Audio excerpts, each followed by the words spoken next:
So Grant, why do you have us on the road? What are we doing? Mate, I want to actually go somewhere a little bit cultural. I don't want to go to the malls, I don't want to go to fancy places. I want to feel the culture of Karachi.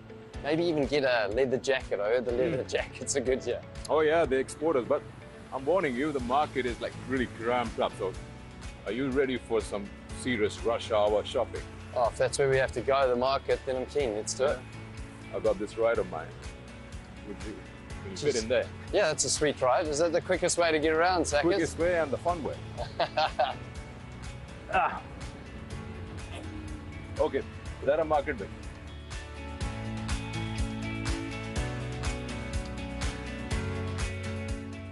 So yeah, bas hier ook. Okay, let's go. So Grant, here we are. Now you see this whole market is leather market. All the leather exports. You find shoes, bags, jackets and stuff. One of the shops you want to step inside. Let's find out. You're the expert, brother. You're the expert. Leather expert. Okay, so here we are. I'm all about, Sackers, I'm probably all about gifts for people. Mm-hmm. What do you want to start? I'm thinking, I want to start with Mark Butcher. Mark Butcher. We beat Butcher's golf today, and I think he needs something that will actually give him a little bit more luck. Do you know he always wears those Peaky Blinder hats? Oh, yeah. I think if we can find something leather for him, in a Peaky Blinder, and I mean, look at this store. I know where you're getting with You've got so many levels here. Oh, how about that?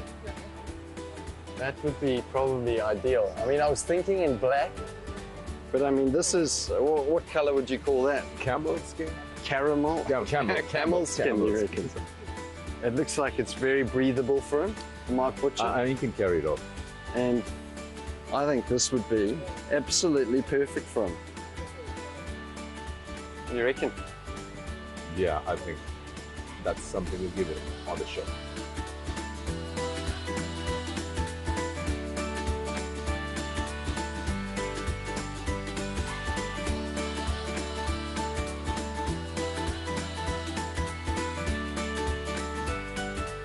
Sakis, thanks so much for the shopping and the retail therapy in the Karachi, the city of lights. You know, it's been awesome. I'm very happy.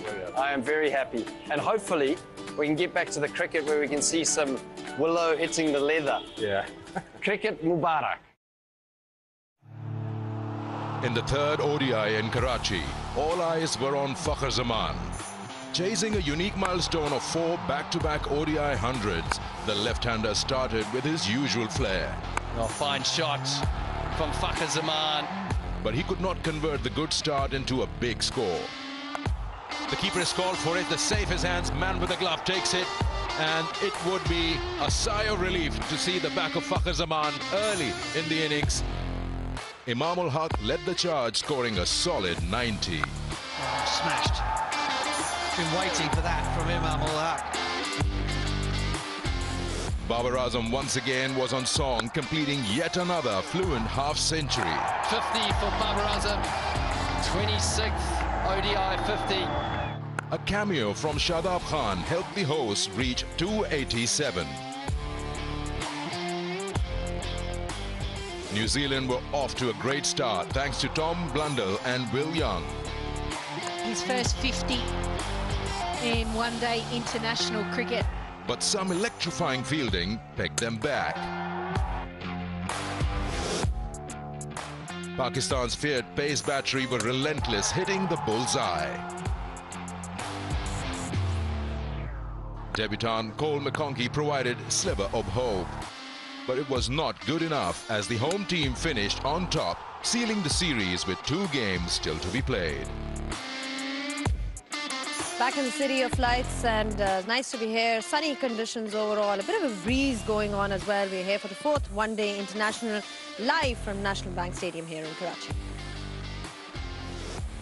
Hello and welcome to Inverex Solar Energy Pitch Side Show. Now we're here. Pakistan have won the series. New Zealand have a chance to make some kind of redemption by winning the last 2 one-day internationals. From a Pakistan perspective, a chance to perhaps experiment, or they might just want to eye that 5-0 scoreline, because if they do go on to win, they will be the #1 side in cricket in that rankings area. Now I've been joined by Mr. Grant David Elliott and Arooj Mumtaz Khan. Full names today. The middle name, the full name, the surname, that's what we're going to operate with, because it's just great to have you guys here, and I just like calling you with your full names. No, thanks a lot, Zainab Abbas Mirza. Oh. Really impressive stuff every time you name us something different. I embrace it. But you're right, though, about 5-0. A lot of people said, oh, maybe the series is done, 3-0 up, they're going to rest some players. But they do have a lot to play for. I mean, 5-0 up, going to #1 in ODI rankings leading up to the World Cup would be something special. And I think something special for the new management team of Pakistan. Obviously with Mickey Arthur coming into the fold, and there's a lot of new faces around. So they're trying to work out their best combinations, and now's the perfect stage for it. Did you enjoy your shopping experience? So I'm more interested in knowing more about that. You went to Zainab Market, so, you know, I hold some kind of an authority there. It's been named after me. How was your experience? I mentioned your name and I got a little discount, so that was good. You know, they gave me 15% off, but I've got a very special gift for someone later on. And you saw that, and I can't wait to give it to him. Just before we go out there today. But it was great experience to get out and about, obviously see all the leather. I might get a leather jacket fitted. I just heard in my ear that blue looked good on me, so I might do that. He's just a humble brag, Arooj, like I always call him. He's just a humble brag. That's what we can expect from him.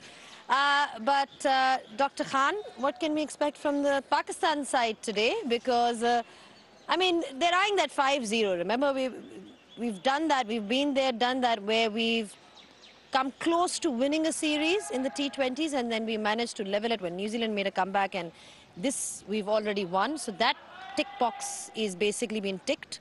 But just in terms of what is the incentive here? See, honestly, every game is important. Pakistan can't afford to take things sort of non-seriously, which they won't. But I still feel there's some people on the bench who deserve to get a go. Because, especially, we don't know about the upcoming ODIs. We're not quite sure if the Asia Cup will pan out the way it is. So in terms of just trying and experimenting, and you touched on one particular word there, Zainab, you said experimenting. We saw a couple of days ago in the post-match, Imam Ul Haq referred to the fact when he was asked a question that we don't have time to experiment. And that's something that sort of just put a little bit of question mark in my mind. Like, in terms of preparation, you're up against a relatively weaker New Zealand side. You're up 3-0 in the series. This is the time to experiment. And again, it's not experiment. The players are in the squad because they deserve to be in the squad. The players are in the squad because they've done enough to be in that squad. And if they're a part of the 15, they should be good enough to make part of your 11. So this is the time to experiment. I don't really think come the World Cup warm-up matches will be the time to experiment. So I really feel, and again, it's not experiment. It's just different strategies, trying players in different positions and see what your best combination is. Because Pakistan still don't have their best 11. In terms of combinations. Very good point. I totally agree. I think that the biggest thing that you said there is finding the combinations and leading into World Cup. I think Pakistan have got a fantastic combination when you look at the top three. Top three batters are 3 of the 5 best batters in the world at the moment. So tick that box. The bowling at the death, bowling up front, tick that box. Middle order and bowling through the middle is kind of the combinations that I guess that they need to experiment with. Talking about combinations, New Zealand is still trying to find the right combination with the team that they have. Ben Lister makes his debut today, and what a moment for him, because he received his cap in the New Zealand camp today. Again, a great moment. It's a different format altogether, and what do you think he brings to the table? Oh, well, I think, a left-arm bowler brings something different. It's great to have a left-arm bowler that comes in and bowls different angles to the left-handers, right-handers. And just a very special moment, we saw Cole McConkey. Now, Cole McConkey never got the opportunity to play in New Zealand. They're not very spinner-friendly pitches. He was in that all-rounder position. You generally look to play a seamer in that sort of position. So got the opportunity and did really well. And I think that New Zealand are grooming these players quite nicely to prepare them for the big stage. So Ben Lister's been on tour, he's played a few T20s, they've sort of brought him through the ranks, and now he gets the opportunity to really stake his claim in one-day cricket. And it's about building breadth of experience and skill in your squad, and I think that that's what Pakistan are doing here, and New Zealand as well, with 9 of their players out. Talking of skill, Pakistan definitely has a lot of skill in the bowling department, different kinds of fast bowlers altogether. You've got the Naseem Shahs and Shaheen Shahs, but one guy who's really worked hard to cement his place in the side is Mohammad Waseem Jr. He's been bowling really well at the death, and Sikandar Butt caught up with him. Star Talk, brought to you by Inverex Solar Energy. Wasim मेरे साथ हैं। वसीम, सबसे पहले important चीज़ जो फ़र्क नज़र आया पिंडी से कराची में टीम में, वो था फील्डिंग, और काफ़ी शानदार फील्डिंग रही है। लगता है बहुत ज़्यादा काम किया, स्पेशली जो इतनी इंपॉर्टेंट विकेट थी, ब्लंडिल की रनआउट था, उसके बारे में थोड़ा सा बताएं। जी बिल्कुल, हम थोड़ा वर्क करते हैं ना फील्डिंग पे। बैडमिंटन भाई अभी हमारे साथ जो कोच है वो काफ़ी वर्क किया 2 दिन इधर फील्डिंग पे, तो इसलिए थोड़ा इम्प्रूव हुआ फील्डिंग, तो हम काम करते हैं इस पे। तो जब रन आउट की बात की तो फास्ट बॉलर की, तो आम तो माशाल्लाह बहुत तेज़ होते हैं, तो अल्हम्दुलिल्लाह अल्लाह ने मुझे थोड़ा एक्स्ट्रा भी दिए, तो मेरे आम थोड़ा तेज़ है, तो इस तरह वजह से वो रन आउट हो गया। अच्छा, फास्ट बॉलर्स का आम तेज़ होता है, लेकिन पुराने ज़माने में फास्ट बॉलर्स को थर्ड मैन फाइनल लेग पे खड़ा करते थे क्योंकि फील्डर इतना अच्छा नहीं माना जाता था। आपने जो कैच लिया वो बड़ा शानदार कैच था। बहुत काम करते हैं एज फास्ट बॉलर्स भी डीप में फील्डिंग का। जी बिल्कुल, थोड़ा मुश्किल होता है क्योंकि आप बाउंड्री लाइन से थ्रो करते हैं तो मुश्किल होता है, लेकिन हम काम करते हैं, थोड़ा एक्स्ट्रा करते हैं ना, और बॉलिंग और बैटिंग के साथ थोड़ा फील्डिंग पे थोड़ा एक्स्ट्रा काम करते हैं, तो इस वजह से थोड़ा इंप्रूव हुआ है फील्डिंग। आपकी नसीम शाह से बड़ी अच्छी दोस्ती है, और आपने जो उनके साथ सेलिब्रेट किया था, नज़र आता है बॉन्डिंग जो होती है प्लेयर्स में आपस में। जी बिल्कुल, बॉन्डिंग तो सारे के साथ है, लेकिन नसीम के साथ थोड़ा एक्स्ट्रा है, तो थोड़ा एंजॉय करता है इसके साथ, तो इस तरह। अच्छा, इस फास्ट बॉलर थोड़ा सा बताइए, इतना ज़्यादा T20 क्रिकेट होती है तो बॉलर का माइंडसेट 4 ओवर पे बना हुआ होता है, कितना फ़र्क लाना पड़ता है अपनी बॉलिंग में जब 10 ओवर क्रिकेट करनी पड़ती है? जी इसके हिसाब से खेलते हैं क्योंकि T20 अलग फॉर्मेट है, तो इसके हिसाब से T20 मतलब थोड़ा तेज़ होता है ना, तो इसकी हिसाब से जो ODI फॉर्मेट आता है तो इसके लिए थोड़ा एक्स्ट्रा एफर्ट करनी पड़ती है क्योंकि वो थोड़ा लॉन्ग फॉर्मेट होता है, तो इस सिचुएशन में कोई ऐसा बैट्समैन जो आप कहते हैं कि थोड़ा सा तगड़ा है, इसको बॉलिंग करने के लिए 2 बार सोचना पड़ता है? जी बिल्कुल, अभी तक तो सारे तगड़े प्लेयर हैं, लेकिन केन विलियमसन को बॉलिंग करना थोड़ा डिफिकल्ट होता है क्योंकि वो थोड़ा और नेट्स में अपनी टीम में बाबर भाई जो बहुत डिफिकल्ट है, तो उसको बॉलिंग करना बहुत मुश्किल होता है क्योंकि वो बहुत क्लास है। चलिए वसीम, बहुत बहुत मुबारक हो इतनी अच्छी परफॉर्मेंस का पिछले गेम में, and good luck to you. Thank you. Star Talk, brought to you by Inverex Solar Energy. Such a live wire in the field. That stunning catch that we saw the other day, I mean, it's never easy when you're on the run. I was joking with him earlier because I saw him warming up and I said, hey, Jonty Rhodes. I said, do you know who that is? And he said, yes, I do. But the guy said he always just smiles. He just smiles all the time. And I don't think we expect great fielding from Pakistan. Let's be honest. Pakistan fielding has never really been, you know, world class. But I think we saw a world class performance the other day. The way that they dived around the field, you know, and watching your fast bowlers like Wasim Jr. do what he did, the run out, the catch, and he was even in the inner ring at one stage, saving one. And it's part of the game. It is part of the game now. You have to be a multifaceted cricketer. You can't just have players in the field that are labouring.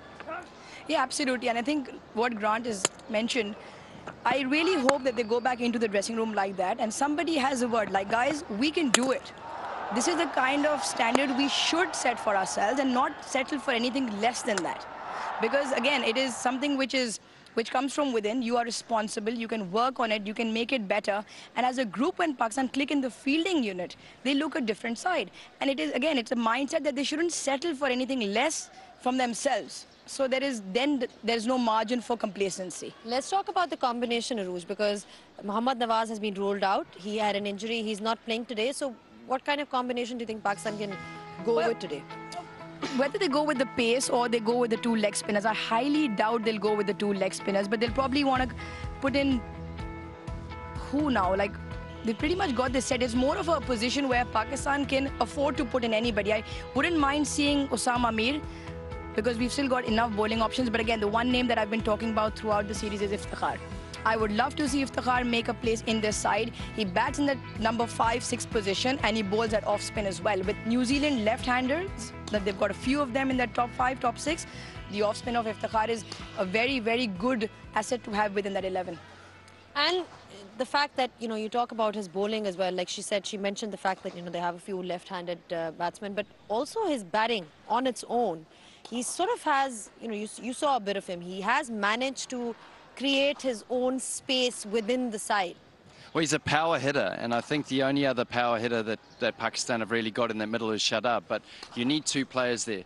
But where that position is important is overs 20 to 40. I almost think that those are your power play overs now. Don't wait till the end. Don't wait till over 40. In overs 20 to 40, if you can dominate the spinners, they'll bring the quick bowlers back, which means that then you can get them at the end of the innings. So someone like Iftikhar could be used in a very, very effective way. All right, he can definitely be used in an effective way if he plays today. We'll find that out now, whether he is in the side or not, because we are ready with the toss. It's over to Sikandar Bakht, who's out there with the two captains. Toss and pitch report brought to you by Inverex Solar Energy. Well, it's time for the fourth ODI. We're all set. It's a warm afternoon once again, but same thing, a strong breeze blowing across, so it'll be a touch easier for the men out here in the field. We've got our match referee alongside here with us. Chris Bro, thank you for joining us. The two captains, Babar Azam, Tom Latham. Babar, you have the coin? Heads. Heads is the call. It is a head. And it is heads. Your call. What are you going to do? We're going to have a bowl again. Obviously, it looks a very similar surface to what we had the other day. I thought the performance we put on the board, you know, was a much improved performance. So we've got another opportunity to try improve again, I guess. Due or no due second time around, but you guys have had a good start, just like in other games in the series. You're looking to just finish the job up in terms of chasing any score down. Yeah, you're right. I think we've been improving from game to game, whether that be with bat or ball. So I think from our point of view is we're always looking to improve, and that's the main thing. And I guess, you know, doing the same thing first up as we did last game, then hopefully we can make those subtle adjustments, and then obviously chasing again, depending on what the score is, hopefully we can make those little adjustments too. Still feel like the other day 280, 290 is still gettable out here? Yeah, I think so. I think if you look at the end result, we were, 20-odd runs, behind. But, I think if we take those partnerships a little bit deeper, then things might have been a little bit different. So, we've got the chance to, I guess, improve on that performance, and hopefully we can do that. How about the changes, if any? So we've got 3 changes. So Jimmy Neesham comes in for Henry Nichols, Henry Shipley misses out for Ben Lister, and Adam Milne for Blair Tickner. Okay, have a good one. Thank you. Good luck, mate.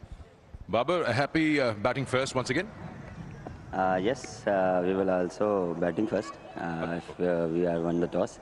But yes, we are happy. Pitch looked like same, not any difference. But we will try to run on the board and put pressure on them. Strong feeling पिंडी से लेके यहाँ आके fielding पे काफी काम किया team ने ऐसा लगता है because जिस तरह run outs हुए, catches हुए. Tell us a bit about that you focus more as a team on fielding.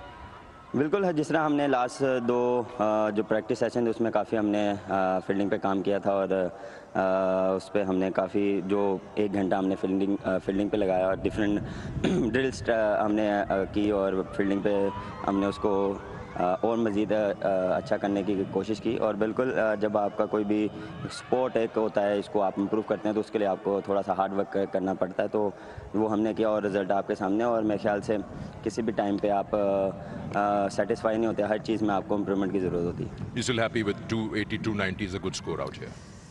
To be honest, yes, but I think little bit pitch looked like a good pitch. So we are looking for 290, 300. Changes? 5 changes. 5 changes. Unfortunately, Imam is not playing. He's having niggles. Okay. Shan in and Abdullah Shfiq is not playing. Iftikhar playing. Shadab is not playing because he's twists his ankle. And Haris playing. And Naseem is not playing. Haris Rauf has come back because of workload. Well done. Good luck. Thanks. So New Zealand have won the toss and they've decided that they will chase again. What is it going to be like and what's a comfortable score? Let's join Butch out here and the surface. What do you make of it? Oh, I'll tell you who was uncomfortable, and that was the skipper there. He was trying to remember all the changes made to the team. Look, the pitch, Sikandar, is very, very similar to the one we saw a couple of days ago. We have, mosaics on the surface, 1 or 2 cracks. They're held together pretty firmly. There's that little bit of straw that's been rolled in that's not going to have a terrific effect. As far as the seam bowlers are concerned, it's going to be bowl length, hit length hard, and try to make sure that you don't give the batters any width. Batting-wise, you're going to have to create a few angles for yourself if the bowlers stick to that method. The interesting thing for me, Sikandar, is that we've got a slightly reverse situation from the other day. The short boundary now is into the wind, over behind, or in front of us here, and the long boundary is downwind, 80 metres or so, or 80 yards or so in that direction. So that is reversed from the other day. The other thing that interests me is the fact that the ball turned quite as much as it did on Wednesday. So Shadab and, of course, Ish Sodhi both elicited around about 4.5 centimetres of turn at times, which is the most that we've seen in Pakistan throughout the course of the summer. That is why I'm a little bit surprised that you won the toss and decided to have a bat first in Tom Latham. Well, 2 reasons, I suppose. One is that it's boiling hot and you'd rather not be bowling in this sort of weather, but also because when it comes to chasing, that turn is going to be difficult when you're chasing a target, provided Pakistan put enough runs on the board. We've got a big breeze coming across the ground again. The breeze kept the dew away, which meant that things didn't get easier to bat second round. So that decision at the toss is an interesting one for me. It'll be interesting. If there's no dew, just like the other day, over 21 to 40 is going to be testing out there for the batters. You would imagine so. I mean, New Zealand fell behind in that period in the run chase the other day. It was interesting to see a little smirk from Babar as well, because I think he thinks that this surface is going to be a bit better. So he was almost being bold enough to say, 300, 300 plus may well be on the cards. And of course, he does not have Shadab now, who we've just heard is injured. So he doesn't have that leg break bowler for the second half. So all in all, good surface, post 300. I reckon you can defend it. There you go. Toss and pitch report brought to you by Inverex Solar Energy. Well, New Zealand have won the toss and they have elected to field, and there's been 5 changes for Pakistan. Don't ask me what those changes are because it's half the team that's gone. We will be talking about that after this break, but for now, thank you so much for your thoughts, Rooj, or is it your thoughts?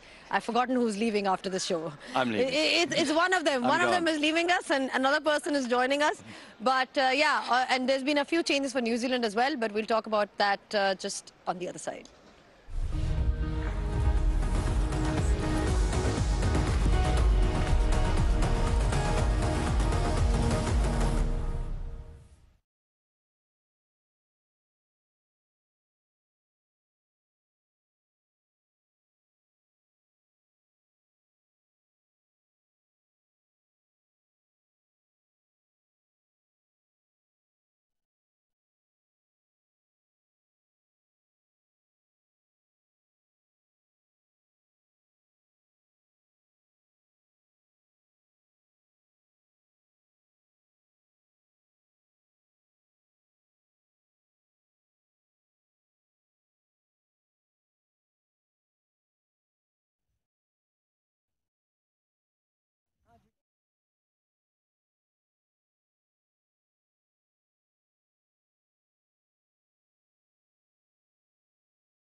Back on the Inverex Solar Energy Pitch Side Show, and the news from the centre is that New Zealand has won the toss and they have elected to field first.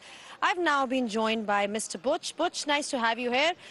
I want to talk about the cricket, but I think we may have a little surprise for you from David. David and our team's got a little surprise for him. He's sneakily coming from the back. Butch, I went shopping yesterday and we've got a very special gift for you. It had your name written all over it. Yeah. Now, you were more of a test player than anything, quality test player, so it's in test colours, and I think it'll keep you cool out in the middle. There you go. Perfect little leather number. Leather? Shelby from Peaky Blinders. Very breathable. There's our Shelby. It's just got right. And you can see here, it's got quality leather goods. It's leather endorsed. goods. It's proper leather. All the way from Zenab Market. So it's been named after me, but orchestrated by Grant Elliott. Supporting role from Arooj Mumtaz. Supporting role also from Sikandar Bakht. Yeah. We've all been in on this to present you with this lovely I mean, thank tea you very much. I love Grant Elliott. I was his captain for a very short amount of time, but I always thought that he was an idiot. And leather in this weather is basically absolutely confirming my thought. I've got to say, though, it suits you. Thank you. It's looking great Thank on you. you.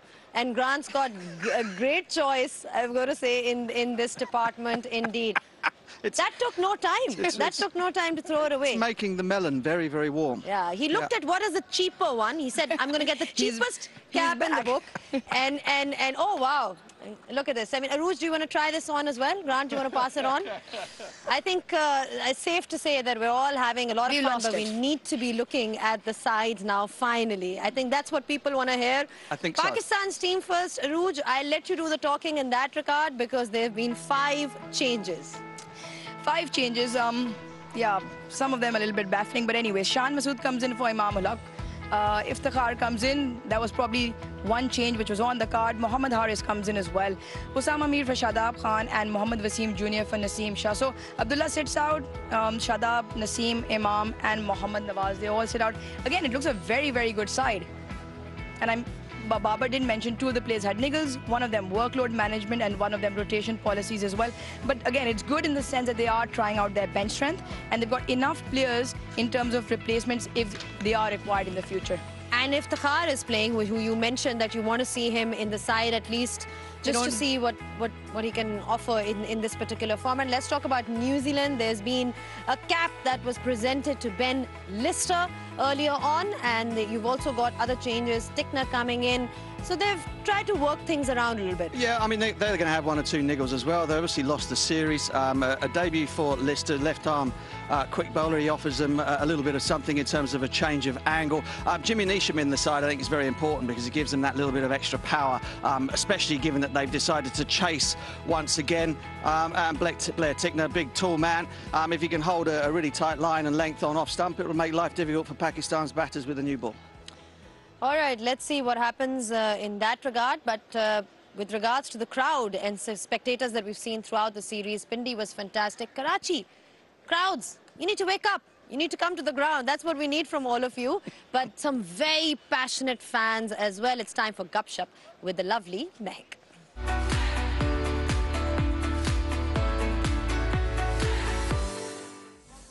In the largest city of Pakistan, Karachi, where Pakistan has sealed the series by 3-0 after gaining victory in the last ODI. And now we're here today for the 4th ODI, so let's go speak to the fans and ask them their thoughts.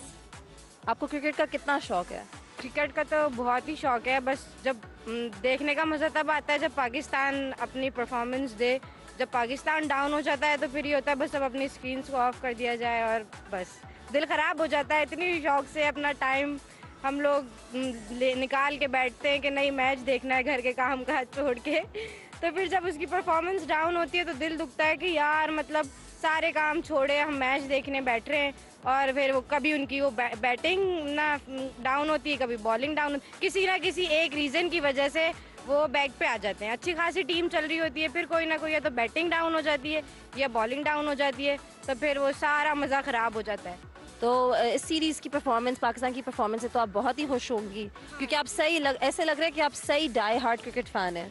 हाँ जी, ये कि हम लोग जब अभी ये जो गया है परसों वाला जो इनका था, हम लोगों ने वैसे काफ़ी जब ना इनकी हम लोगों ने फर्स्ट इनिंग देखी तो था कि नहीं अच्छा है, मतलब अच्छा किया इन लोगों ने, हम लोगों की एक्सपेक्टेशन से ज़्यादा कर दिया. अच्छा, अब बॉलिंग की तरफ चलते हैं. ऑफ कोर्स शाहीन शाह अफरीदी तो हमारे पास है, हमारे पास वर्ल्ड क्लास बॉलर्स हैं, best bowling attack in the world उसको कहा जाता है. तो नसीम शाह की बॉलिंग के बारे में आप इस सीरीज़ में क्या कहेंगे? इस सीरीज़ में नसीम शाह की बॉलिंग के बारे में लास्ट टाइम का अगर मैं डिस्कस करूँ तो मार्क चैपमैन की जो विकेट थी, नसीम शाह ने जो क्लीन बोल्ड किया था वो गेम चेंजिंग विकेट थी. जैसे आपको पता है विकेट मिल नहीं रही थी पाकिस्तान टीम को उस लास्ट मैच में, अच्छी खासी पार्टनरशिप चल रही थी, लेकिन नसीम शाह की वो बॉल मुझे आज तक, मैं खुद उसको कम से कम 3 से 4 बार देख चुका हूँ कि मुझे स्टिल वो मतलब एक सेंस ऑफ जॉय है.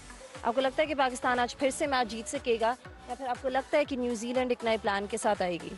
नहीं, अकॉर्डिंग टू मी पाकिस्तान को जीतना चाहिए, लेकिन अगर ऑपोजिट साइड देखे जाए तो दोनों टीम्स अपनी जान मारेंगी, क्योंकि अगर तो वाइट वॉश हो गए तो बिल्कुल ही आपको पता है आफ्टर 12 ईयर्स पाकिस्तान जीता है न्यूजीलैंड से ODI सीरीज़. तो अगर तो ये लोग हारते हैं, ठीक है, तो इनके लिए एक बैड मोमेंटम नहीं हो क्योंकि ऑलरेडी सीरीज़ तो विन कर चुके हैं. तो उनका ये आई थिंक सो कि अकॉर्डिंग टू मी न्यूजीलैंड का ये माइंडसेट होगा कि यार कम से कम वाइट वॉश ना हो. Well, you heard it here from the public, so let's see if the men in green will be able to continue their winning streak and go for a whitewash, or will the Kiwis be able to stop them from getting to that ICC ODI #1 ranking? Stay tuned to find out.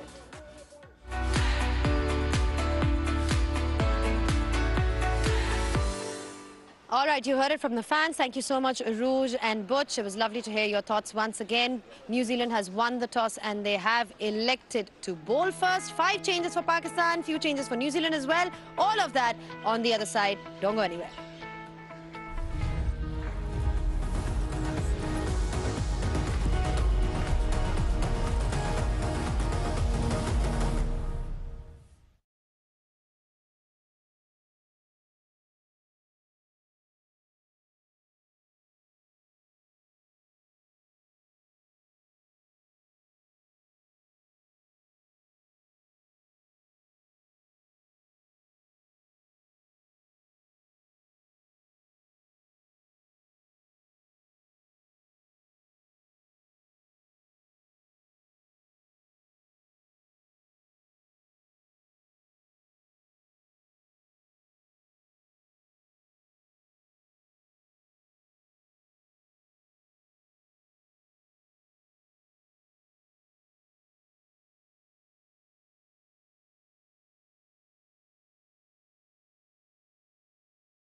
In the third ODI in Karachi, all eyes were on Fakhr Zaman.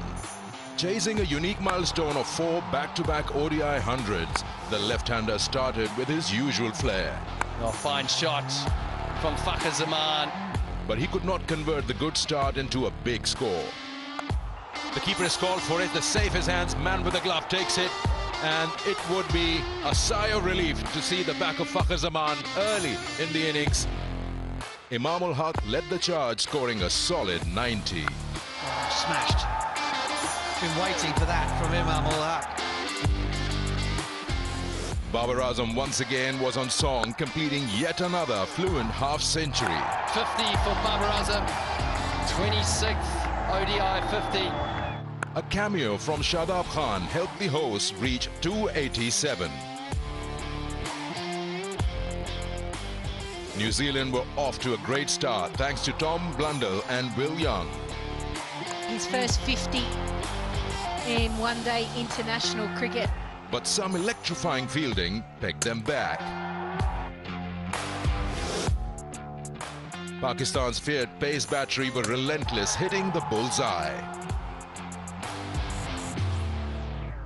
Debutant Cole McConkey provided a sliver of hope. But it was not good enough as the home team finished on top, sealing the series with 2 games still to be played. The Duffer News presents KFC ODI Series. It's the 4th one-day international, live from the National Bank Stadium here in Karachi, the City of Lights. It's been a scintillating one-day series so far.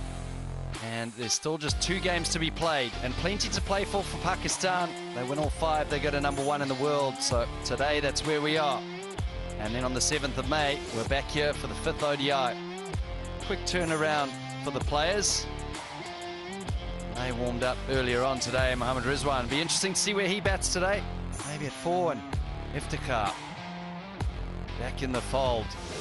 Very strong Pakistan team that have played brilliantly well in all 3 facets. They'll be looking to replicate the last game. New Zealand, few changes there. It's been Lister limbering up. He's been your all-tour in the T20s, and he'll get an opportunity as the debutant. Blair Tickner, rotation of players because the turnaround is really quick here. But New Zealand will be motivated to play on this deck. Mark Butcher was out earlier, said that it should play pretty similar to the last one. Day international, should be runs. Babar Azam, we can maybe round that 280, 290 mark. The toss, Babar Azam and Tom Latham. Fell correctly once again for Tom Latham, who elected to have a field once again. I'm with Aruj Mumtaz. Aruj, what do you think of this team? Thanks, Grant, and welcome to everyone watching. There's 5 changes, reasons being workload, niggles, rotation policies, and just trying bench strength. Shan Masood makes his way in, Iftikhar, Haris as well. Good to see Iftikhar into the mix. Osam Amir gets a go again, Shadab sitting out for him. And Haris Rauf back in, Naseem Shah gets a bit of a break.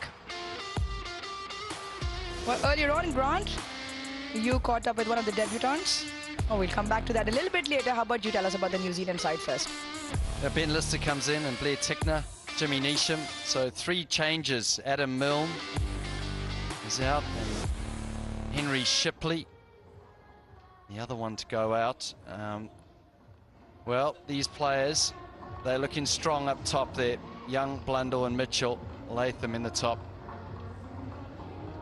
Hey, Grant, you caught up with one of the debutants from the previous game for New Zealand. Let's have a listen in. Cole, how good was it, the experience of your first ODI? Yeah, fantastic, Grant. I think, to receive that cap and, don the fern, yeah, real special moment. Everyone talks about your debut going really quickly. Did it just flash by? Yeah, certainly did. I think, it sort of caught me a little bit off guard into the attack a little bit early and looked up at the scoreboard, and I think we were sort of 35, 40 overs in, and yeah, sort of just had to pinch myself and take a little moment there, so it certainly went by very quickly. And when you think back to that special day, are there any moments that will stick out for you? Yeah, I think, receiving that cap, walking out onto the park alongside, some really close friends that have sort of grew up playing cricket with, and then, yeah, just moments within the game, that first wicket, first run, little things like that. So, yeah, pretty special day. And you played a very important part at the end. Couldn't get New Zealand over the line. We obviously lost a few wickets, but the death hitting at the end, that must have been very satisfying. Yeah, it was. I think, you summed it up well, satisfying to sort of get a few away, but, it would have been a bit sweeter getting the boys home in that chase. So, yeah, hopefully, today we can sort of build on that and, yeah, get the boys home late in the piece today. You're playing a very important part bowling through the middle. How good is it having Suck Lane on turn? Has he been working pretty hard with you? Yeah, it's been fantastic. I think, throughout those T20s in the early part of the ODIs, just chewing his brain, not only his knowledge on, local conditions and the players, but also, just a few little technical tweaks that I've made along the way. And but even just sharing his experiences and learning about, how he went about things has just been invaluable. What did New Zealand have to do today? Obviously 3-0 down, but still plenty to play for. What do they have to do, and where do you have to change things? Yeah, I think, really good question. I think, the boys haven't been far off these first 3 games, and, you probably look at the scorecard and think you need to make some wholesale changes, but it's probably just, just sharpening in a couple of tiny little areas. I think, with the ball we started fantastic that last game, and then in the field, we were pretty good. And same with the bat. I think, the start that Youngie and Blundell had there. So it's just about sharpening those 3 areas, and, we get that right, we're going to be in a good position today. Well, mate, congratulations on your debut in the last game, and we love watching you play. Cheers. Thanks a lot, Grunter. Cheers. Cheers. Yeah, fantastic listening in. 64 on debut and a wicket to Cole McConkey. Good to see the New Zealand players in good spirits, still wanting to hopefully get 2 more games to their name and come out with the series at 3-2 as opposed to what Pakistan might be looking for, a 5-0 series when, well, rotation policies continue all around, even with the umpires. Joel Wilson and Asif Yaqub leading the way. Pakistan openers. Different combination today. Imam Ulaq, who's been all guns blazing throughout the series, he misses out today. Shan Masood makes his way into the middle along with Fakhr Zaman. Opportunity for Shan Masood, big opportunity for him. He's been short of runs for a while now on the international circuit, had a good run in the HBL PSL, and for his sake, and want to put 1 foot into that 11 up the order, which is difficult to shake at the moment considering the form that Imam, Fakhr and Babar are in. Just very, very few matches in his ODI career. Strike rate as well of 70. Not much to talk about there in terms of numbers, but what he can do is improve. On the other hand, a man in prolific form. 300s on a trot. Didn't get many runs in the previous game, but those numbers are staggering. Really good. 49 average, 15 half centuries, 10 hundreds to his name, 210 his best, and he can strike the ball well. 94 one-day cricket. Very good along with that average.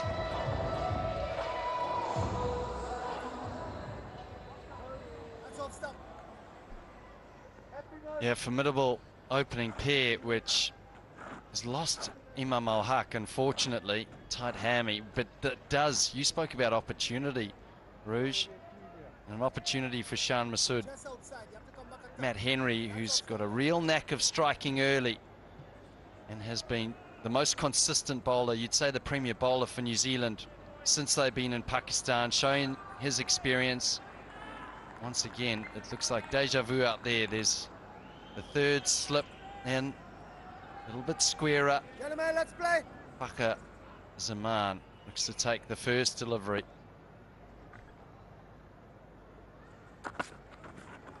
Oh, wonderful delivery to start up. Just outside the outside edge of Fakhr Zaman's bat. And we spoke about this when Fakhr came into bat the other day. He was very confident leaving the ball up front when New Zealand bowled similar channels. And New Zealand bowled so well in the last one day, the first 5 overs, and then just a little bit wayward. And that's the thing, in these conditions, you can't give any width on either side, leg side or offside.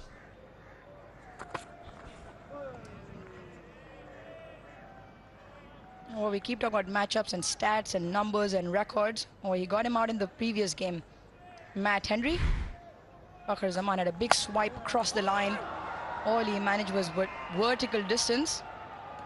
It was a very simple catch for Tom Blundell in the end. But Matt Henry is one of those New Zealand players who will reminisce this time in Pakistan. He's picked up wickets. He's picked up a T20 hat-trick.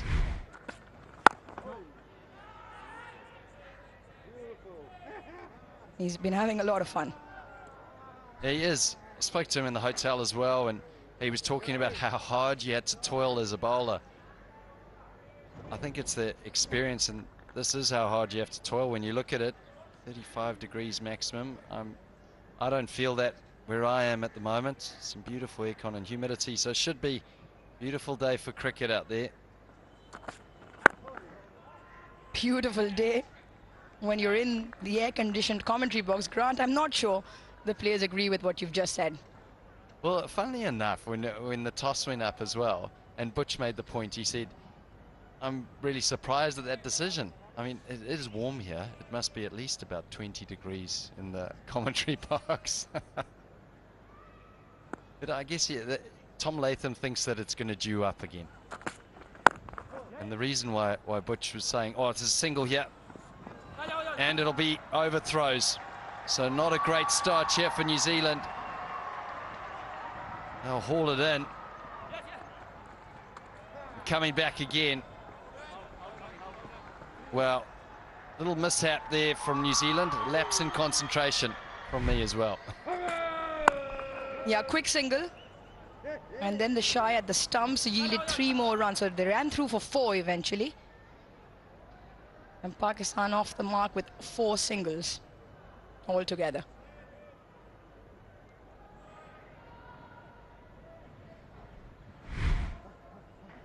Well, I thought the decision in the first game from New Zealand, they did really well in that first half, restricting Pakistan to 288, which Babar did mention at the toss that he was looking at somewhere between 280 and 290.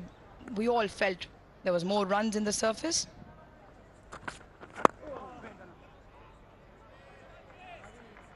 Now we'll come back to that. First over done, Pakistan 4 for no loss.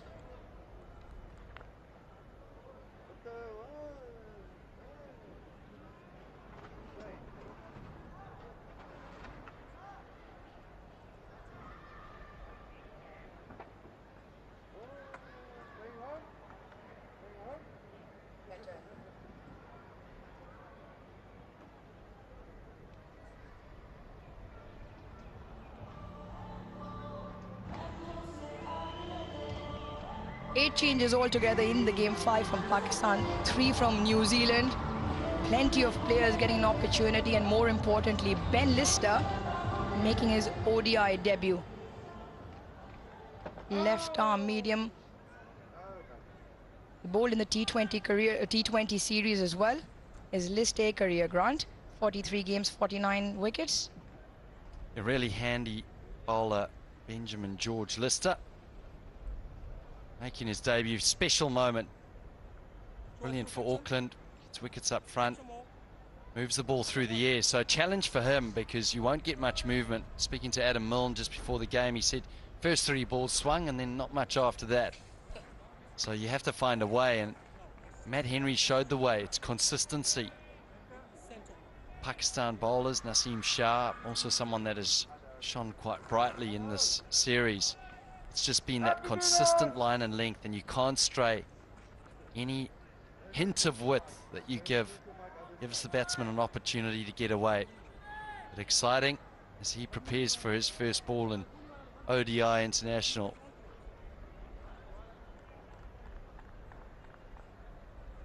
Operating with the same feel as they have done earlier on in the piece, New Zealand. And he will have to re-bowl that. Always a wonderful moment for yourself, for your family, and for your teammates as well when you get the international cap for your country. Yeah, cap number 211 as well. You can see the number. He's given him 201, so I'm not too sure what's happened there. Have to check that. But every player gets the number on the side of the cap, which is special. Angle into the left-hander, and he's clipped it very nicely, has Shan Masood. Lightning quick outfield, and that will be a boundary. Yeah, there is a hint of swing there for Ben Lister. Just getting, as I said, you give it a little bit of width.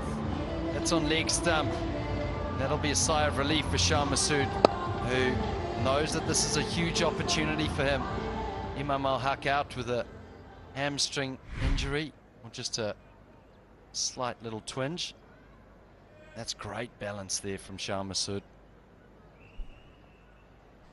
Slip comes out, goes into short catching mid-wicket. And the ball goes straight to him. Grant, do you remember what ODI cap number you were? Number 150. So, I mean, you know my memory, I'm very forgetful. But 150 is an easy number to remember, so I do remember that. Test cap of 236. Yeah. How about you? Do you have a number?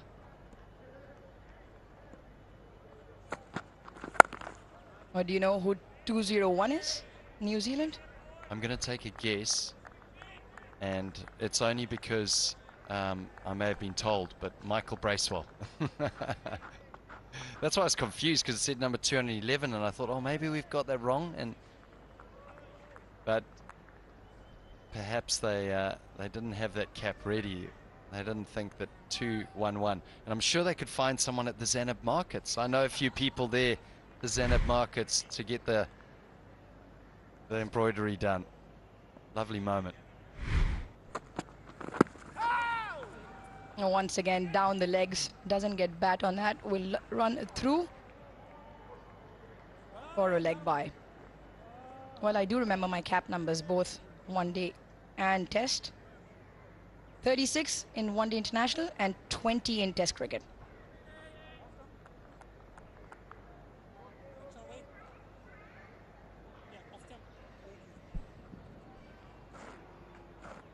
Number 20, so is that your lucky number? Well, it wasn't when I was batting. Was in the balcony right here. Did one test, debut right here 2004 against the West Indies. Sat in the gallery for a day and 3/4 of the next.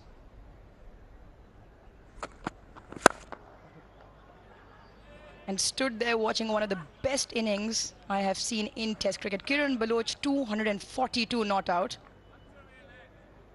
A wonderful player for Pakistan. Sajda Shah, on the other hand, scored 98, watched a brilliant partnership of 241. Walked out eventually when the partnership was broken, only to be gone for a duck. It happens. These things happen. It's a game of life, Aruj.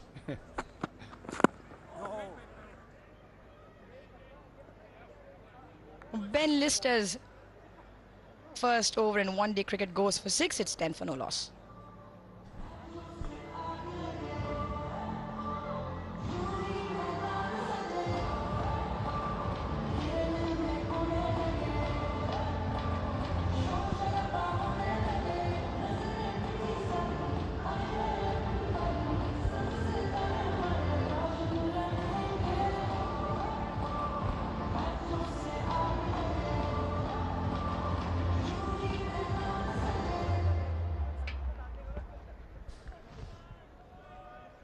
Pakistan experience in one-day international cricket, plenty on the top.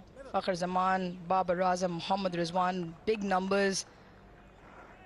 But apart from those three, everyone else just under 10 in terms of ODI experience.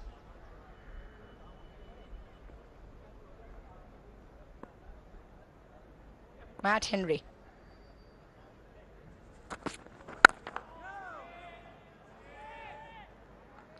Yeah, he's surely enjoyed his time with the ball out here. Oh. Previous match, 3 wickets, 3 important wickets as well. Especially that wicket off Fakhar Zaman. 3 centuries on a trot. Babar Azam chopped it back on. Salman Agha straight, trying to make room over cover. And last 2 years, most wickets in the first power play. Behind Mohammad Siraj with 26, Stark with 19, and Henry has 14. Nicely placed. There's a good piece of timing on that once again from Shan Masood, and he will pick up another boundary. Geez, a nice player when he's going, Shan Masood. Balance, timing, effortless. Watch this. Almost a defensive stroke with a whip of the wrists at the end. Gap to precision. Away it races. 2 boundaries to his name for his 8. As I said before, great opportunity for him with Imam out. Fantastic opportunity. Maybe he wouldn't have had. So he needs to grab this with both hands. Stake a claim in this team.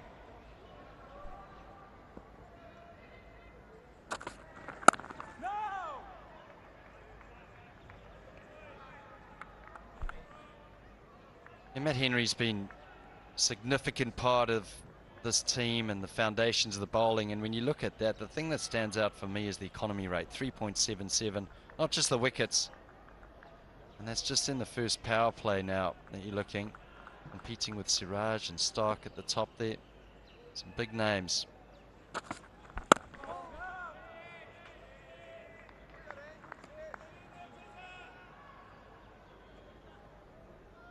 He's bowled some really good channels in terms of applying pressure, being consistent, and in amongst that, picking up wickets and not giving too many runs. In the first power play, anything under 4. He's just kept it really simple, hasn't he, Rouge? It's just line and length, and we saw from Naseem Shah, it's just that same area, just hitting that same area time and time again.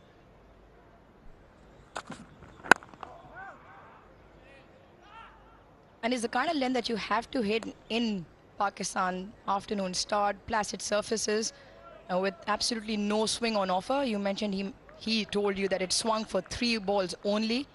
Playing 11 for Pakistan in this 4th one-day international. Iftikhar comes into the side. Mohammad Haris as well. Osama Mir comes in for Shadab Khan. Haris Rauf. Oh, the outside edge of the bat. It's the kind of length you have to bowl in Pakistan with no swing on offer. Very little lateral movement as well. That's good line again from Matt Henry. 3 done, 15 for no loss.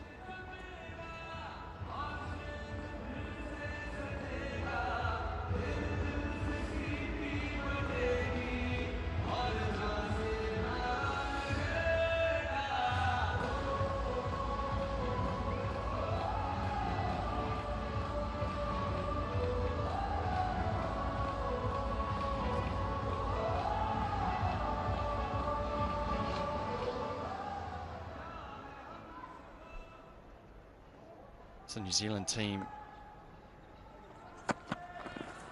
Oh, that's a wild one. That went the other way from Lister. Just away from the left hand. Did Shan Masood. That'll be a wide call by Asif Yaqub. As New Zealand are rotating their team, they're bringing players in and out. You can see Adam Milne not playing today and Henry Shipley, so choosing for Blair Tickner and Ben Lister, they get an opportunity, and Jimmy Neesham comes in for Henry Nichols.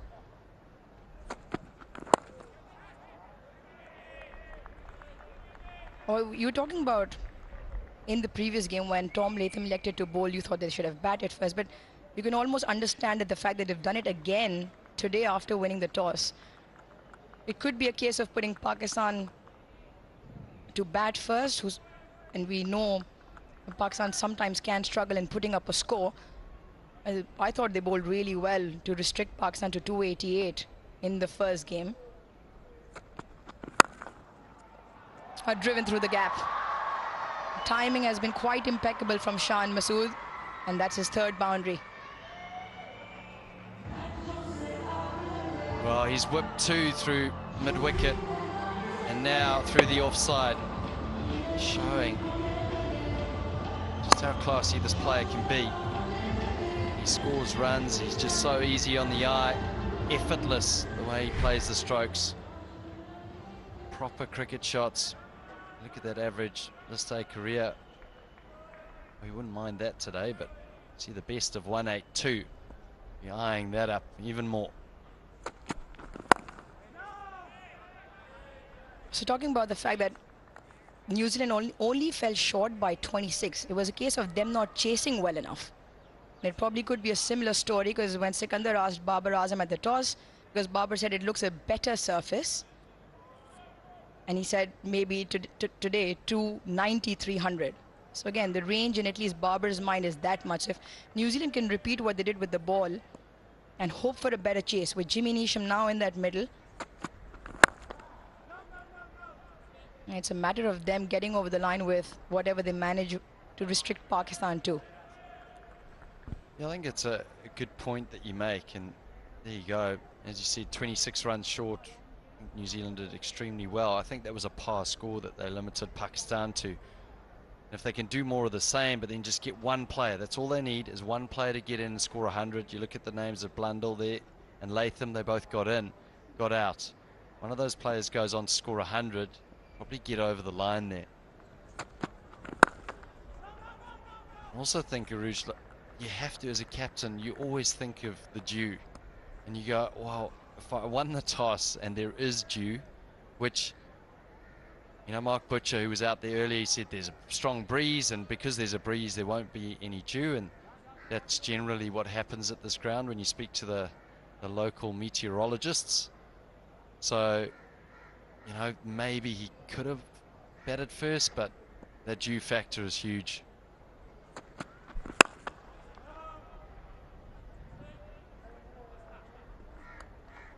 Four overs done, 20 for no loss.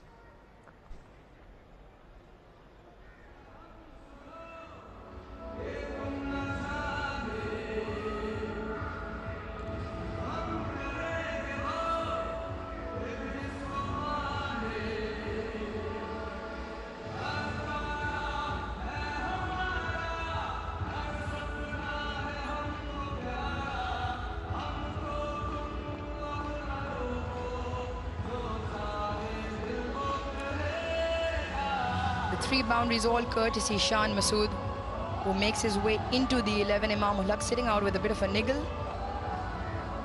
Nawaz with a finger injury. And Muhammad Haris, Osama Amir, and Iftikhar are the 5 changes in Pakistan's side.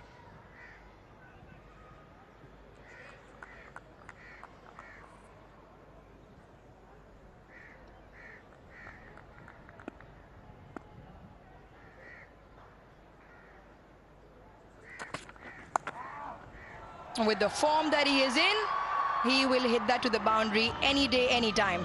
Fakhar Zaman. Yeah, very similar to the other day.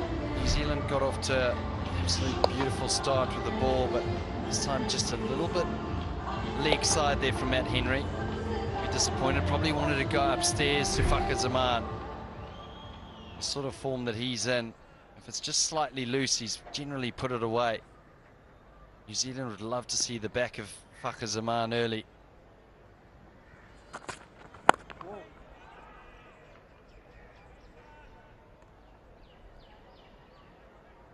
Well, Grant, there's plenty of activity off the field. Where are you going in a rickshaw?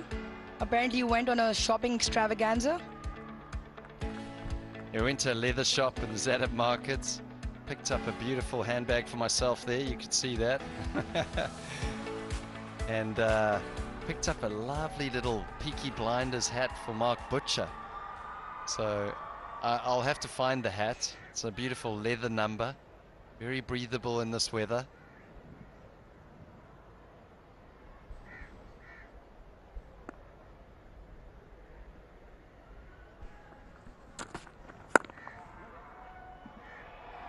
Yes, well done in the field. Well, I think we have what you got, Mark Butcher. You got him a present. Talk us through this. Well, you can see this little beauty here, this little leather number. Butch loves wearing his Peaky Blinders hat, so I saw it. Me and Sikandar Buck spotted it, and we went, that'd be perfect for Butch. So now he threw it back at me, so maybe I can don this. I don't know. A leather cap in 36 degrees. I don't have my cap number on it, though. That's the only thing. Well, we have cap presentations on the field. We had one off the field in the studio show earlier on. And once Grant David Elliott was asked to leave, he came back with this wonderful present. I reckon he wears it much better than I do. I don't think Mark Butcher was amused. Not at all. And he flung it back straight at you. Never look a gift horse in the mouth, they say. And he called you something. I think he may have called me an idiot. He either said Elliot or idiot. You think absolutely right in what he said, while Shan Masood, he continues in talking boundaries. There's 4 to his name now. Shan Masood in great touch out there. Angled in. Not a terrible delivery from Matt Henry. That is precision batting. Balance perfect. A whip of the wrists. Shan Masood is out there for a big one. He's eyeing up a big one.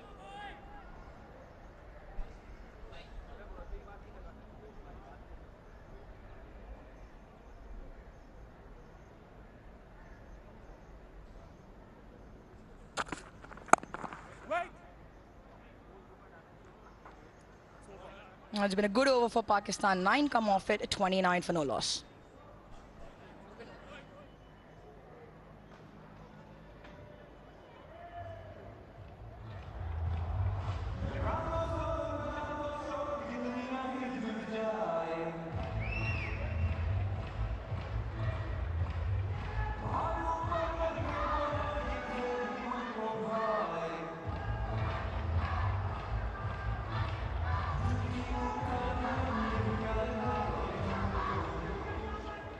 Change is highlighted in white. Shan Masood, Iftikhar Ahmed, Muhammad Haris, Usama Mir and Haris Rao for Pakistan.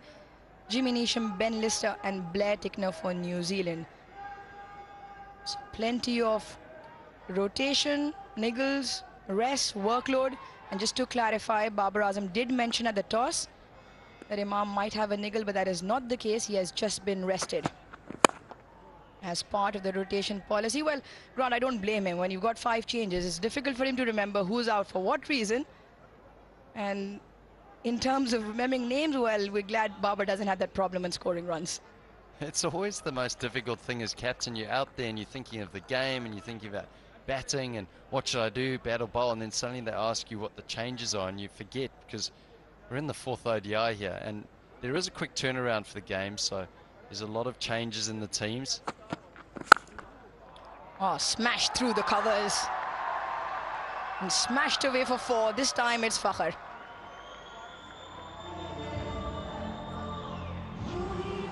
It looks a beautiful batting surface out there. This is absolute cracking shot from Fakhr Zaman. As we've seen so many times in this series, he just steps straight, gives himself a little bit of width, waits for the ball, just caresses it through the covers.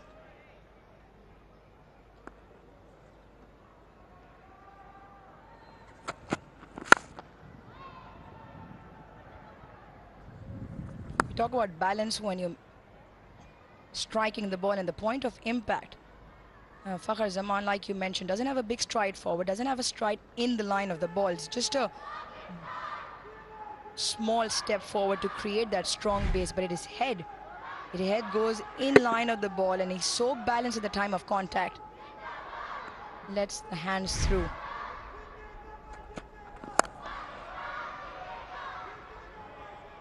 That's the shot there that has created a lot of difficulty for New Zealand. Where New Zealand, well, they'll bowl the channel. They'll bowl channel and Fakhr Zaman will step straight, give himself just a little bit of width. So they'll come straight to him and back over length. But Fakhr Zaman has got the ability to just almost whip his hands through the line. Have a look at this. That shot there makes it very difficult to bowl to. Nicely played once again from Shan Masood, but there is a fielder. Another couple of runs to his tally. We talk about head position, the heaviest part of your body, so it drives momentum through. And if you've got a stable base, get your head as close to the ball and more importantly, right on top of the ball. And let the hands through. Very effective.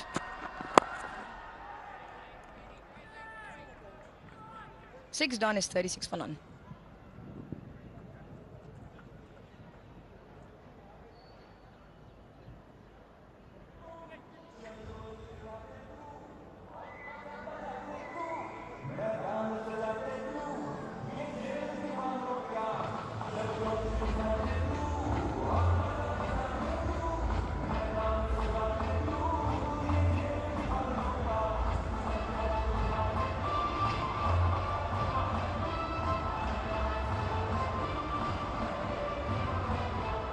For Pakistan's sake, it's been a good start for New Zealand. No dots yet on those Manhattans.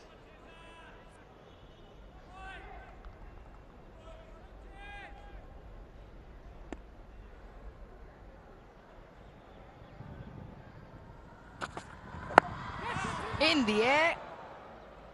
Just held up in the surface. Again, very good lines from Henry.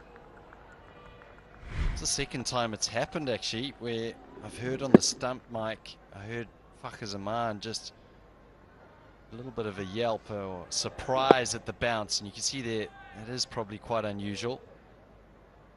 Matt Henry coming around the wicket now, trying to cramp Fakhar Zaman out with the square leg just behind square, gives him the option for the bouncer as well.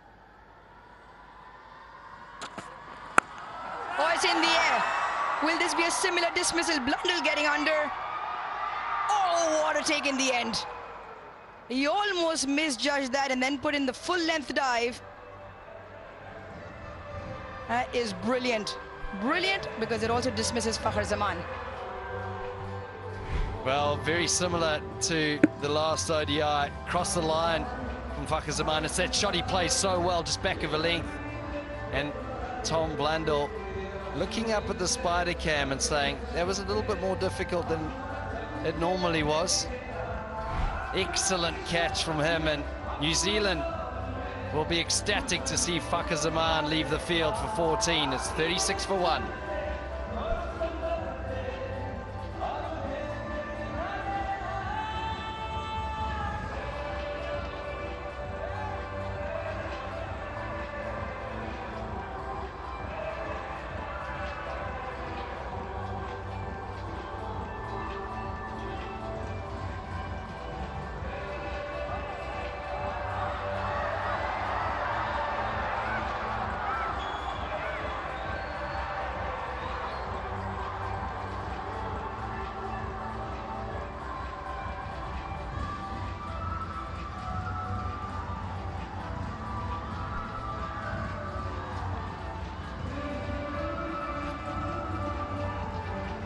The skipper makes his way out in the middle. And the skipper, he has plenty of numbers that work for him. 99 one-day international games, 59 is average. He can strike them as well. And he loves to bat long. He loves to get big runs. And he's here in the middle because Fakhar Zaman, in very repeat fashion, as from a few days ago, has a swipe across the line, top edges. This is a very good catch from Tom Blundell. Not easy because at one point Spider might have been in the way, in the eye line. And he'll...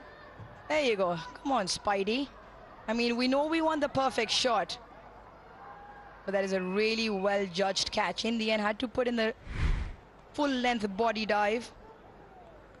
And takes one to dismiss Fakhar Zaman.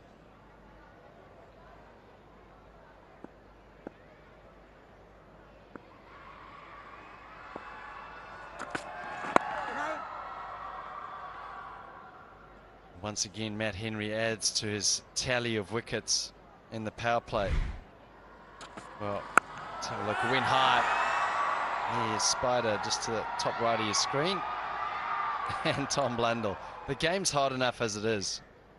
Cricketers generally look for a few excuses, but no excuses there because Blundell pouched it safely.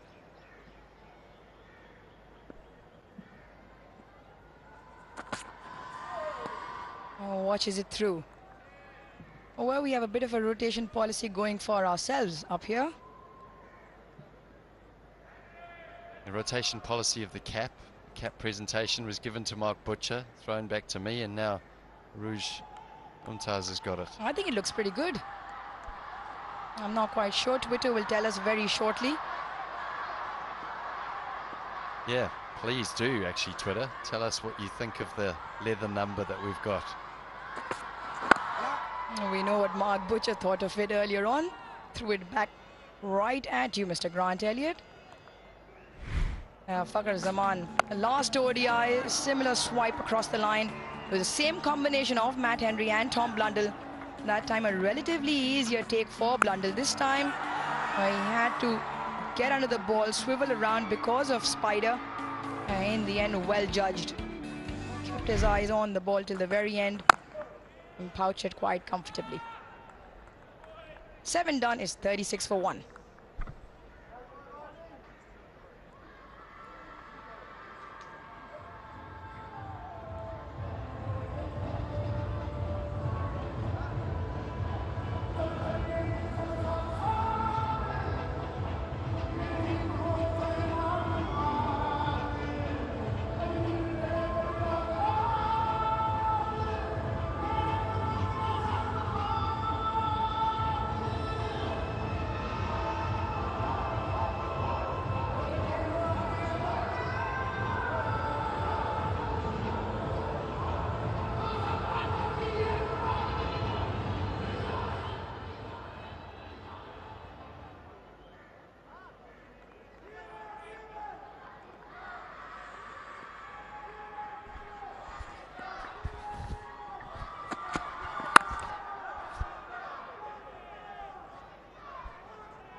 Right, the ball previously just popped a little bit, didn't it?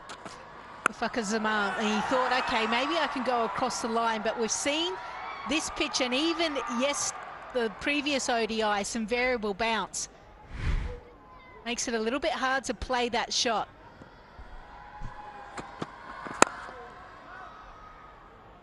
That certainly wasn't the case in the first two ODIs.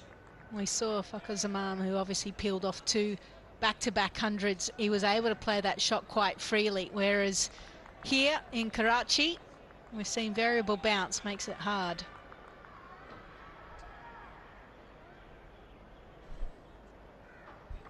We looked at it just before the start of the game. Not too different from what we saw in the third ODI. Just a bit of bat onto that. I'll go for a boundary.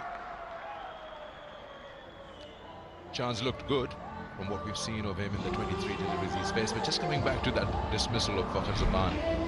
That's the boundary there, just the line was wrong and it's easy to put it away. Just gets into that release shot so early, he wants to, I don't know, just almost compelled to play that shot when he feels it's in his zone. Identical dismissals. And you're right about that, it's very different from Pindi here.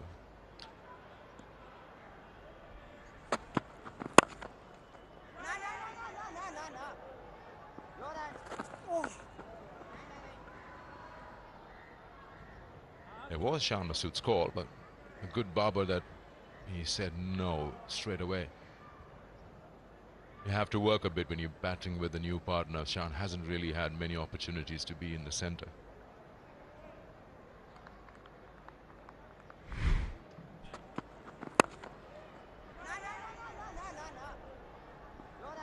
Mentioned it's a good opportunity for him. He's been given a chance in the middle order, but he's a top order batter. We had this conversation, I think, in the first ODI.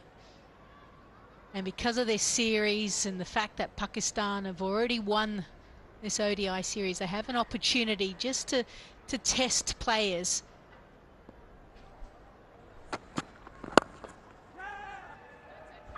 That's a good run again. Yeah, he can actually set a goal for himself because he needs not to prove something to himself, but rather than anything else, some numbers, good numbers in terms of runs against his name. And you're right about that. I mean, that is his position. He's an opening batter and he's got that opportunity, and he look to spend as much time as possible out there. His list career suggests that.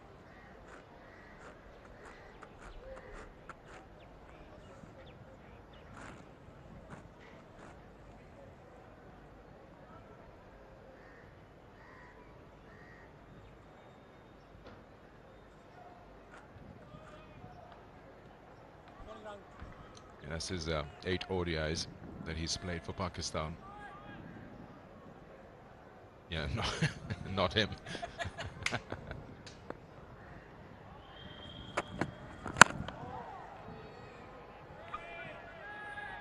Oh, struck the bottom of the bat, must have stung. 41 for 1 after 8.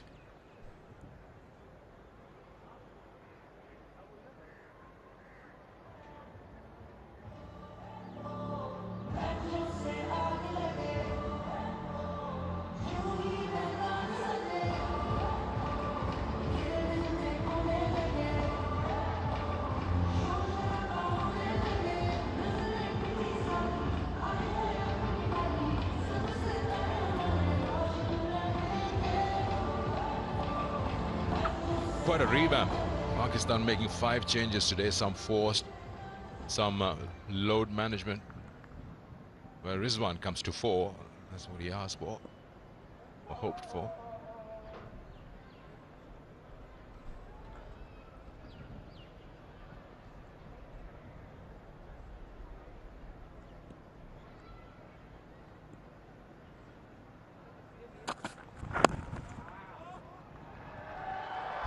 Every time you go leg stump line, you're asking for trouble as a bowler, and it's just been put away. And very rarely you see Matt Henry doing that. Margin of error very slim. It'll be put away. Yeah, he's actually been the standout bowler for New Zealand because of the lines that he has bowled, but he's strayed here. And you do that to any left-hander and they'll pick those off with ease.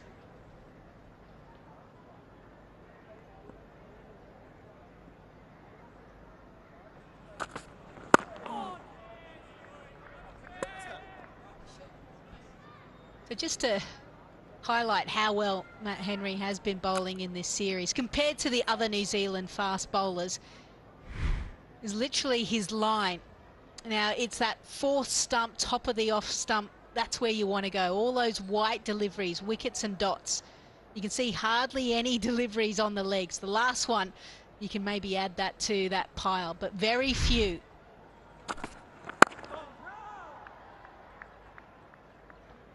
And then when you look at since the last World Cup, he's actually the third most prolific bowler in the power play as well. And to show you the other New Zealand fast bowlers, you can see how many dots, not too many. And they've certainly been picked off a lot more. They've bowled a little bit more deliveries on the stumps. And here in the subcontinent, that gets worked to the leg side with ease. That's nicely done. He's a tall man, Shan Masood. Any bit of bounce, he'll play it and right on top of it. Well, he's not helping out our storytelling, is he, at the moment in this over? He's gone for 2 boundaries. It was the length that time. Wasn't short enough, just sat up really. And easy for Shan Masood. 5 wickets so far.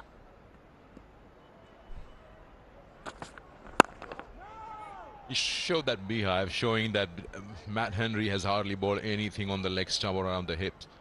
When you show all the other bowlers, they've also been put away around that 4th or 5th off stump area. It's more to do with that length that he's been bowling also, Matt Henry.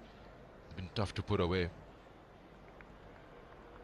We saw earlier on New Zealand bowled to a certain strategy. First game, they were a little too short.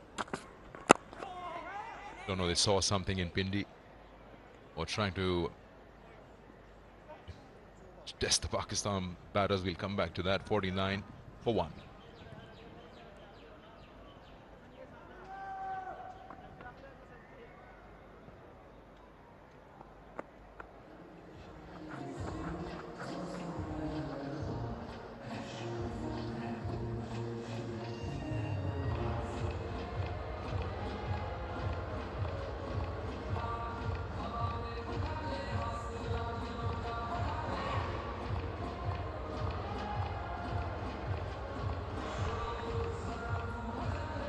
For 1, 40 dots in that.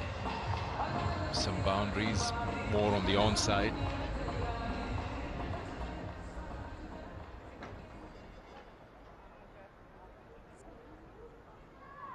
Checking out, gets into the 11 today. One of the 3 changes that New Zealand have made. Also got Neesham and Ben Lister gets the cap today.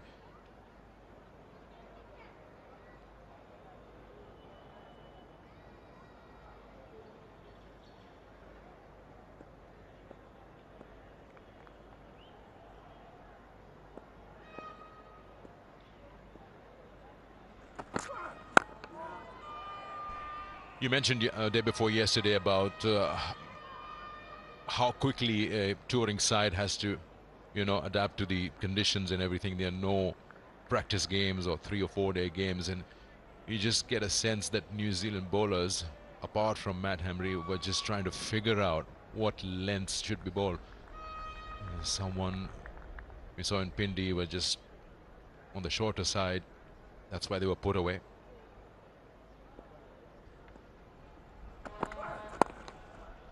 Even in their batting in the first few games, before you joined us, they were just looking to play everything square of the wicket and just didn't find that desired bounce. 50 up for Pakistan. And I think Chapman was the first one to figure it out.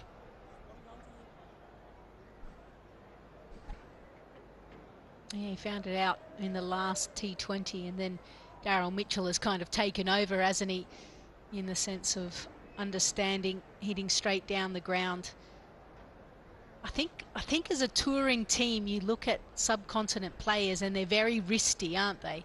They make it look easy to hit square. So all of a sudden you think, okay, hang on, when we come to the subcontinent, we have to play square. That's not necessarily the case.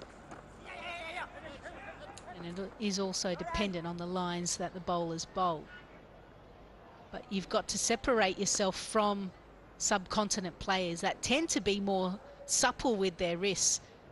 And the reason why I say that actually is because I was fortunate enough, I only broke one bone in my body, touch wood till now, and it was a little pinky. And I remember going to the hand specialist, and he said, actually, there's one thing about people that come from the subcontinent.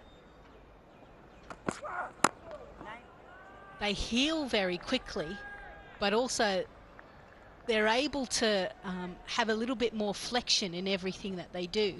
So that's why, you know, you think of how they play and the wrists that they use, whether it be bowling or potentially batting. And that's almost a distinct advantage that we have compared to Westerners. So that was something that I never even thought of or realised there was some scientific proof behind that.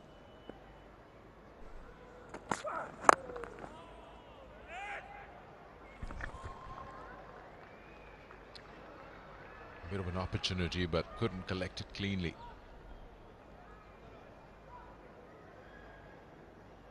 Things brings me to another point. We'll talk about that in the next over, as it's the last ball. How sides have to manage, touring sides, different conditions, and I'm pretty sure that according to a tour, wherever you're going, you select a side, keeping those players in mind, what their strengths are, as I'm talking about batters. And that leg stump. You see more of that when they're coming round the wicket to left-handers. Done with the power play one, 53 for 1.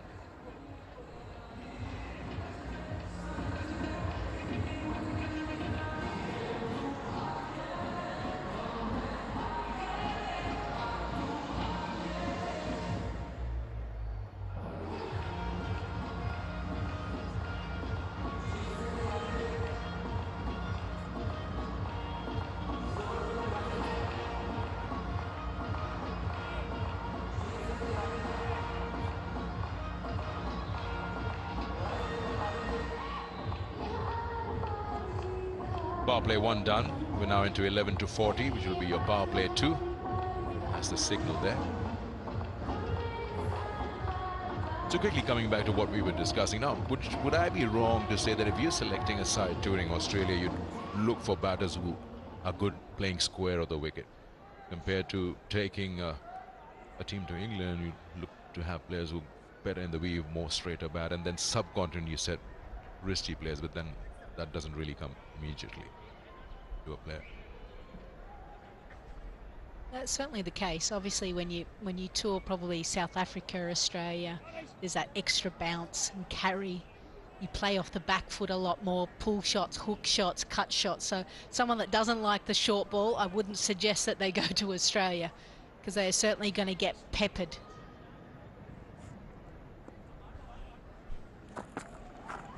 First time we're seeing spin in this 4th ODI.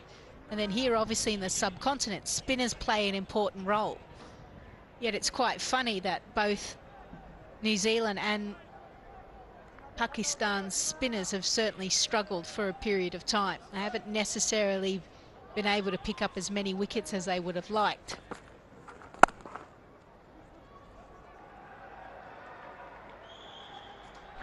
That's good running there. Putting pressure on the fielder in the deep and completing the 2 with ease.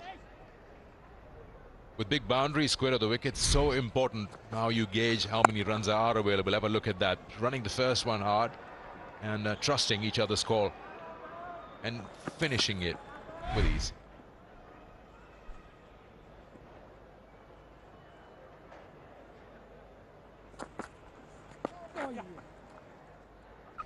Which is why we've seen Shan Masood do well in South Africa, and relatively better than the others. He's tall, he rides the bounce well, and he can play a square of the wicket. He looked at ease compared to the other batters last time I saw him in South Africa. Got 100 there, if I'm not wrong. I'm talking about any format, not just ODIs, could be test matches as well.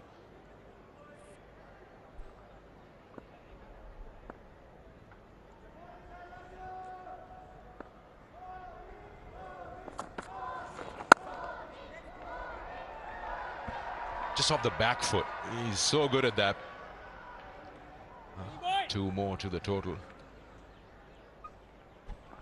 His vertical shots are something that you just want to keep watching again and again. Whether it be even a defence, a drive off the front foot, or a nice back foot drive as well. Really watches the ball onto the bat. Plays it under his eyes. And bat and pad tends to be nice and close together as well. Very simplistic in how he goes about it. Makes it look very easy, yet players spend hours and hours in the nets trying to get that look and feel that Babar Azam has.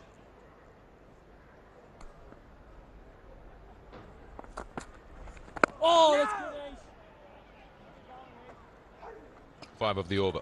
It's 58 for 1.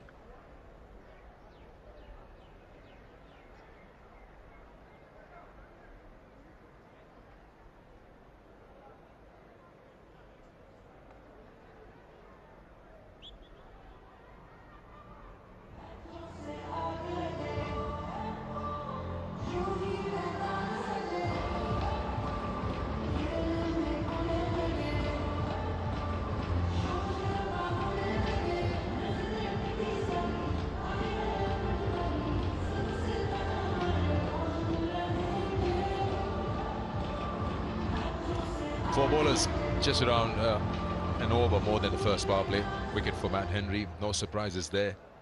Usually gets that first breakthrough. And Tickner will continue.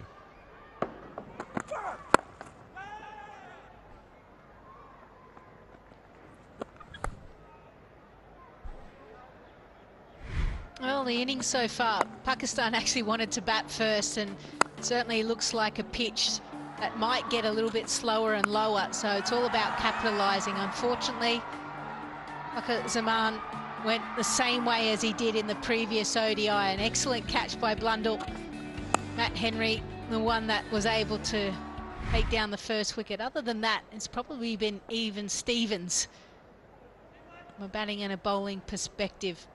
Partnership's going to be really important in being able to post a decent total.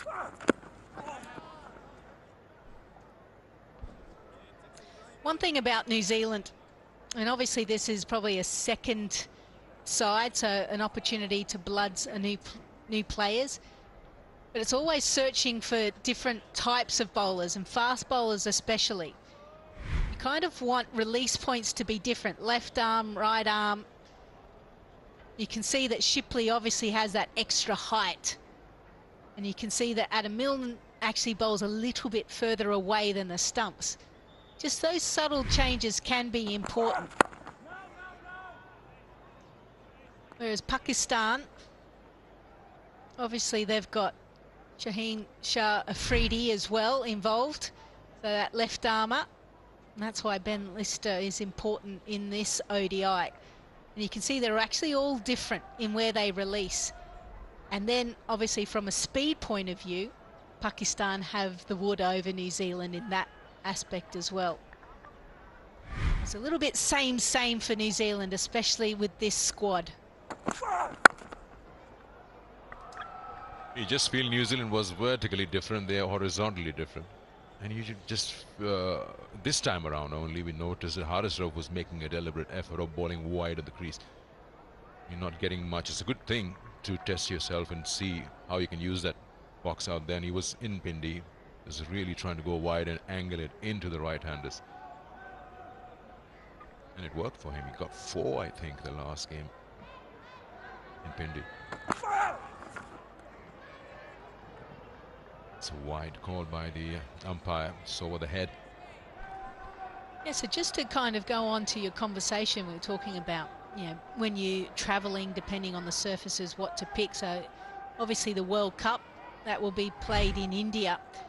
You've got to now try and find a fast bowling attack that's going to be able to cope with what's going to be presented from pitches. So variation in speeds, left arm, right arm.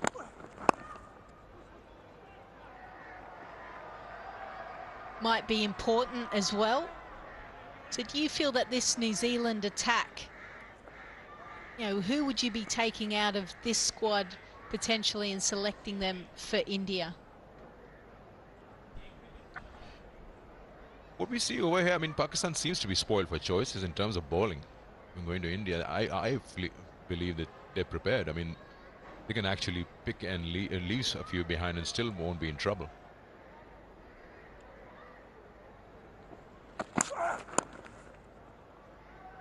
Whereas New Zealand will, of course, get their usual suspects back into the side and have to see how many of these guys who have been given the opportunity will make it. We'll come back to that. 64 for 1.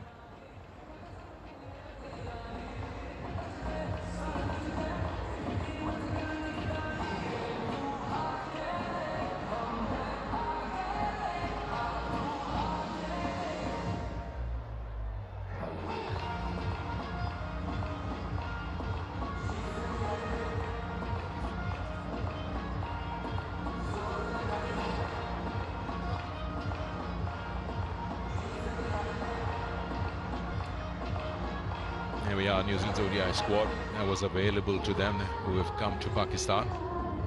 So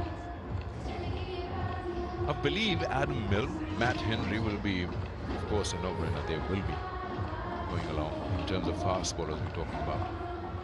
And then they have the guys who usually do play for the 11, Tim Southee, Lockie Ferguson and Trent Boult.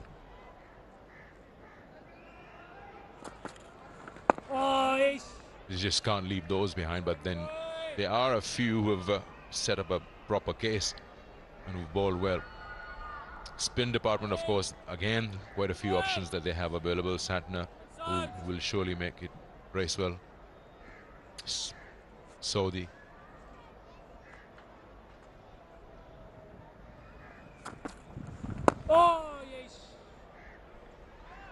Yeah, just on that, I think that's why it's important, the fact that Ben Lister, who gets an opportunity today making his debut, he's actually probably the long-term prospect for them, the left armour, because obviously Trent Boult has given back his national contract, should I say, and so there'll be more opportunities for him to potentially come in and play a lot more bilateral cricket.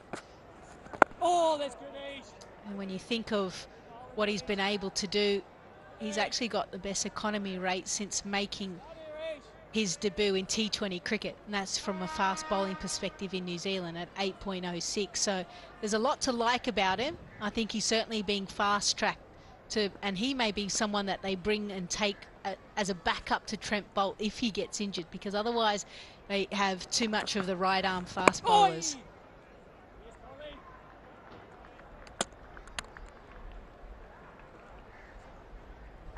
Pakistan, on the other hand, I mean, there will be, Shaheen has to be there. Haris Rauf, Naseem, you aren't leaving these three behind. Fast bowlers. Then, of course, Shadab will be there in the spin department. They have quite a few options as part-time spinners available. If Iftikhar makes it, yes, he's there. If Salman gets picked, he's there. He can bowl a bit.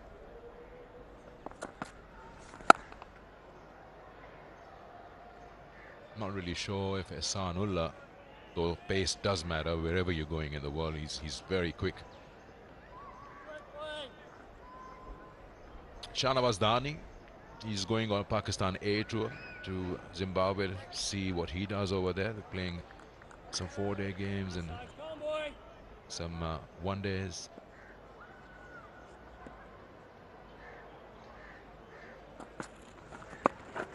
And you have Mohammad Wasim Jr., who's waiting. He can bat a bit down the order. He's quick. And it's the over. 66 for 1.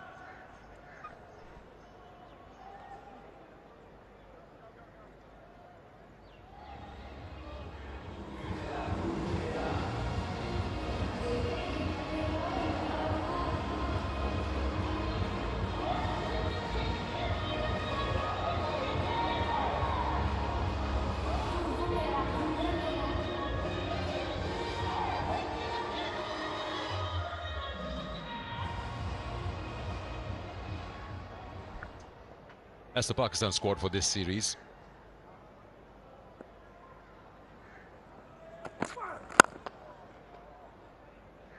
We've spoken about bowling from either side and what we feel, who will make it and who won't make it to the World Cup. When you look at Pakistan's side, I think the thing that they need to look into or decide is their middle order. I'm talking about batting. Who do they want to play at 5, 6, 7? Does Iftikhar make it? Does Agha Salman make it? Does Shan Masood still play 4?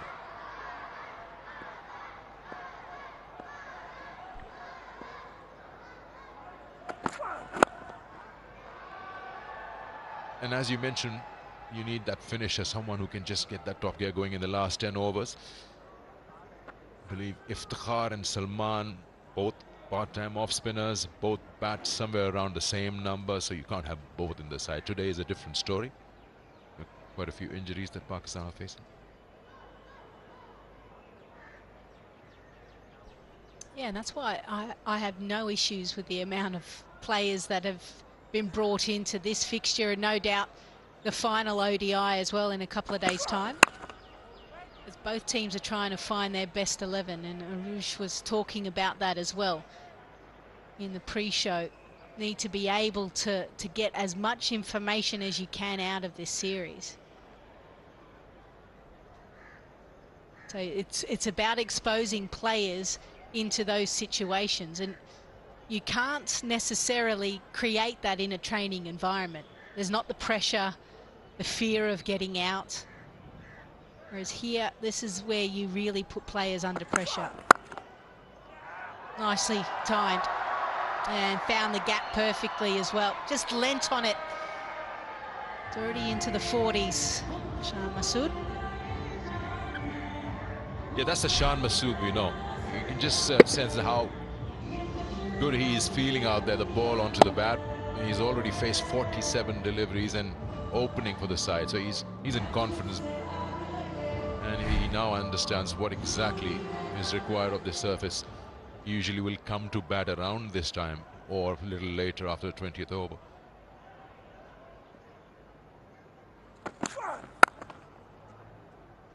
Would you want your 5, 6, 7 to be those guys who are a little flexible in terms of holding the bat in their hand? Which is why the conversation comes where Rizwan said, I'm happy at 4. I will bat at 5, that's fine. We've seen Iftikhar batting at 8. I'm talking about a different format, yes. But the flexibility. Umar Akmal used to provide that flexibility. He can bat up top the order. He can be a finisher, whether you're batting first or chasing.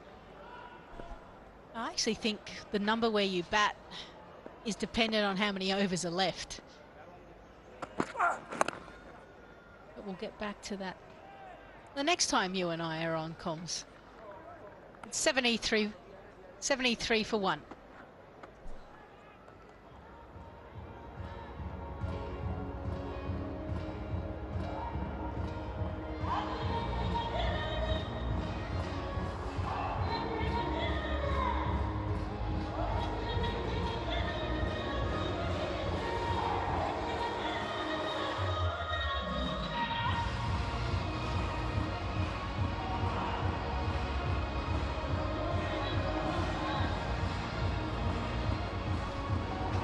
.73 for 1 after 14. We've been given one more over to have finish off our discussion. And which is not very happy with this idea. Well, he doesn't have a control over this. No, producer's in charge.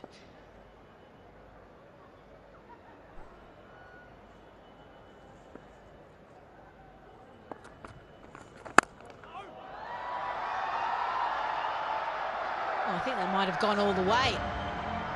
Might be the first 6 of this ODI. Short of length and so quick, Babar Azam. He's gone deep in crease, and again says Ish. So he just reads that length so quickly, goes deep in the box, and he got it all the way. Just having a second look, and looks like it's just bounced inside the playing area. Should be a boundary. We'll still wait for the official signal. Yes, it is 4. Yeah, so quickly to finish our discussion, yeah, I think it's very important when you talk about flexibility. It's not necessarily the position, because those positions will change. I think it's about And this is where T20 cricket, we're starting to see it infiltrate ODI cricket. So certain players are really good at the back end, or when they need about 10, 12, 15, 20 overs. Also, it depends on what's going on and what bowlers are left. Are there more spin bowlers potentially for a period of time? Do you sense a specialist batter that loves taking down the spinners? I think you've got to have all of that in your playing 11. It's a big ask for coaches and selectors to get those players, but from a playing perspective, if you can give at least two of those skills, look, I love playing spin, I can rotate the strike, and I'm a power hitter, then you're the type of player that will fit nicely into that middle order and that late order. But you're right, needs to be flexible.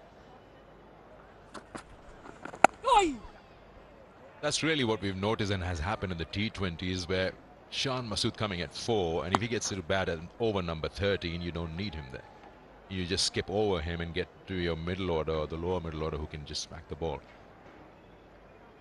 But does the captain do that? If he comes out to bat at over number 13, really that his job is already done without him even facing a ball. This time he might get a maximum. No, one bounce. Well, he'll take that. Again, slightly short. Again, deep into the box and smashes that one to mid-wicket. Well, this isn't like Ish Sodhi.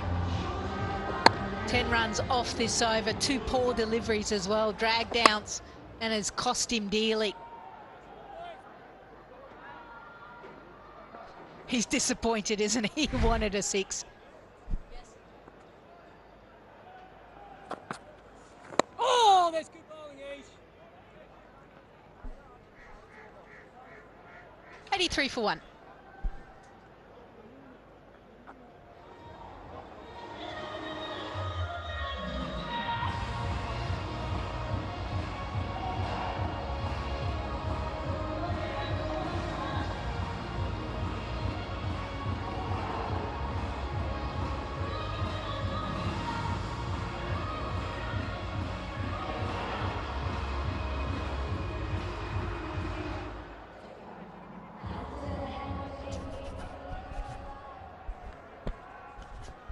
Pitch looks good.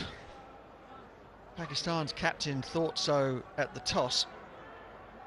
Not prone to making big predictions, Babar Azam. There was a little smirk there. And he even mentioned the magic number 300 when he was talking to Sikandar. Cole McConkie has been given the ball, brought into the action in the 16th over. And a really good debut on Wednesday, making a maiden 50. Finishing up with figures of 1 for 46 with the ball. Really tough conditions out there at the moment for the bowlers here in Karachi. Oh, yes, Coley. Almost. Finds the outside edge of Shah Masood and a return catch. Boy. Afternoon, Ruji. Afternoon, Butch. I hope you've cheered up after an unwanted cap presentation earlier on in the day. It's the closest I got to an ODI cap. Anyway.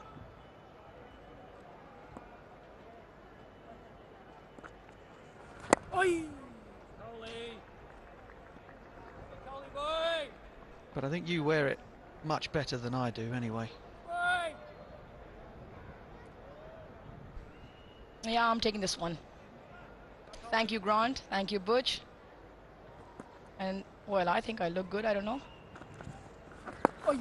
Twitter seems to agree. Peaky blinder. Nice. And if anybody asks why, then Cillian Murphy would have said, because we can. Question is, can Babar Azam chalk off another landmark, another milestone in what is already a terrific career?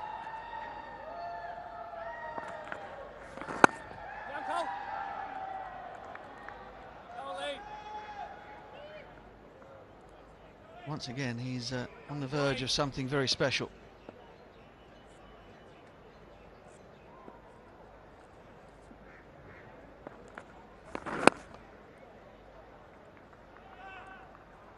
one closer. He'll keep the strike. We'll let you in on the secret in the following over should he make it. 85 for 1.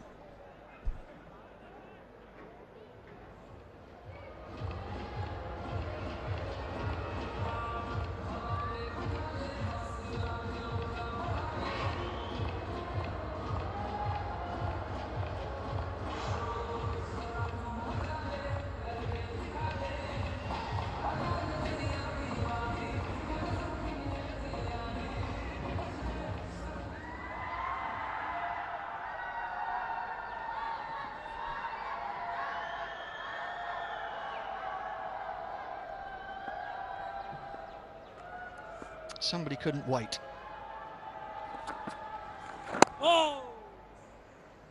And there we have it. To very little fanfare in the ground. But that is an extremely significant moment for Babar Azam. 5,000 one-day international runs. Fastest player in history to the landmark. 93rd player in the world to make that many. And the 14th from Pakistan. Oh! How's that? How's that?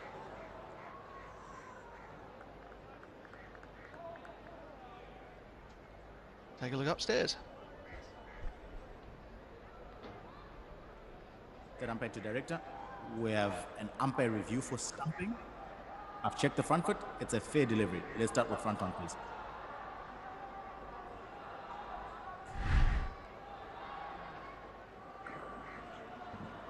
Ball is close to the bat. Let's get outer edge to confirm if there's any bat involved. Copy. Waiting for outer edge. Still building.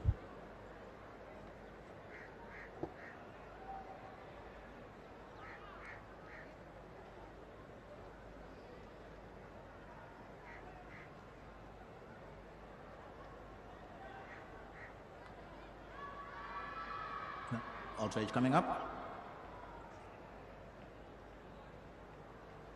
It's a flat line and a clear gap. Clear gap and ball passes bat. Let's go side on for the stumping, please.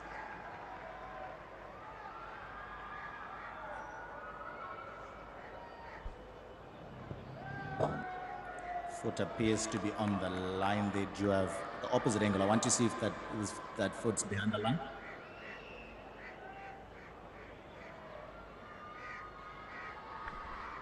Okay.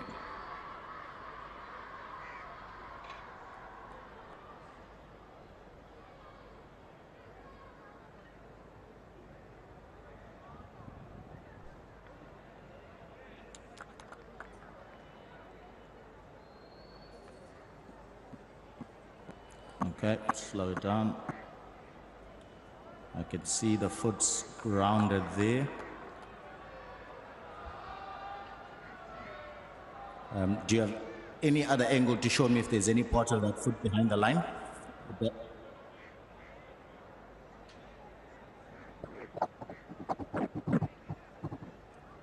From that, I can't tell if the foot is behind the line. Do it. Can we get a zoomed up view, please?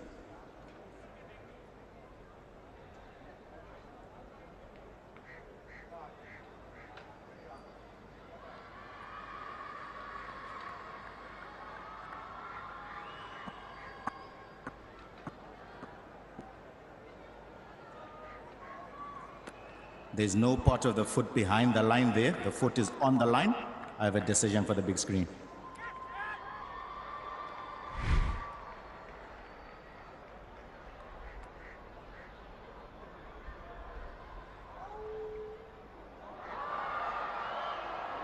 Well, that's a superb decision from Langton Russeri. He took his time, and I think he has come to exactly the correct conclusion.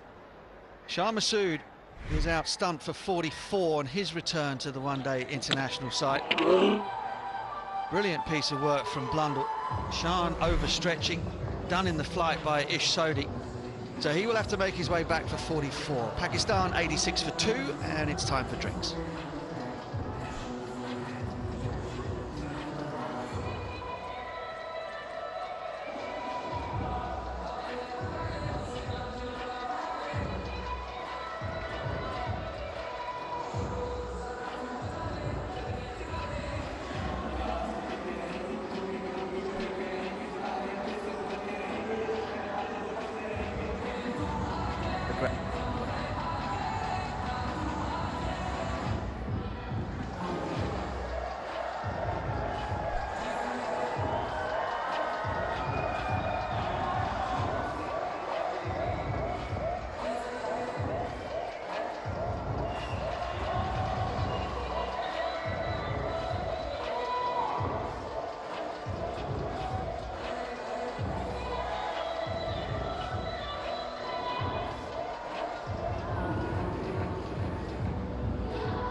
Well, the now relatively infamous press conference with Mohammad Rizwan. He suggested that 4 was his favoured number. Well, he's there today. It's a chance to bat in the position where he feels he would be happiest. Gets off the mark straight away. He'll be busy, that is for sure. And here's why he's there. And Shan Masood just reaching out for this. And in the end just manages to get his toe on the line. When Blundell very quick behind the stumps.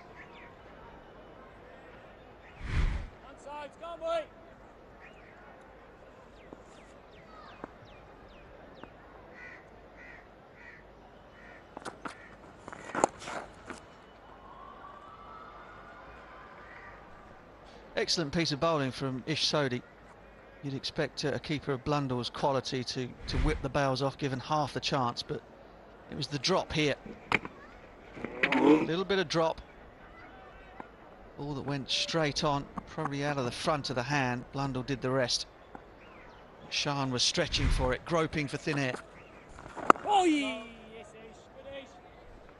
Well, that's 2 good pieces of wicket keeping from Blundell. First the catch for Fakhar Zaman, where there was a bit of indecision in terms of Spider Cam right being in his eye line. He did well to take that. And even the piece of stumping now.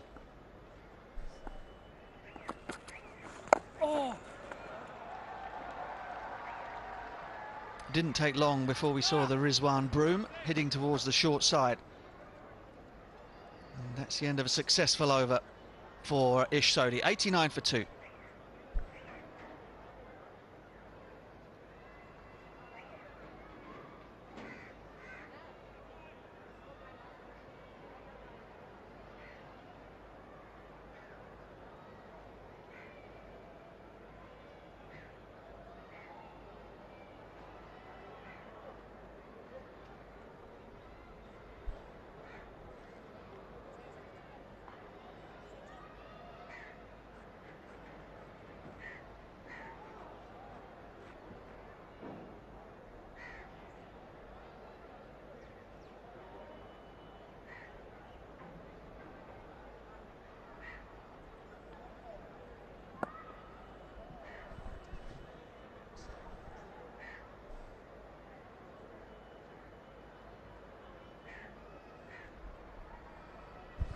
McConkey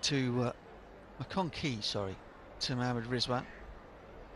Bigger side of the ground by quite a long way, 80 something yards out to the leg side. Rizwan's favourite area. Go, Kohli. Was an area I think Pakistan could have exploited more when Imam was batting against Ish Sodhi, but this is Sodhi stuffing Shan Masood in the flight.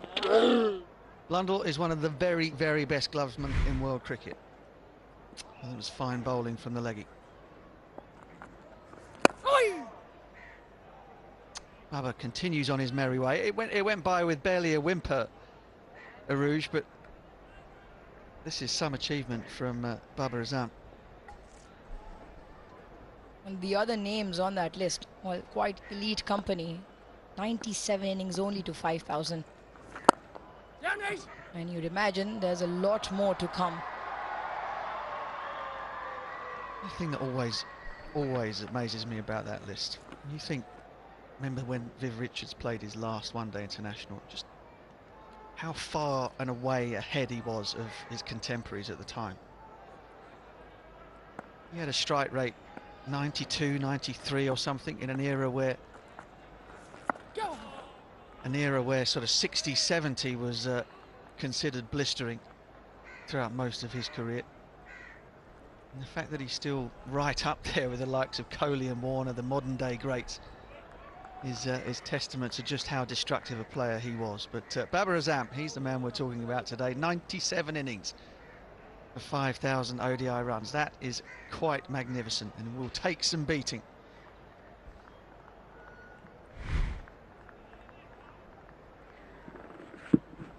Mohammad Rizwan just taking one on the gloves. A little bit of spin and bounce there.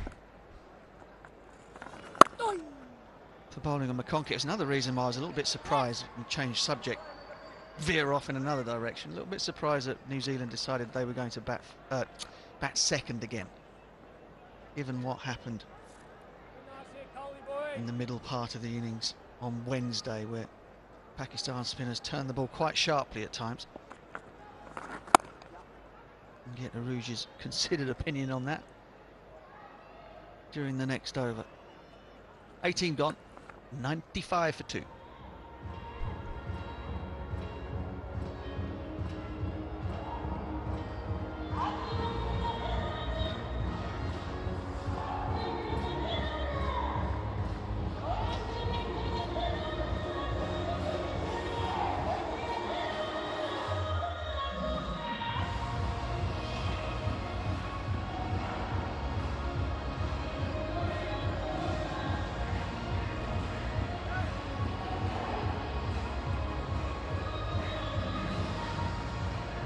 Good start for Pakistan. Pitch looks, if anything, a little better than the one on Wednesday. So the toss, what would you have done?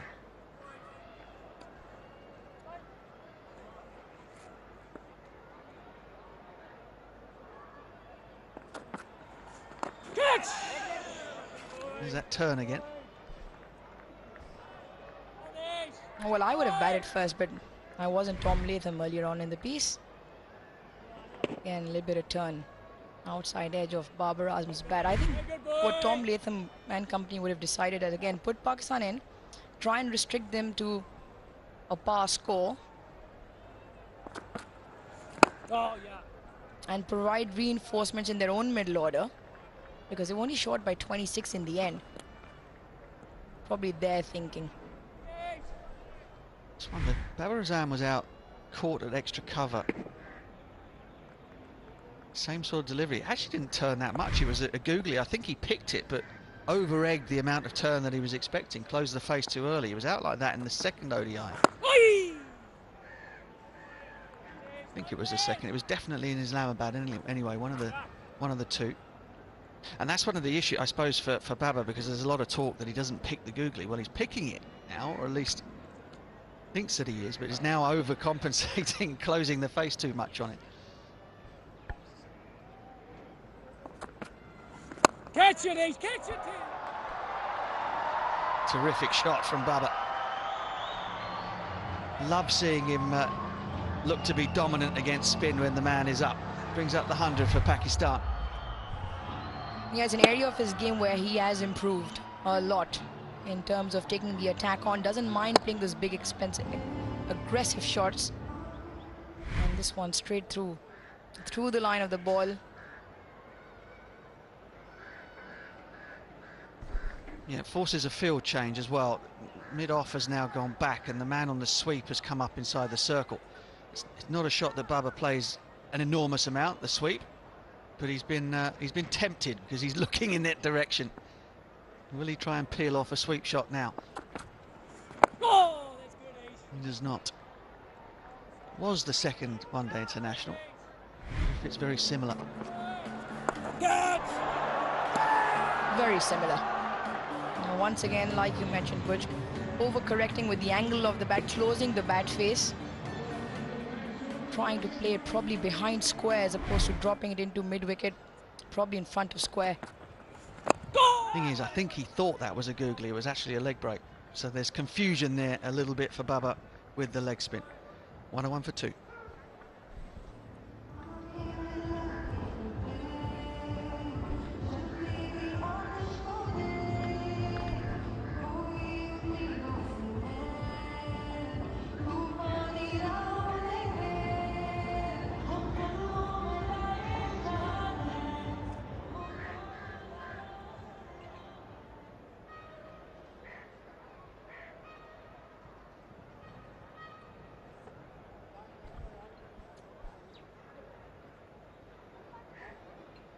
Parched square there at the National Stadium. You'd expect after a whole season's worth of cricket that would be the case, and that the spinners would start to find a little bit of joy. And don't see a great deal of turn here in Pakistan, but at this time of year when the sun's been beating down, Spinners get a little bit of something. Oi!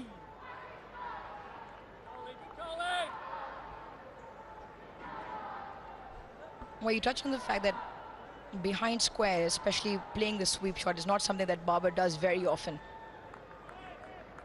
And it could be when the spin is timed out around that similar line and length that Sodhi bowled, where he closed the bat face. Because most often now the field set such allows that those big gaps because he doesn't play that sweep. So maybe it's just a case of him dropping it down. Whether he can include the sweep shot in his armory, it could be an option. Googly definitely has troubled him in the recent past. Yeah, imagine how much faster he would have got 5,000 if he swept as well. Just a fabulous player, really is.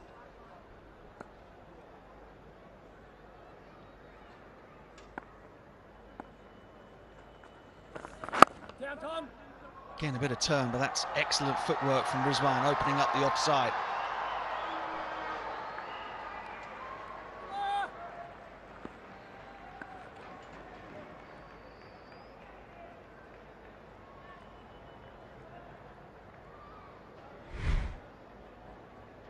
Watch the way he gets back outside leg stump to a ball that would have hit middle.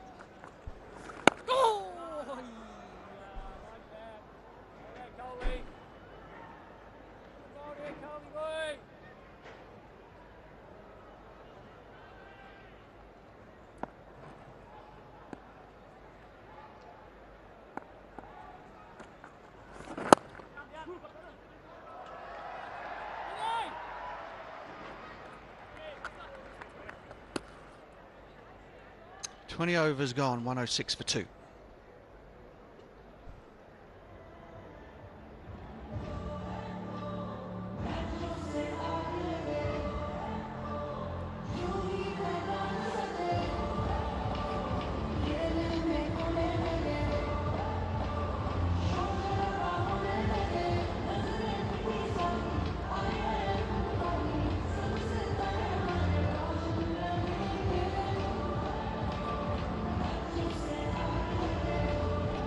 Well, the old firm are together. Partnership of 20 from 22. Things ticking along nicely. It's been a really good start for Pakistan. Tough old time for the Kiwi bowlers out there. Tough time for the spectators as well. The smattering of them that have come into the ground are hiding up in the back of the stands, trying to stay out of the sunlight. Perhaps you ought to send a few leather caps out there for them.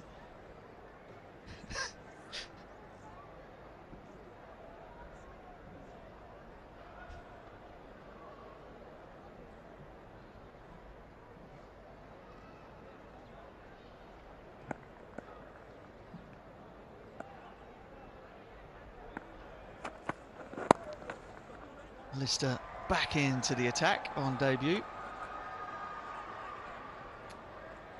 Rizwan scampers back for a second.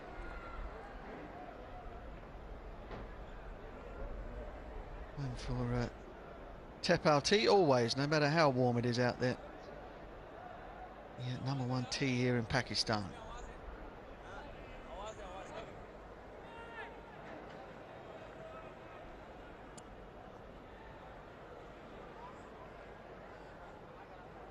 Breeze still blowing up from the coast, bring a bit of welcome relief to the players.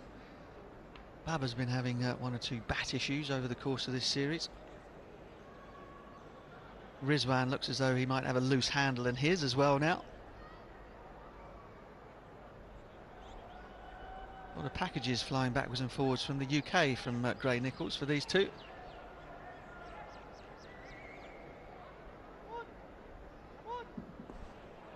I think Babar changed one of his bats in the previous game. Sent one back in. In the meantime, let's revisit a couple of wickets. Fakhar Zaman, similar fashion in the previous game. Excellent take from Blundell. And Matt Henry with his first, and then Ish Sodhi.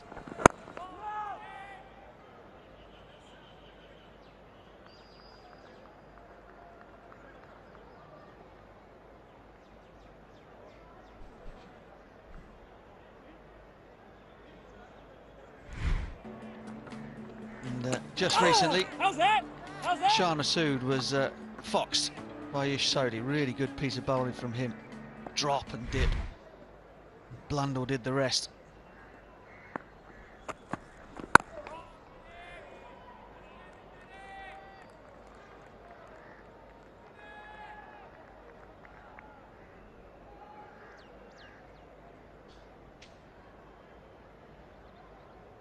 Rizwan has decided he can no longer continue with number 1. Is he going to go for the grey handle or the green? He's got a decent choice there.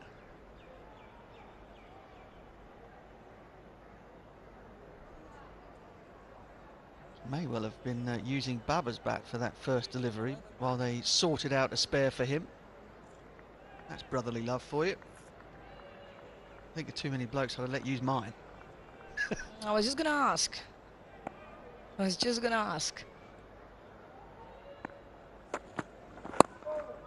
There are a lot of players that do not like sharing bats, no matter how much the brotherly love is.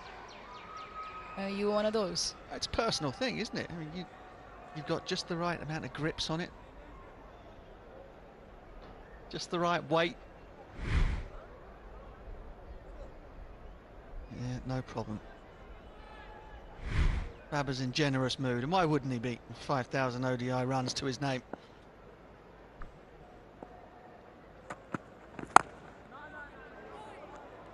Well, you mentioned at the toss, he had a little bit of a smirk on his face when Sikandar asked him, what's the pitch looking like? He said it looks like a decent one, a better one, in fact, it was his words. And Sikandar said then, what, 280, 290 or more, and with a little bit of a smirk, said maybe 290, 300. Yeah, I mean, he wasn't committing himself, but look, I'd really like to see this Pakistan team against a second-string New Zealand side really push themselves and try and go big, try and go beyond what they think par might be. Nice piece of running, nicely timed into a gap, and without breaking too much of a sweat, Pakistan are 111 for 2.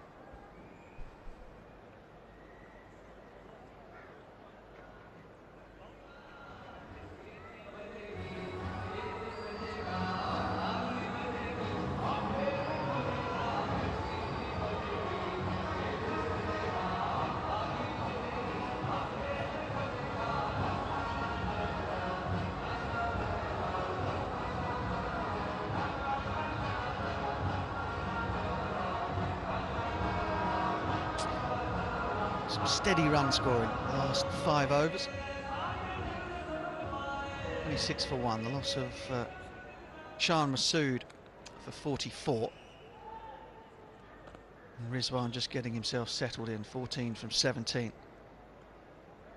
It's this period, isn't it? This is the area for Pakistan. This is the area in modern ODI cricket that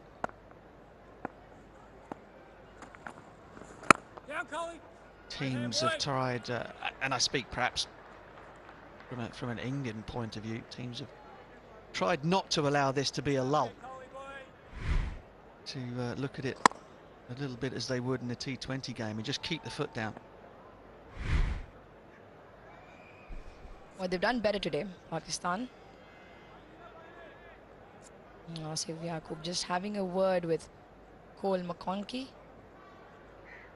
I think it's about maybe just going through the protocols of concussion. Looks like he took a knock to his teeth. It's really bothering him. You better get out there. Precisely. I mean, that's my department. Oh, not his teeth. Just under his eye, cheekbone on the right. Asif Yaqub. Well, he just needs to make sure that Cole McConkey goes through the processes of concussion. Make sure he's not conked out. Very good. Well, look, I'm all for looking after player welfare, but he'd have had worse than that when he made his debut the other day, as they were all smacking him in the face and patting him on the head.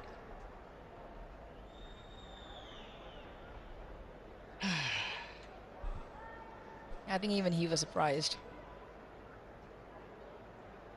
Asif Yaqub just pulled him to the side and said, all right, let's get that checked out.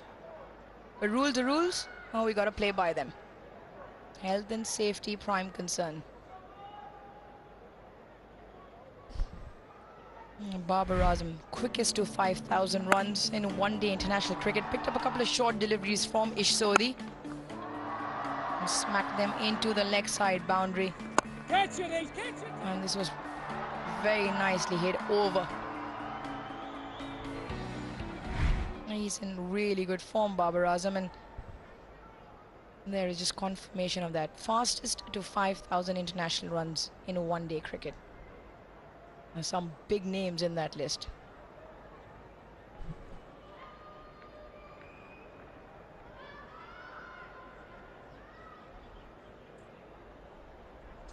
You know, this protocol. Would there be an argument perhaps to say, look, if it's this series, you remove the player from the playing field, you put a sub on, get another bowler to finish the over or whatever it might be, you check him out and then you put him back in play. I do not understand why there is a need for the game to stop there for that.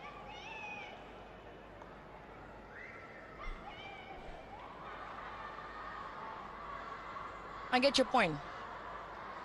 When there's a serious injury, and most of the times you'd imagine this being on the batting end of things. The batter getting a knock on his head or on his jawline, and then it's difficult to take that batter out of the equation and then send a sub in. So on the bowling side,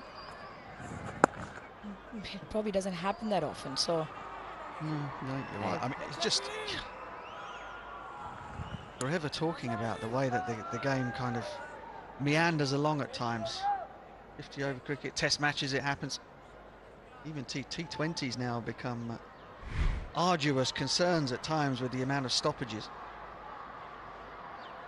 Fair enough, there's a protocol to go through. The man's obviously fine. Get on with the game.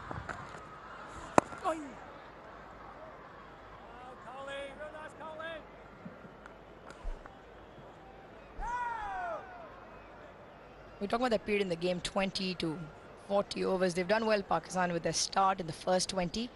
They were 86 a couple of days ago once 20 overs were done, and it was this phase where it slowed down considerably. Look, and I still think that, you know, lots of things have changed in terms of one-day international cricket over the last decade or so, and one of them being that there are only 4 fielders outside now for this period of game. So there is always a gap, there is always a vacant area on the boundary. And in certain conditions that makes it an absolute nightmare for captains if the batters are willing to take them on.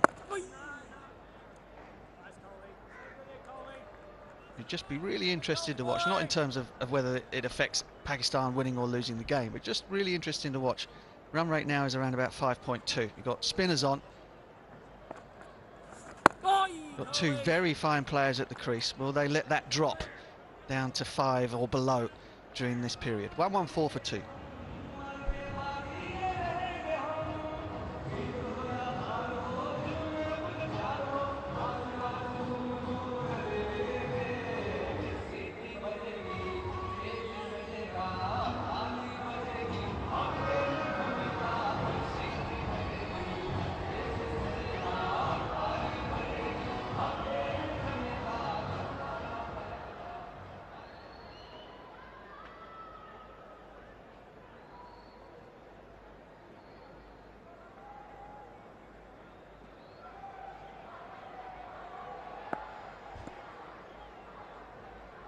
(142, 114 for 2.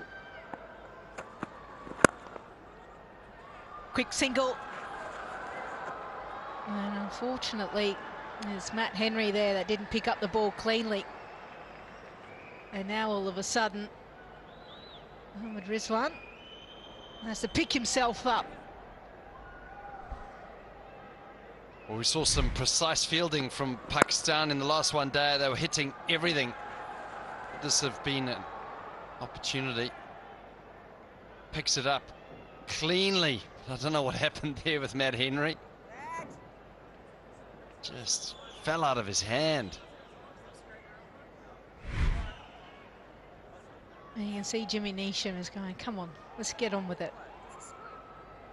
But Mohammad Rizwan, one thing I can tell you is when he actually dived, he was able to kind of go onto the side, and I reckon he's got a graze or something along those lines. And whether he's done it before and he's reopened it, it happens a lot actually when you get yourself a little bit dirty on the ground.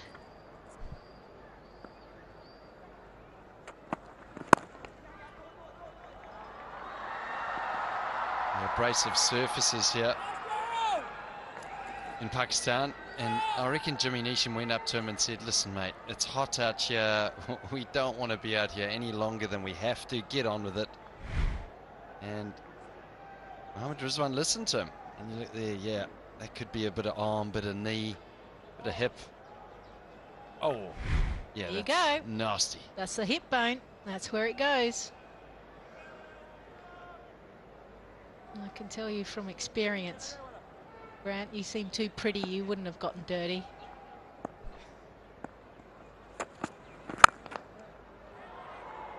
Get another single, quick single. He's busy, he's busy. He's looking for the overthrows as well.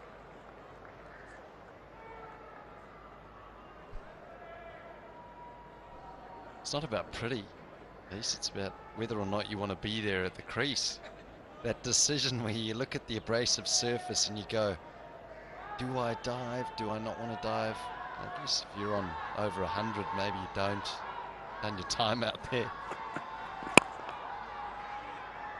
And again, another single. Oh, misfield this time. And I wouldn't be surprised if they come back for 3. Yeah.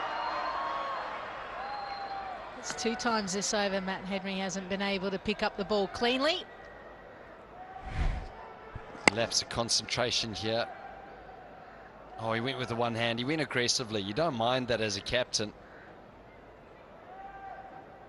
You do mind it when it goes past him, but you want to encourage your fielders to be aggressive, take the ball on. It's been a long tour for Matt Henry as well, though. He's put in the overs out there. Be hot for the players. Yeah, one thing I noticed straight away with one of the replays is that he's actually looking at the batter before he's got the ball in the hand. Yeah, this is all good. Good position, but look at the ball first. See, his eyes are up at the stumps. Watch the ball into your hands. Once you have it, then you can release it. I know you pick up a lot of information from your eyes first. Good lines, that over. Unfortunately, good singles taken as well, and a bit of a misfield. 120 for 2.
Bit of running repairs being done. I can tell you it is an uncomfortable position, and he's the type of guy, I think if he bats for a little bit longer, he's going to be diving on that regularly. And once you get one of those grass burns, they just keep opening up. It's like getting what we used to call the bluey on your hand. It's just a little bruise on the knuckle on the inside of the hand, and the ball just keeps getting hit there. It's part of the occupational hazard, I guess. being a cricketer. Happens. He'll just move on with it. McConkey to continue, getting a little bit of turn. And I like the field that they've got here. Cover, mid-wicket, hunting, mid-off, up, asking batters of Babar Azam and Mohammad Rizwan to take a gamble and go over mid-off. And he hangs the ball out there, but these two seem to have a great understanding between each other. Another single taken. Yeah, I thought it was going to be interesting to see how they're playing McConkey today. He went for 46 in his first ODI in the debut. They're rotating the strike. Brilliant communication, as you said, Lisa. I thought that maybe today they'd be a little bit more aggressive with him. Bowling through the middle and going for 46. Say that is an outstanding spell on debut as an off-spinner.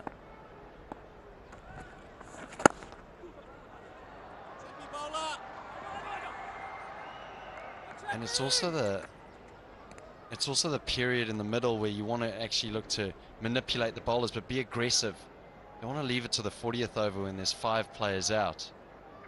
So mid-off is always up for McConkey, and I think that's where the opportunity lies, coming down the wicket and looking to hit up and over that area. Oh, played late. Really clever. But knew Babar Azam knew he didn't necessarily get it. Yeah, you're right. In this period of time with only 4 fielders out, try and go where the 5th fielder would normally go. It's an invitation, isn't it? A little bit of extra bounce, nicely played. Because he's only gone for 20 now and he's into his 5th over. And we know that he was bowling a fuller length compared to the other spinners. Really is giving it a little bit of flight, so there's opportunity for Pakistan batters here. Instead, a dot. So another good over by McConkey. 4 runs off it. 124 for 2.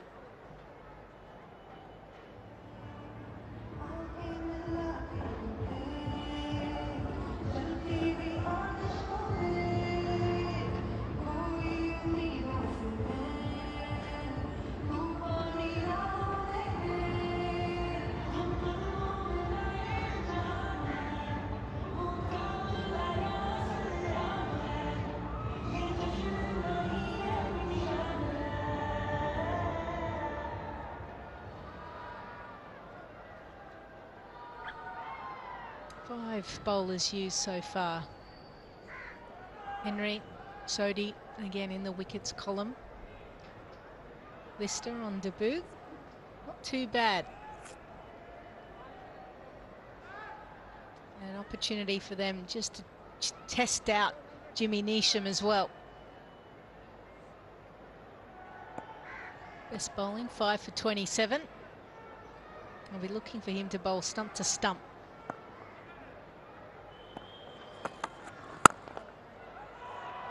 Oh, nicely driven down the ground. That was a little bit of a warm-up delivery. It was full and easy to punch. A big period for New Zealand here. They've done well. They've restricted Pakistan. They're going to have to bowl in partnerships. Well placed by Rizwan. He got the length that he wanted and just hit through the line. Minimal foot movement as always from him, but a good eye.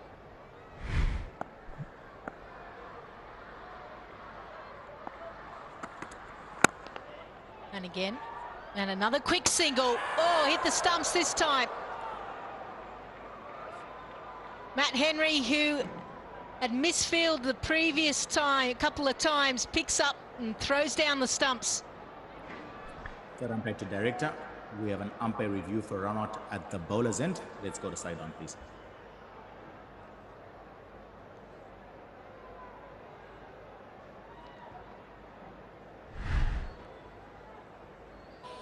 Batter stroked off his ground. I have a decision for the big screen.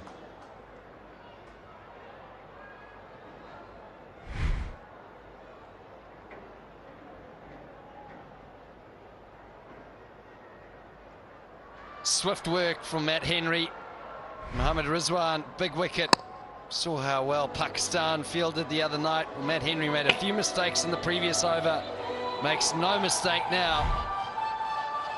Precise throw. And a much needed wicket in the middle period. Rizwan goes for 24, 128 for 3.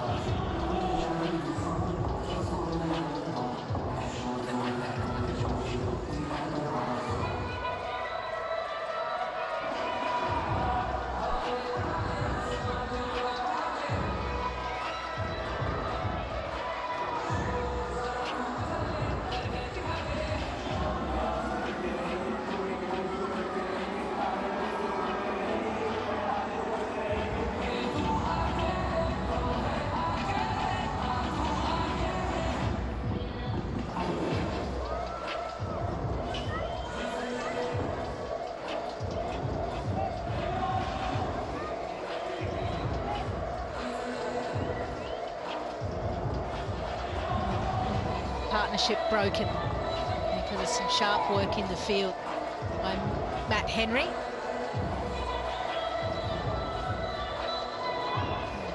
Salman comes in. We've spoken about this middle order of Pakistan, and to be fair, New Zealand trying to find some solutions. Salman is there because of Matt Henry. Mohammad Rizwan had been testing out mid-on a number of times, and this time it was his undoing. The dive, unfortunately, couldn't help him, and no doubt he's opened up that graze again. Henry's happy with himself, so is the rest of the team.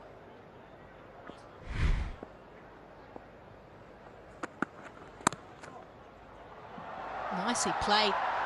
Babar Azam. Talk about timing and placement. Almost a look of surprise from Jimmy Neesham. He thought he hadn't done much wrong. It was fifth stump, it was a good length. Babar Azam, he just hits it into the ground. Under his eyes, bang, into the deck. Gathers pace. Gee, that's a classy shot. Effortless.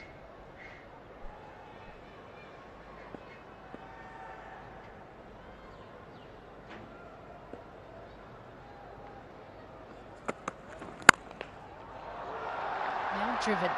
They look for 2. They won't get it. Chapman out there. It's quick to release the ball.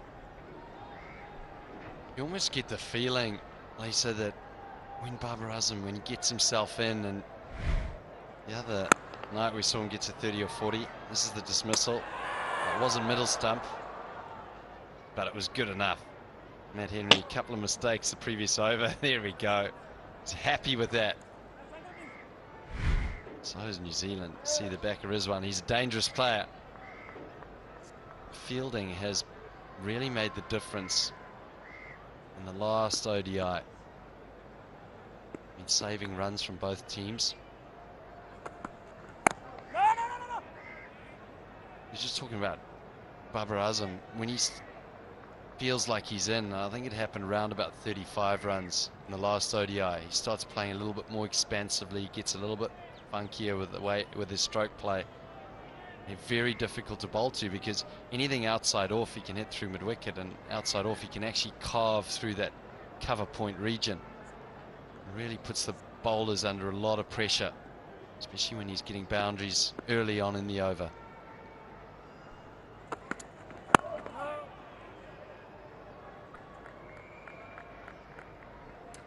$133 for 3.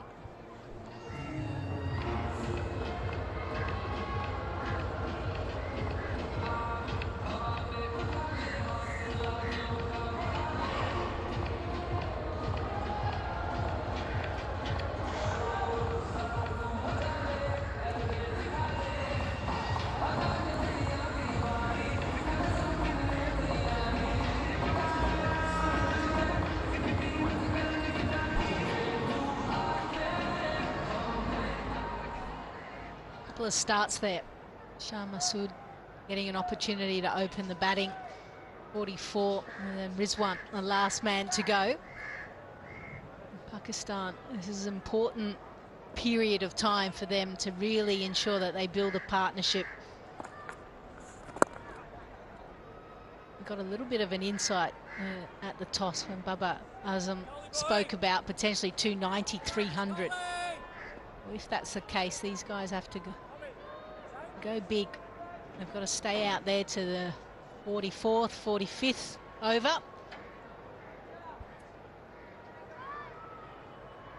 Well, a Jazz fun pulse moment. What is the lowest total defended in an ODI World Cup match? Is it 134 or 162? I assume this is a men's World Cup.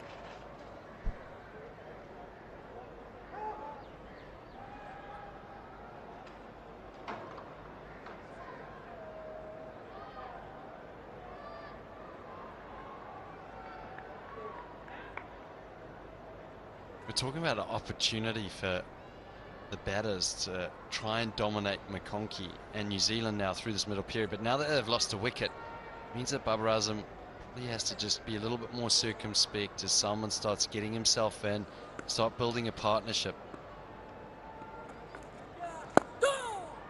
Work to the leg side.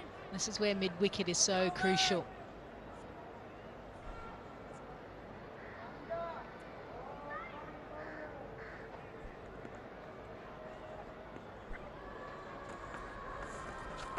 Goes for a little lap, top edge.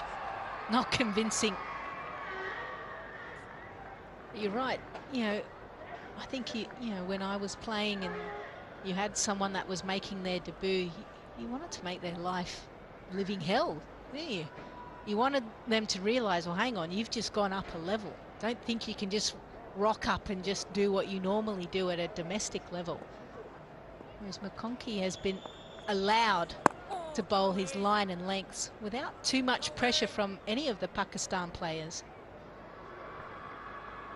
He's over halfway through his spell now and 0 for 22. Well, he would have definitely taken that. Turned up today and you said you're going to be 0 for 22 or 5.4. He'd be more than happy with that. Maybe to have a wicket or two, but it's great stuff when you've just got the 4 players out, and that's why we talk about these middle periods. And I think leading into the World Cup, it's going to be the most pivotal moments of teams trying to wrestle back a little bit of authority in the game, whether they send in someone like Iftikhar next or someone to be a little bit more dominant. Short. And it's nicely timed, but some good work out in the deep. Darryl Mitchell out there, 138 for 3.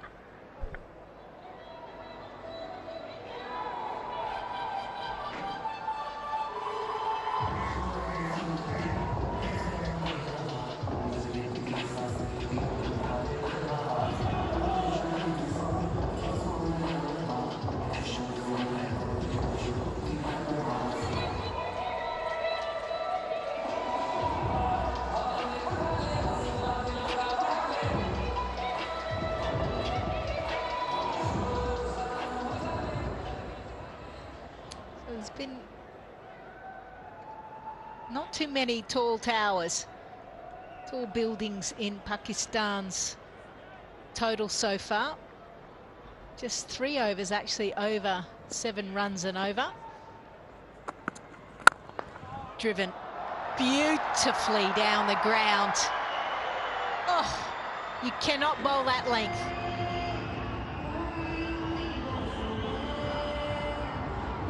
Yeah, over pitch from Neesham, but I don't know what to say about this. Just watch and enjoy.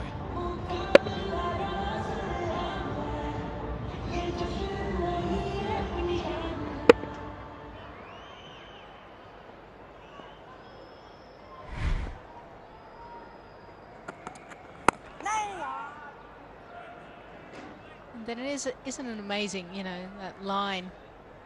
You can just open the face as well, just looking to try and squirt it to the backward point. Well, Sensodyne sensitivity, free moment, because life's too short for sensitive tea. It's quite warm out there. Those cold drinks will be handy. Looked like he had the 92 World Cup colours on as well, that fella. Not sure he was enjoying his iced mocha that much.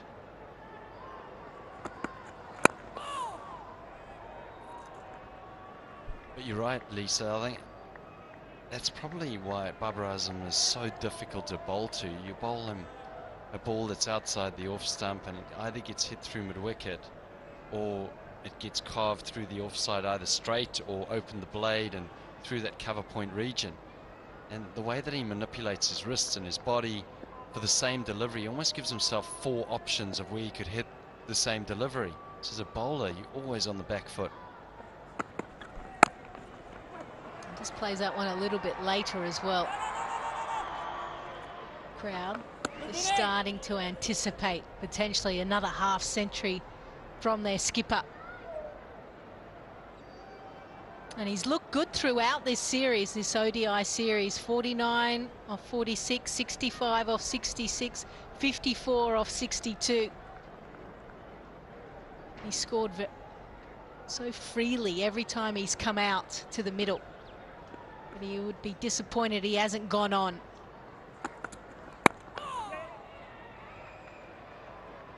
Today might be the day. That is one thing with world-class players, as you know, that they don't miss out often. They get to this stage now. He's not thinking 50. He's probably thinking a big 100 here. They've got that drive and that desire to just be out there and score runs, as many as possible, and just churn them out day by day. The chant is up. Baba, Baba, Baba. And they'll have to wait a little bit longer. 144 for 3.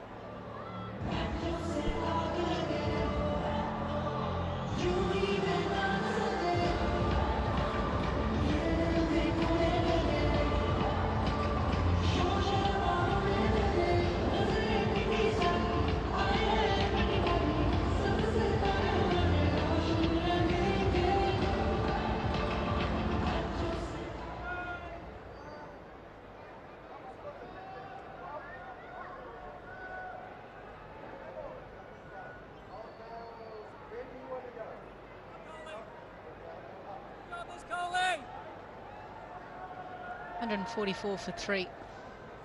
Just over the halfway mark. Catch it!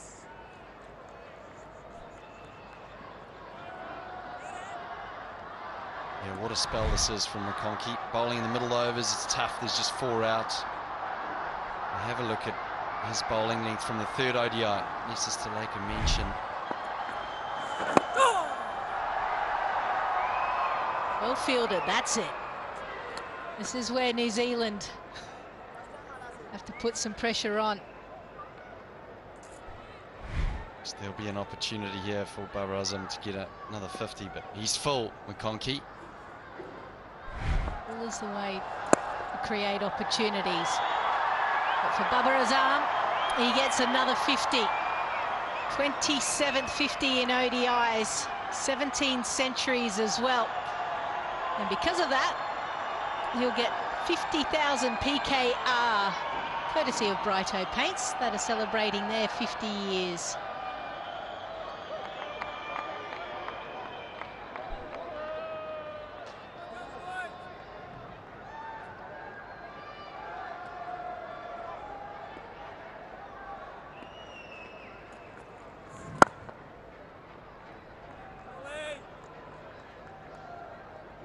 Talk about the desire to score runs. Well, in the last 3 years, Babar Azam has batted 25 times in ODIs and 18 times he's gone past 50.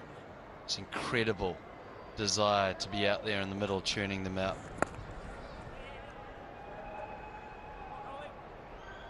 And you get the sense that he's not finished yet. Yep, and then out of those 18 times, he's converted 6 times into hundreds. That's pretty good. You'd take that any day of the week. Catch it! Still a very good over by McConkey. Just singles coming from him. 149 for 3.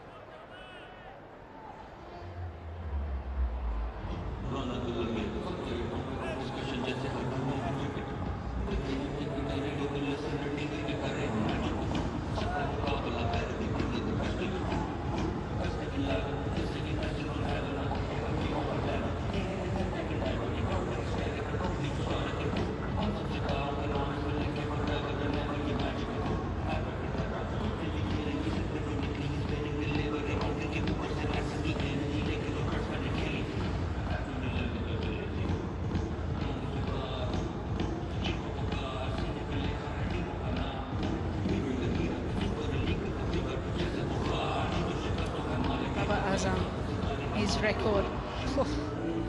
Not bad numbers, really, against any of the sides. India is probably the only one that he would like to improve, just averaging at 31. But the rest, outstanding. Against Australia, 73, West Indies, 79.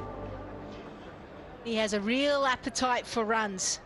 He leads from the front. And no doubt he has inspired so many young cricketers to pick up the bat, especially here in Pakistan, but certainly around the world as well.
Well, it's an unquenchable appetite that Babar Azam has for runs in any format of the game. And he is the king of one-day internationals. That is indisputable.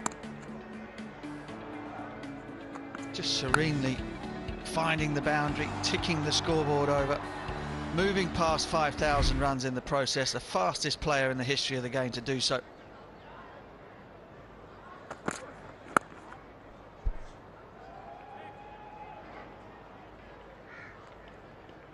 Pakistan gets to 150 with that single, and Babar Azam, of course, another 50 for him.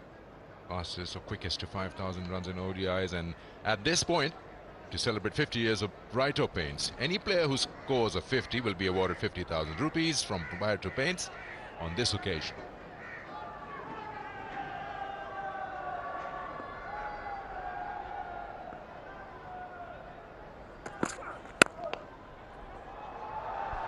Good shot. Just right in the center of mid-on and mid-off, and a boundary. Outfield is really quick. Once the ball beats you in the 30-yard circle, it's tough to catch up with it. Yeah, this is the stage of the game. 4 fielders outside the circle. The 2 new white balls, not old enough to reverse swing as yet. In these unforgiving conditions for bowlers, this is the moment. Put your foot on the gas.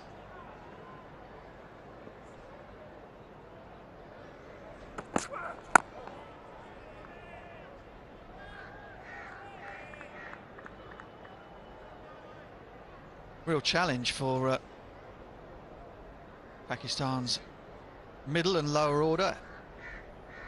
In Pakistan looking at combinations, resting players, some players with niggles out, others being rested. Still haven't quite hit upon the perfect formula for the lower middle order.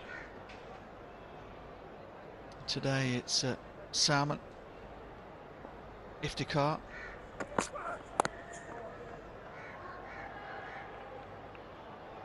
Mohammed Harris will get the chance to show that they are going to be the engine room for Pakistan in the World Cup. 155 for 3.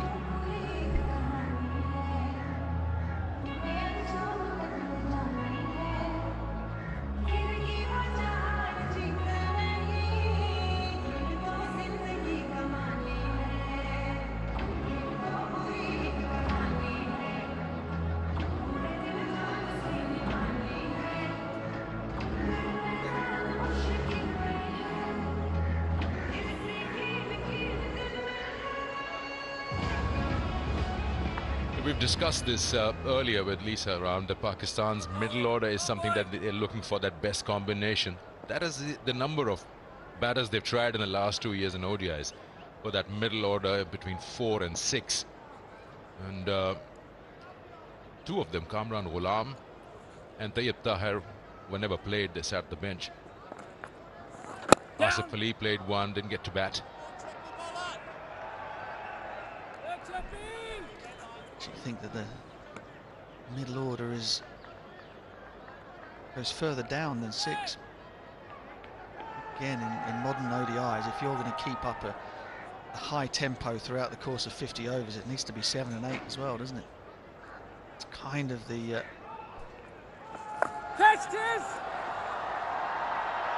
reverse sweep won't go all the way for 4. It's kind of the template for the mammoth run scoring that we see at times in ODIs, which is at the top and the sort of early middle order have a license just to keep going, keep pressing, because they know that there are enough players with ability to do the same coming behind them. One of the days perhaps where you have 6 batters, a keeper and 5 bowlers.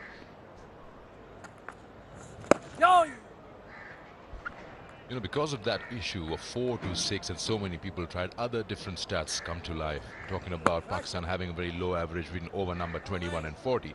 That's where they can't accelerate. Then you talk about individuals saying, I'm happy here, I'm not happy there.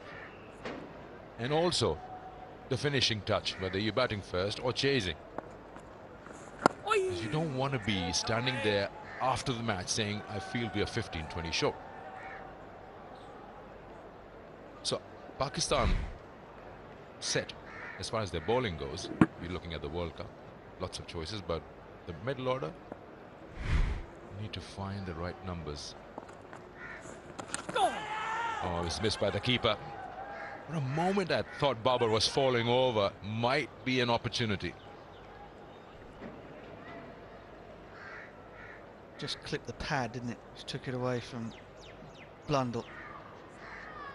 I'd be very surprised if it had been clean through to him that he would have missed it. He misses nothing.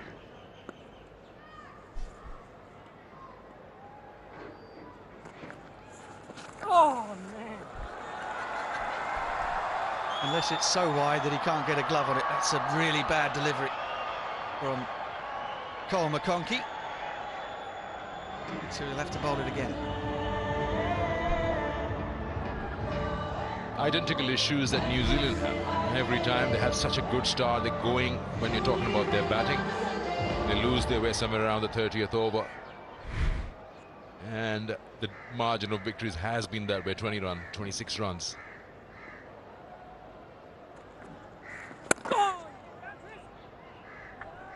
Come back to that. 30 overs have been bowled, 160s, 5 for 3.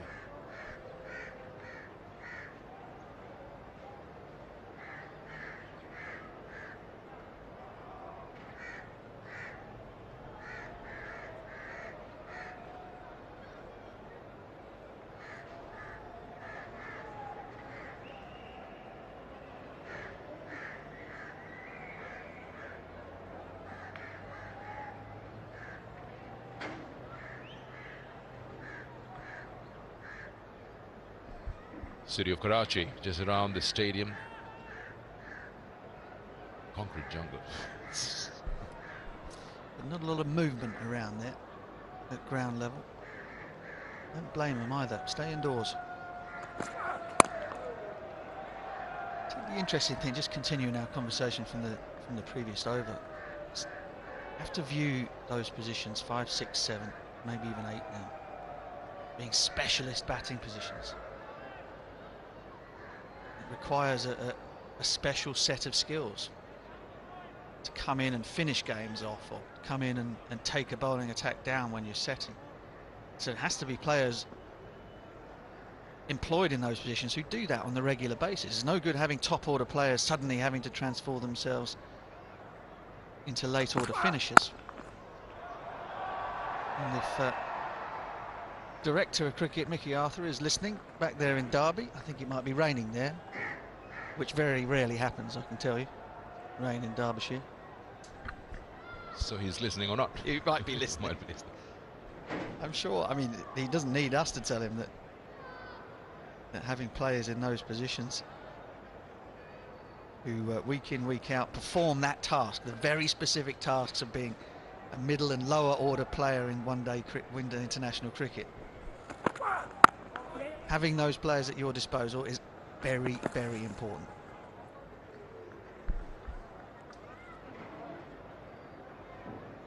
You reckon it'll be easier or a little more difficult for him this time around? Because when he was there for quite a while, Shaheen Shafri, Haris Rauf, all these boys were very new.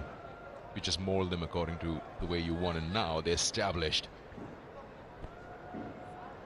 Well, team's middle order, 4 to 6 batting averages in the last 2 years in ODIs, and where Pakistan is just endorses what we're talking about. In last 2 years is a long time. But I think Mickey Arthur comes into the job now. The merits of whether or not you want somebody sat thousands of miles away doing the job is for another time, another conversation. I think I can understand or figure out the way that most people would come down on that, but that's by the by. I think it's more interesting now that he comes in with, he's got such a great backbone, spine of a team. The top three, brilliant. Bowling, as good as you're going to get anywhere.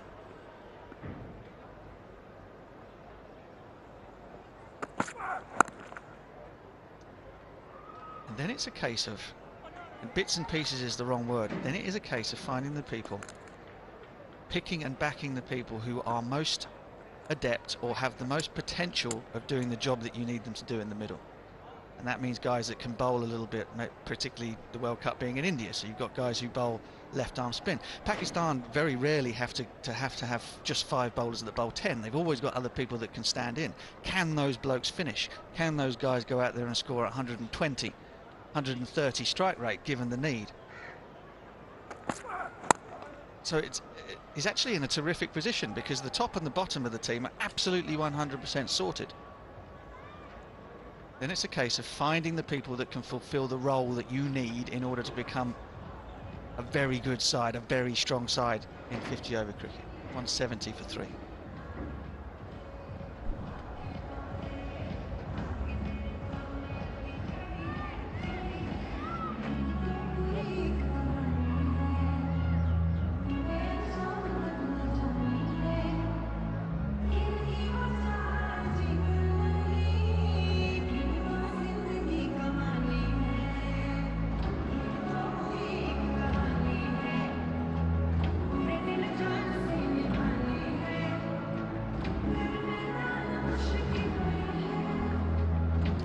Babar Azam again on his way past that 50 and look for that 3 figures. He has been missing out on that. And Rizwan got to bat at number 4 today. Looked good till he was run out. Salman Agha gets a promotion. Again, then that question comes in quite identical. Both part-time off spinners and number 6 batter. Who do you send above who? Well, I guess Baba believes that the fact that what you want from your number 6 or 7 is to go out there and attack the bowling. And Iftikhar would be a better option, so hold him back. Oh, that's good. But don't send him at number 8.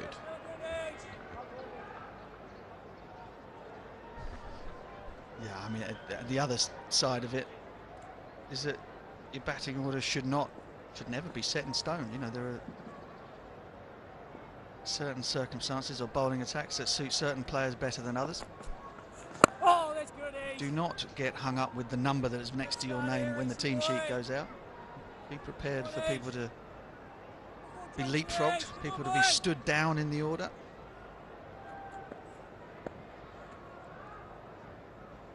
There's a man there who doesn't have a problem batting against leg spin, or didn't.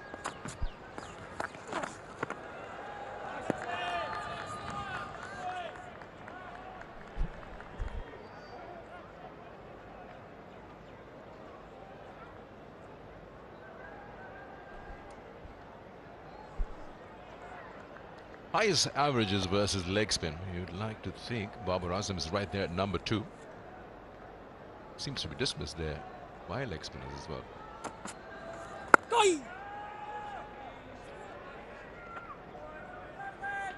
Pakistan seems to be in a little better position than what they were in the 3rd ODI here in Karachi in terms of score. 170, around a 30-31 over mark. So they can go further than 287 is what they got. Oh, that's good, Ace.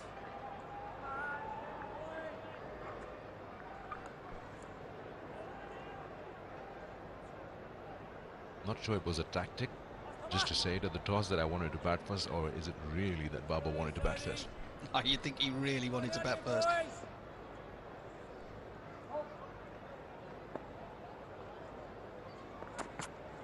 Oh, that's good, Ace. 32 overs have been bowled. Pakistan asked to bat first, 170 for 3, and it's time for drinks.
.170 for 3 Pakistan, and 32 overs have been bowled. Babar Azam 60 of 75. Would love to get to 100, but it's not far away, keeping in mind how consistent he is. He hasn't reached there. He's got a few 50s in the series.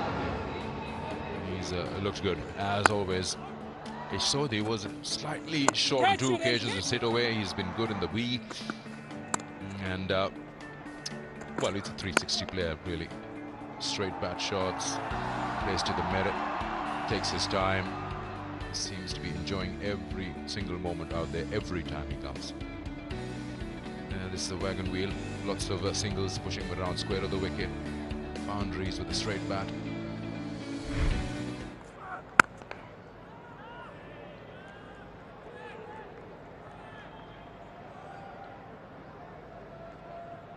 Tikna into the side today, along with Nisham, and a debut as well for Benjamin.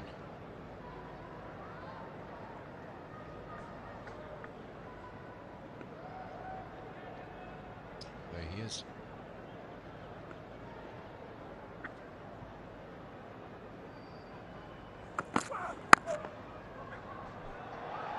Good shot. Couple of runs for Salman Agha. Oh, a misfield. Will they push for the third now? There you go. Yeah, big boundary on the offside today. Yeah, they nearly didn't make that 3. They rather jogged the second. And it was only an afterthought that the afterburners went on and they were able to pick up the third. And that fumble in the deep.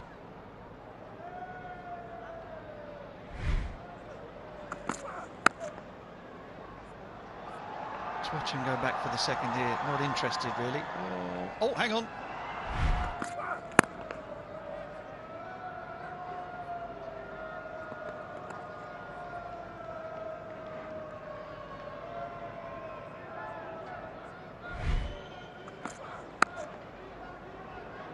No, it's slightly understandable in the sweltering heat.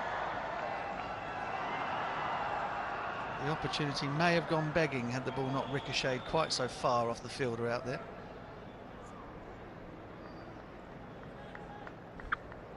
Would you give a little bit to the batter saying you're saving energy? It's really hot out there. Absolutely, that's what I said.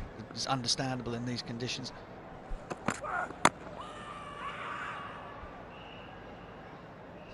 So just coming back to what we were discussing about how teams to be selected for a major world tournament like the World Cup. Another thing that was discussed not so long ago was the venues. It was about test matches, saying that why don't boards announce specific venues every time for a series? Why try new venues where how much percentage will you as a selector give to venues when you're trying to select your 15, saying, okay, like Pakistan or any team doesn't know at the moment, soon they will, where they're playing their World Cup games. But would that be a huge consideration in your selection? I think all of the data goes into it for sure, and they certainly look into all of that stuff more perhaps than they would have done in the past. But I suppose you've got to think of it not just in terms of what happens in the group stages, but where the knockout games are going to be played as well. And under those circumstances, generally speaking, playing in India, so you're going to need perhaps a little bit more weight afforded to spin bowling, batting against spin bowling. You're going to need to pick an 11 that is capable of scoring 300 plus on a regular basis at some of those venues.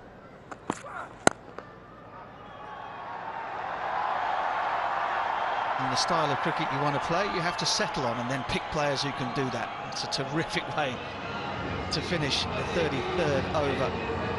50 partnership comes up, and Pakistan are 179 for 3.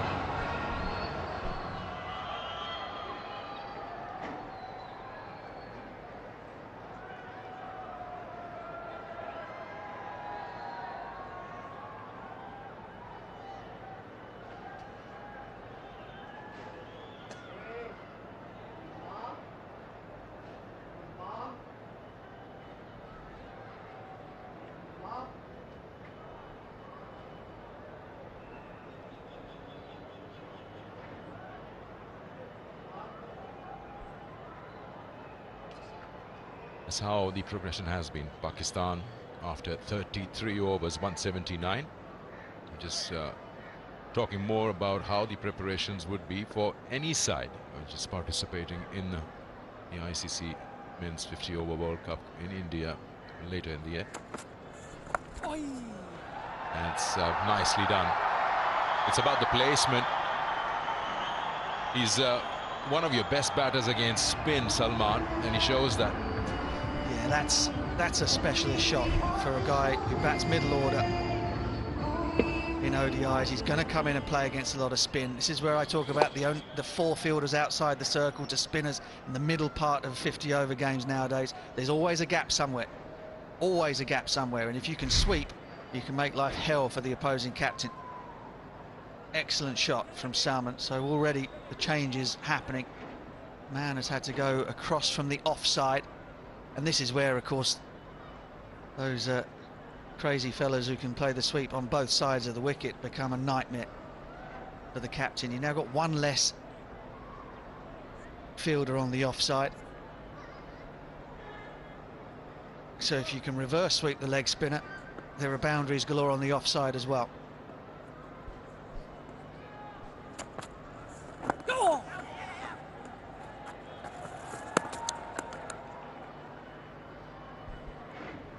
It's a shot that Baba doesn't play. I mean, was talking with the newest Peaky Blinder, Rouge, beforehand. As you see, Baba's beautiful on drive that finished off the previous over. Just imagine how quickly Baba would have got to 5,000 if he swept as well.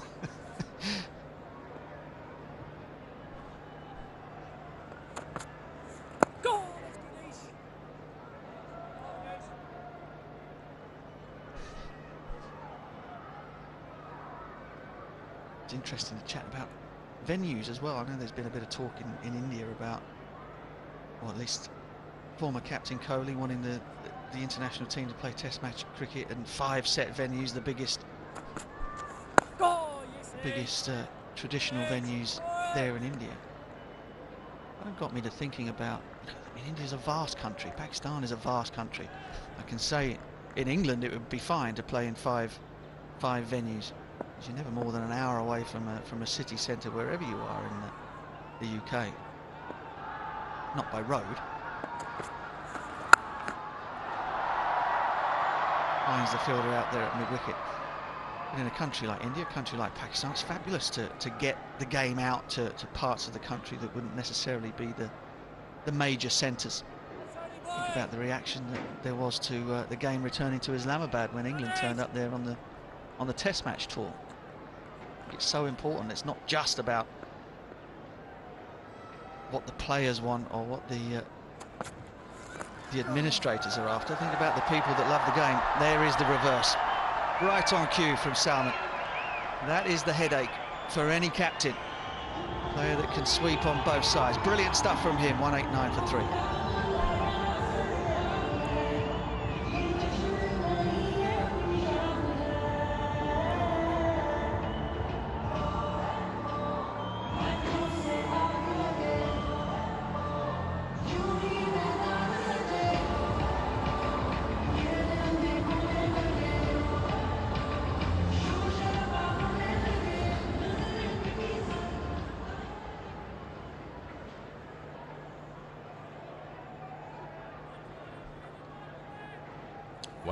For 3, you've seen some great sweep shots, reverse sweep from Salman, as you mentioned, Butch. It just makes the job for Tom Latham a little more hectic.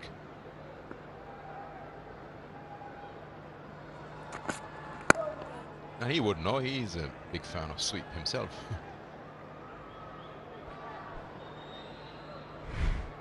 Yeah, top stuff from Salman Agha. A good game in the last ODI as well. 1 for 42. He bowled Mohammad Nawaz's overs. Little cameo of 21 off 10 at the end as well. Making a very, very good case for himself to be in the starting 11 come the World Cup.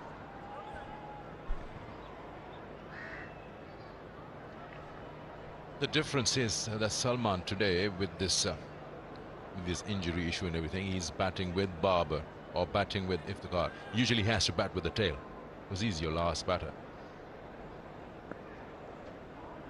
And that's a different game altogether, what is needed of you as a batsman.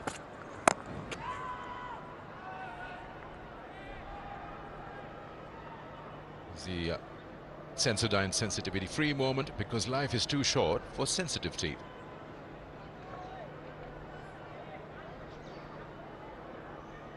So yeah, batters at that number in test matches. So Asad Shafiq played continuously for a decade at that number, and you just get a feeling he missed out on hundreds because he ran out of partners.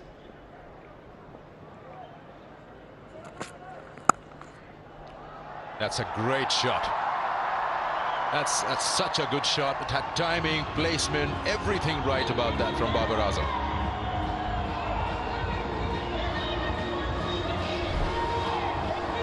This guy through the offside, honestly. Whether it's the extra cover drive or just allowing that ball to come alongside him and then delaying the downswing of the blade in order to knock it past the man at backward point, beat both sweepers, or the third man and the offside sweeper, and send it away for 4. Minimum effort for a terrific result.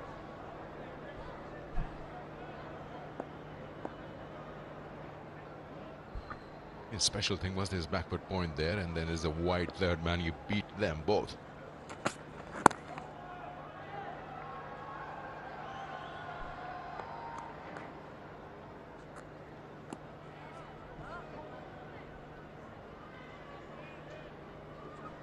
Now that's the position you want to be in batting first. You're almost around 200 and you still have 15 overs to go after this.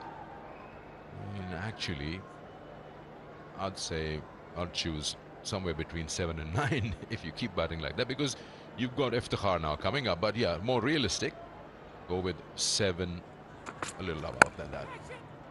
Again, this time he's got a bit of a hand to it, so just slows down. Third man cleans up. 35 overs bowled, 195 for 3.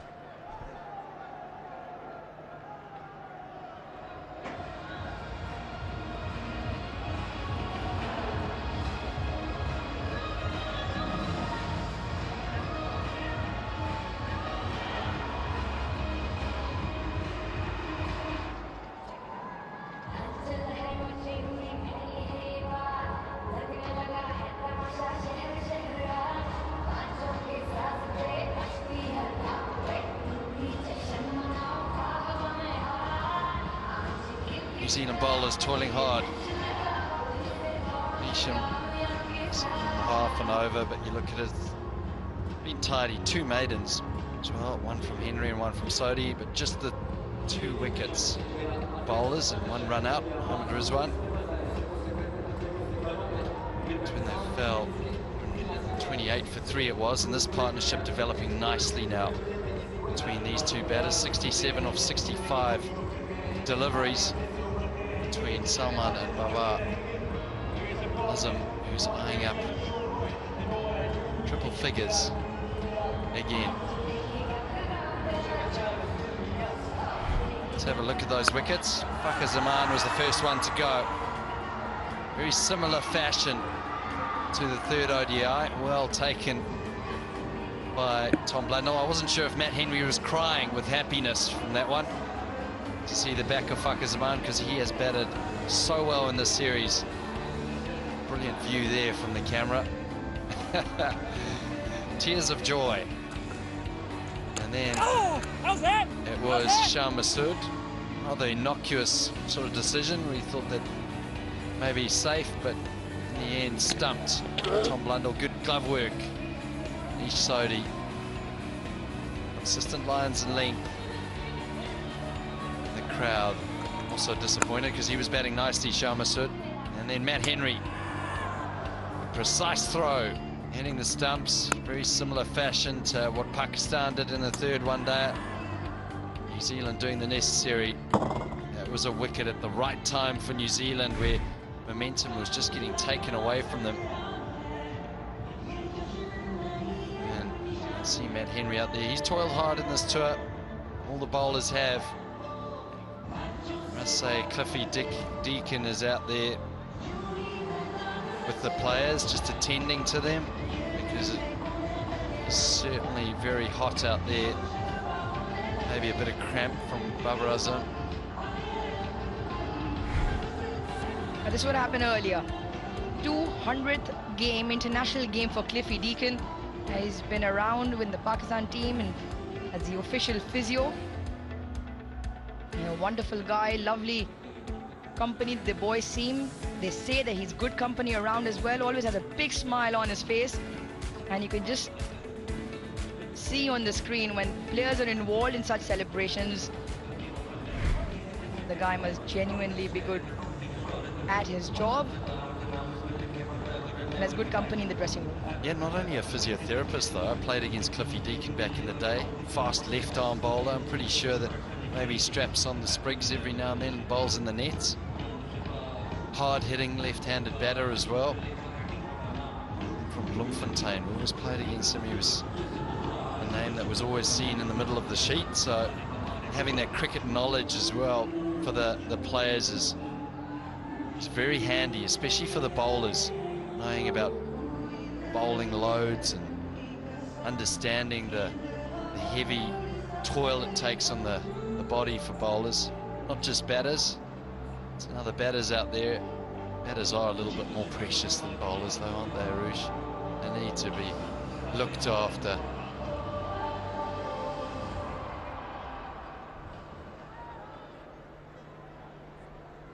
Were you one of those? I was an all-rounder. I was maybe in the middle. So you've just thrown them under the bus by calling them extra sensitive and termed yourself as an all-rounder. Well played. I'm in a group of their own as an all-rounder. Yeah, the batters, bowlers and the all-rounders.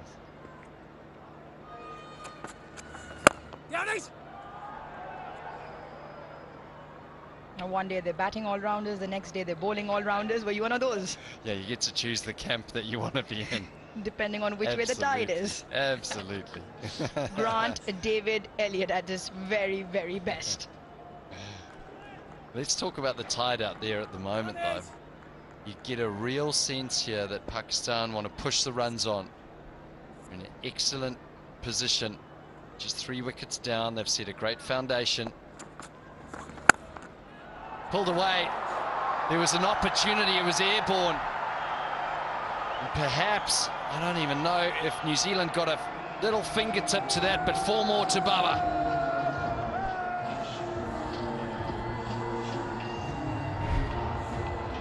It's another short delivery from Babar Azam, for Babar Azam. Very close to the fingertips.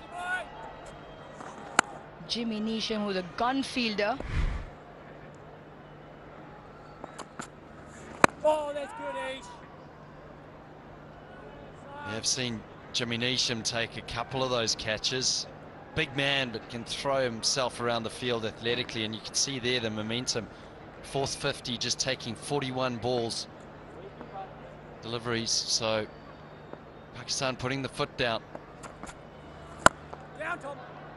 Yeah, talk about the middle period of the game, and it's been Salman Agha who's come out, who's looked to take the initiative, playing with a bit of positive intent. Saw him sweep and then reverse sweep, so looking to create his own angles rather than flowing with the tide that is currently the tempo of the game. So an important little innings here from Salman Agha. Likes to play spin, and Babar Azam, as he does, on his merry way, holding on to the other end. Reverse, gets enough bat on it. All this run away. It's hauled in by Chad Bowes, who's on the field at the moment. But there's a real opportunity here. You're right, Arush. Handy innings here from Salman.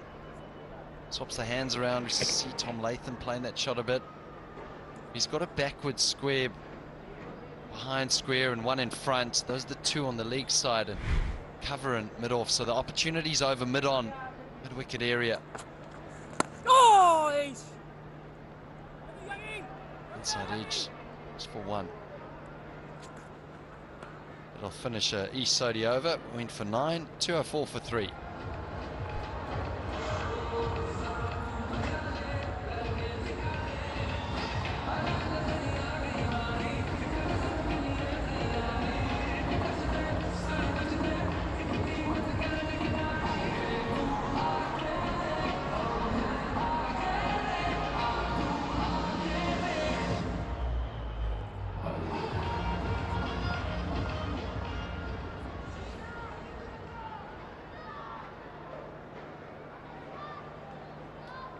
Look at those projected scores. Where do you think they'll end up?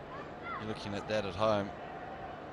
I think it might be closer to that 320 mark. Because it almost feels like Pakistan have got their foot down now. 2 players are in. And it's fun time. And that's why KFC are here, because you have to flip the KFC bucket, wear it on your head as fast as you can. The winners will get finger-licking good prizes from KFC. You do get that sense. You speak about Salman's innings and how important it's been so far. Rizwan, 24 for 28 in the middle order. Now you're batting with one of the premier players, or probably the premier player in Pakistan. Decent partnership of 78, but there's just 13.4 overs left in this game now. This is an opportunity. You don't want to leave anything in the shed. You don't want to go in there with 320 for 5 or 310 for 5. I think you almost want to exhaust 7 wickets. So an opportunity now in the next 4 overs or 3 and a bit overs where there's only 4 fielders out, where Pakistan and Salman can really put the foot down and Baba can just stay there. Dab.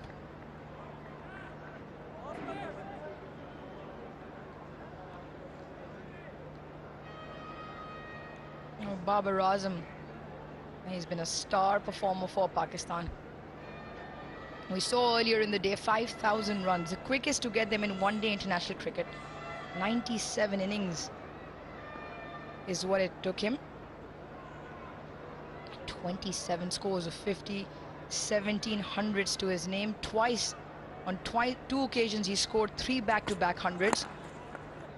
He is surely one of the best in the business. And he's one of the best in the business because he's got a technique to back it up. He's got a technique which is almost perfect. Nothing's perfect in the world, but this is as close as it gets. He plays the ball so close to his body, plays it so late, and it's always right under his eye line. And his head very still on contacts, gets a very strong base, and hence why he's able to create angles and play shots.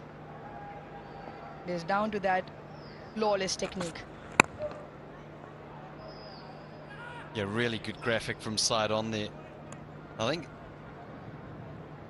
one of the reasons why he is world class is that he can hit that same ball that we showed there through the leg side, and then he's just, the contact point is just in front of him a little bit more, where he can then manipulate the ball through the leg side. He can hit the same ball in almost 4 to 6 regions, and that's why his average there 60.24. Just there, a lot of players will try and hit that through the offside. Babar Azam with his wrists got the ability to just manipulate the bowler. 6 off that over, 210 for 3.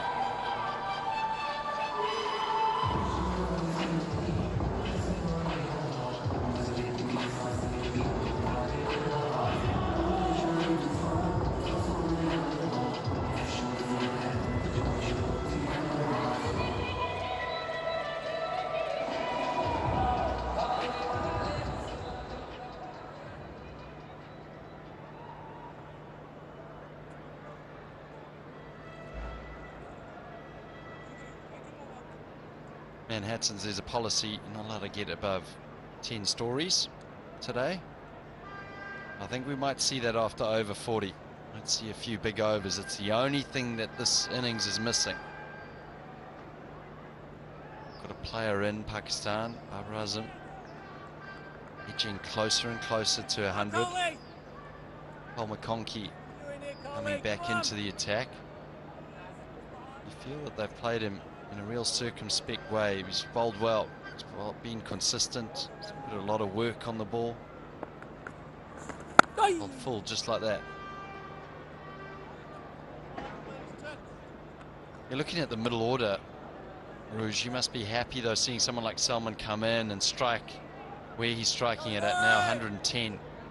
So you've got someone like Babar Azam who generally he will go to run a ball when he scores big. But Pakistan are searching for that middle order. It's the only keys they need to unlock for this World Cup squad. And why we've been harping on about that is because of these games. 5 opportunities here to get that combination right in the middle.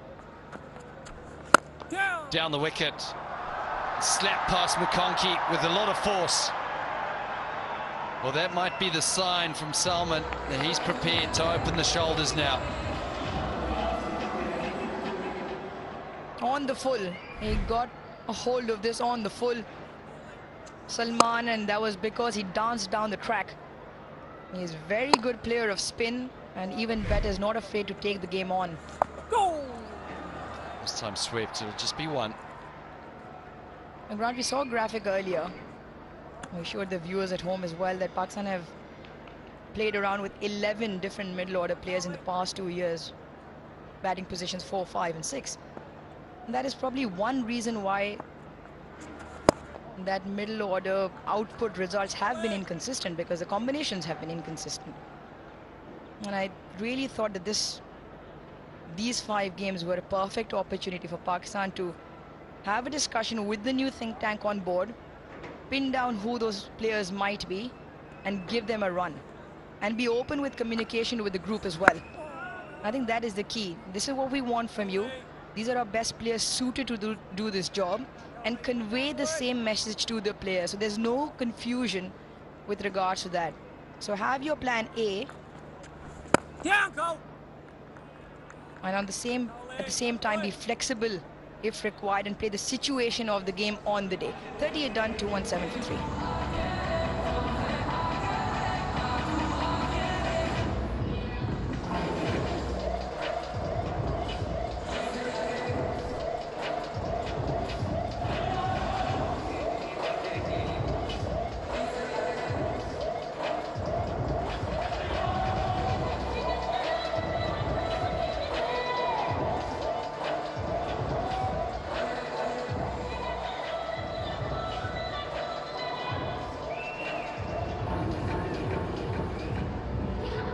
Projected scores, everyone taking their guesses here in the com box. It's 12 overs to go, so it's a great foundation. They have been set. World-class player in there in Babar Azam. Salman getting into his work now. He's at 3 boundaries. Great opportunity with this partnership at 89 for both players to almost have a go. But you feel that Babar Azam is the one to go through and bat past 45, 46 overs. Ben Lister, a little bit of a shout, bat on it.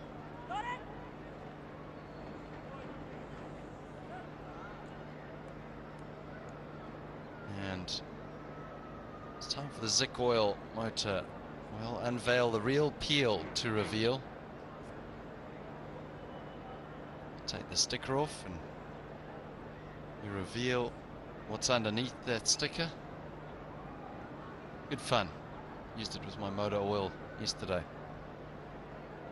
on the way to the Zanab market.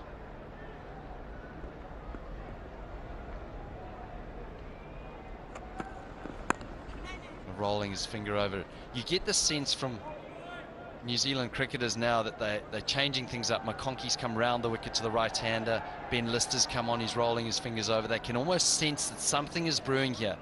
They sense that Pakistan want to open their shoulders. Salman wants to use a little bit more force. They want to edge the score on and maybe get closer to that 320 mark.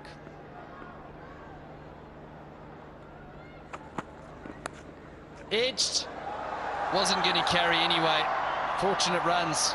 That won't worry Salman. He goes to 42. 4 more for Pakistan. Well, he wouldn't mind this, nor would Pakistan. 94, this partnership now a genuine outside edge. And more importantly, goes to the fence.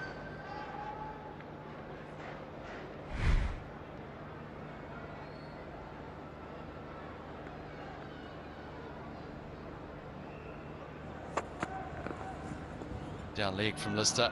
He'll be wided. 95 this partnership now. But Grant, you mentioned a score of 320. At 9 runs and over with 7 wickets in hand, from here on in, they get to 326. Now you'd imagine that'll be on the card, especially if you've got Mohammad Haris and Iftikhar Ahmed, who are both aggressive batters. Iftikhar, a very good striker off the ball, especially towards the back end of the game.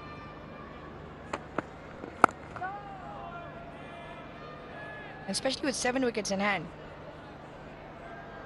Salman today has been the real intent factor in that middle order. 42, he's taken the game on.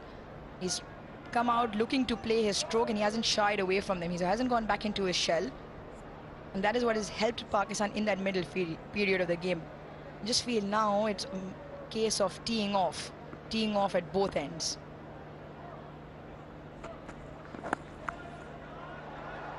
Just tickled away. Bit of work to be done there by Sodhi. 1 for 2. And that's why I think you mentioned 7 wickets in hand. That's why I think that the power play, I don't think it's overs 40 to 50. I think it's overs almost 30 to 40. Especially when you've got someone in. Pakistan would normally have Shadab Khan.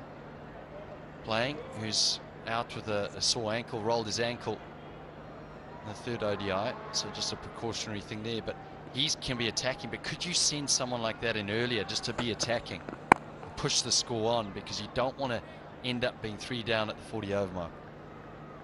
2-2-5 for 3.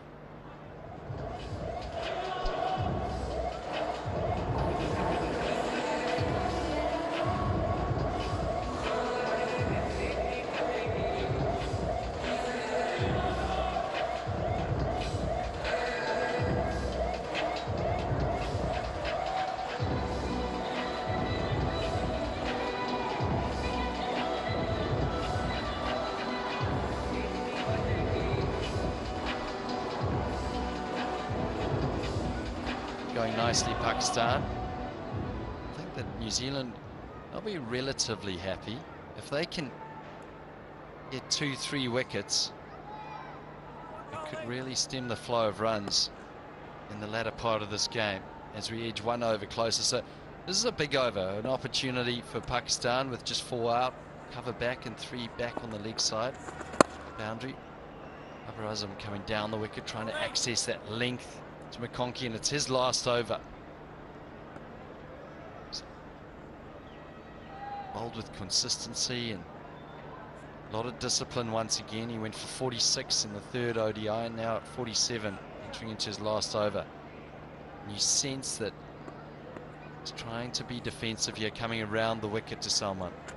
Down the wicket, over the top, and you wonder, why haven't they done this earlier? What a shot that is from Salman. He goes past 50.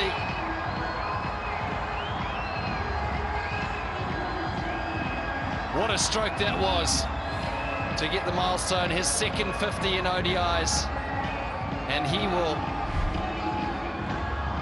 celebrate 50 years of Brighto Paints for scoring 50. And he'll be awarded 50,000 PKR by Brighto Paints. What a moment for him.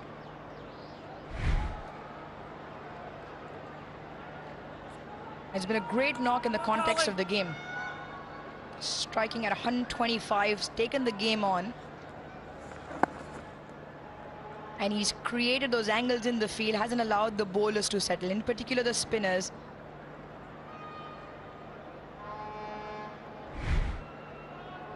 That's one way to do it, in some style and in some flair. Once again, dancing shoes on. You know, bring up your half century, your second half century with a big hit. Yeah, it was a great shot.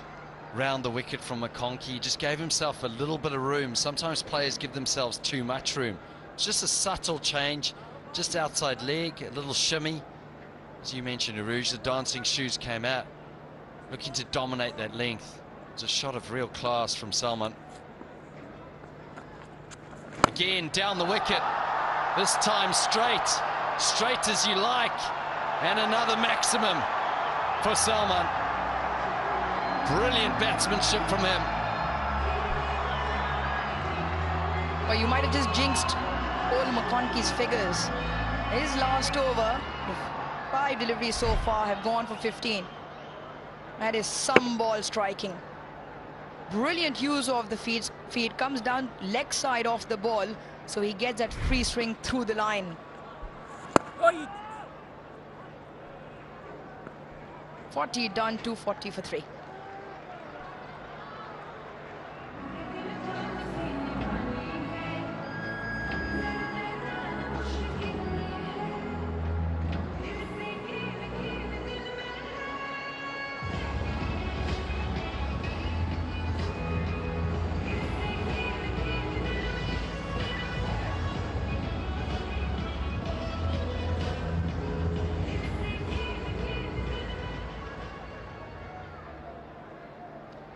It's that time of the game now where you look at the power plays, because we're in over 41, which means that 5 players are allowed outside that 30-yard circle. And that's why we saw Salman really take advantage of that last over. Took McConkey apart, 15 off the over.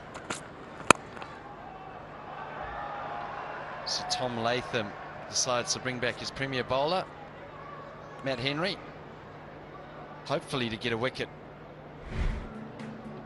Well, they've been searching for someone in the middle order that can be both reliable and explosive.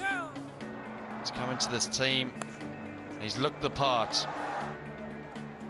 He's played some magnificent strokes, especially the 2 sixes that got him to his 50. A well-deserved 50 for him, his second ODI 50. The opportunity for New Zealand here is if they can get 2 wickets, hopefully these two new batters in, gives them an opportunity in this last 10 to maybe look at a score at under 300. They have to keep pushing for that with Tom Latham.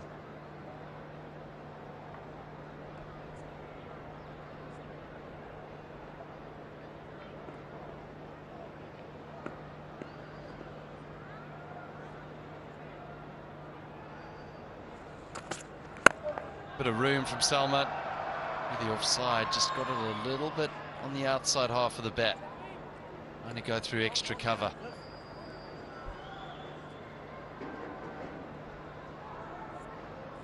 Now playing spin, an art in its own. And there's young boys and girls watching out there. There's a couple of ways to do it. Either you play the ball after it is spun, or you get your dancing shoes out like Salman's been doing and get to the pitch of the ball.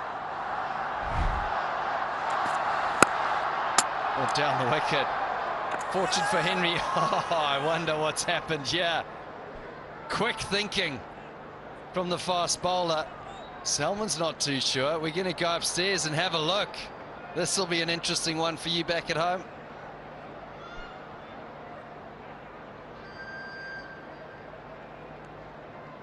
That umpire to director. We have an umpire review for run out at the bowler's end. Let's go to side on, please.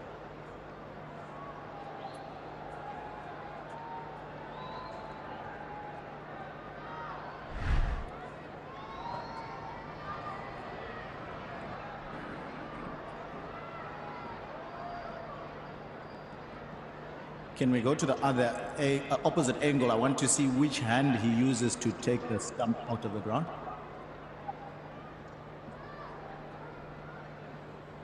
I can see he's got the ball there. Bails are on the ground.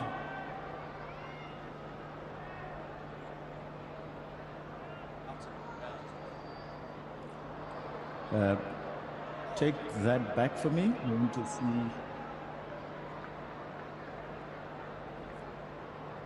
Right, he's got the ball in his right hand and he's holding a stump with his left. Do you have a split screen for me? Let's go to split screen, thank you. So he's got the hand holding the ball on the stump. When he approaches the stump, let's see if the batter is grounded. Take it back 1 frame. Okay, let's go 1 frame forward. Forward, forward. Bat is grounded. Thank you. I have a decision for the big screen. Well, it's quick work from Matt Henry. And it was going to be close. And there's probably a couple of people, maybe they're watching from all around the world, wondering what was happening there because the lights were on and he was diving. Bowler had the ball in his hand, but the stump has to be fully uprooted out of the ground before the batter crosses the crease. So fast work from Salman, fast work from Matt Henry, and that means that the power play is still a huge opportunity for Pakistan here to push this total on.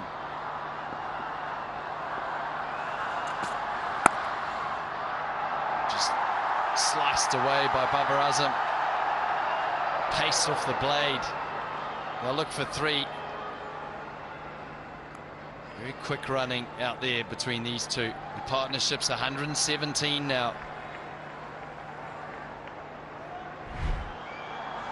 Well, Grant, one thing's for sure, this is excellent cricketing smarts from Matt Henry. To be running back in your follow-through, being present in the moment to realize the bails are off. It all happens in a very, very quick amount of time. And disappointed in the end because Salman's bat was grounded when the stump was fully uprooted.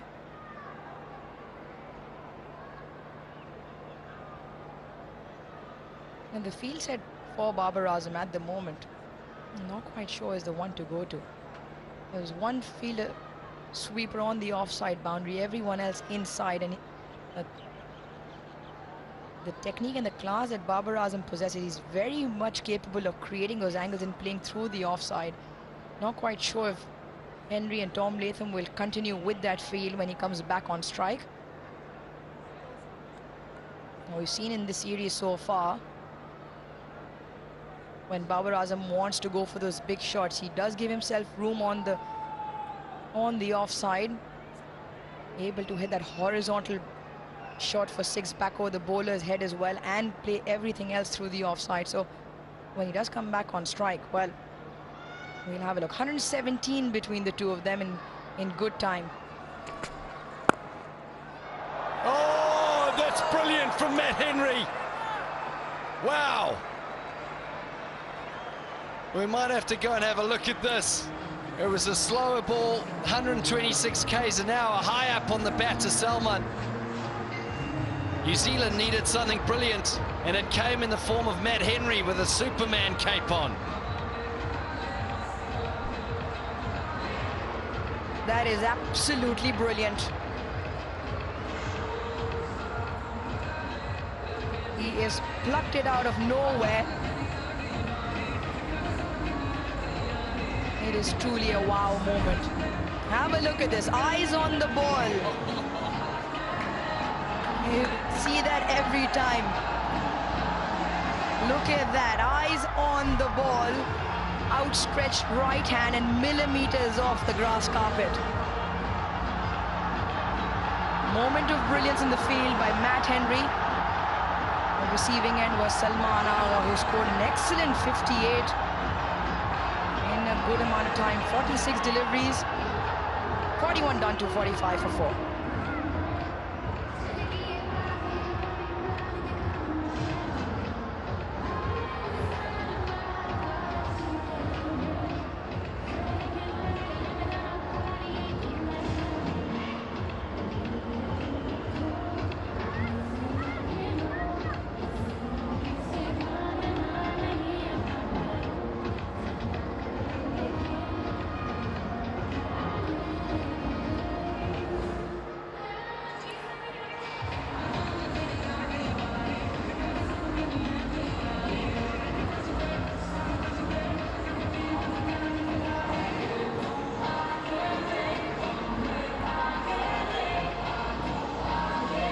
Better to the crease. If you've just joined us, you probably want to see the catch of Matt Henry to bring Iftikhar Ahmed to the crease, age 32. Just the 11 matches. We know he's a better player than those numbers suggest. We saw him in the T20s and how destructive he can be. That's exactly why he's in the team. So perfect timing for Iftikhar Ahmed to come to the crease. Show exactly what he can do. Look at that, high up on the bat, off cutter, full stretch dive, and the celebration. Gee, that's great camera work and great work from Matt Henry.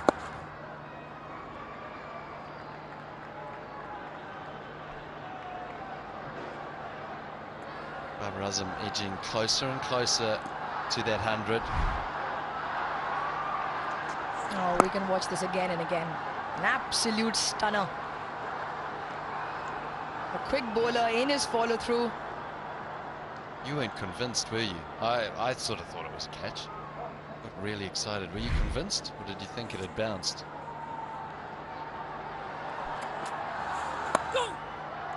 Ladies and gentlemen, that's exactly how Grant Elliott felt, that it had bounced and he just passed it on to me. How did you feel? I was confident. I was confident. It looked a clean catch. Yeah. A lot of times the celebration will tell you. And he had his eyes on the ball till the very end. He knew it was a good one. You also think that Matt Henry, it was about, he knows how important it is getting a wicket at this stage. It means it's going to be easier for him. Brilliant. Also don't forget, bowling over the wicket in his follow-through, he's leaving the pitch left to stop a break momentum and go the opposite side. He had to go right, horizontal. That is some athleticism as well.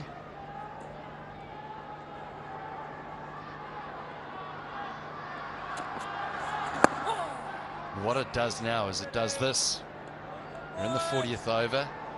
3 dot balls now. You've got a player on 89 on the other side who's walking down now. He's telling Iftikhar Ahmed, just take your time. But you don't want him to get a little bit frustrated on that end. Because then Pakistan lose maybe 5 in the 6th wicket. And the total of 320 suddenly becomes 280.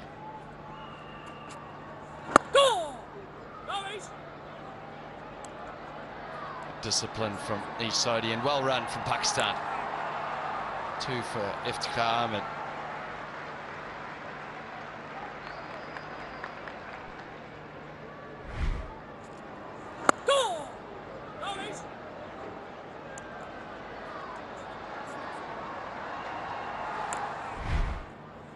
Yeah, swift running and good between the wickets. Anyone that runs with Babar Azam. Well, New Zealand will take that over. Very, very good one. Just went for 3, 2, 4, 8 for 4.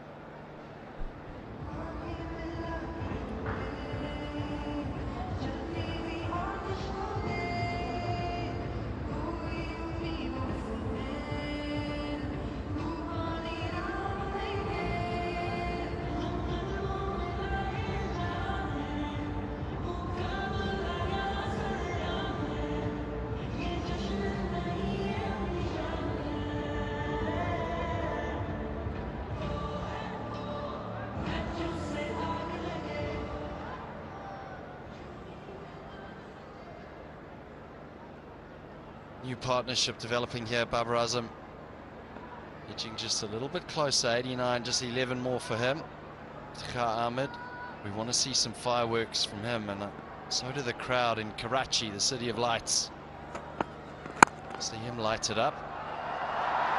Just pushed through the gap nicely from Babar Azam.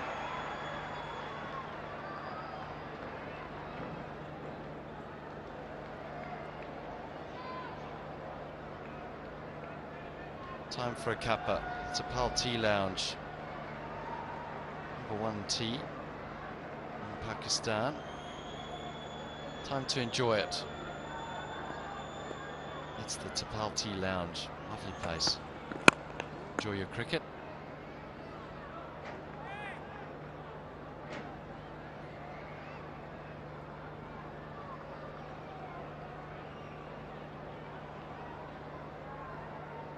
Well, have a look at this.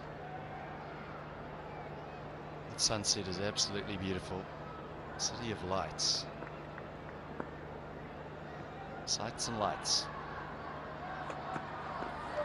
Oh, a little bit of variable bounce there. Baba trying to get going.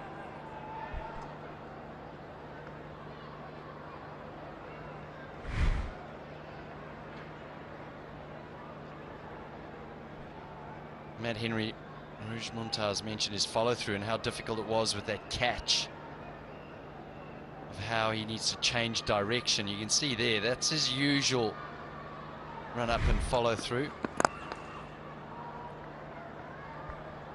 Before this ball, you could try and see what Babar Azam was doing. The way the field is set, deep backward square and long on the boundary. Nobody else on the boundary. A huge vacant space. Deep mid wicket now is falling back for Iftikhar. And Babar Azam, just a little bit of more intent, came down the track. He's on 92 from 105. Iftikhar has just come in. 7.2 overs left to go. And projected score just taking a little bit of a dip.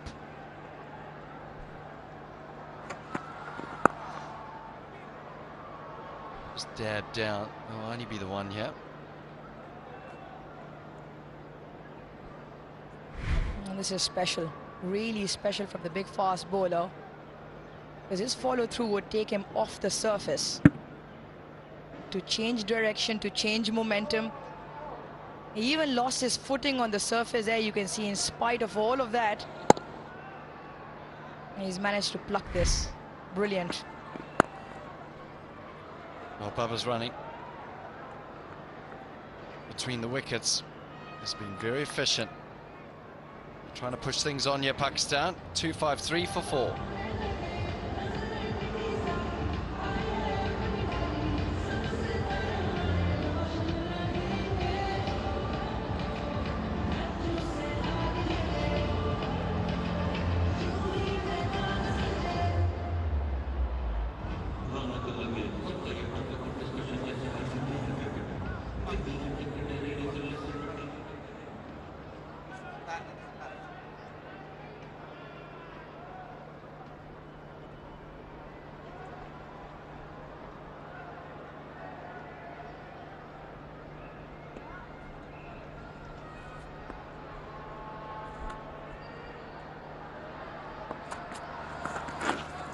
over for Ish Sodhi.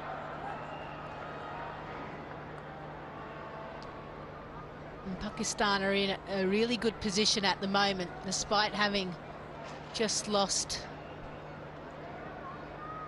a wicket. It was a great innings by Salman Agha. A little unfortunate, down to the brilliance of Matt Henry, the perseverance of Matt Henry. Oh, beautiful, beautiful. Once again, we're seeing the wrist spinners garner appreciable turn from these surfaces late on in the summer here in Pakistan. Yeah, and I think it might have been a missed opportunity potentially for a stumping. It did drag Babar Azam out. Sorry, Iftikhar. Oh, yeah. Come in. Oh boy, that could have been tight as well. Babar reacted immediately, thankfully for him. Iftikhar comes in. The people calling for him to be a permanent member of the squad. He's will just feel a little bit under the pump, won't he? Comes in a terrific situation. He's starting to play really well. Wishing to go up and beyond 300. But he knows all the chats around the middle order. He knows that he has to impress to stay in the team and make the squad. Oh. In Pakistan dealing in singles. And you can just see it. Iftikhar perhaps just feeling a little bit tense. Not easy to come out and start straight away. But that's the gig, lower order player. That's your job.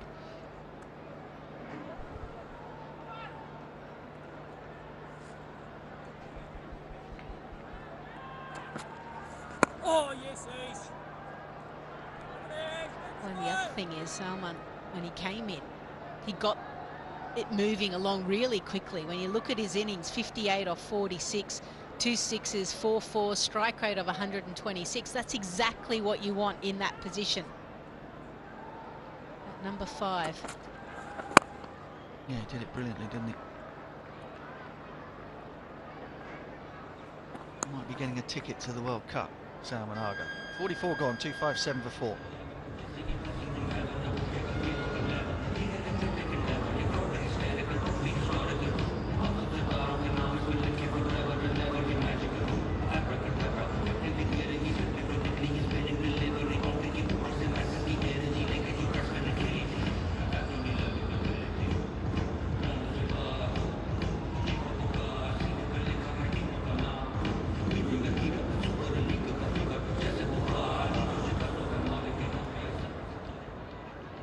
Flags of New Zealand and Pakistan wafting in the breeze here, which has been bringing welcome relief. Gorgeous sunsets again. The Eagles circle. Might well be a bit of circling going on from certain critics. Not of Iftikhar. Babar Azam. I wonder if Simon Dool is watching somewhere.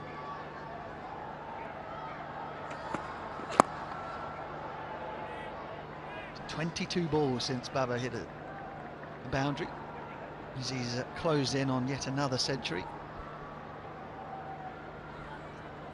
18th.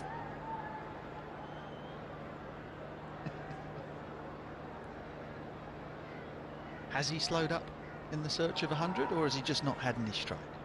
What do you think out there in the cricket watching world? No, he's not getting away with that one. Been a pretty good debut from Lister so far. Right, the Jazz fan polls question. Who is the leading wicket taker in ODIs? Is it number 1, Fatima Ridwan, or number 2, Wasim Akram? I told you, every time there's a Jazz fan polls question that has something to do with bowling, Wasim Akram is one of the 2 options.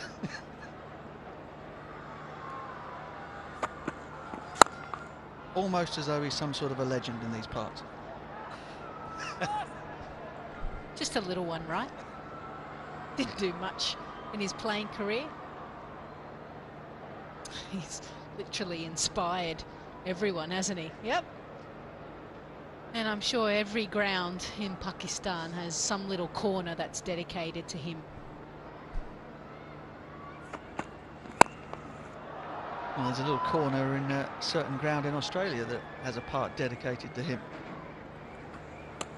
At the gate leading onto the SCG, one of my favourite grounds in the world, from the away dressing room, now bears the name of... Oh, hang on, no, it doesn't. It was Tendulkar and Lara, wasn't it? Waz just got an award, didn't he?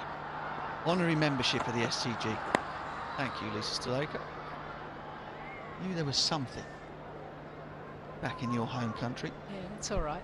I should know, it's my home ground. But the SCG has been wonderful in recognising former players, both male and female. Actually, beginning of this year, unveiled the first female bronze statue in the world, cricketer Belinda Clark.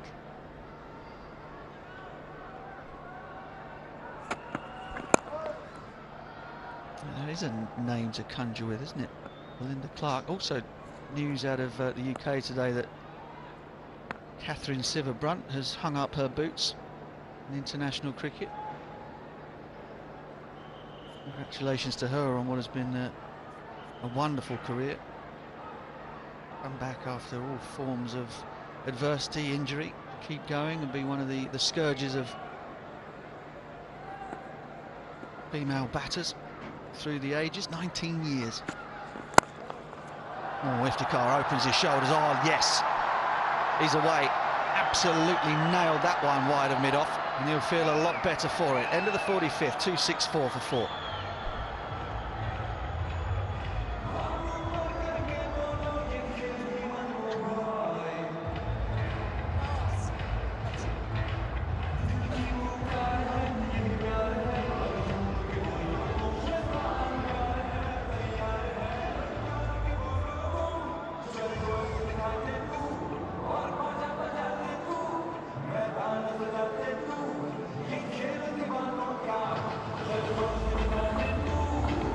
See what a wicket does. The 40th over went for 15 and a wicket comes, and then it takes a little bit of time regardless of who you are. This man on screen, he can hit a ball and he can hit it powerfully, shown by the last delivery. Clear the front leg and smash it through the covers. Pace off. There's enough there.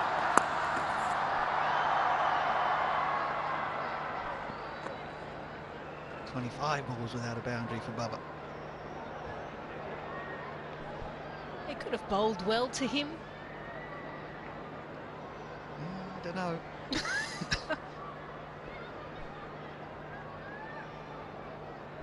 What were you like when you got close into the 90s? Didn't happen very often. Tried to get there as fast as I could.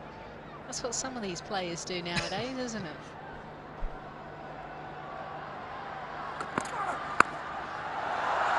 Oh, he goes back-to-back boundaries. Iftikhar is getting in the mood.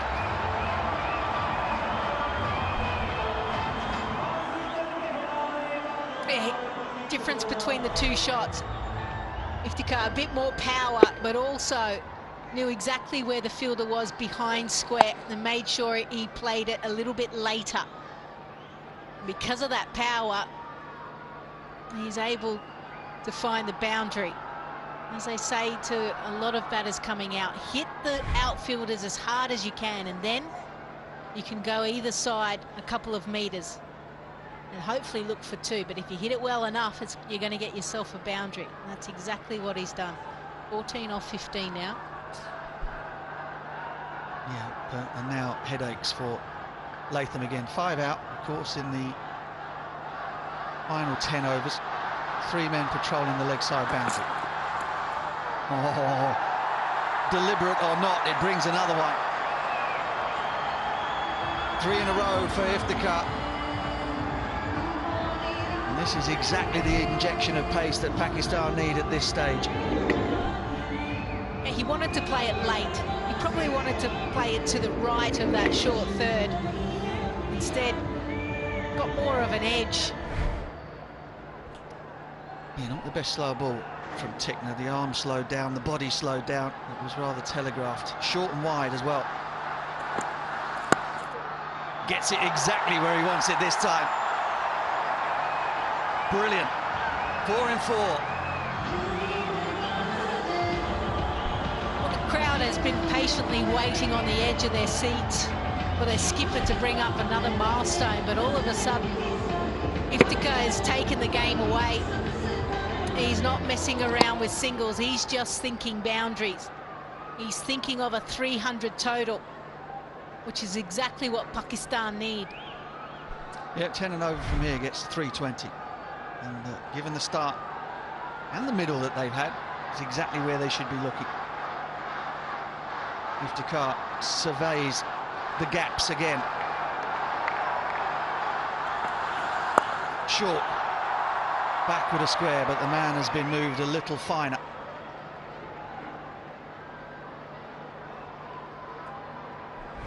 Yeah, the boundaries, 4 of them in a row. First one, bludgeoned down the ground, short of a length. He still waits on it perfectly. Wide, slower delivery. Didn't necessarily want it to go there, but he absolutely perfected the late cut there. Yeah, tension has gone from Iftikhar's face.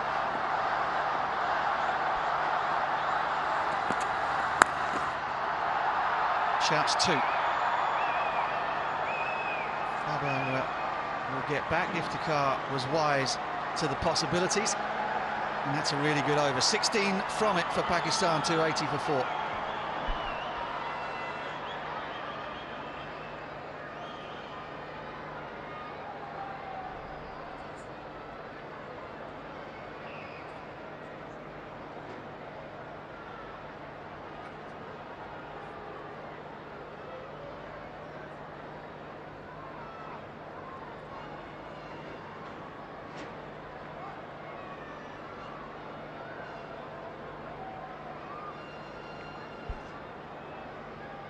Oh, there we go. The biggest over of the innings so far. 4 left. Pakistan are easing towards 300 plus. It's exactly what fans of Pakistan cricket, exactly what we've been calling for in terms of the lower middle order. Matt Henry, who's had a super day so far in exacting conditions. Picked up a couple of wickets, effected a run out. It's been a bundle of energy out there for New Zealand.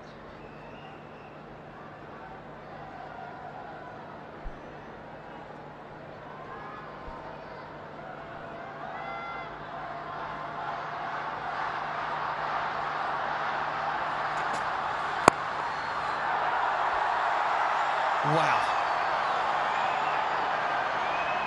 He has murdered that.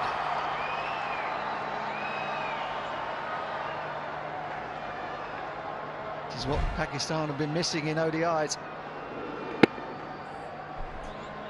You can see the intent, can't you? Yeah, slower delivery, he picked it up, he waited. Bat at the top of his swing, and he was able to really generate power through the shot, over cover as well. He's looking just for boundaries. Hit hard. Little fumble, but Babur is low on energy. He's also on 99. Zikmert Royal unveiled the real peel to reveal.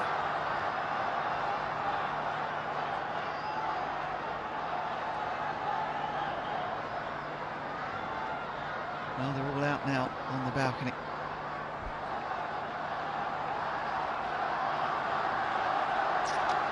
Ground may not be full, but the volume has gone up tenfold.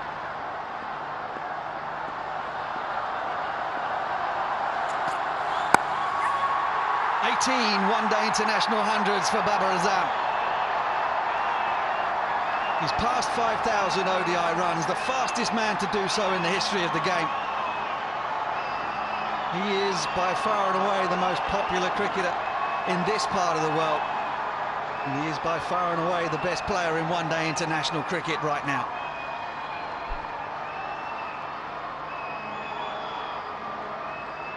There was relief and a squeal, wasn't it, when he hit through the offside to bring up another 100.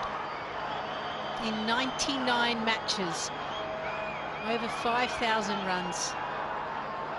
He has looked good throughout this series, but the one thing was missing was a triple figure score. He's got that today.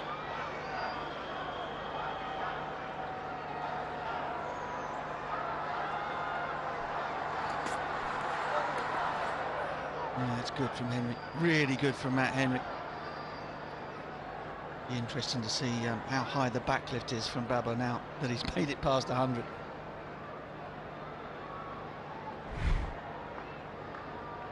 And he's enjoyed this. The relief as much as anything, and the expression of aggression. In a tough old summer, cricketing summer. Straight up in the air, straight up. Back of the hand, slower ball is done for Iftikhar. Blundell's not dropping that. And Iftikhar's little cameo comes to an end. It was superbly done.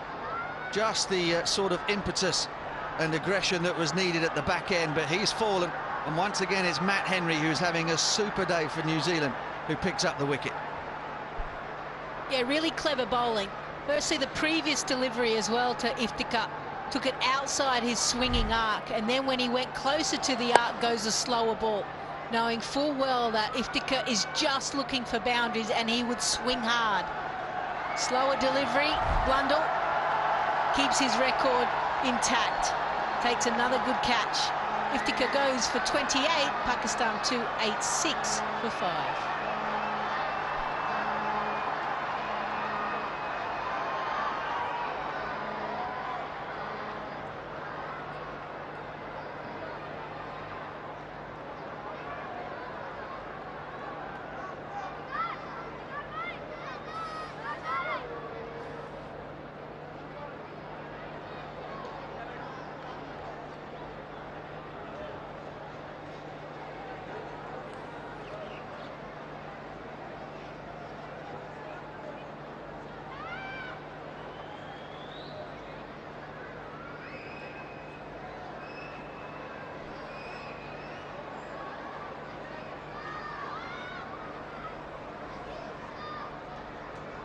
Howard Harris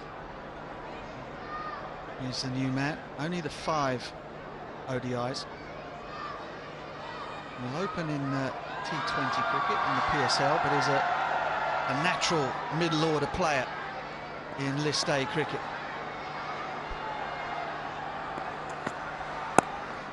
Off cutter this time from Matt Henry.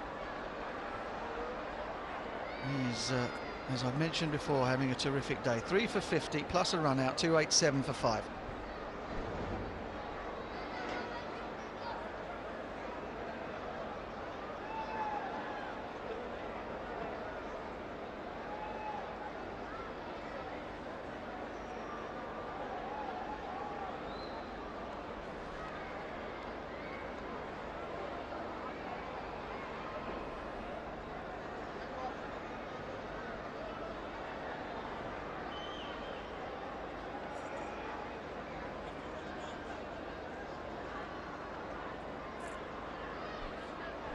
From 113 for Baba. He's anchored the innings all the way since Fakar was out and the score was 36. Broken records along the way, much to the delight of the Pakistan faithful. Lister into his last over now.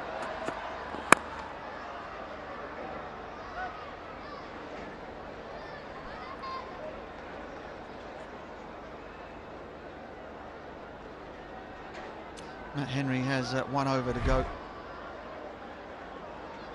Superbly executed. Back of the hand slower ball. Does exactly what it's intended to do. It's to start the batter's downswing early, to trick him into starting that downswing too soon.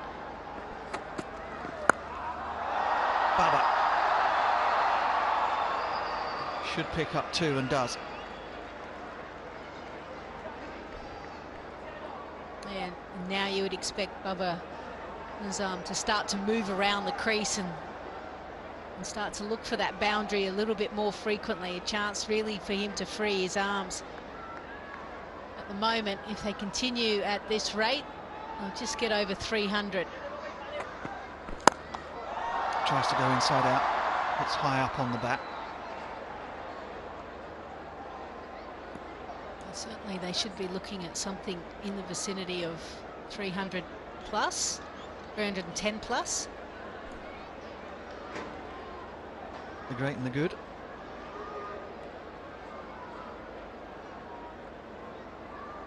There is another triumvirate we could have used, but it would have been a little unkind. I think Clint Eastwood movies. I mean, Pakistan, from where they were, 40 over stage, 320, absolutely nailed on, 320, except nothing less.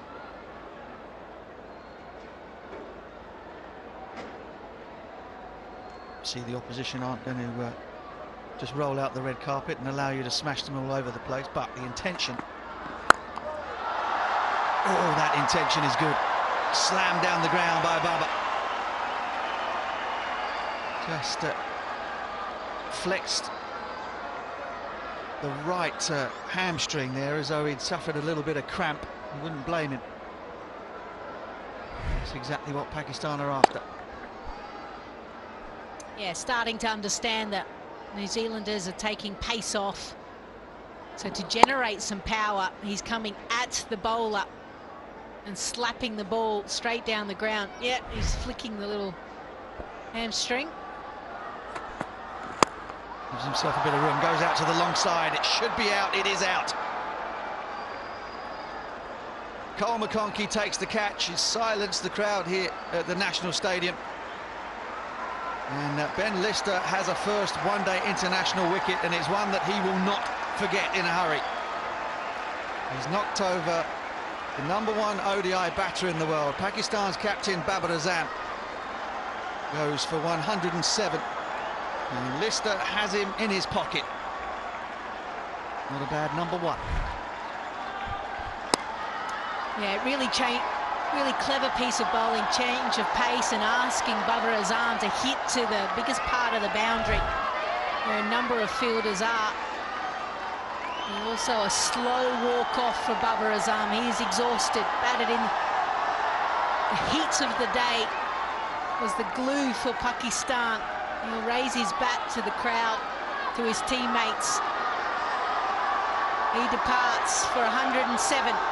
Pakistan have lost their 6th wicket, 296.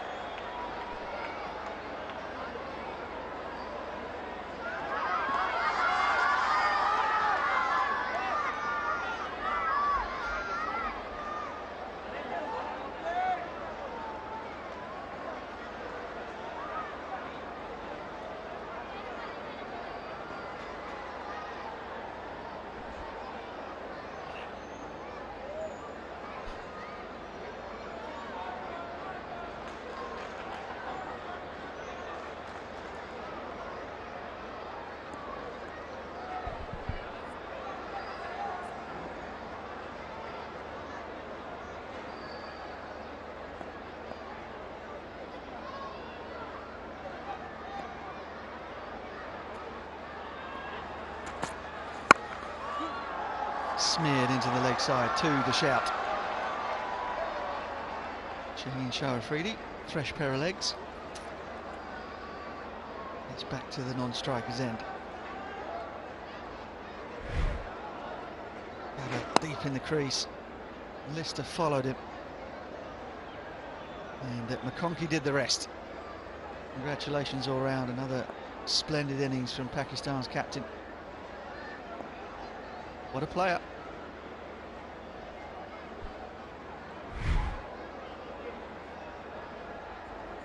One for 57 for Lister on debut. We're pretty proud of his work. Short and wide and slammed downwind. Oh, it's all the way. And caught by the ball boy. What a shot. What a piece of cricket. Mohammed Harris, you beauty. That takes Pakistan past 300. Holy smokes. That's exactly where Matt Henry wanted him to hit the ball, but he did not expect that he would get this big a piece of it. This is some shot. Yeah, why not admire it? Went hard, long, well juggled as well, young man. Oh, that'll be 4 more. Cream down the ground. And with the highest strike rate in this year's PSL, showing exactly why. This is what Pakistan are after. This is what they want. The back end of the innings. Guys who can terrify death bowlers.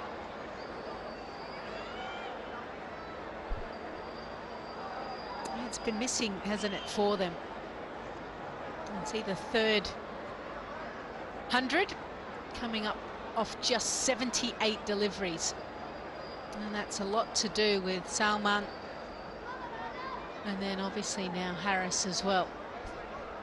It makes such a difference to the bowling attack to know that if you miss slightly, it's disappearing. There's goes leg side again. They'll come back for 2, easy. Shaheen Sharafidi is the new man in. Made 1 or 2 interesting cameos up the order for his team, Lahore Qalandars, the eventual champions of the PSL. Came out and batted number 6 on the odd occasion. Smoked a few as well.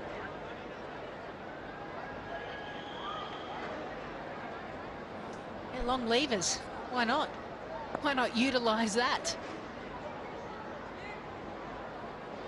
At the moment, he's just running. Good partnership, 14 off 4. He hasn't faced any deliveries. Oh, nice try. Man was up on hind leg inside the circle. But Henry equal to it. The last couple of deliveries have rather ruined Matt Henry's figures. Still think with 1 ball to go that he has had a really good day. The type where the statistics don't tell the full story. Don't tell you just how flat this surface is, just how burning hot it was earlier on in the day. Just how well he has done.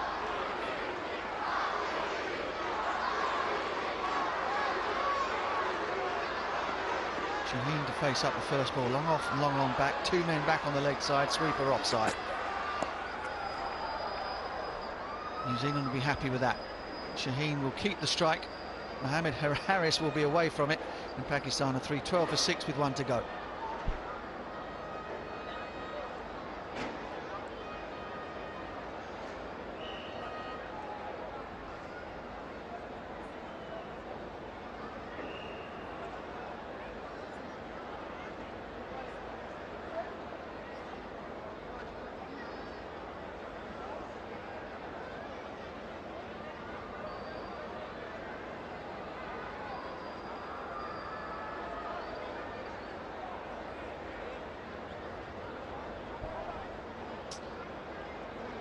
Tall towers. Exactly what Pakistan would have wanted, would have spoken about, and that's what they got. Good day for specialist coaches. Batting coach on the left.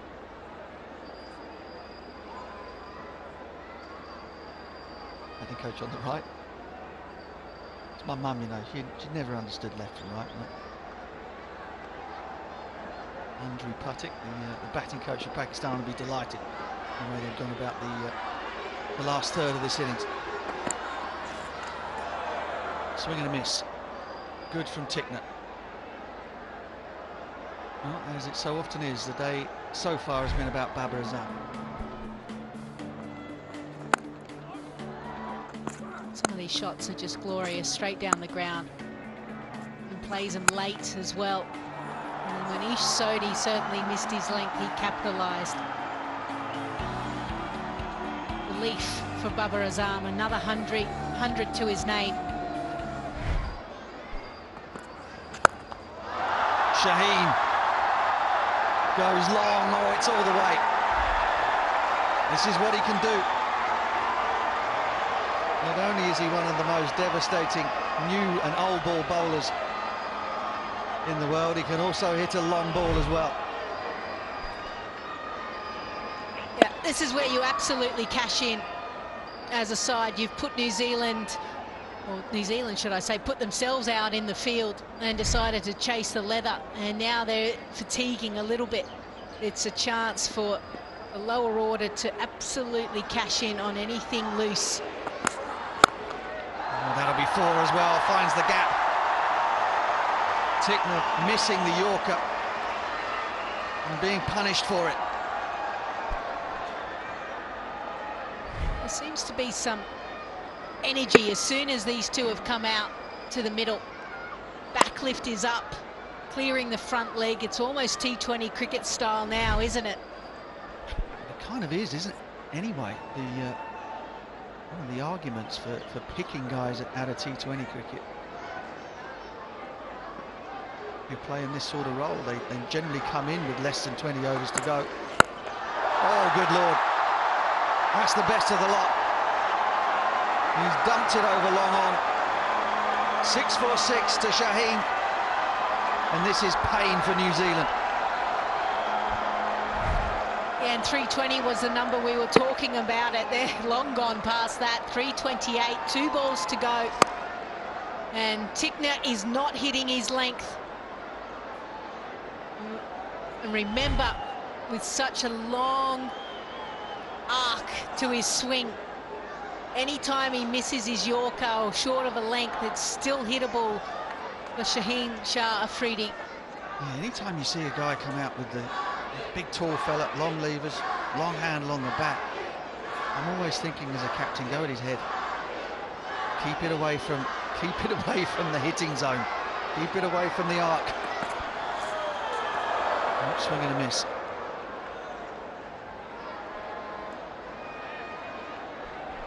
See the frustration in Tickner when he was bowled the ball and wanted it back, annoyed at himself, frustrated that he wasn't able to execute what he wanted.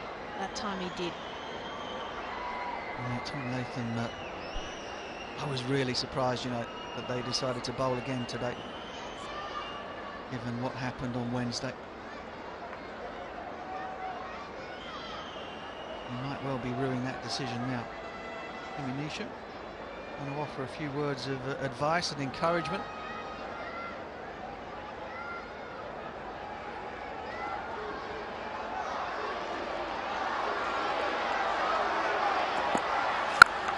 Oh, that's gone, that's out of here. That was not away from the hitting zone, and that is going out of the ground.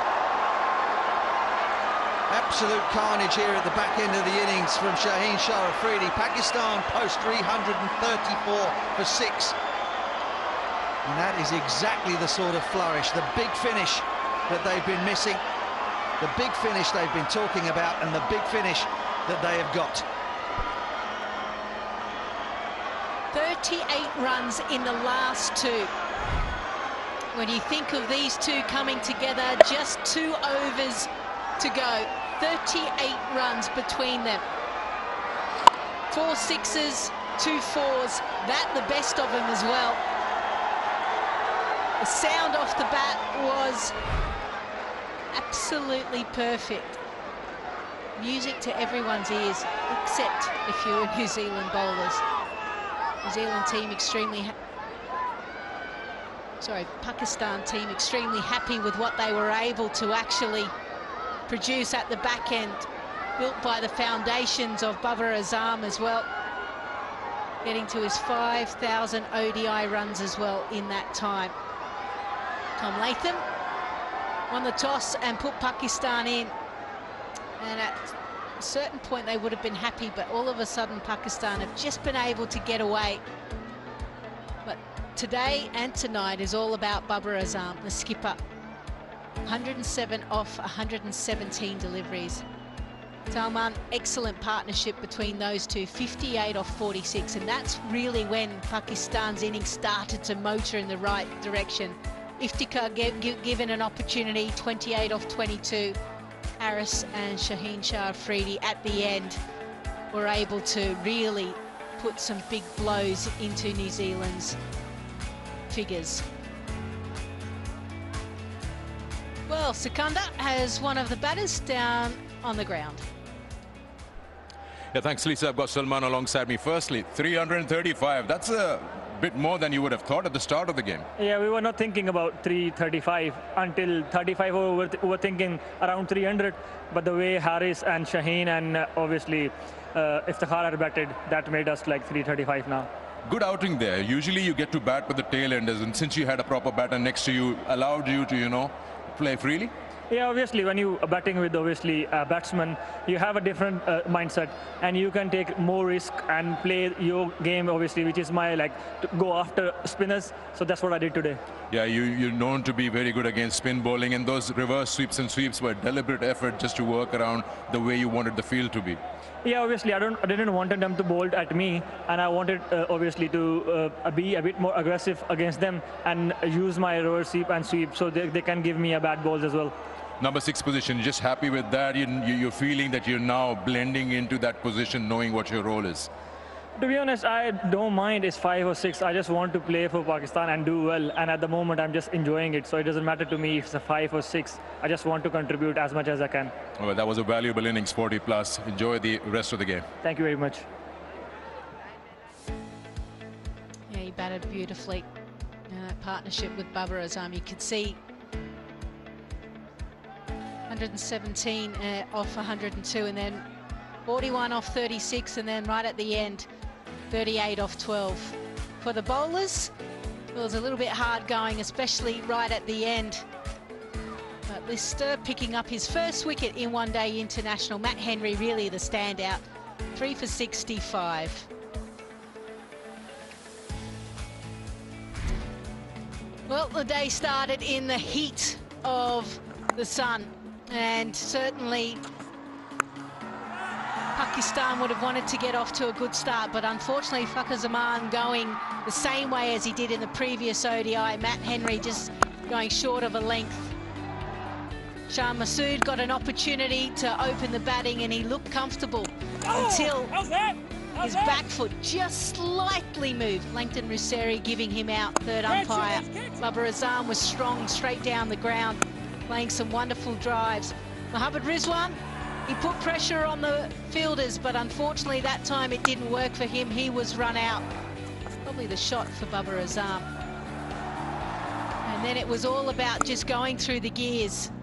He was getting close to that mark. Salman showed what he certainly can do, bringing up a half century, hitting straight down the ground, putting some pressure on Cole McConkey. But what a wonderful piece of fielding off his own bowling, Matt Henry, to dismiss him. Came out of nowhere. Now that was the moment. Babar Azam racked up another 100. His record is outstanding in one-day international cricket.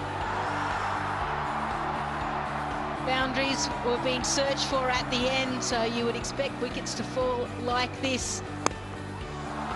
Babar trying to be a little bit more expansive.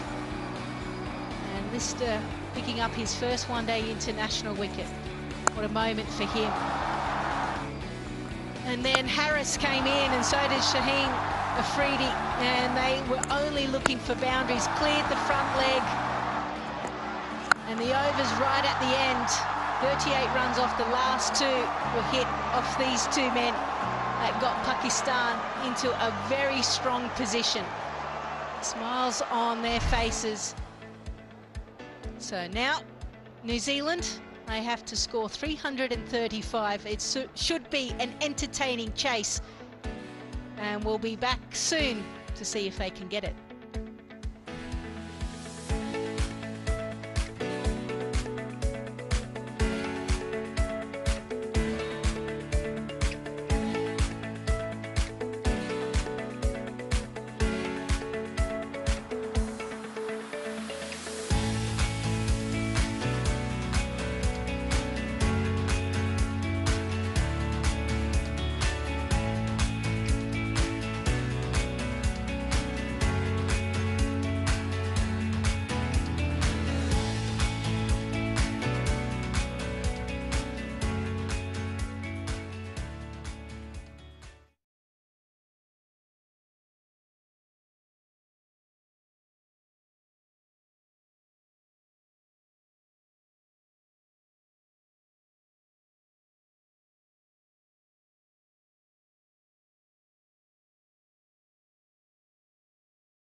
Another day and yet another 100 by Babar Azam. He seems to be owning this format, fastest to 5,000 runs. He's a crowd pleaser really in a league of his own. Hello and welcome to Inverec Solar Energy Pitch Side Show. When Pakistan, you saw that middle overs period where you thought that perhaps they could have really sort of got on that accelerator and scored a few runs at a better strike rate. But in the end, a couple of cameos by Haris and Shaheen, and this now is looking like a very, very competitive total. It will require some chase by New Zealand to win this one. I've been joined in the studio by Mumtaz and Butch. Dr. Khan, the Peaky Blinders that I've got on my left, looking very nice, looking very dapper as always. Arooj, another 100 by Babar. It seems like, you know, we've almost become immune to his hundreds, him scoring hundreds in this particular format. But what's been the highlight for you in this innings? See, I think for Babar, every time he comes out, prior to a few innings before, the team had so much reliance on him. I think he's now able to score a little bit more freely and score at a little bit of better pace because he now trusts the other players around him. I think it had to do a lot with the way Salman was supporting him at the other end. But the way he structures his innings, the ball striking, the way he is balanced at the crease, it is pleasing, aesthetically pleasing to watch when Babar Azam scores. So, like you said, once again, another 100, another day, another Babar innings that we can all celebrate. It's just the piling on of the runs, the manner in which he gets them to, and he almost seems hungry for more. I mean, to be doing that on a very, very consistent basis, Butch, and to be doing that with that kind of control over his game, it really speaks volumes of the kind of batter that he is. You know, it's one thing to be out there scoring runs, but to be able to drive and control as per your will. Yeah, it's just magnificent. The names that he shares that list with, some of the finest batters of the modern era, plus Sir Vivian Richards, who was such an outlier back in his day that it's not even funny.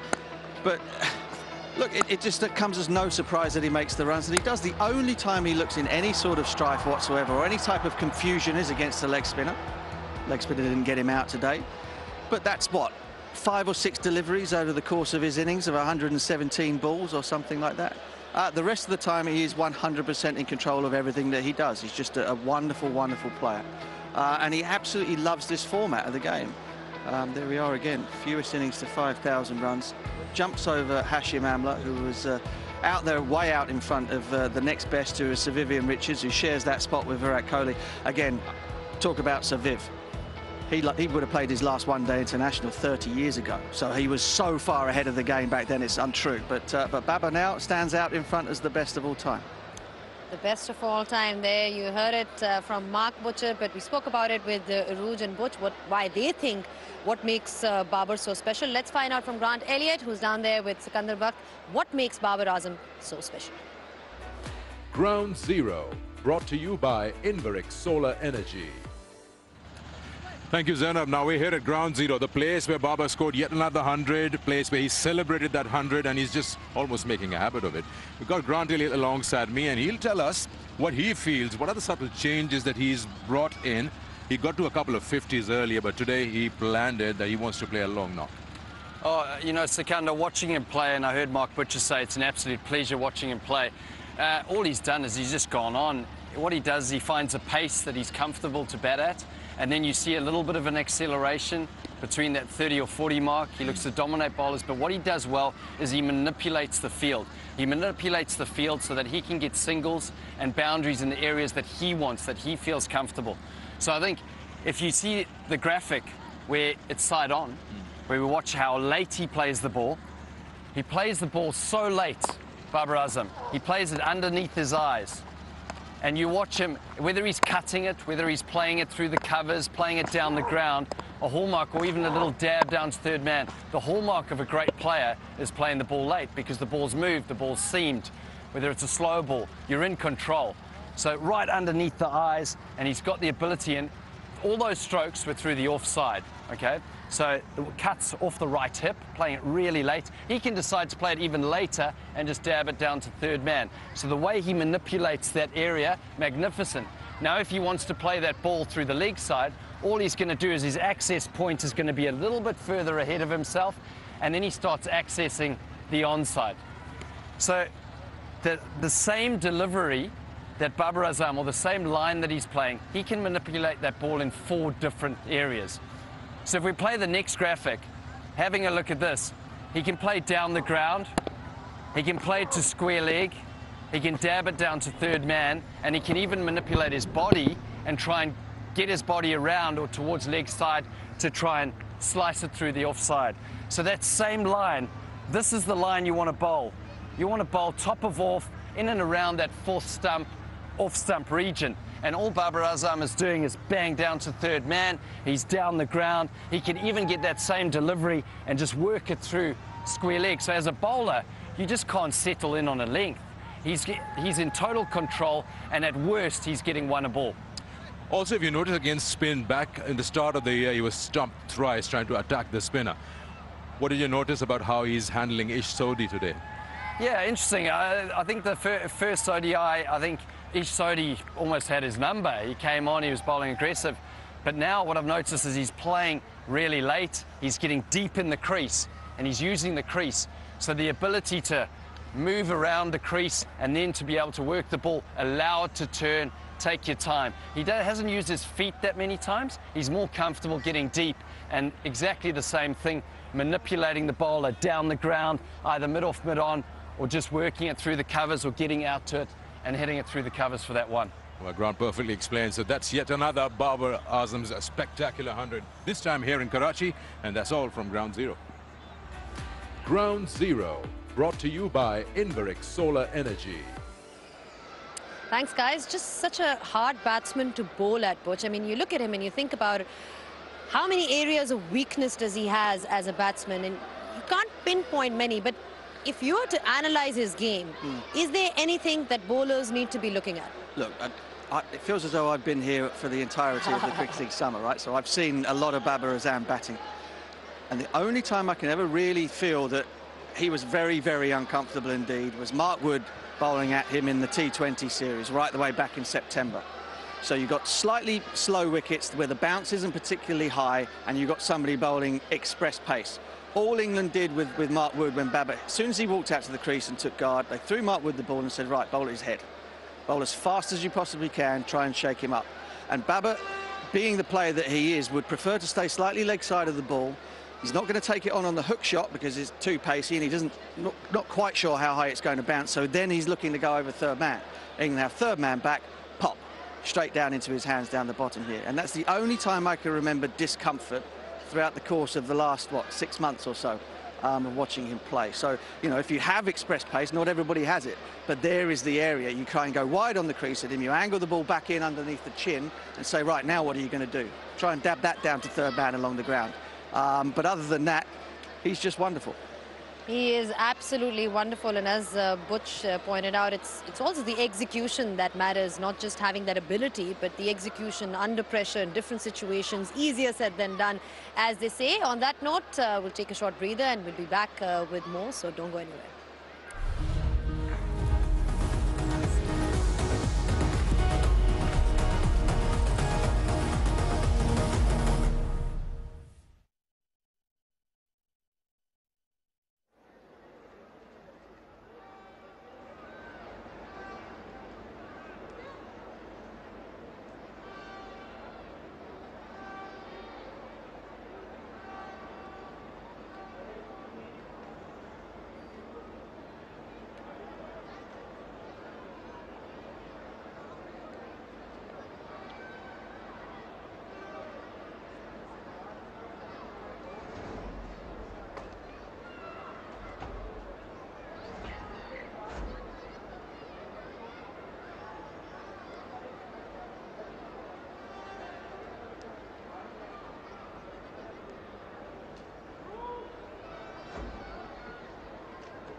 back on the Inverex Solar Energy pitch side show, and 335 is the target that New Zealand are looking at.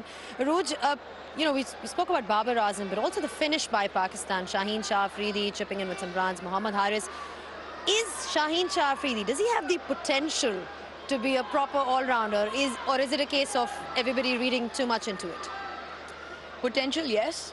But let's not forget, listen to Shaheen and Naseem Shah's interviews from a few months ago. They practiced this in the nets. And it's not the first time he's done it. So it's not a fluke, it's not a one-off. He's repeated this in the last year's PSL as well, don't forget that. This year's PSL, and now he's done it today. The bigger picture here is not just Shaheen, it's what happened before. Yes, we can enjoy his innings here, but don't forget the real intent factor was getting the right people into the 11. We've all been harping on about it. How does Iftikhar not make the one-day squad? After what he did today, yes, don't forget Salman up the order. He's the one who was a real impact player first. He came around, changed the angle, swept, reverse swept, toyed around with the field a little bit, and he took the game on. Then he started coming down the track for those big hits. Iftikhar followed in similar fashion. He took down Ben Lister in that 1 over. And then Mohammad Haris and Shaheen Shah Afridi, the end, had the freedom to swing through the line. It's that freedom, and if you can provide that in the middle order with those impact players, your tail most of the time can fire. And Pakistan get 336, which they should have in previous games as well. One-word answer, one-line answer, because that's how much time we've got. How does New Zealand approach this? First 10 overs, go hard, or...? They're going to have to go very hard. It's going to get very difficult for them around about 25 overs. Pakistan should win this comfortably, I think. All right, Butch is saying that Pakistan should win this comfortably, and they need to be going really hard in the first 10 overs. Not an easy target in these conditions, as we've seen, and they definitely have that bowling attack as well to back it up.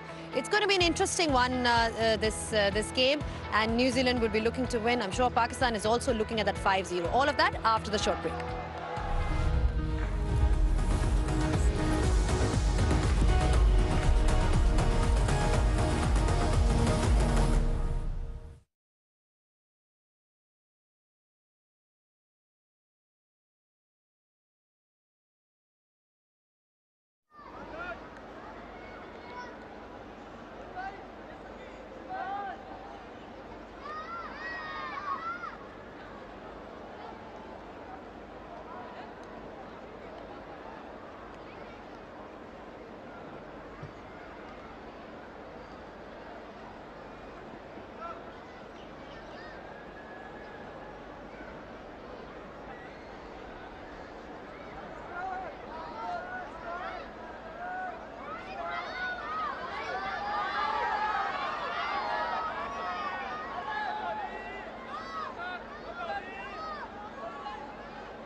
Welcome back to the National Bank Stadium here in Karachi for the DAFA News presents KFC ODI series between Pakistan and New Zealand. It's the fourth one-day international. Pakistan have already won the series, yet there still is so much on offer, because if Pakistan are to win the remaining two ODIs, they will go to the #1 ranked ODI team based on ICC rankings. And given the fact that both sides are building up towards the 50-over World Cup that will take place in October, this is important match practice as well. New Zealand, they need 335 runs off their 50 overs to secure their first victory here in this series. For Pakistan, it was all about that man on screen, Babar Azam, the fastest man to 5,000 ODI runs, bringing up his 18th century along the way as well. A few fireworks at the end got Pakistan up to a very competitive total of 334. And Will Young, an opportunity to stake his claim. 14 ODI matches so far. Highest score of 120, a good healthy strike rate as well, just over 90. And then Tom Blundell, he had an opportunity in the last ODI match and absolutely took it with both hands. He was good behind the stumps. He took some difficult high catches as well. But he's coming up against one of the best at the moment, Shaheen Shah Afridi, with the new ball. But before we start and get away with this second innings, if you've missed it, this is Babar Azam and what he was able to do out in the middle. He was punishing anything short down the ground, but really a trademark of his shot is his vertical bat, straight down the ground. Exuberant as well in getting his 18th century. The crowd were patiently waiting. They had to wait a little bit of time, but he got there in the end.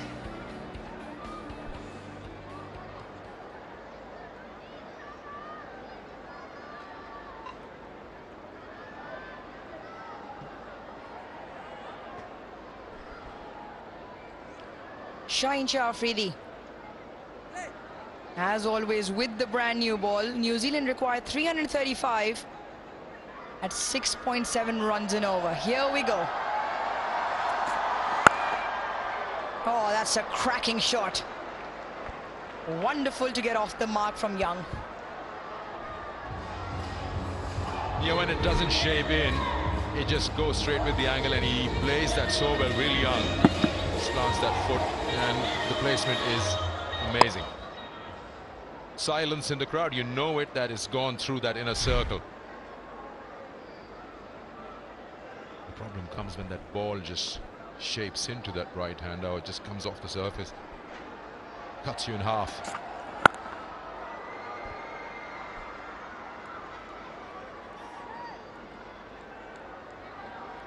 Will Young, well, he got runs in the second one-day international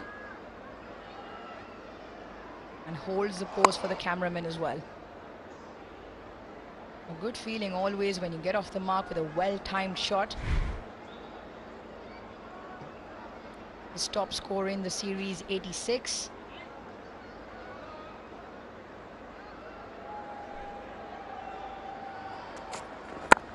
Yeah, it's a good Yorker, targeting the stumps there. Always be ready for something like that first up as a batter. That's the drive, the boundary of the very first ball.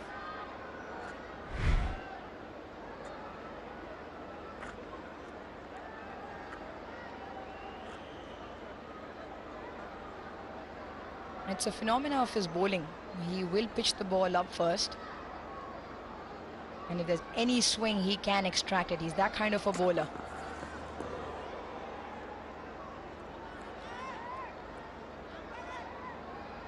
Follow-up delivery is always important, and always important to bounce back. Perfect Yorker, not allowing any space, any room for the arms to take a free swing.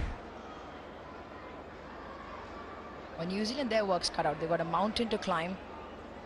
They have put in Jimmy Neesham as reinforcements in that middle order, but they need their top order to make use of this power play.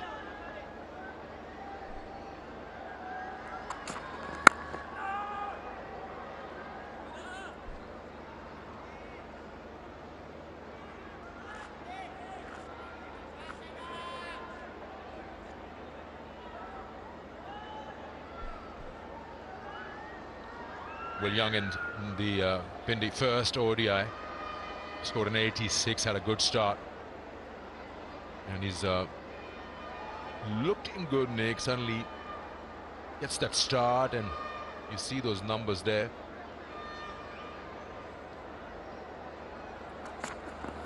Oh, that just moves away slightly from that bat. First over gone, 4 for no loss.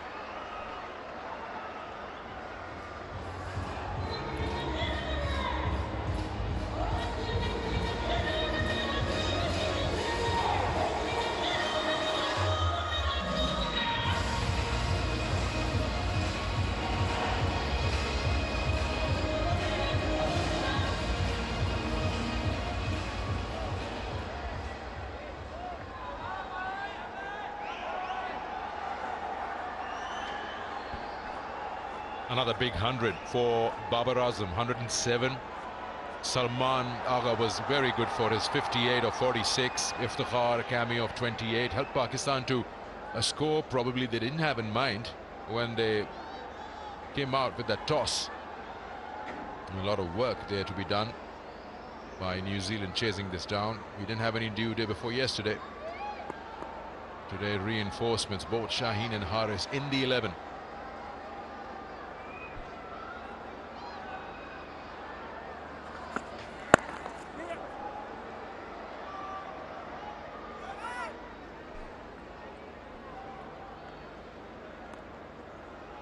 Sikandar, you, myself, and plenty of others, we've been all talking about, analyzing, trying to shape up what that Pakistan middle order looks like. We all have our own opinion. Iftikhar today gets the first game. Wasn't part of the squad to begin with, and his inclusion with immediate effect. Also, don't forget Salman Ali Agha before him. The scores that you just read out was the change. He's the one who really came on, provided support on the other end to Babar Azam in terms of scoring quick runs. He plays spin well, he put his shots, played his shot, the sweep, reverse sweep, and then was very happy stepping down the track as well, hitting huge sixes straight down the ground. It was his innings which provided that impetus in the middle order, and then laid the platform as well for the tail to do what they did. Iftikhar in there played a key role.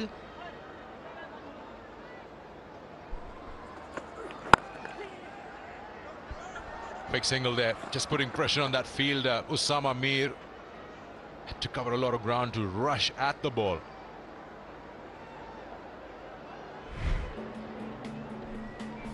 Salman Ali Agha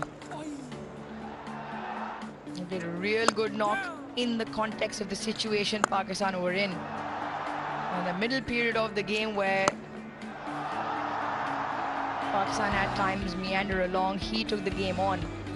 He's the one who changed the momentum and the tempo of the game, and Iftikhar, Haris and Shaheen followed. It's almost about that middle order when they do what they, for instance, what Salman and Iftikhar can do, and once that platform is laid towards the back end, Pakistan scored 70 in the last 5. They scored 38 in the last 2. It's almost a free license to swing. Shaheen Shah Afridi, it's not a fluke, it's not a one-off. He's done that repeatedly on a few occasions in the PSL. Even the 2022 PSL, there was a game where he scored 40-odd runs in no time. So, but it's about that middle period. And I definitely feel Iftikhar slots in.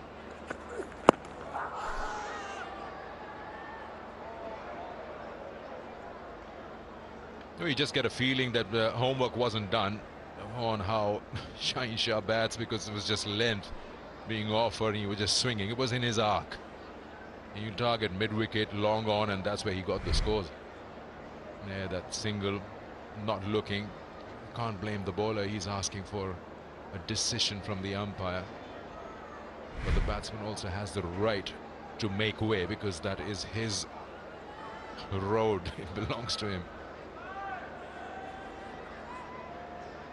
Yeah, you're talking about Salman. See, he batted at number 5 today instead of 6. So it just allowed him to bat along with a batter. Someone who's allowed him that space to breathe. Otherwise, on other occasions, he's batting with the tail enders. 2 overs bowled, 7 for no loss.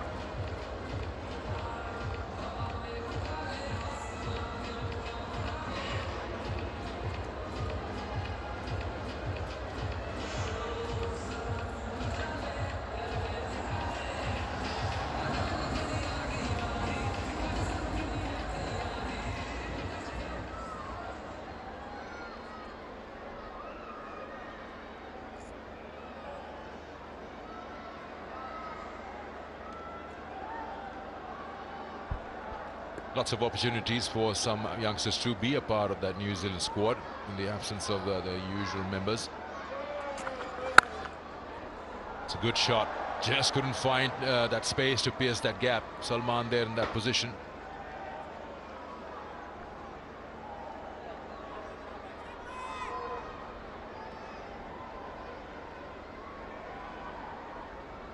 We all know his ability with the ball. Shaheen Shah Afridi on so many occasions provides Pakistan that breakthrough up front. But the first half, crowd and the TV viewership had plenty to enjoy with the skills in the bat. Oh, what a delivery. What a delivery from Shaheen Shah Afridi. Yeah, that's also just york them. The ball pitches right next to the set of the stumps and it's got pace on it. There, it's already past you and it's pitched after that bat swing. So it happened in the last ball of this previous over as well. Shaheen, now I'm thinking, is he a better bowler or a batter? Well, entertainment, complete entertainment. Entertainment 10 out of 10, no doubt. I still put money on the fact that he's a better bowler. Well, he wouldn't mind that. I mean, that's a compliment if you can actually put the two together. Have a look at how he used those legs that were being offered to him. So anything just outside the off stump, and he's got good reach, mind you. He's a tall man, and it's just in his zone. Look at that, mid-wicket, long on, and the last one was on the roof. Lot of power there. 300 strike rate for Shaheen Shah.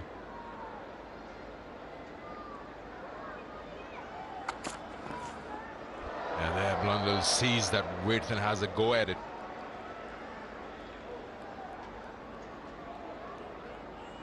Play it to clear that 30-yard circle. It's there to be hit.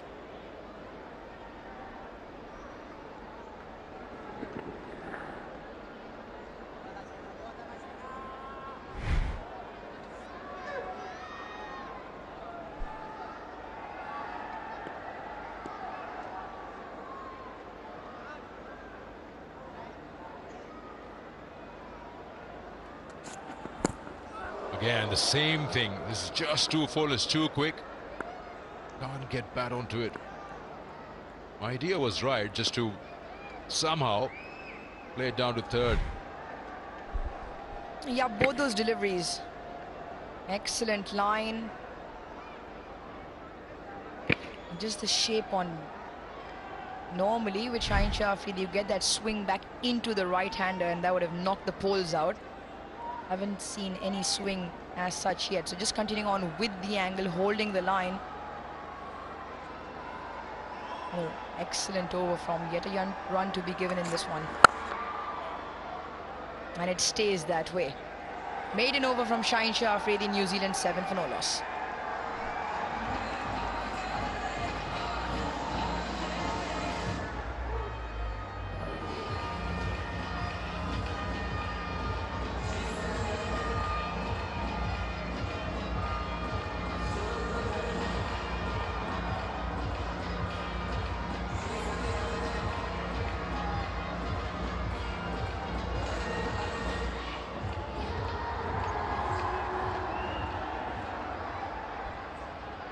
But the 5th ODI would be Babar Azam's 100th ODI.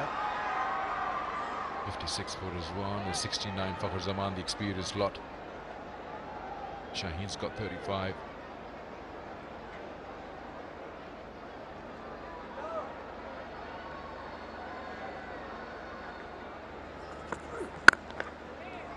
You play it straight. We've seen it all day long that you will be rewarded. And that's a good shot. Just play it down the line, back at the bowler.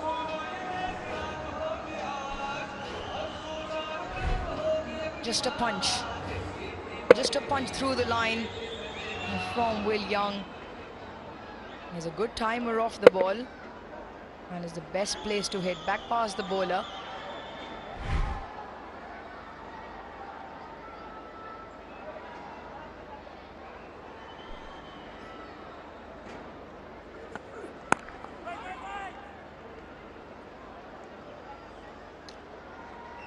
Winning opportunities during the ODI series as well. Gas, Zik, Motor Oil unveil the real peel to reveal. And you could be a winner there.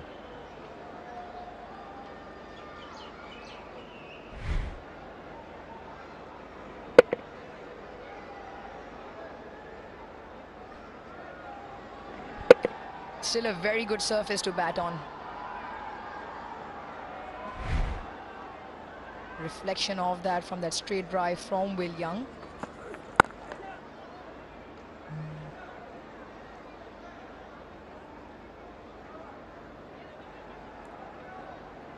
Haris Rauf bowling with some pace. 140, 145.5, 144.3.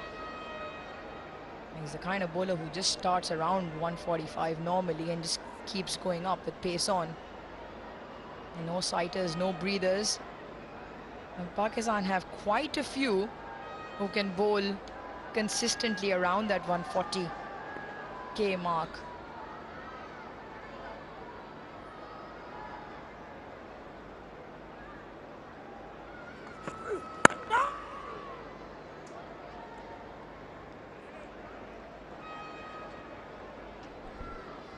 For any guesses for how many bowlers are present on the Pakistan circuit who can bowl at 140 k's per hour?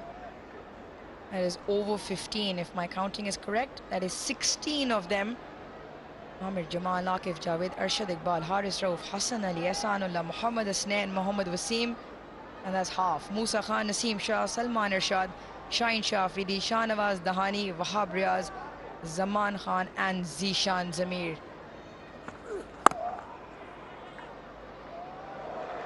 140k plus, and some of them can touch the 150k, including Haris Rauf and Ehsanullah.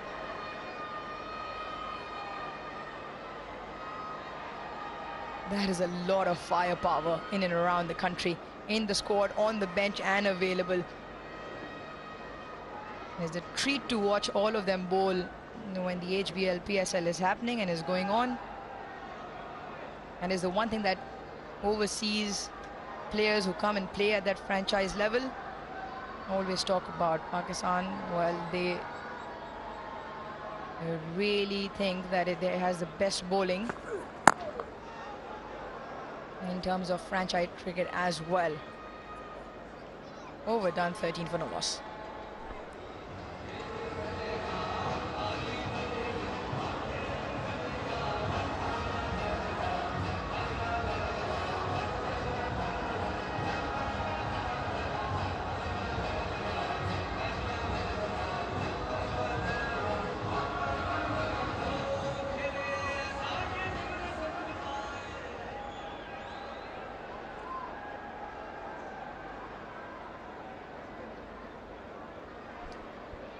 There's that list of quick guns of Pakistan. I'm surprised there's no Abbas Afridi in it. Well, my memory serves me right, during the PSL, I think. First look at that shot. You probably feel that he didn't quite get hold of it as he would have liked, but enough when you clear the 30-yard circle in power play 1. Good shot from London.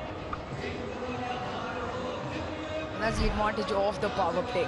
And it's called power play for a reason, with two fielders just outside. He knew it came off the toe end, but he'd done enough to get it over the infield with this outfield, which is very quick. Anything half-timed as well travels to the boundary. And because of that, a field change, the slip comes out. A short man catching deep at mid-wicket. But if anything goes past in the air in that region.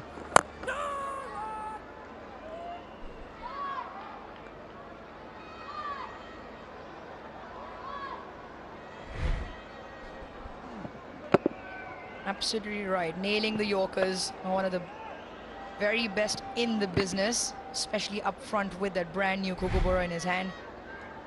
And he's even more deadly if he can get the ball to swing back in. Even with the fact that players know what's coming at them, he is a lot of times quite unplayable. Good shot on the onside. Is that attacking mode Blundell was in? Got to keep that in mind. You're chasing 330 something. You've got to make sure of the make good use of the power play there. He's in form. Got 65 in the first game. More of a hack into the leg side. More importantly, 2 boundaries now in the Shaheen over. Both in similar regions.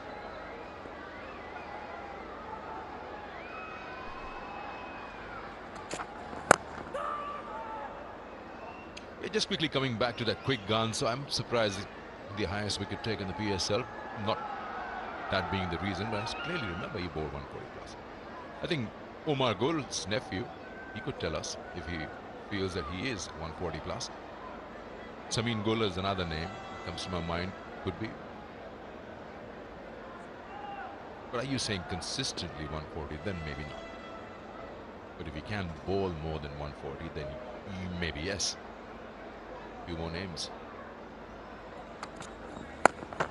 Again, the shorter length this time. Just working it around behind the square. Good running. That's a good call from Blundell. Wants to strike back. Ran through that second one and pulled his partner out to complete that second. He's a really good fielder. Don't forget, a couple of days ago, he effected a run out from a similar position. With his really good running, the intent was always to run for 2. Blundell always knew he was going to come back to the danger end. And good cricket all around. He's got a very strong arm, Mohammad Wasim Jr. on the bounce, right on top of the stumps.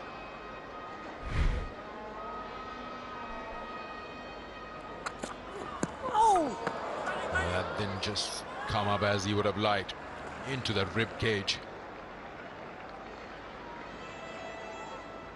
Over ends with a leg bye, and it's 24 without loss.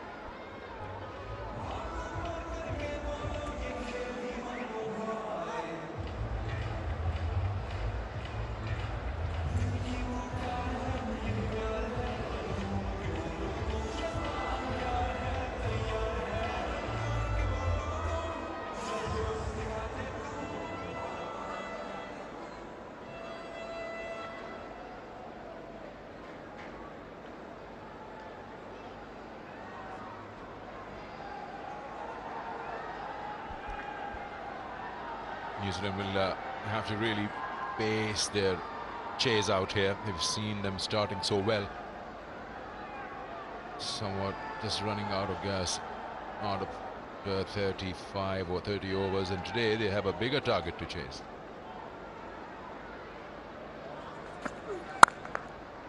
Good shot again, just past point. That'll earn him a boundary. That would work for that momentum that New Zealand is looking for, and Blundell has taken the lead.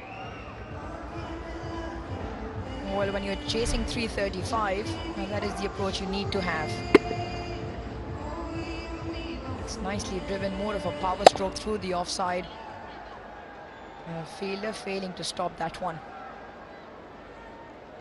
148 k's an hour, that previous delivery from Haris Rauf.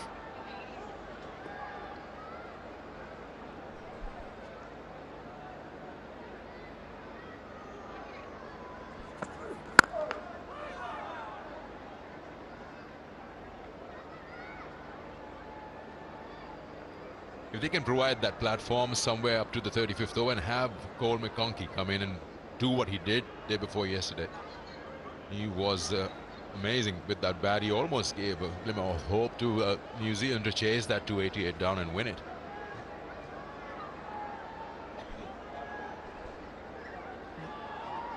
Don't forget Daryl Mitchell in 3 as well. In sublime form, Mark Chapman, where he can hit a long ball, and reinforcements in terms of Jimmy Neesham as well to go along with Cole McConkey. So they do have the ability and the quality present to chase this down.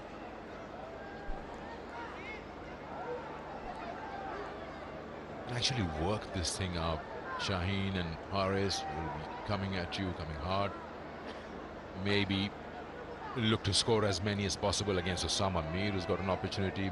Iftikhar at a certain stage, he'll be coming in. Got quite a few left-handers in that middle order. Chapman is there, Neesham.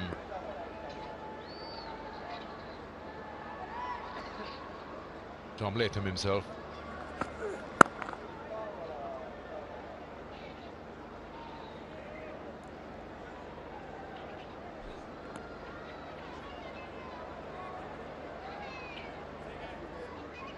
Norris drove 148.4 this series. Fastest deliveries from the Pakistan Pacers. 148.2 from Ehsanullah, 147.2 from Naseem Shah.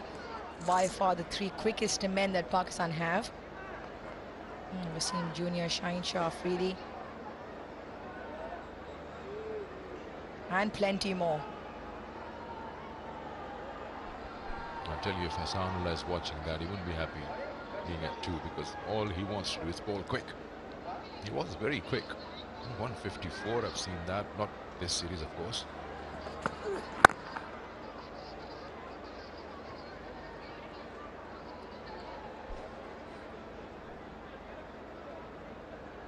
And having that much quality, which is so effective at your disposal,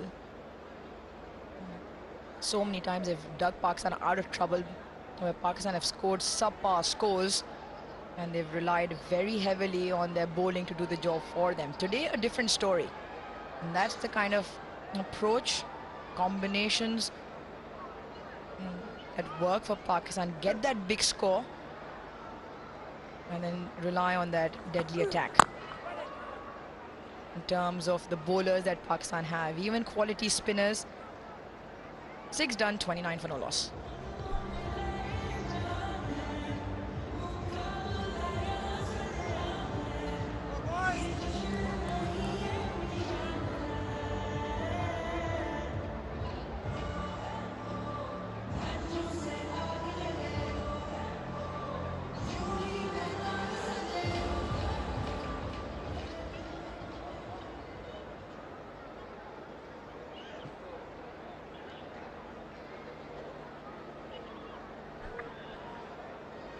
New Zealand, the mammoth total to chase, will be looking to get a good first 10 overs. That's power play 1. The way Blundell has been approaching and trying to attract the premier fast bowler, it's a good thing, taking the fight back. There.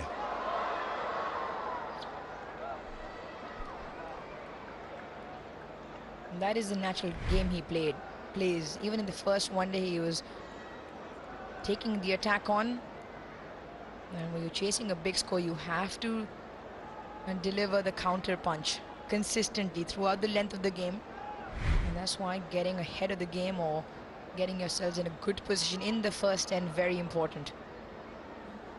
And yes, the outfield is really quick. Yes, the wicket is a good one, the surface, in terms of batting.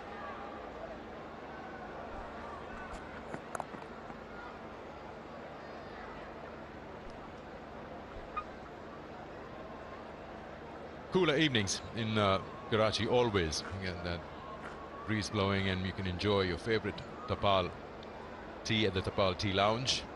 Enjoy the 4th ODI. You hope that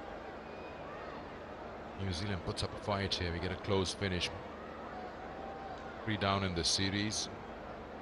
You just have that nothing to lose mindset, and you want to take a few wins back home.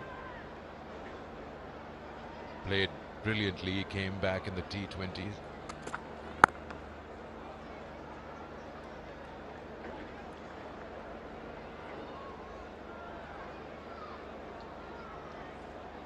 That's the 11 for today, so the two openers there. And then you have in-form Daryl Mitchell at 3. Captain's been good, he can play the anchor. Chapman hasn't really arrived in the ODIs. Neesham can provide the firepower, and McConkey, we know what he can do at 7. Then you have the bowlers.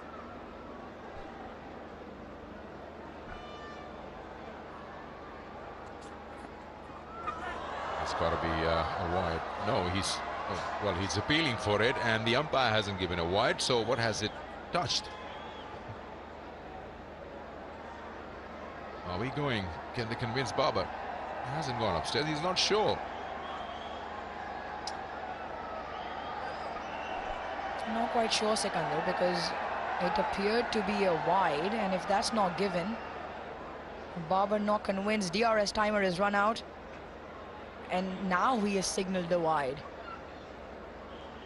I'm not quite sure how that's just panned out. I think he's waiting for him to make his decision.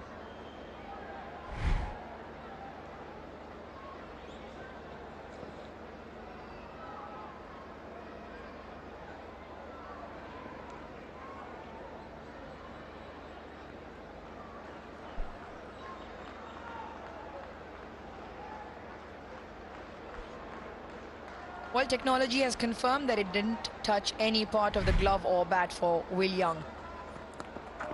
This time it has, and this time it does trickle down to the fence for a 4.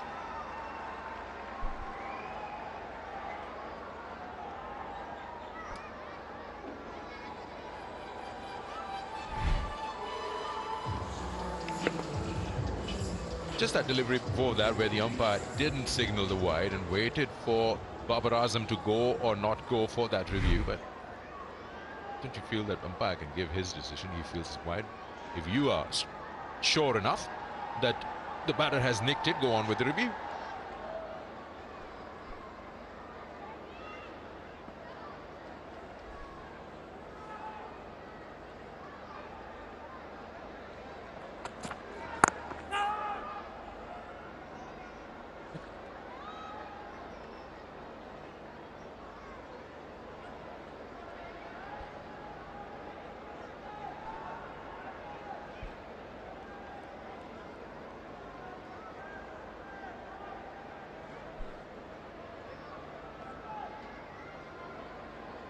Bowled 4 deliveries in 140 plus in this over. It's just gaining pace. Shaheen Shah into his 4th over at the moment.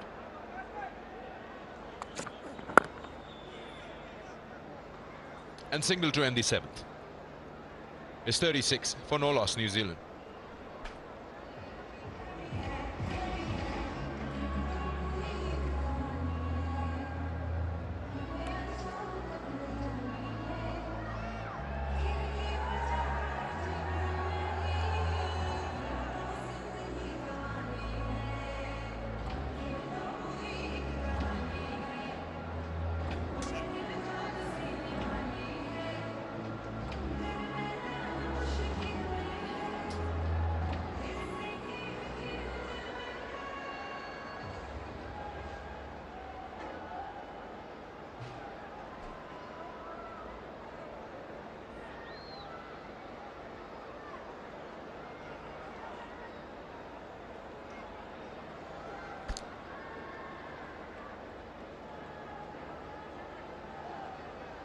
Mohamed Wasim Jr.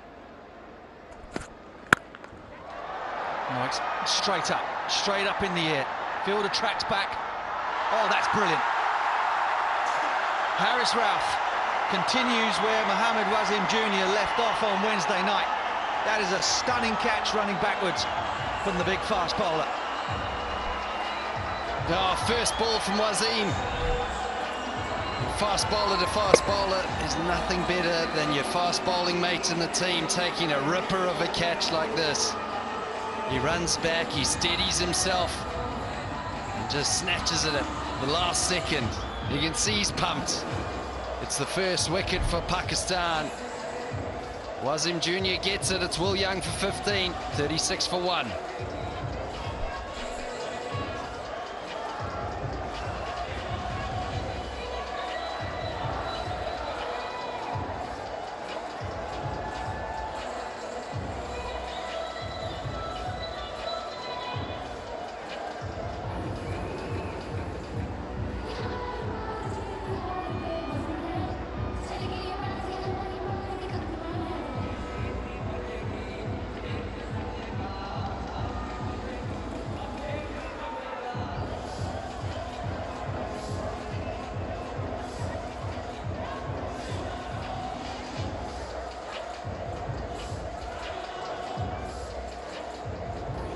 Daryl Mitchell is the new man.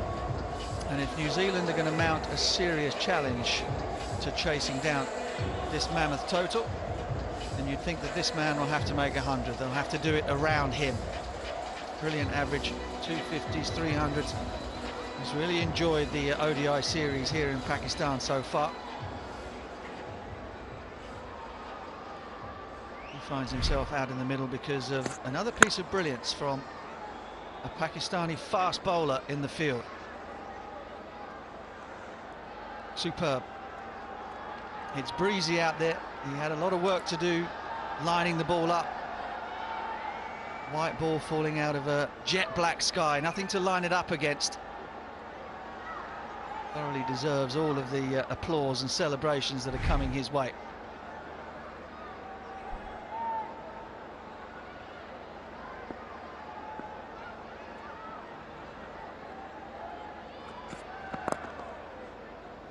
Mitchell's off the mark with a couple.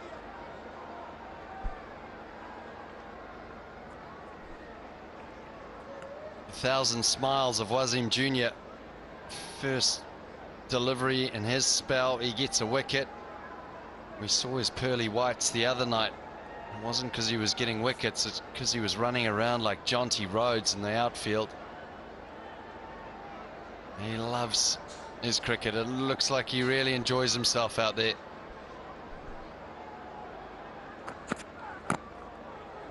What a good delivery. Angle, wide angle on the crease from Wasim Jr. onto off stump, but here's what Grant Elliott's talking about. Harris Ralph has just taken a screamer. He did exactly the same thing in support of Naseem Shah the other night. The Pakistani quicks leading the way in the field. Excellent.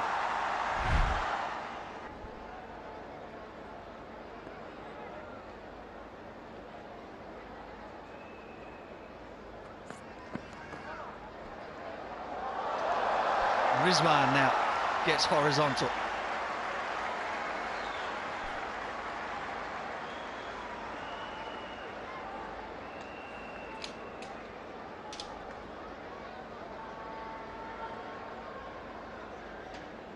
Yeah, we've seen time and time again with the bowlers, they start well, generally around halfway through the power play we just see a few slide down the leg side. It's because on this wicket you want to be bowling straight, you want to be bowling wicket to wicket.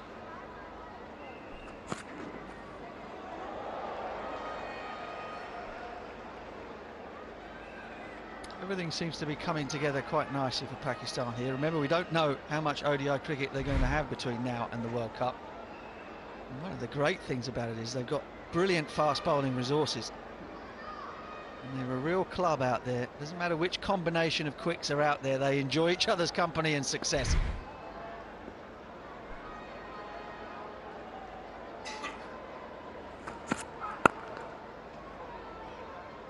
Mitchell had to be careful there, make sure he hit that.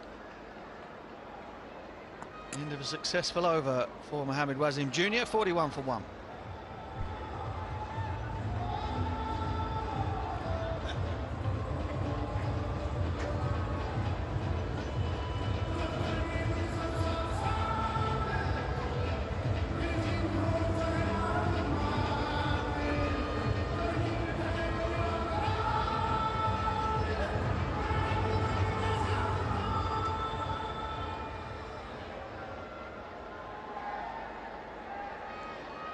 A lot of work to do for this Kiwi batting lineup.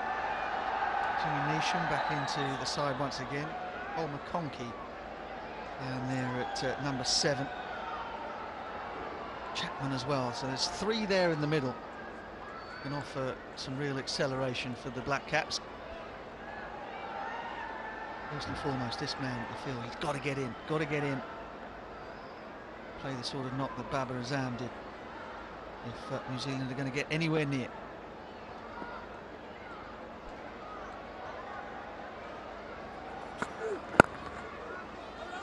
We'll have to be quick.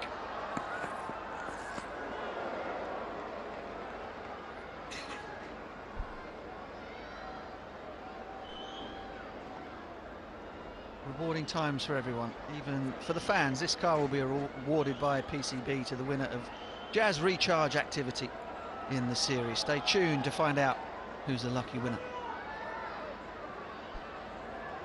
It's not bad, is it? Top your phone up, land yourself a car. I remember the days when the players used to get it, Butch, and then drive it around the field. I don't know if it ever made its way back to the country of the recipient, but it was always good fun driving around the field.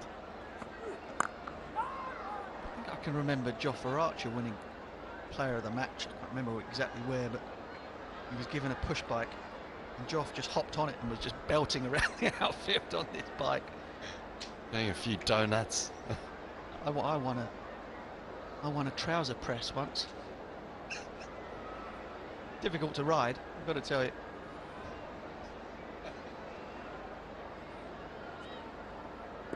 Bring back the vehicle for the player, I say. Get your mates in, bowlers club, get them in there. Still got the trouser press. Can see.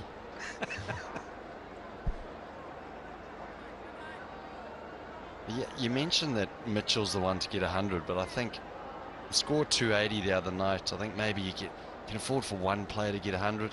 You almost feel like now you need either someone to get a big 100 like Fakhar Zaman did the other night to get over that 330 where he got 180. We need two players to actually get in and go big. It's going to be tough for New Zealand. Tough score to chase down. Blundell really quick onto that. That's a fabulous stroke. And these pitches where the ball comes at you rather than bounces, you've got to try and hit that pull shot in front of square, and Blundell did that brilliantly. Exquisite timing from Blundell. Rocks back, transfer of weight. But it was contact point. Hitting it in front of square means he's seeing it early. He's getting a lot of it on the blade. Shot of dominance early on, telling the bowler, well, I'm not going to let you bowl short today.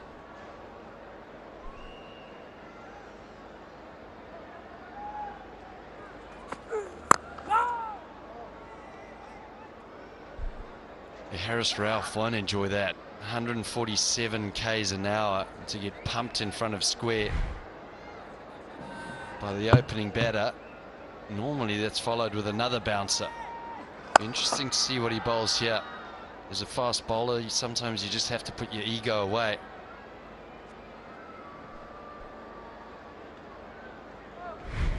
Because of that, you can double bluff the batter, can't you? You might be sitting back waiting for that second bumper. Harris Ralph, we know, has got a excoriating Yorker. Just catch somebody out. Camping on the back foot. Gone.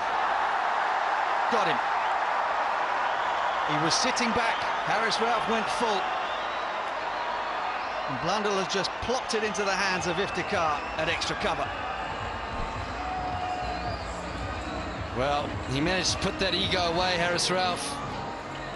Exactly what Mark Butcher said. Maybe camping on the back foot just ever so slightly. Doesn't get forward. Tom Blundell hits it airborne. Straight to Iftikhar. Another 145 k an hour delivery, and that's what pace does. Causes a few mistakes. Tom Blundell, he looked good for 23. He's got to go 46 for 2.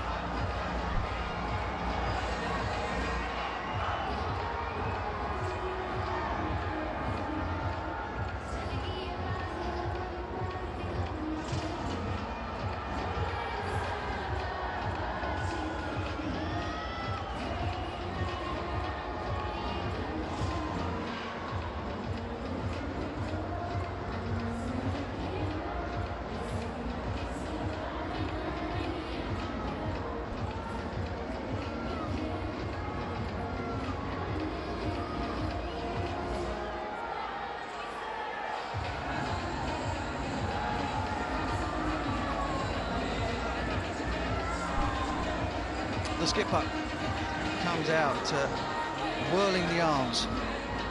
Hello today, Ian Botham. He's got a big job to do. Remember, of course, he won the toss 4.5, 5 hours or so ago and decided that they would chase again. I was a little surprised by that. Now he's got to come out and justify that and take this one close. Here's the end of Tom Blundell. Simplest of catches for Iftikhar.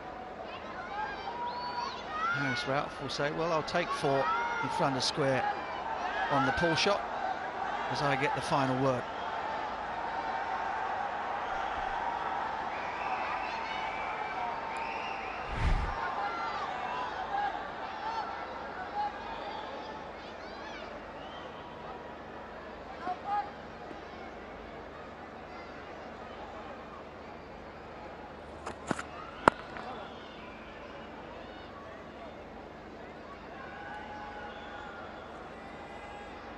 .46 for 2.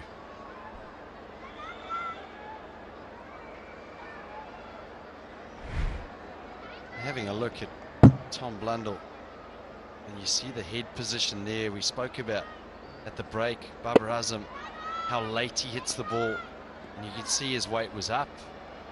His head was behind the delivery at contact point. Contact point was in front of him. He's looking to hit it airborne. Yeah, but I don't know whether that was intentional. I think in the end he had to try and hit it airborne because his weight was back. Tom Blundell, as many of the modern day players are, and many players batting here in the subcontinent, will try and make a first move forward. So even though it looks as though he's trying to get onto the front foot, it's the position of the head.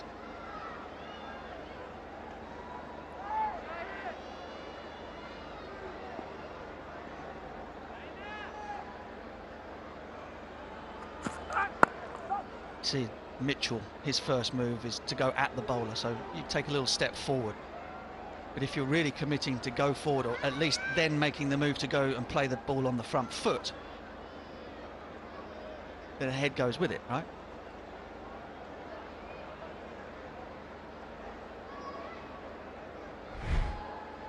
See, a little press forward, but then head is right back over the back knee. Meant that he was perhaps thinking in the back of his mind it's going to be short. And once that happens, once the head stays back, then you see the ball up there, then you have to throw the hands forward, which is where the contact comes right out in front of you and you've got no control over it. And the cue that you got from that was because he crunched it in front of square off the back foot, 147 k's an hour, and you go, well, that doesn't normally happen. So maybe he's more expecting it to be short and waiting for that. It showed. Let's have a look at the contact point there, just in front of the head. You're right, Mike Butcher. Maybe just slightly on the back foot. Had to go airborne.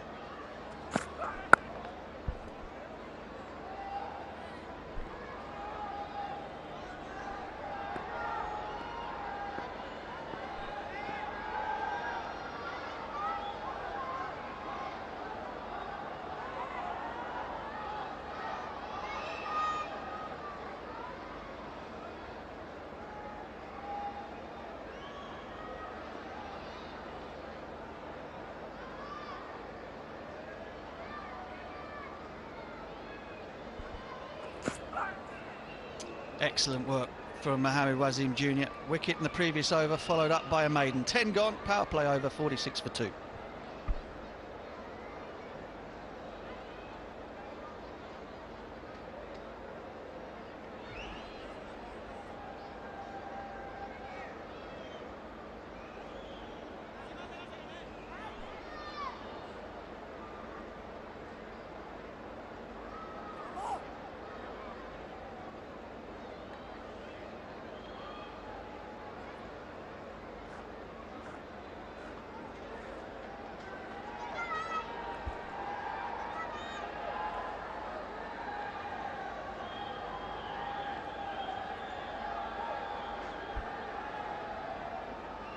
Asif Yaqub signals the end of the power play.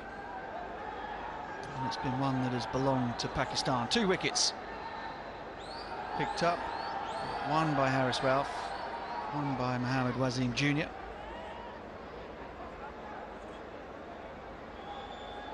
Doesn't matter what combination of quicks Pakistan put out, they're formidable, whichever 3 you're faced with. Doesn't matter because they've got so many bowlers that bowl 140k plus. I look in New Zealand and you start thinking about the real genuine pace bowlers. You think Adam Milne and Lockie Ferguson. There's maybe Ben Sears in Wellington.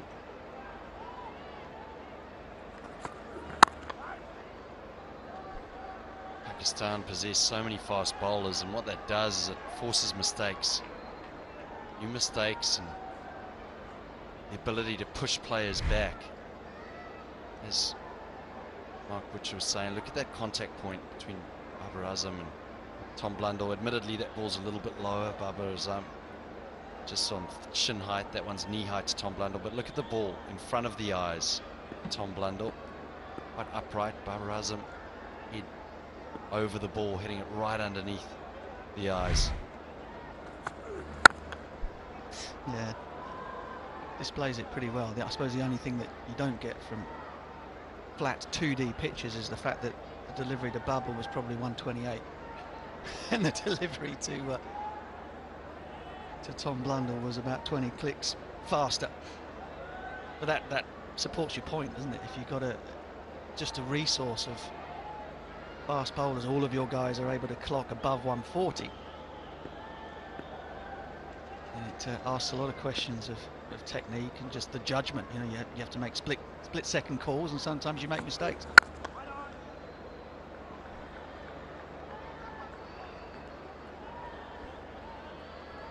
Jazz fan polls. Which Pakistani opener has the most not-out scores in ODIs against New Zealand? Now, there's a niche one. 1, Ramiz Raja. 2, Syed Anwar.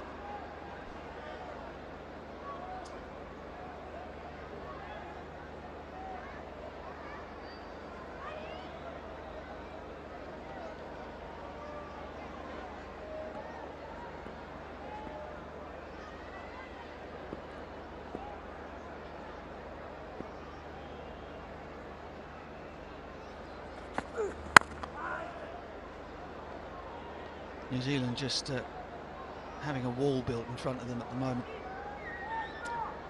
It's 10 dot balls on the trot and the wicket with Tom Blundell. You also start to wonder, you know, leading into this World Cup, what's going to be a great score in the power play? Quite like targets. You know, the last 10 we always talk about trying to go 10 and over. 8 to 10 and over, so there's 80 to 100. And in the power play, whether 60 is acceptable, whether some teams are going to look to accelerate and take that power play on, but I think the overs 20 to 40 is the most crucial bit when the spinners are on.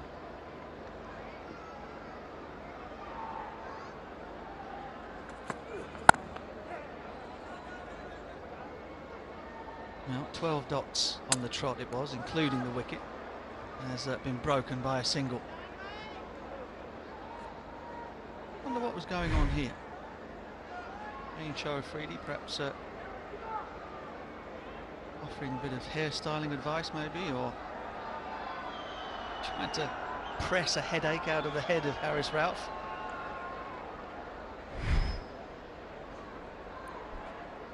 I actually have no idea what he's doing there. I was trying to think of something.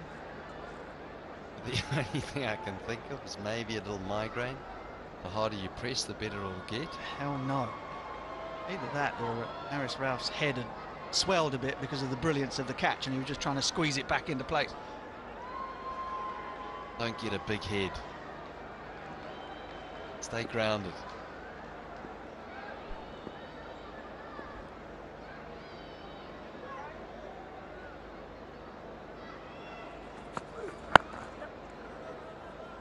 Another single. Rate climbing all of the time here on New Zealand, up above 7 and a bit and over. 48 for 2.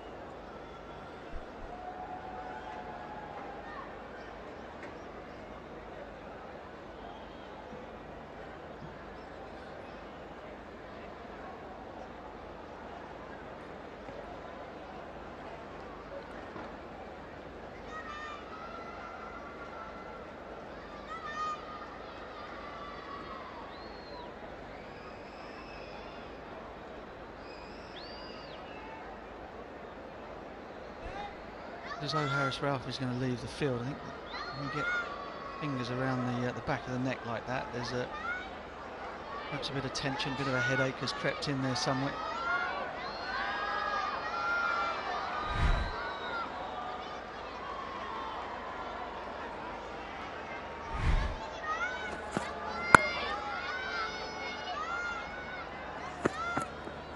So he's gone off the field for a little bit of attention. Maybe a bit of a neck manipulation by the physio. Ice pack on the back of the neck, perhaps. And Shane Shafridi's work didn't help him out, even though Cliffy Deacon's done his 200th game. Shane Shafridi thought he'd take over, offering some advice. I don't know if that's going to help. Almost looked like he wanted to choke him out. Hopefully Harris Ralph's all right. Abdullah Shafiq sits this one out, but he finds himself in the thick of the action nonetheless as 12th man.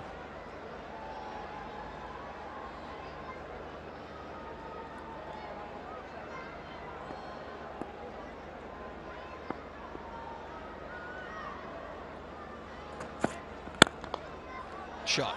Oh, that's terrific. Very good from Tom Latham. Brings up the 50 for New Zealand. Fantastic test player and one-day player. Play all three formats, and it's his alignment.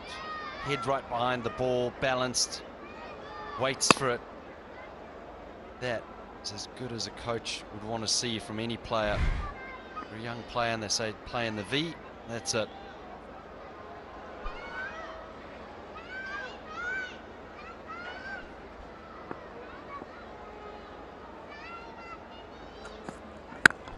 Round the wicket. Crisp drive once again, but this time straight to Baba, mid-off.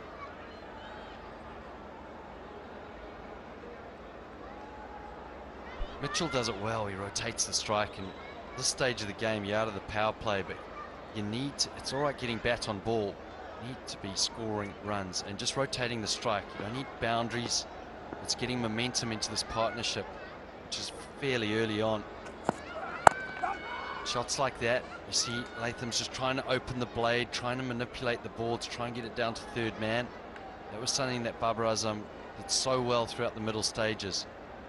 Just manipulating the bowler, getting one a ball at worst. How can I get the best delivery that you're going to bowl somewhere for one?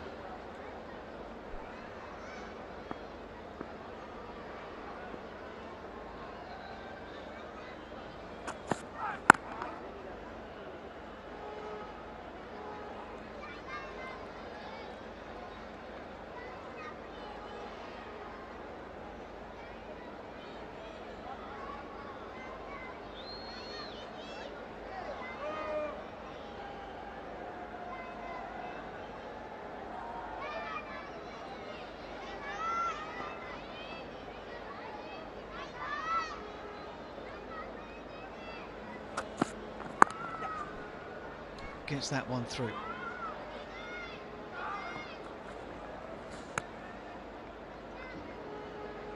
"12 gone, 54 for 2.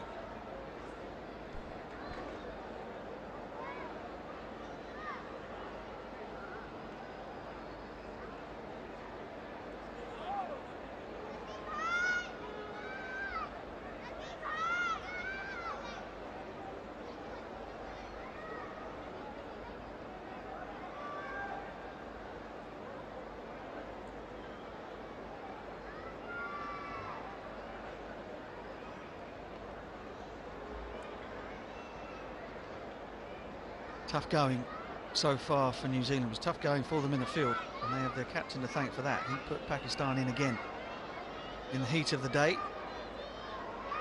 and they felt the heat from the blade of Baba. Pakistan finished very, very strongly as well with the bat, which will please their coaching staff no end. Iftikhar, Sam Shaheen and Mohammed Harris elevating Pakistan to 334 for 6.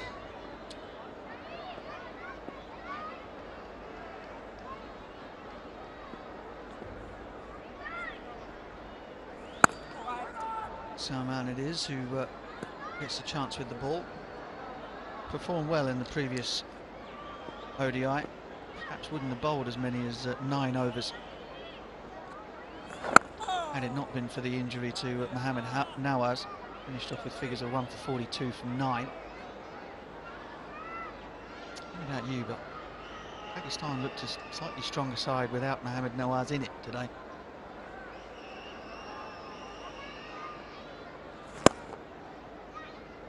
Yeah, well, I think that's just been the one question mark, is that the middle order. How can they find someone in that middle order, or a few players that actually take the game away from the opposition? They found that with Iftikhar and Salman, batted brilliantly through the middle. That's what New Zealand need to do now. New Zealand need to actually take on the spinners here through the middle.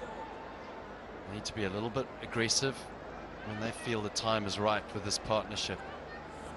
At the moment, it's just 9 of 21 balls, but Daryl Mitchell, if he can be the dominant player in this partnership and Latham push one a ball, they could create a really nice partnership here to try and put some pressure on the spinners through the middle.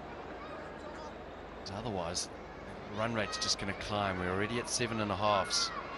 You don't want to see that get above 8, not at this stage of the game.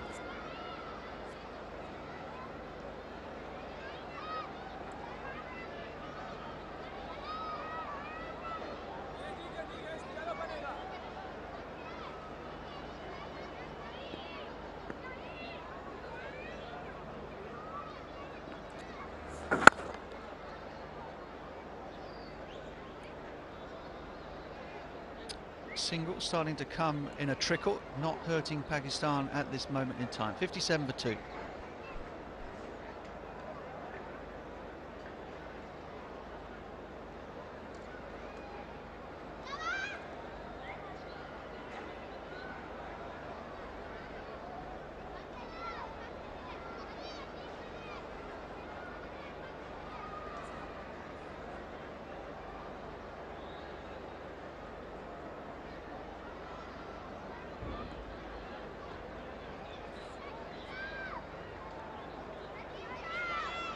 Quite a bit of divergence starting to appear already between the two worms.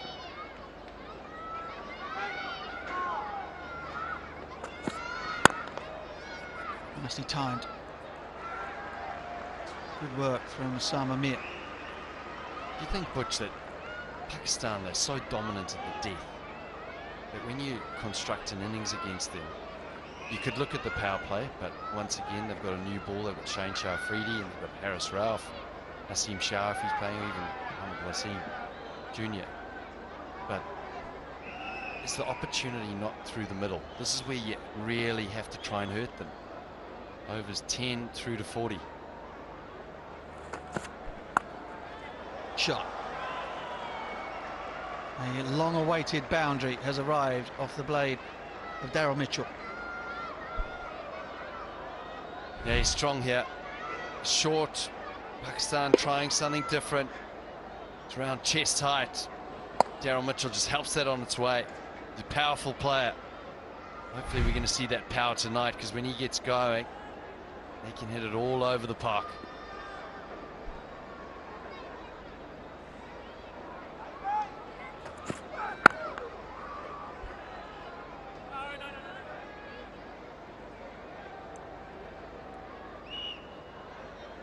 Hey, flip that bucket. Flip the bucket onto your head as fast as you can. And that winners will get finger-licking good prizes from KFC.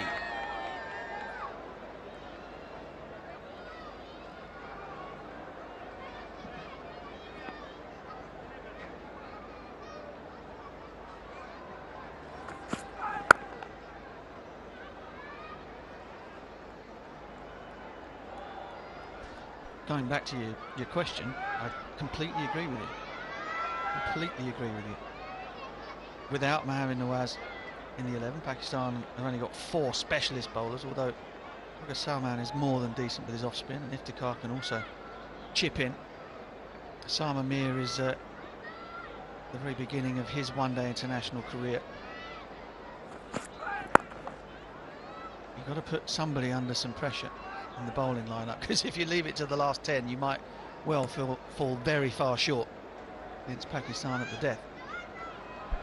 And you think that in the team talk, You don't know who's going to play. Obviously, there's been 5 changes in their team, but Sama Mir could be the one that you go, right, Salman and him, you can try and dominate him. He's just played 5 games, 4 wickets. Try and put him under pressure early so that they can bring the fasties back, which means you get more opportunity at the back end. Yeah, I mean, the average is a small sample size, but you've got, what, 50, 70 and 40 for the spin bowl, 64 for 2.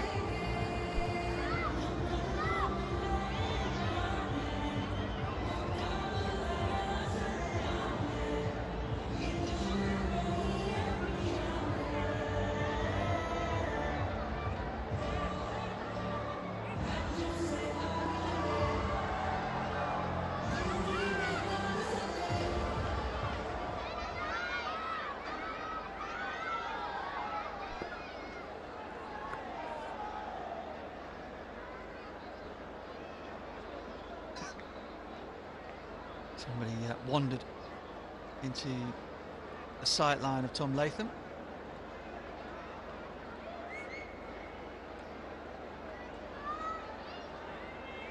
I think it might be you, the fluorescent pink.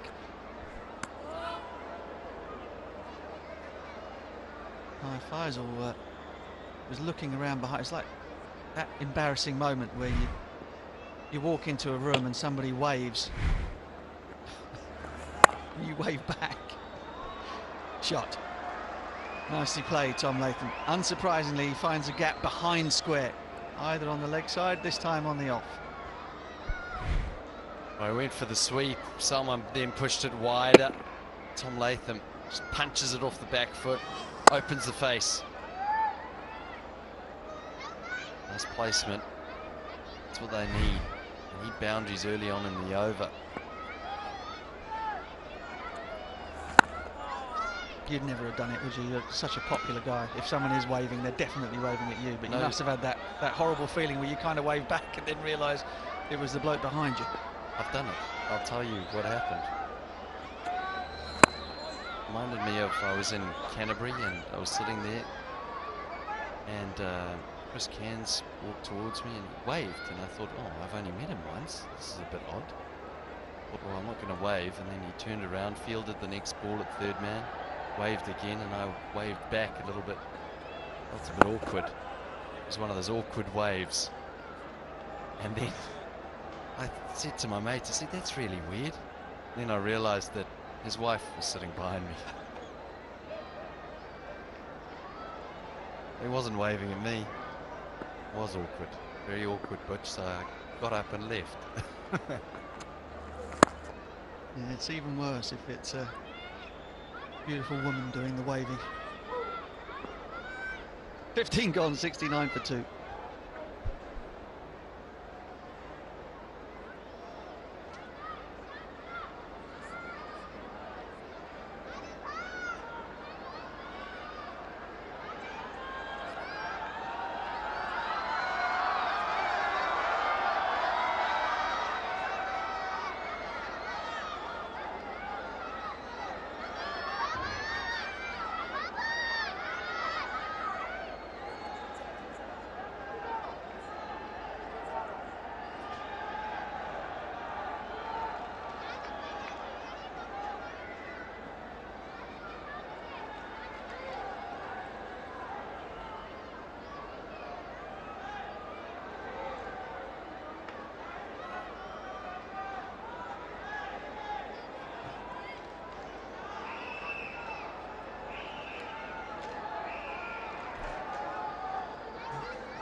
They have to be careful how maybe bowling at Latham against spin. He will be opting for a lot of sweeps, reverse sweeps. He's very fond of that, and he's got good control of it. Samir getting an opportunity in place of Shadab, who twisted his ankle in that third ODI, just to be safe and not aggravate that. They've just rested him. Sama gets a chance. Slightly short. Should be 2 here. When you settle for 1, just jogging the single. This will be the moment where New Zealand will be thinking they can up the rate. Try to attack Osama Mir. He's in his first over. Try to get as many runs as possible from his spell. And also through a part-timer. There again, he'll play it fine. They got protection.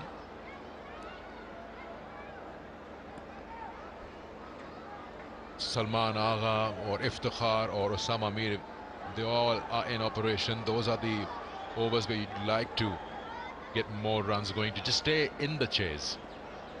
At the moment it's just 7.6 runs an over that's required.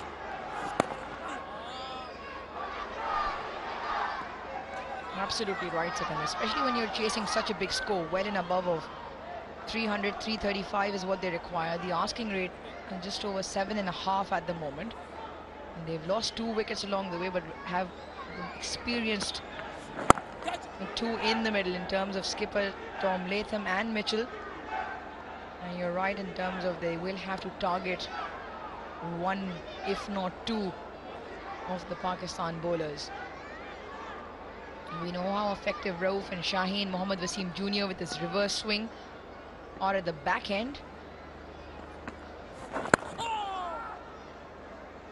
So this period of play very important. 16 overs done, 73 for 2, as we just take a short break for drinks.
Lost the 2 openers already.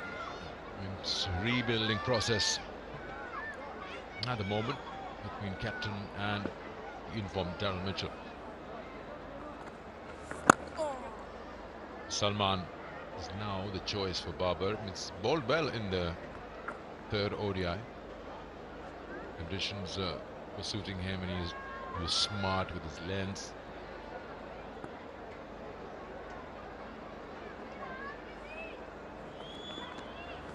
Catch it! It's in the air. He's not in full control of that. Just on a bounce down to Shan Masood at deep square. You saw when Latham hit it, he didn't give it the full swing. It was more of a dab round the corner, and did try and turn the bat in his hand as well. Lucky for him, didn't make a tight connection. Once again, two contrasting players at the crease.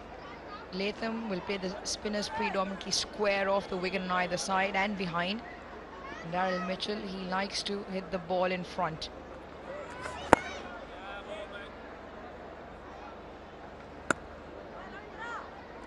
Now the other thing you get with Salman is he bowls his overs very quickly. And suddenly you threw 3 or 4 overs on one side. It's a good time to bowl him as well. New Zealand slightly under pressure. Just scoring at 4.5 at the moment.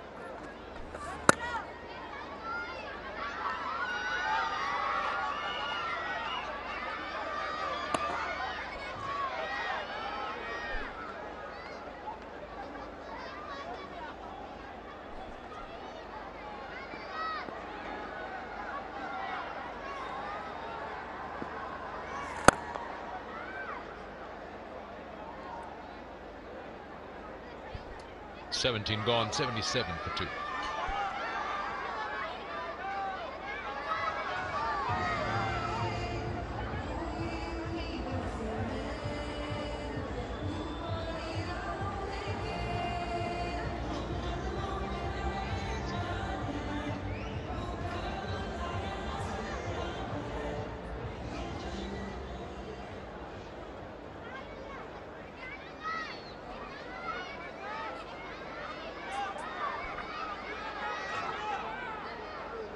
Difference not much at the moment, but that matters. How good or how well New Zealand can accelerate in this period.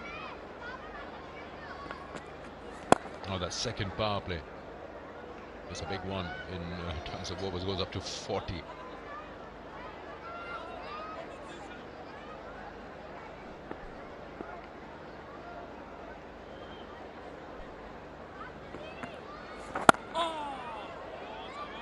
With the leg spinner on, the ball turning into left-handed Latham. The big hit is on his leg side and it is with the wind. Yes, today one side, the opposite side as opposed to a couple of days ago longer. It is to the leg side of Latham at the moment. Nice bat. Looks like there's bat. More glove. He's way in front of his body when he's trying to attempt that sweep. Babar will take a lot of convincing to go for that review. Osama is saying yeah.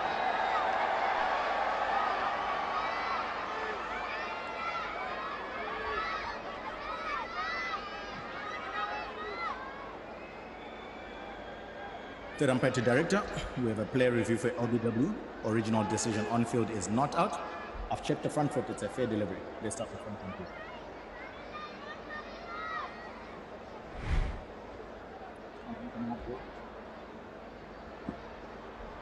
Can't tell if there's any bat involved there. Let's go to outer edge.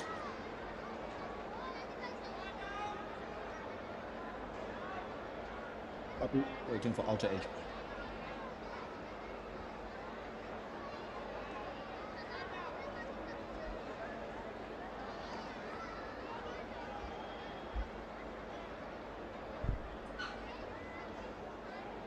Waiting for outer edge, Joe. Outer edge coming up.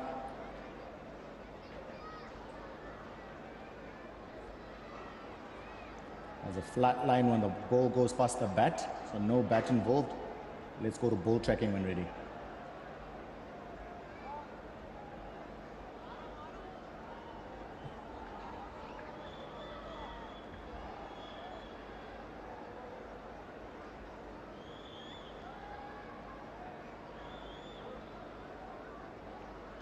Ball tracking coming up. Original decision is not out.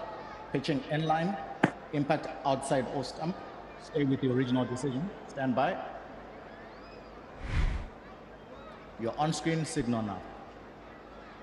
Yeah, the minute I saw the first replay, everyone went back to their fielding positions because it hit the back legs, just somewhere around the pocket area, but impact is way outside off.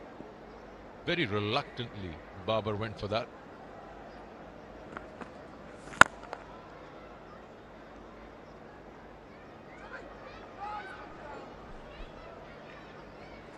Slightly quicker through the air as well.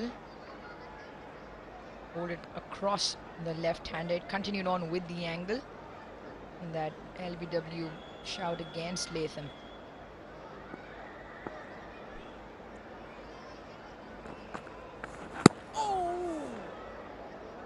The appeals are almost like a reflex, even if it's the keeper.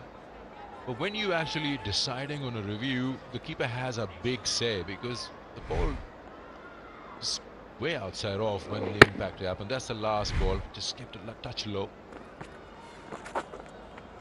Bat on ball, but they know how Latham operates. They've got a protection there. Single to end the over. It's 80 for 2 after 18.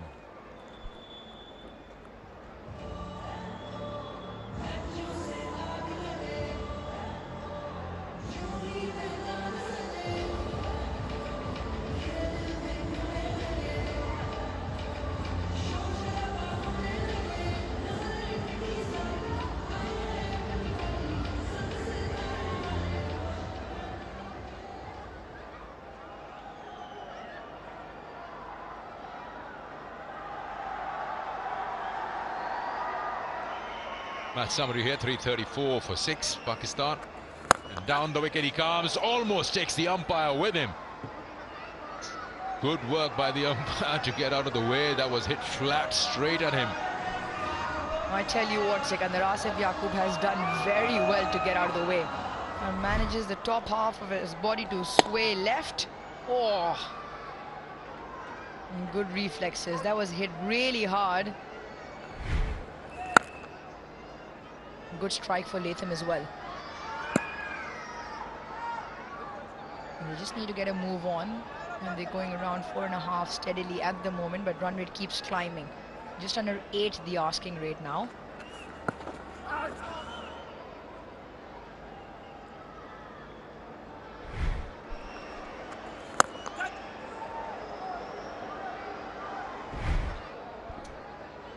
It's almost like a batter getting out of the way of a short delivery.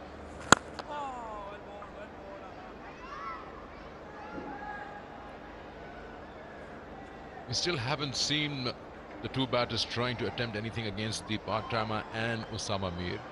You've got to give it to them. They've been pretty accurate, stump to stump. But this phase is the important one for New Zealand to keep up that run rate, to get to that 300 plus.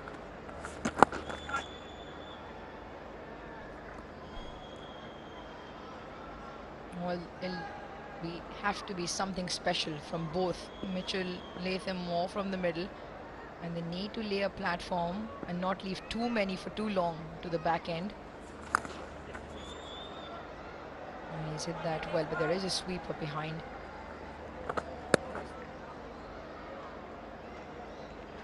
"19 overs done, and New Zealand 86 for 2.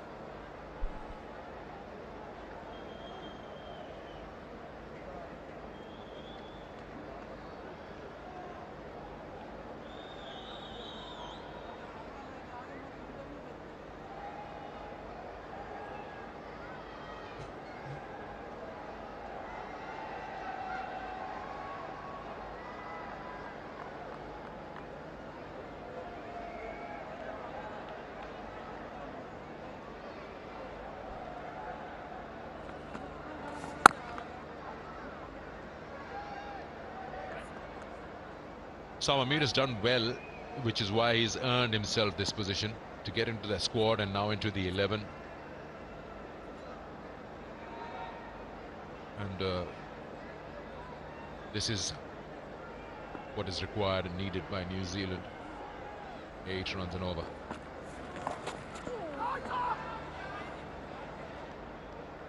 In the Premier, domestic one-day tournament. That's the Pakistan Cup. In that, his team Central Punjab won it. And Osama Mir, 28 wickets in 11 games. Economy great.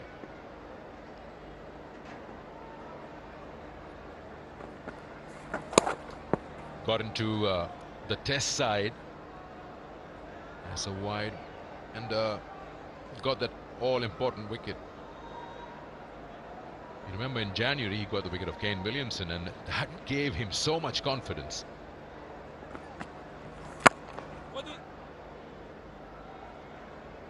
In the one day, as he's just started believing more in himself, that he's there, he's there to stay.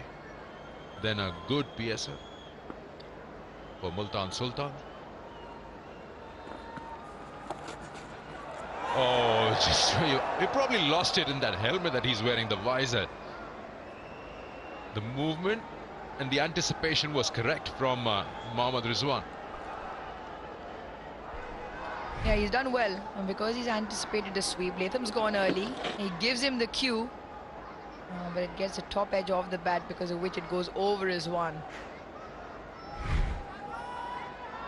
Osama Mir, big smile on his face, a half opportunity, maybe even not.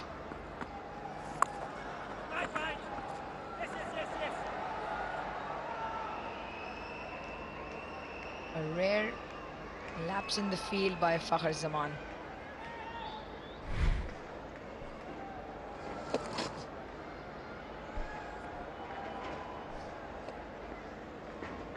And just goes over in the end.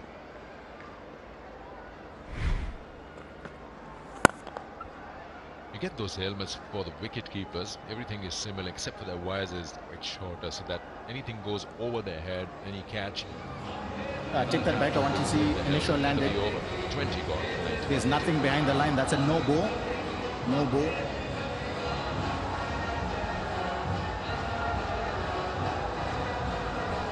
He's overstepped Osama Mir. And TV umpire and team very quick to jump onto that. And he'll have to come back and re-bowl.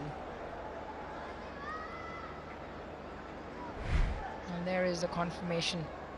Just overstepping, you need something behind the line. Line belongs to the umpire.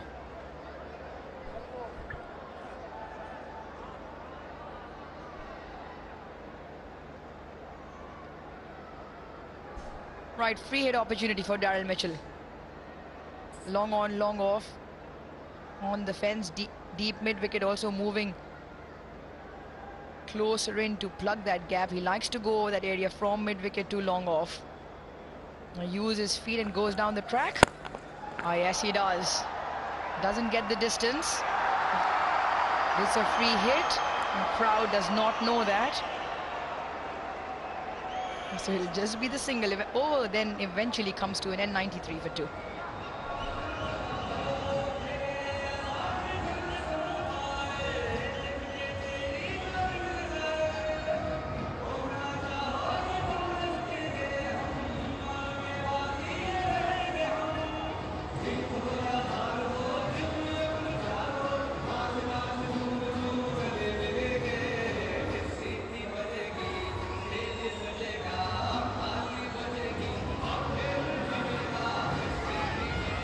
In the comparison of various stages of the game, you can see that Pakistan is slightly ahead of New Zealand.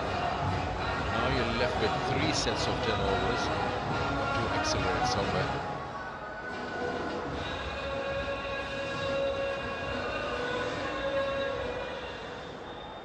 The last ball of the previous over, a free hit, tried to clear long on Daryl Mitchell. Didn't quite get hold of it. Just a single added to the total, and that extra run from that no ball.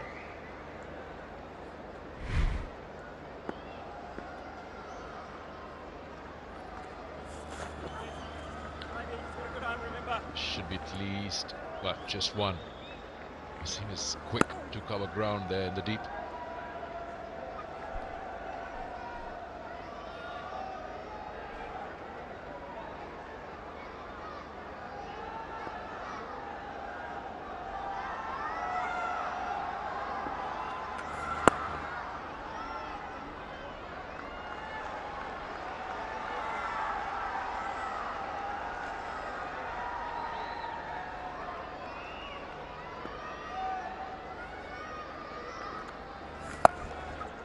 slog sweep and doesn't beat the fielder. Deep square.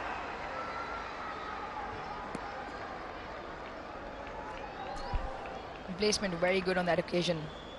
Hitting in front of square, Shan Masood had to make a lot of ground to cut off that boundary. That also brings up the 50 partnership. It's come in 71 deliveries.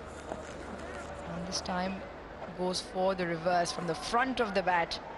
It's not the first time he's played it. He's well in control when he plays that. Practices is a lot as well.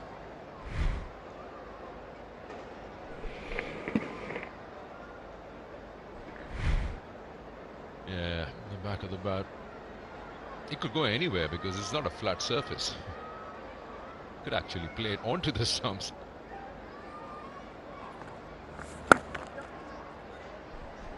Lisa Stilaker in the back of the commentary box giving me stick for calling it the front of the bat. You guys know what I meant the back of the bat. Said the front of the back. Part of the bat. Anything. It all counts as runs. As long as it was the bat. Another single. 99 for 2.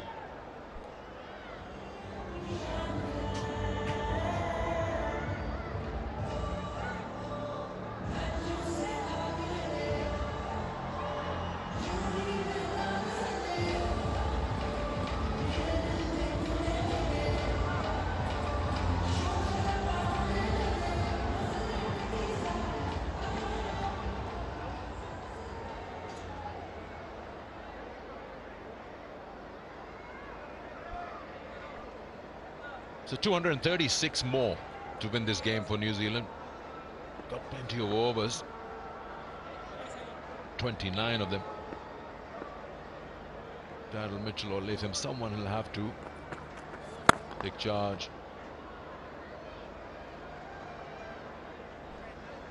From Babar Azam's point of view, he still hasn't bowled Iftikhar because Osama Mir, Salman Agha doing a very good job bowling in tandem. And they haven't given away a lot of runs. Salman 5 overs, just 24. Whether he bowls Iftikhar to one of the left-handers later on, there's also an option. So plenty of bowling options for Pakistan.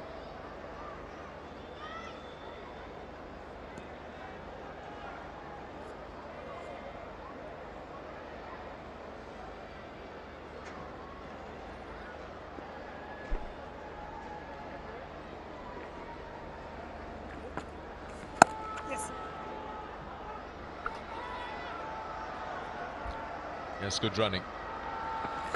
Forcing the two, putting pressure on the fielder in the deep. Not getting the boundaries and try to make use of those big boundaries on the offside if you're bowling from that far end. And that's some headgear. Mine too. I still have the peaky blinder on. Thank you, Grant Elliott.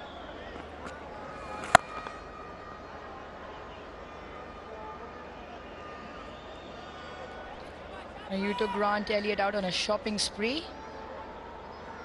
From what we heard, he bought a lot of things, but only came back with a peaky blinder for Mark Butcher. Nothing for anybody else. What happened there, Sikandar? It was so expensive, this. We'll just empty pocket. Couldn't afford anything else. The one what you're wearing right now, I mean, it's a limited edition. Well, you went to Zena Market, right?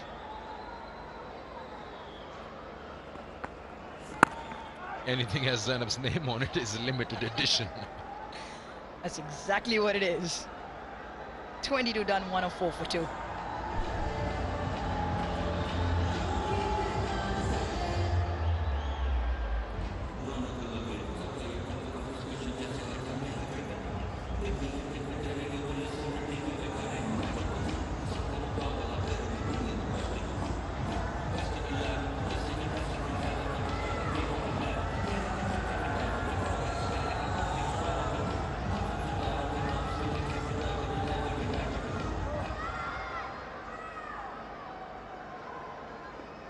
Ask, really tough ask for New Zealand. Oh, it should have been even tougher. Mohammad Rizwan has squandered a chance to send back the New Zealand captain.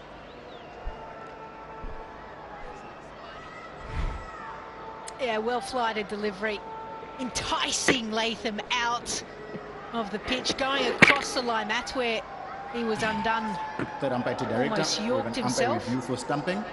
I've checked the front foot. It's a fair delivery. Let's start with front on spin vision, please. And he gets back comfortably.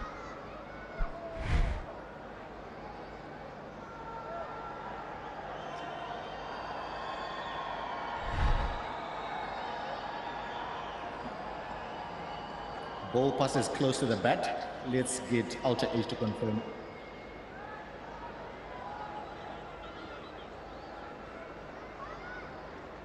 Flat line as the ball goes past. No bat involved. Let's go to side on for the stumping, please.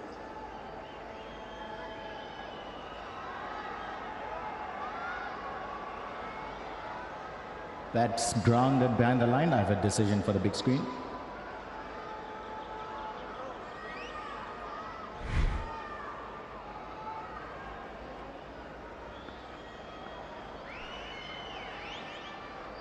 Chance goes begging.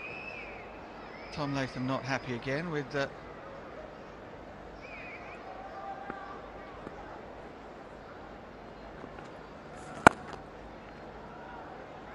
tough one for the keeper, simply because the batter's body probably obscured his view.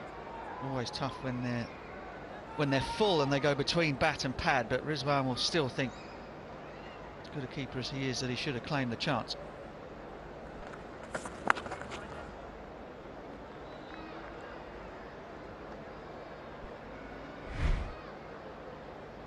Yeah, as Latham steps out. In fact, he probably had a better view of it than... Right, it's a shocker. Long and short. You're being very kind, Butch. The problem is that there are times when the keeper just rises a little bit much. That's where he goes up.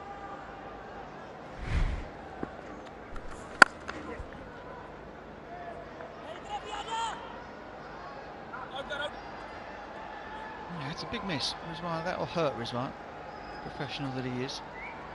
Also tough on Salman Aga, who's having a terrific night. One of the two sort of part-time spinners, although I think he's a little bit better than that.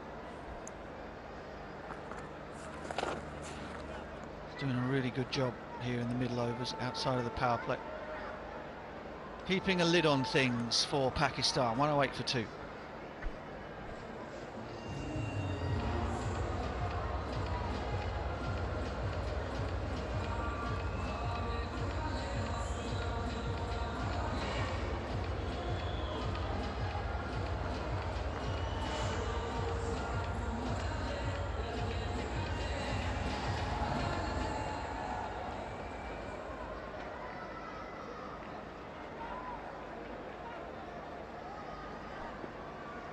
You're just joining us, missed another masterclass from Bubba.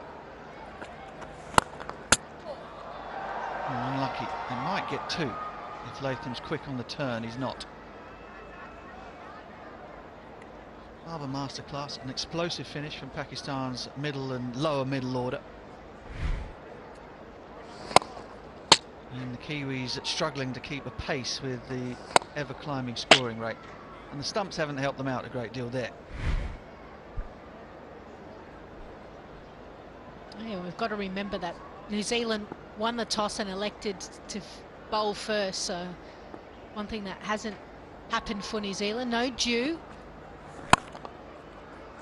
which was very similar to the last ODI. Yeah, that's why I was surprised they decided to bowl first again in the heat.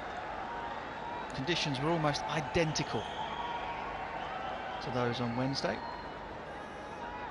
You needed any confirmation that it's dry as a bone out there. The rubber was not glistening.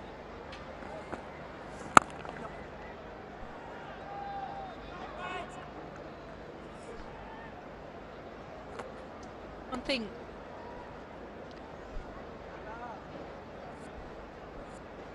that I did before coming for this ODI series was to do a little bit more research into some of the Pakistan players. Shot. That's magnificent from Latham. Straight down the ground. Nothing Osama Mir could do about it. I actually prefer it when Latham is going straight down the ground. I know he's got all the funky shots square, but a player that is good against spin can punish spinners straight down the ground and behind square, whether it be on the off or onside. He's looking a little bit more busy at the crease at the moment.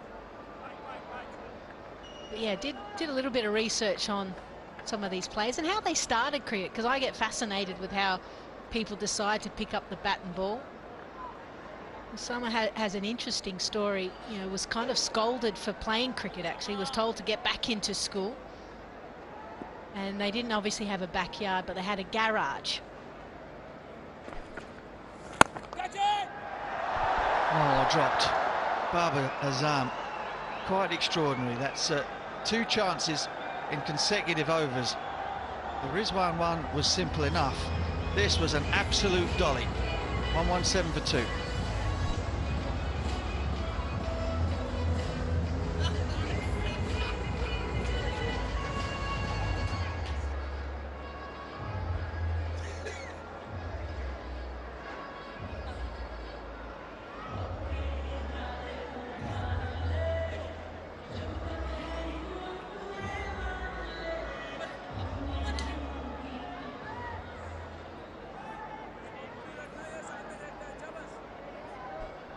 Well, no one to admonish Bubba. He's the skipper after all, but Osama Mir should have had a wicket here.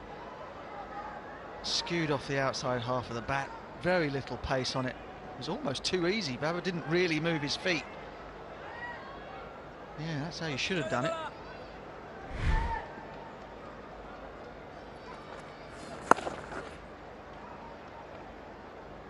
Anyway, garage. Oh yes, with all of that action that was happening in the previous over. So he obviously playing cricket in a garage, there's not a lot of space. And so obviously watching a lot of cricket, he always chose Australia, and the bowler he bowled was Shane Warne. So it kind of reminds me of some interesting stories, and I'd be fascinated to know yours. Like, was there a certain shot that you were so good at because of the backyard, or you couldn't hit the roses or the shed or the neighbour, or, you know, you hone your skills at such a young age and it helps you. It actually helps you later in life.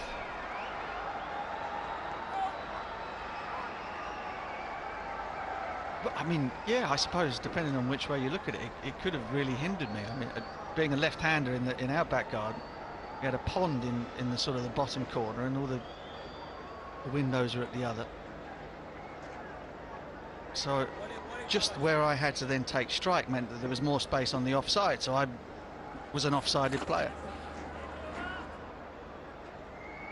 Leg side was no good. You'd end up with the ball in the pond or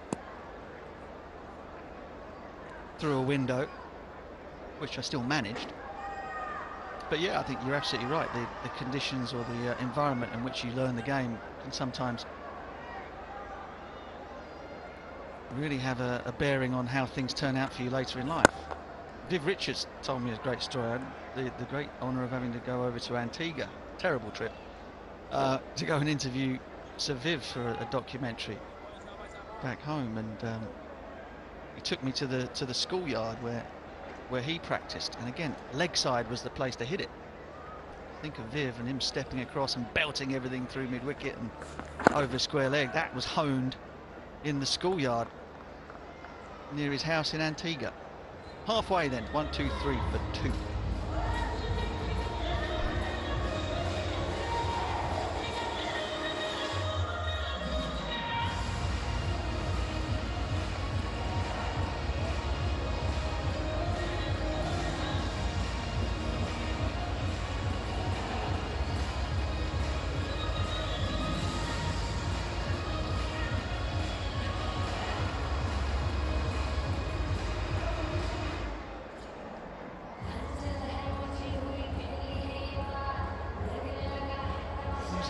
far behind. Bearing in mind, of course, that Pakistan had that fabulous finish. Bearing in mind, of course, that Pakistan's strength is very much in their death bowling. So they're 10 runs worse off at this point, which doesn't really mean a great deal. But in terms of resources at the back end of the innings, Pakistan's bowling in that final 10 will be stronger than that of New Zealand's. So this is still an extremely important period of play for New Zealand's batters. Run rate is below 5 at the moment.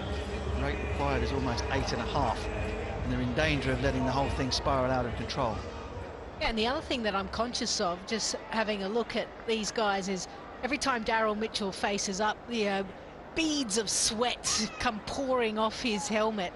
And also, Latham looks like he was knocking back the hydrolyte a lot, so cramping, fatigue. Remember that they've been out in the field for a long period of time in the middle of the heat, and now they've got to really start to get motoring, because that required run rate is getting up to that 9 mark.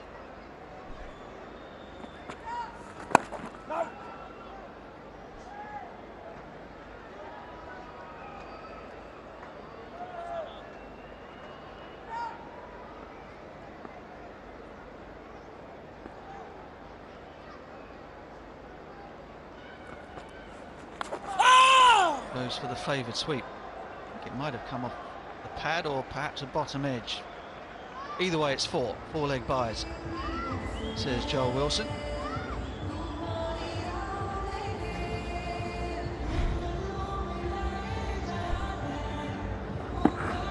And back leg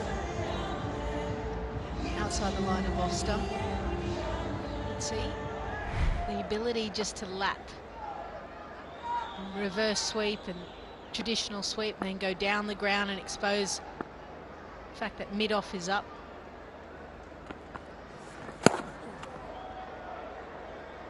Wide, but Nathan is kicking himself. There's certainly an opportunity for a boundary that's gone begging.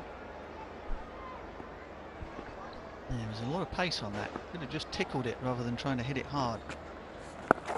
It's a better pace to Latham, a little bit slower.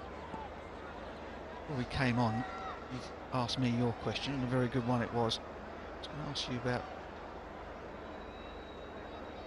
your early cricketing memories, the teams you watched, maybe the touring teams that came over to Australia when you were a youngster, as well as the Australian teams. What inspired you to get into the game?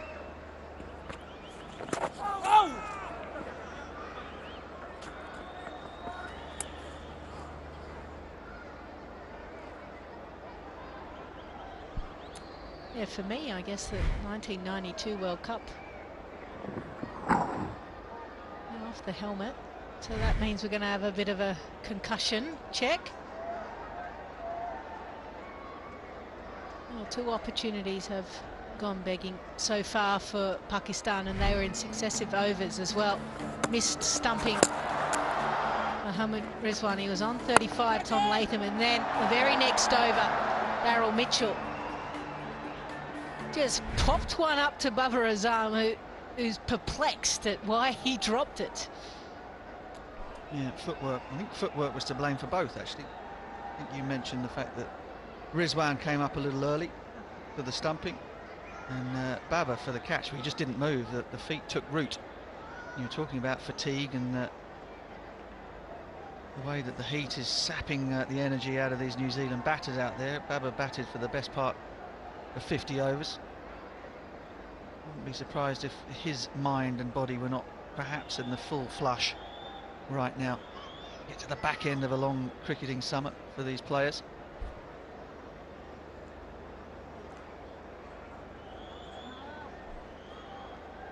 Well, Salman certainly had a wonderful time with the bat in hand, and what was effective for him was his ability to play spin, whether it be reverse or traditional, but his use of feet, impact of point was out in front.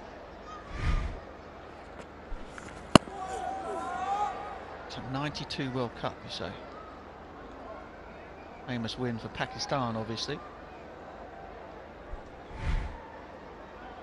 Yeah, and every team had the same uniform, didn't they? Different, obviously the same different colour, but the stripes across were the same.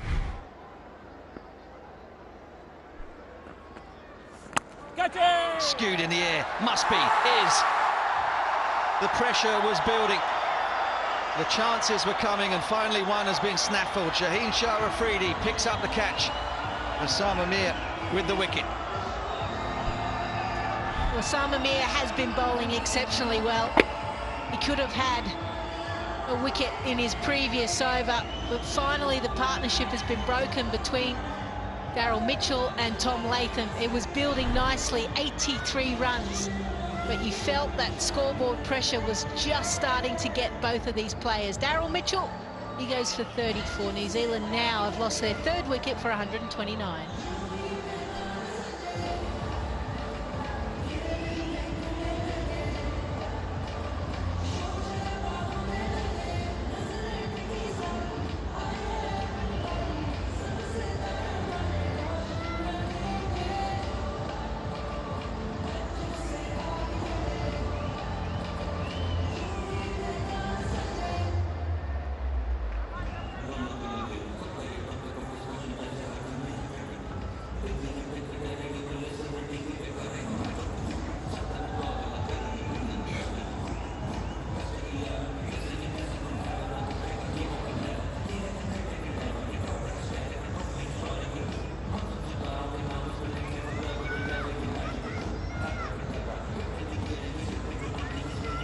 Mark Chapman is the new man for New Zealand.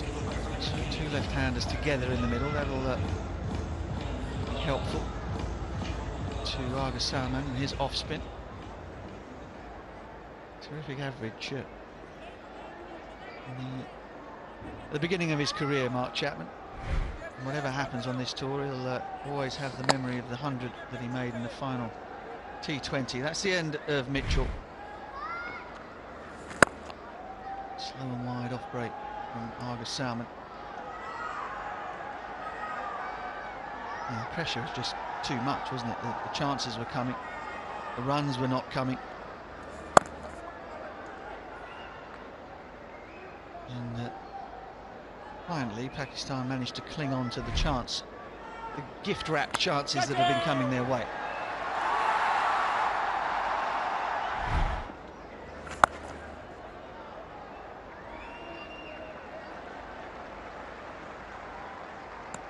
So Imran Khan's finest moment as a player, 92 World Cup. Australia didn't have a great time of it, I seem to remember. Alan Border was captain then. Yeah, but it didn't matter. It was almost like everyone was, it was a celebration. Those type of, you know, the World Cup events is an event in itself. It brings so many people to our shores and everyone's talking about cricket. And how old were you then, if you don't mind me asking?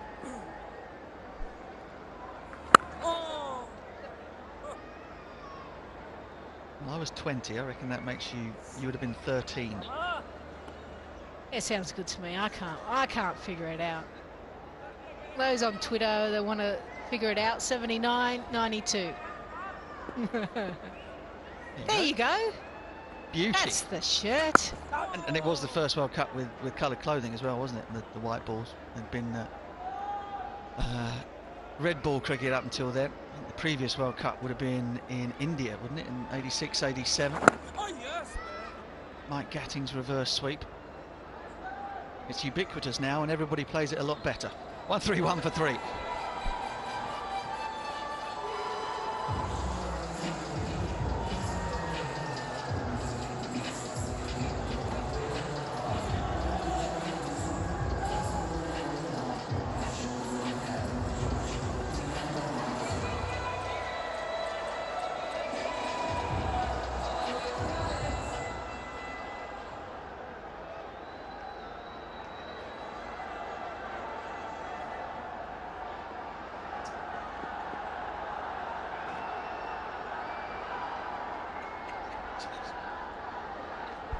Iftikhar Ahmed into the attack. And this is absolutely perfect for Pakistan. Got part-time bowler, needs to get through some overs. Two left-handers in, and Pakistan are able to bowl two left-handers with a huge leg side boundary. almost tailor-made for the Pakistani team. And it's the first time that required run rate has just clicked up to 9 as well. The pressure is building. Not easy for Mark Chapman, who's just walked out. Butch, what was your first memory? Well, first things I can remember are watching the great West Indian sides in the 70s. So the 76 team under Clive Lloyd. What a shot. That is a magnificent strike. Wow, Mark Chapman. Talk about talent. Yeah, comes straight to the crease, and this is what we like about players that just want to free their arms, take a bit of a risk, opens up all of his stumps because he knows I can go with the spin. Why not target the part-time bowler? He's just come on to bowl and he goes all the way. Yeah, Clive Lloyd would have been proud of that himself, I think. But I was just thinking about the first time I remember seeing Pakistan. So that would have been the 82 tour of England. Pakistan led by Imran Khan. Wonderful execution there from Chapman. Not so much from the ball boy. Chipped in the leg side. That'll be a couple. And guys like Wasim Raja, sadly no longer with us. Majid Khan. Zahir Abbas. Happy days. 140 for 3.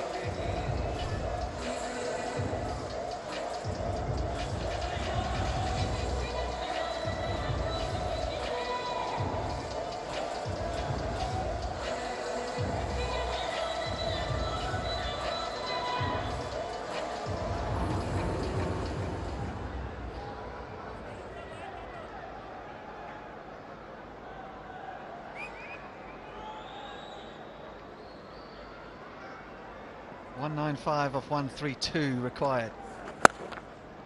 Chapman again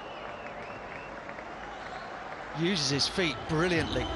Ball wasn't that short from Argasama, but he made it into a long hop by the use of twinkle toes. We talk a lot in the commentary box about intent. Willing to pounce on anything that's wide, short and full. This time short in length, and Chapman is all over it. Well, that's in the air, there's nobody out there. And it's gone all the way.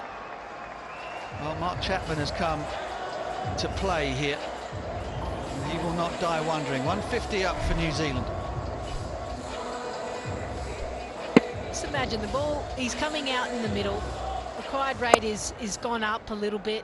He's got his partner, his skipper, Tom Latham, down the other end. Partnership's 21 off 14. He's 18 off 8. Yeah, now things are hotting up a little bit. Pakistan will have to wake up. Had a little slumber there for a while. And Chapman is going to push hard.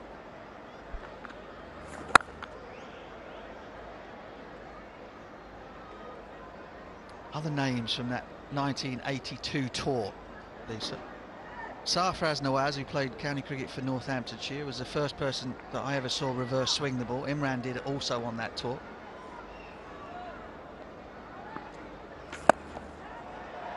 Into the gap, and that'll be 50 for Tom Latham. His 20th in one-day internationals. Go along with 700s. Captain is hanging in there.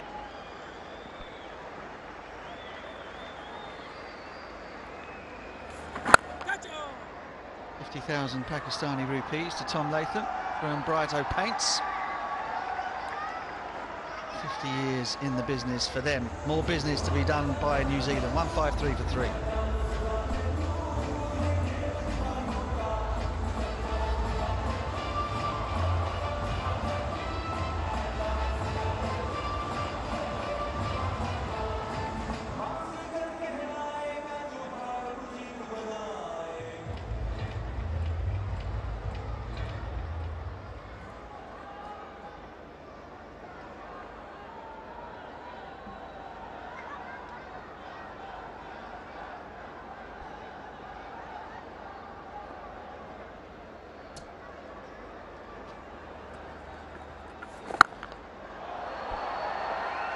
another big shot.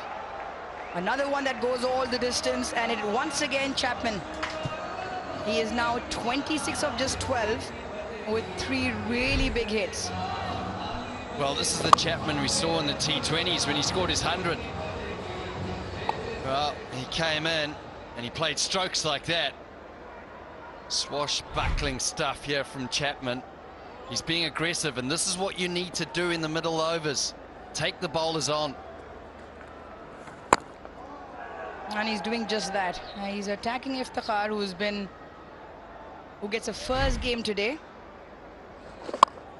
That's a nice strike. Off air, Grant, you were mentioning that, and we've spoken about this on air as well. This time straight to the field. The middle phase of the game, between 20 and 40 overs, especially when you're chasing a high score, you can't leave too many runs at the back end, no matter who you have at 5, 6 or 7. And that's why Chapman here playing a really handy knock.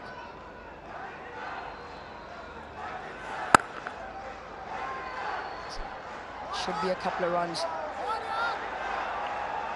Well, Haris Mohammed has given away a boundary. Well, not a couple, it's 4. Oh, Chapman using the crease well. You see how he just shimmies outside the leg stump, gets deep in the crease. He punched that along the ground with a lot of power. Got through. Iftikhar's under pressure here. I've called for 2. Should be just the 1. Not happy. See a couple of teapots, and Babar Azam just staring down a few players. In spite of the runs that Pakistan have put up, they can't afford to be complacent in the field.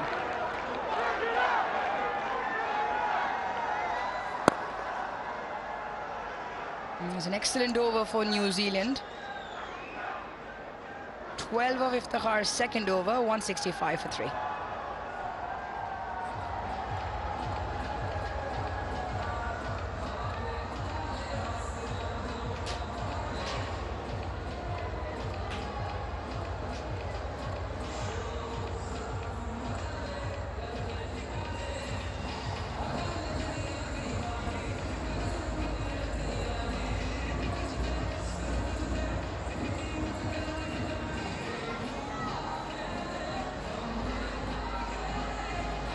Ever since Mark Chapman has walked in, he's had other ideas. He has the idea of taking the Pakistan attack on. Whenever a boundary opportunity has presented itself, he's taken it on. He has taken it on.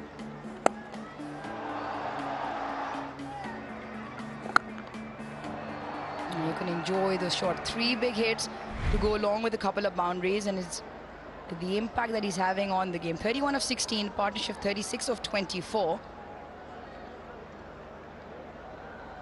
And the asking rate at 8.5 runs and over.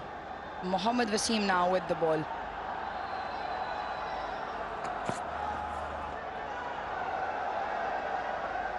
Grant, we talk about the middle phase of the game and the fact that you don't want to let too many runs for too many overs. And it's the kind of intent that you talk about that Chapman is now showing. Yeah, well, what Chapman's done now is he's had 2 big overs. He's on 31 of 16. He's brought back the fast bowlers. So now Babar Azam is going to bring back Shane Shafridi, Haris Rauf, and Wasim Jr. And what that does, though, is it allows New Zealand to then, Babar Azam has to bowl different bowlers, potentially Osama, Iftikhar and Salman in overs 40 to 50, which means then you can try and dominate those latter parts of the game.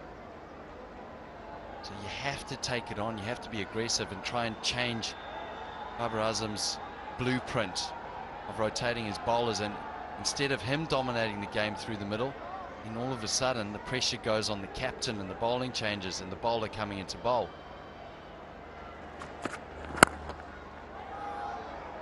And so often than not, what that also does is, because of the pressure created of the asking rate, what you end up doing is, or what your striker or impact player ends up doing is losing his wicket, because he then has to go at a pace which is covering up for what's gone in the past few overs, and then also trying to keep up with the asking rate. And most often than not, that middle order finisher, the ball striker, ends up losing their wicket.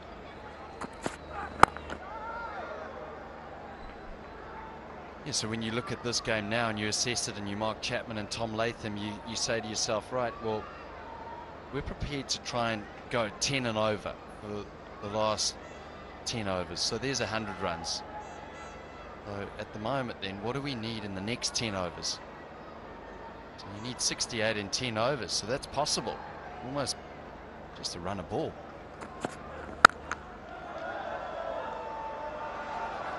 This field there, they come back for 2.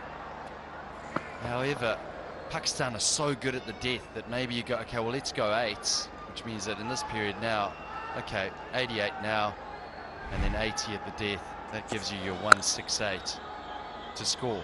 And it all becomes breaking it down into small chunks.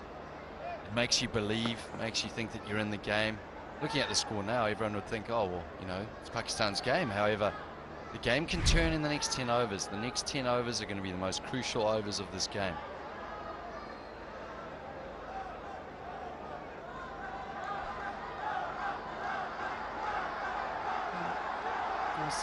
Sensitivity-free moment, because life is too short for sensitive teeth. The crowd enjoying themselves as well.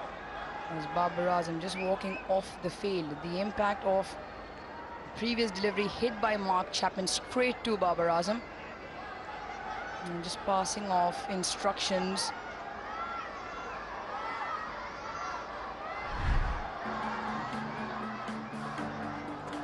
Well, Tom Latham, 50, another one from the captain. He's a responsible player, test player. He can open his arms when he needs to. He's selective in the way that he plays. Making contact in the middle of the bat tonight. Well constructed 50.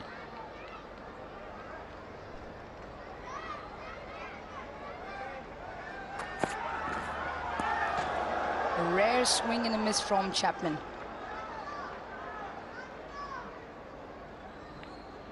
Yeah, it looked like there was maybe a little bit of shape on that, Arush. Perhaps a little bit of reverse swing maybe coming into play. Have a look at Latham. Well, we've seen players that are successful. Daryl Mitchell played really straight when he scored his 100, and there you go, 56% straight. 26% behind the wicket. Not too much on the offside through the cover region. Relatively strong there as well. Captain's hat now on Mohammad Rizwan, as Babar Azam has just gone off the field. 31 down to 169 for 3.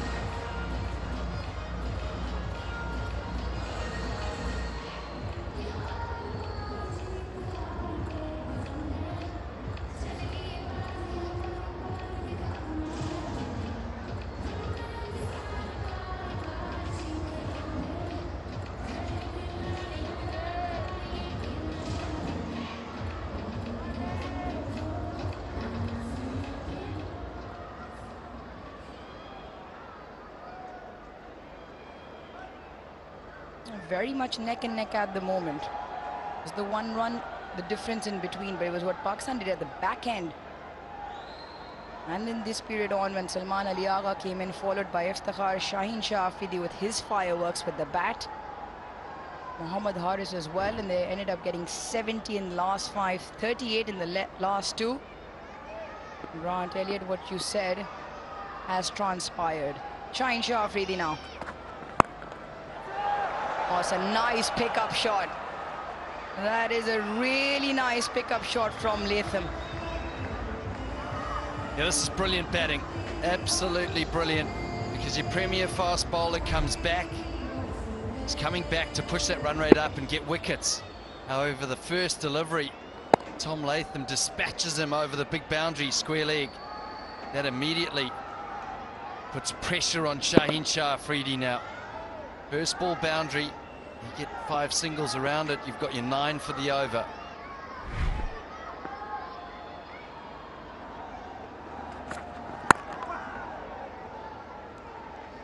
Well, he has picked him up 7 times in international cricket. So it is a good matchup. And he doesn't get too many runs off him either in terms of getting them quickly. But at the moment, Latham's role, I'd imagine, would be to bat through the innings and continue to score at 6 or 7 runs and over. Play at just over run a ball and allow the other batters around him to bat.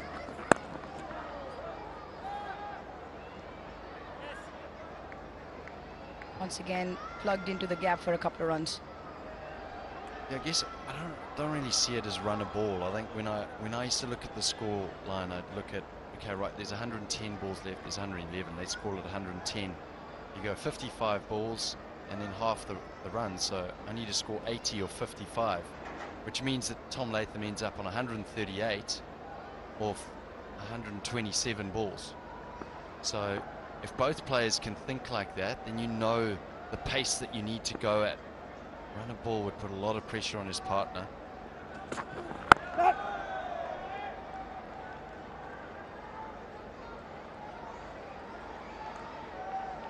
Well, the crowd have certainly enjoyed themselves in the Tapal Tea Lounge. Every now and then, time to enjoy Pakistan's finest. Agron, looking at the scorecard at the moment, 58 from 73. And the numbers that you've just spoken at will require Tom Latham to strike at 145 strike rate from here on in. So he will have to change gears and really put the pedal down. Yeah, well, the benefit of that is, look at it now and you go, it's almost a T20. It's a T20 game. And you don't get the benefit of obviously the power play of 6 overs, but 160 runs in T20, and batters now, they go, oh, we've scored 200 before, so we saw a game of 190, over 200 in the T20s. So it is possible. They just need to hang in there, but I think they both need to accelerate. Chapman's going at the right strike rate. Now it's a matter of Latham, as you said, to bat through, but he's going to have to up that a bit. Or then run through, and he would have probably been in. Bye signaled, end of the over, 177 for 3.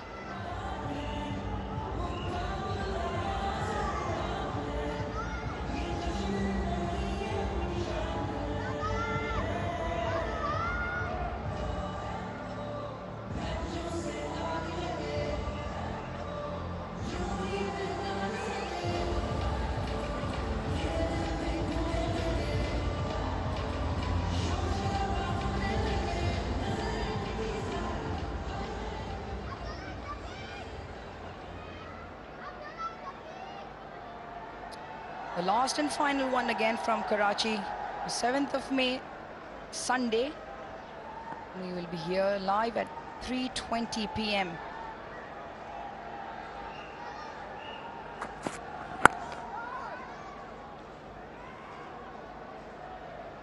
Babar Azam is back on the field.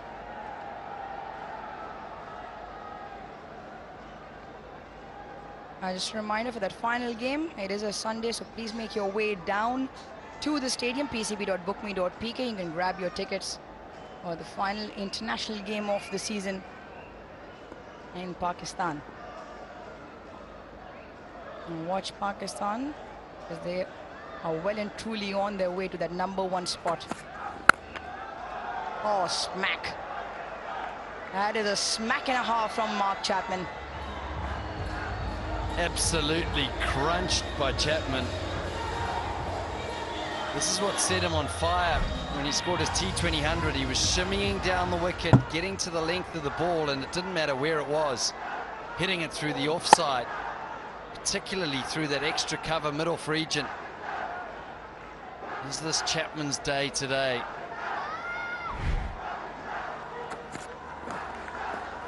And I just put Wasim Jr. off his mark as well.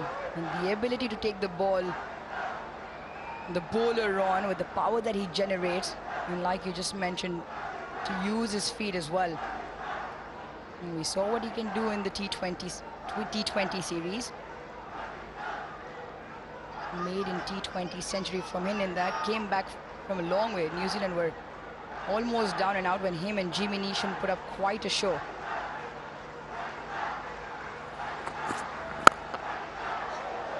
That's a struck of Wasim Jr.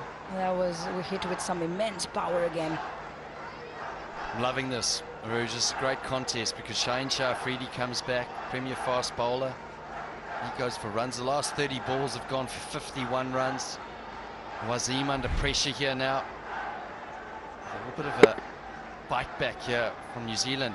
And when I look at the bowlers, when I look at how many overs they've bowled, there's going to be 5 overs in this innings where they can look to dominate. And what I mean by that is when we look at Salman, we look at Usama, and we look at Iftikhar. Salman's bowled 9 overs, Usama's bowled 6, Iftikhar's bowled 2. So there's 17. So there's going to be 3 overs there they can try and use. Not 5, but 3. 3 big overs, and they got to eye those up and go, right, when those bowlers come on, you have to send them.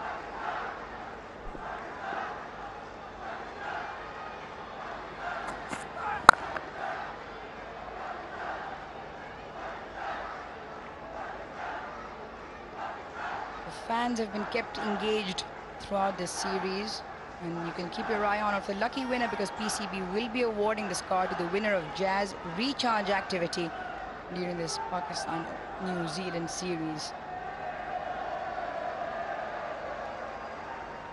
We spoke about this earlier, Grant, how that middle order counter attack can just shake up Pakistan's bowling and then forcing Babar Azam to shift from the plan that that normally works or is normally scripted. And if teams can attack them in the middle phases, their spinners in particular, like you say now, a couple of overs that he'll have to think about. 33 done, 184 for 3.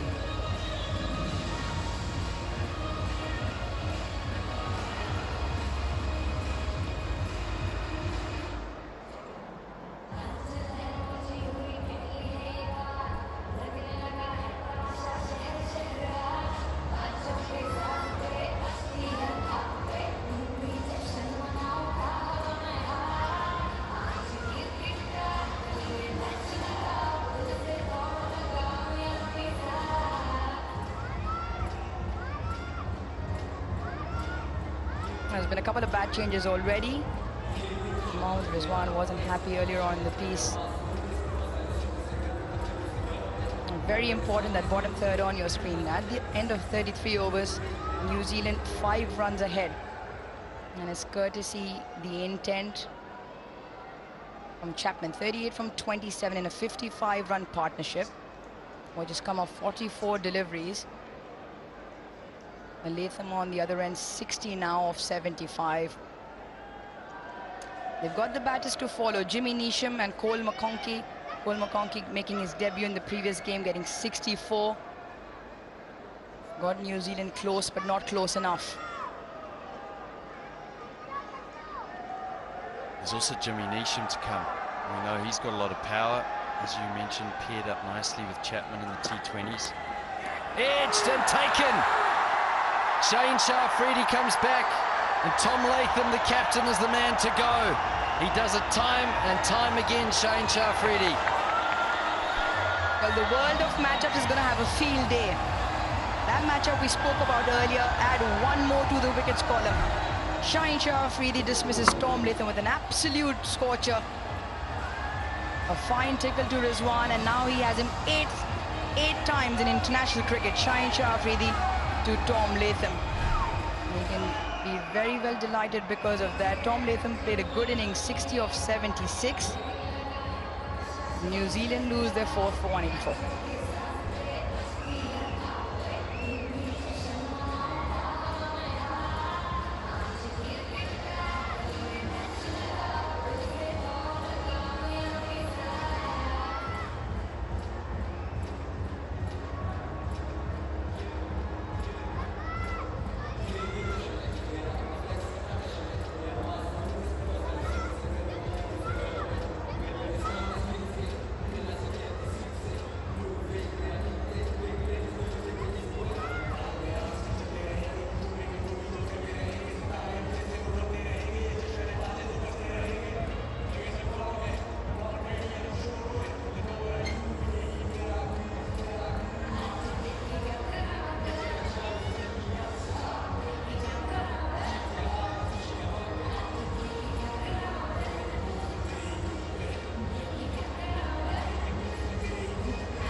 Jimmy Neesham now into the middle, plenty of experience.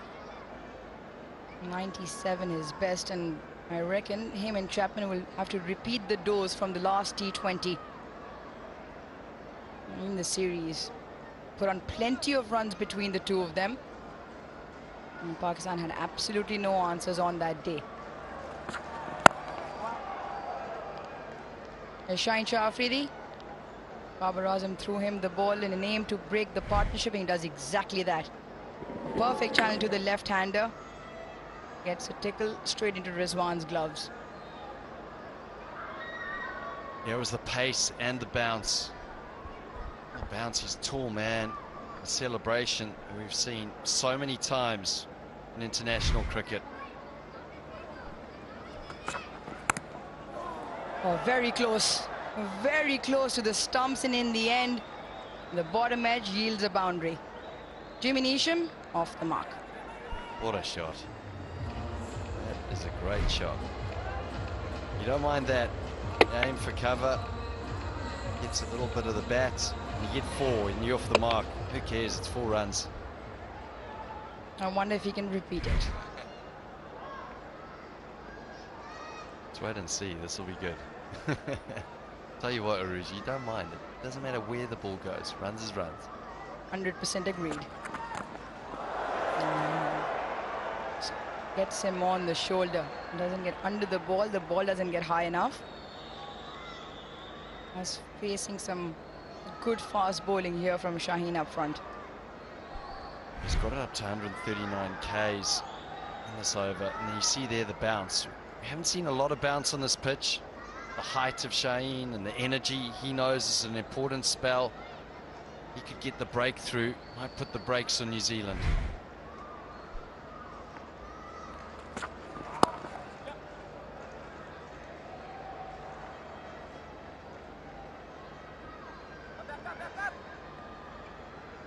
Dafa News cricketing fact: Shaheen Shah Afridi has taken the wicket of Tom Latham 8 times. The most he has dismissed any batter in international cricket. And once again tonight, that was the 8th time.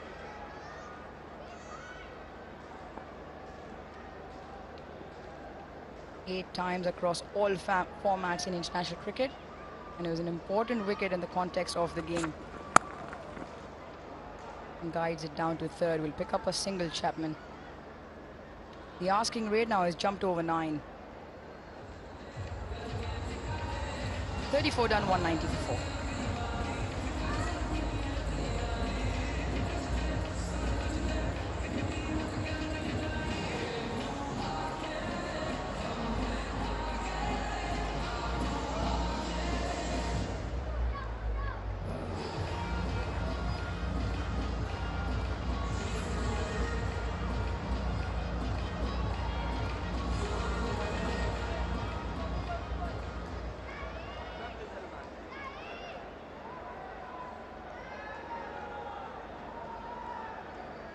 Starts all the way through the top 3 until Latham got 60. Now responsibility lies on the shoulders of Mark Chapman, who's come out all guns blazing, and he'll have to face up Haris Rauf, who's got 5. Shaheen Shah Afridi's got 4. Mohammad Wasim Jr. has 4. Somewhere Babar Azam will have to bowl his spinners.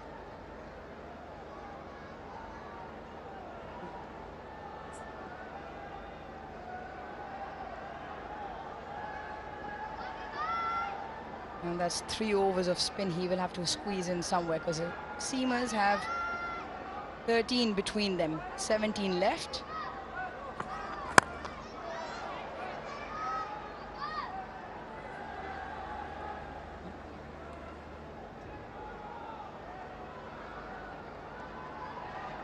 Yeah, I'll do the maths. 16 left, and they're going to have 3 overs. So between Salman, Usama and Iftikhar, they'll have 3 overs to make up the 20 between those 3 bowlers.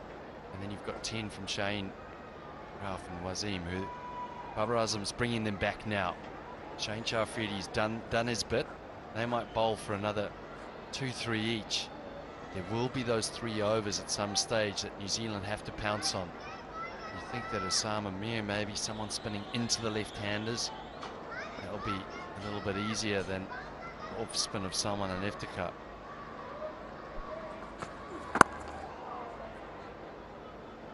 The call is for 2, and Jimmy Neesham running back and gets there comfortably. Well, at this same point, again, New Zealand ahead just by a little. 4 runs the difference at the moment. You can sense it's a little bit anxious, Rouge. You can sense it in the crowd. You can sense it in the field out there. I think both teams know that this game is on a knife's edge. At the next 5 to 6 overs, Jimmy Neesham can get in and get going. These two players have done it before, as you mentioned.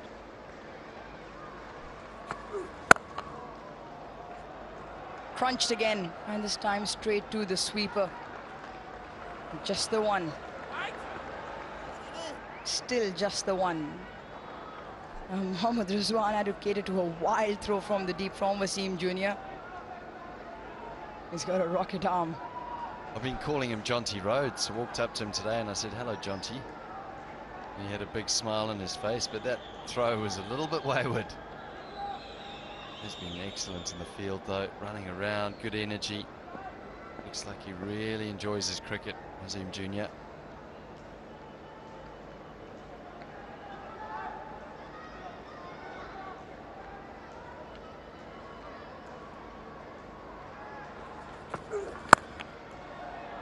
Slashed and slashed for 4. This time to the right of Wasim Jr. That's a really good angle Mark Chapman has exploited. Well, when you've got pace on the ball, you can generate pace off it. And that's what Chapman's done. Almost like Fakhr Zaman, just getting that front foot out of the way. Any width means that he can just slash it through that offside area and generate pace off the blade.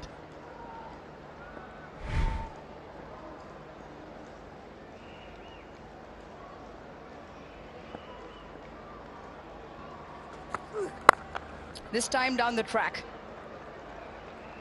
He had to hit it just a few yards either side of that man.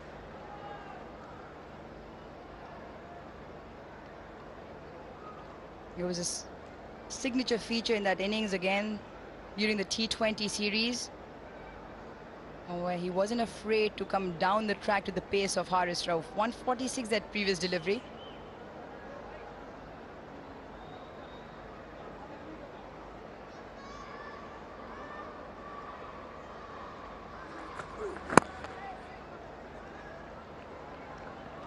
Should be a couple of runs. So good over for New Zealand. 10 of the over, 200 up as well. 35 done, it's 4 wickets down.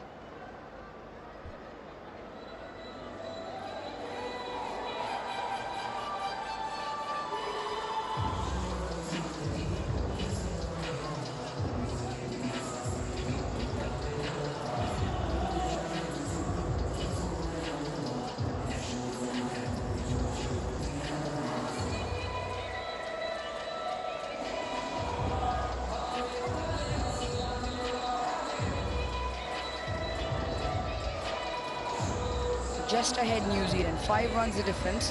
Has been a constant difference past few overs. Jimmy Neesham and Mark Chapman, well, they had a really good time in that last T20. 121 runs between the two of them of 58 deliveries. Mark Chapman got 100. Jimmy Neesham was 45 not out.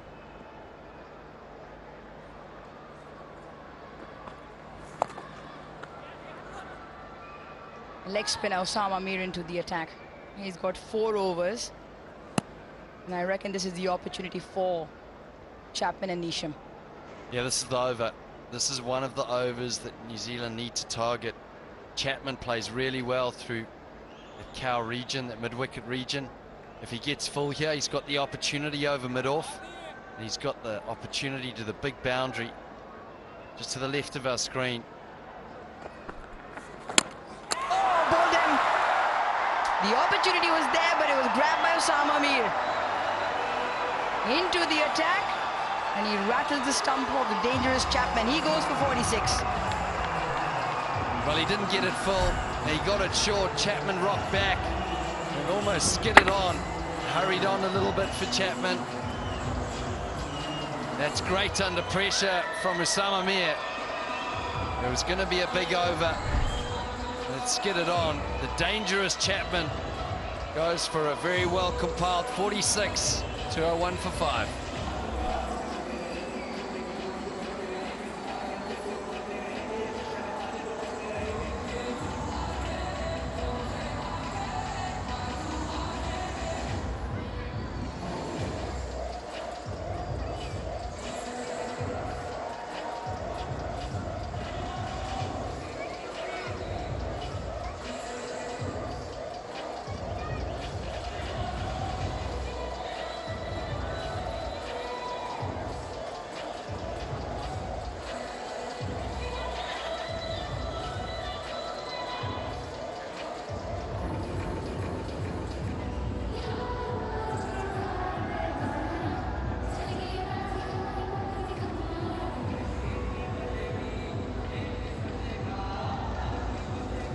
Cole McConkey now into the middle, 7th batter for New Zealand.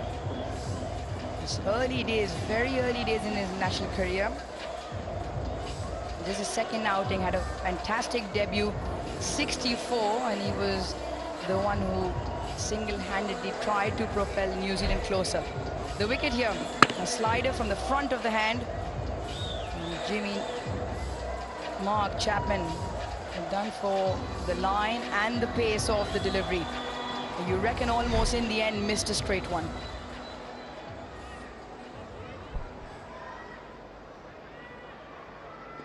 Yeah, I think he just misjudged the length just slightly, but it was the pace. 92 k's an hour. He was quite quick, Osama Mir. Skidded on. McConkey, well, he isn't a stranger. They're batting here in Karachi on debut just the other day. Ended up with 60-odd not out.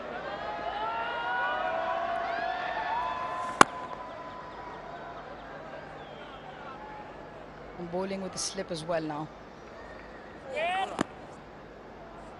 But Grant, we thought that the opportunity was to go after Osama Mir. Hasn't been the case. He's come out and picked up the much needed wicket of Mark Chapman, and still Pakistan cannot relax. They still have Jimmy Neesham and Cole McConkey.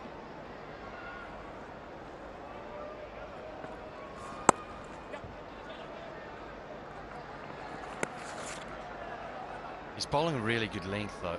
Got to say, Osama Mir, we knew that this would be a dangerous over for Pakistan, and New Zealand would look to target it with the two left-handers, and I still think that Munisham, if he gets another ball in here, he might try and have a go. Rather try and have a go at the spinners, but what he's done is he's bowled a little bit shorter, he's bowled quick into the deck, hasn't allowed them to get underneath it and just step and hit.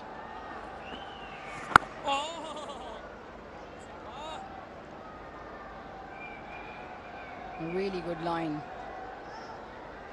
Commentary behind the stumps from Mohammad Rizwan as well.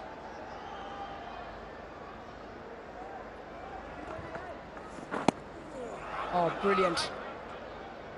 Brilliant delivery, brilliant over from Osama Mir. Just a 3 off it, and the important wicket of Chapman. 36 done, 203 for 5.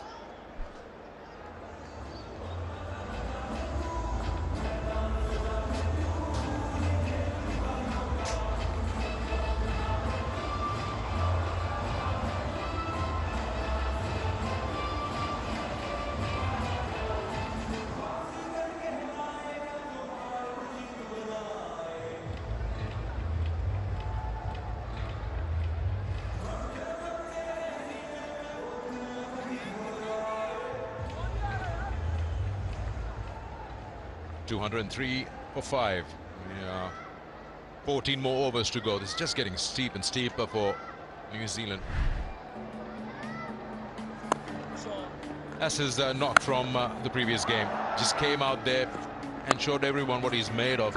Just completely different from all the other teammates. It was a want to win this match. It was a little too late, but everyone enjoyed his clean hitting. It just shows what he can offer down the order with the bat.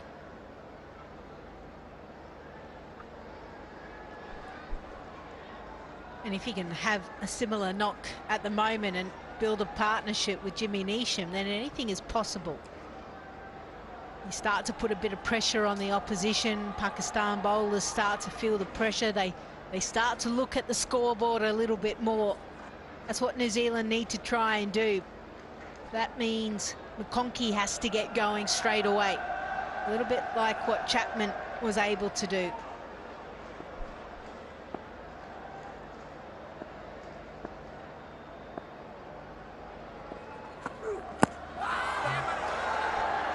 Yeah, that's probably missing. Yeah, it will take a lot of convincing. It's going down. You can see the keeper also moving to his left.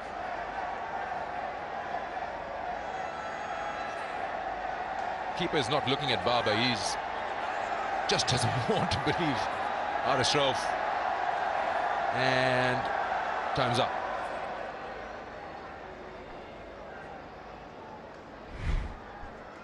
There's a little bit of confusion. Was their bat also going down as well? Potentially, I agree with you, Secunda.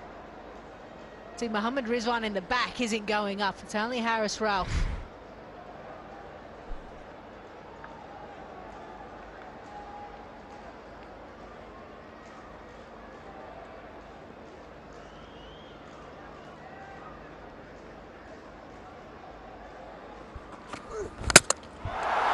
That's about it. Jimmy Neesham has played it onto the stops. Haris Rauf finally gets the wicket that he was looking for. No more reviews required. That is a straightforward decision. Number 6 goes back to the dugout. Yeah, this one stayed a lot lower than what Jimmy Neesham thought. And it got inside edge and even the bottom of the bat potentially.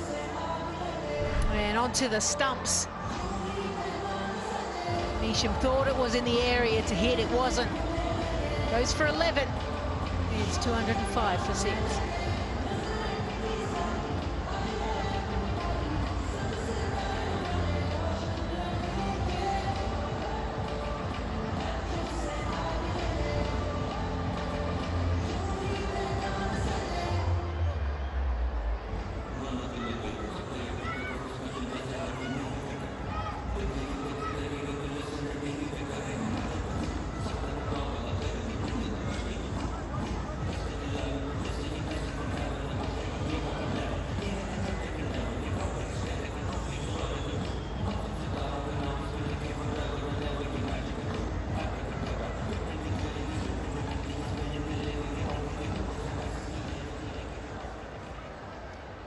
So the new batter in, number 8.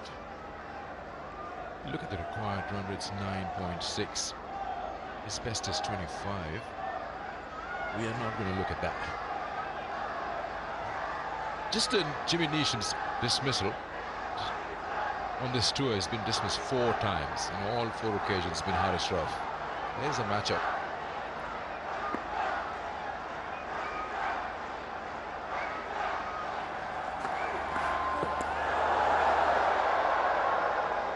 Lack of bounce and the pace, basically. Just get a bit of a wake-up call coming out of the dugout.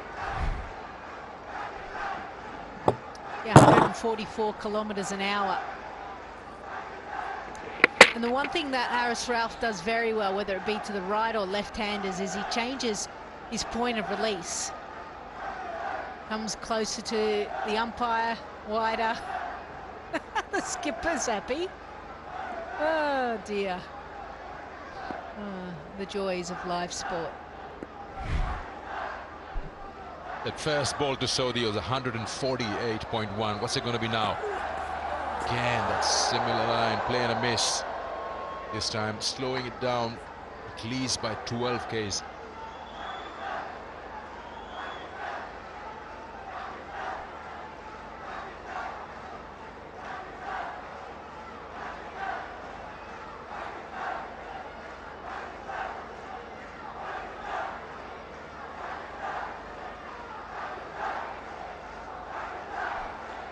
Pakistan can top the ODI rankings if they finish 5-0.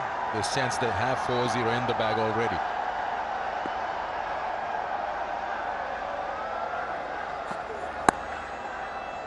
Off the mark.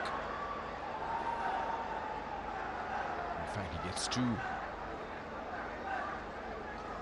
It's the end of the over. 37 gone. 2:07 for 6.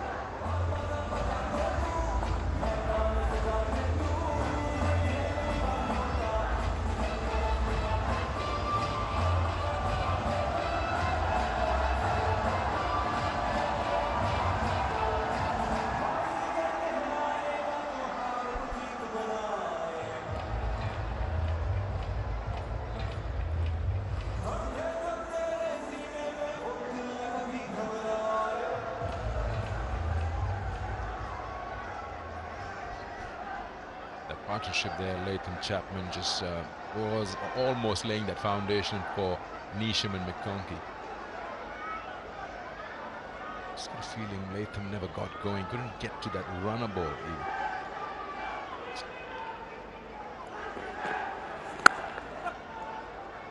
Just the other day, Lisa McConkey, we saw how he scored that 50 of just 36 balls. That was the fastest 50 by a New Zealand batter on debut. Jazz Fan Pulse winners Mohammad Arshad, Mohammad Qasim and Hassan. Congratulations to all of you on getting onto the leaderboard.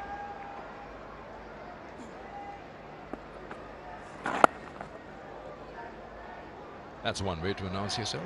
Fastest 50 by a debut now, New Zealand. Yeah, in conditions that were really tricky. Similar to almost these. Maybe the required run rate not as high, at the moment 9.95. The ball was turning, but he looked busy. He was looking to score runs, and because of that he got himself into some really good positions, and he almost counter-punched what was happening. He put it back onto Pakistan bowlers, put them under a bit of pressure. And he was absolutely able to capitalise.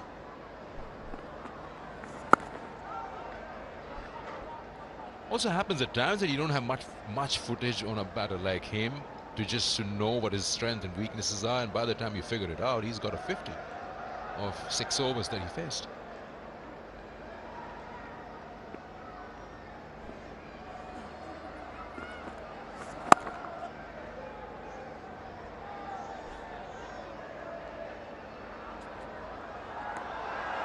That would have been very interesting. Literally, it was the QE2 turning circle. And that's certainly not what youngsters that watch this running do not do this. He starts on one pitch, goes across the second, and he's out of frame. Let's see how close he was, actually. Oh, would have been very close. He almost ran 2.5 runs there. End of the over. 2-1-2 for 6.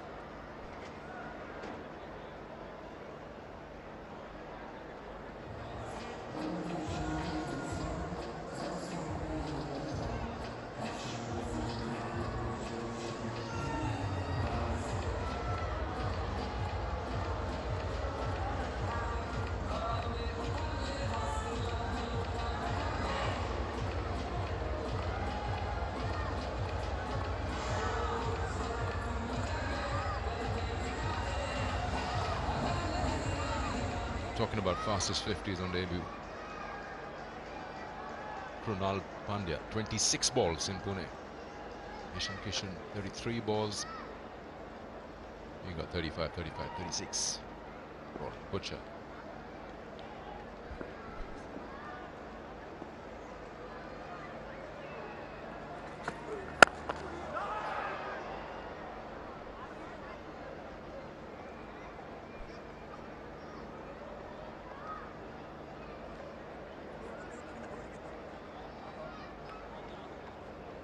What's interesting to note, as I was looking down, I was like, I don't know Butcher and Morris, obviously 1980 and 1990, but literally in the last few years, we're seeing 3 out of the top 5. It shows that pitches, conditions, also T20 cricket, no doubt having a huge impact. And Krunal Pandya, Ishan Kishan, known for their T20 cricket. They're bringing it into the ODI format when they get that opportunity.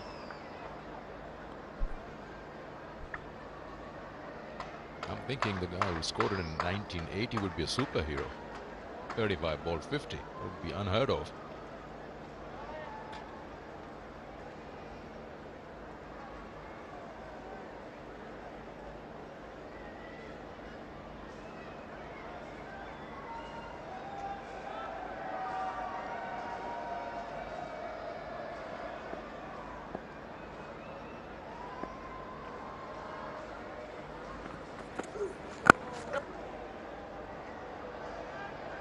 I'll tell you the few things that surprised me.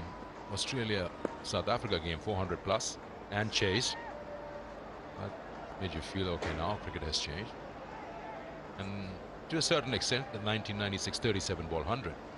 Right now, really small ground, yes, but it is what it is. But that 400 was something. I said, wow, they scored that many runs. And 2 hours later, 3 hours later, it's been chased.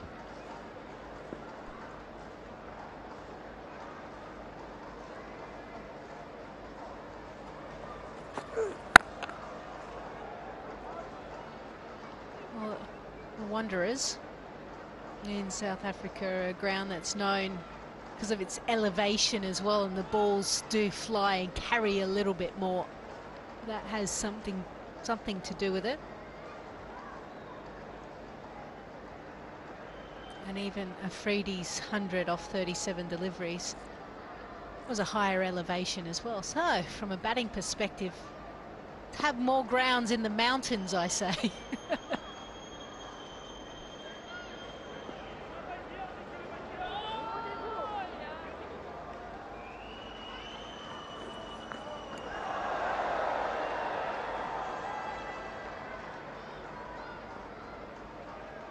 High altitude grounds. I remember the World Cup game 2016 Dharamshala, where the field is in the deep, find it very tough to actually judge a catch.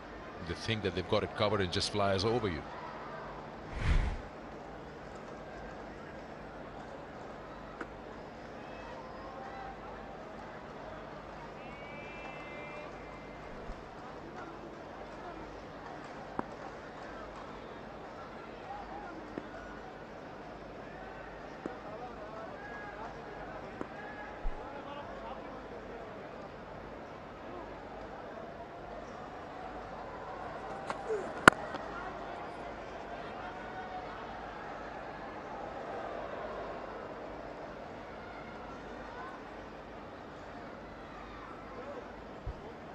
.39 gone. It's a 214 for 6.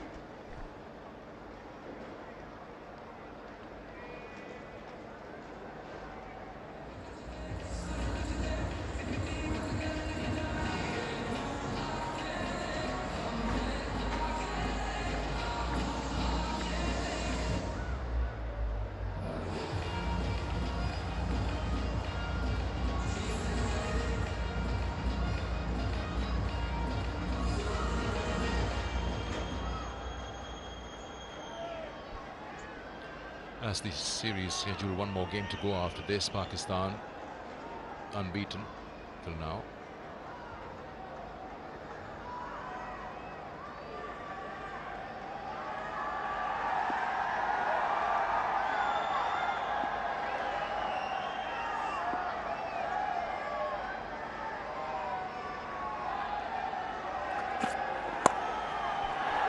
Big outside edge. My golly, was, well, what happened there? Thought Shaheen had it covered. To be honest, the last few games, the ground fielding from Pakistan actually has been good. I may not have said so in the first 2 ODIs. But yeah, just a hop and a bounce that he didn't quite necessarily get down to. Yep, that's what everyone thought.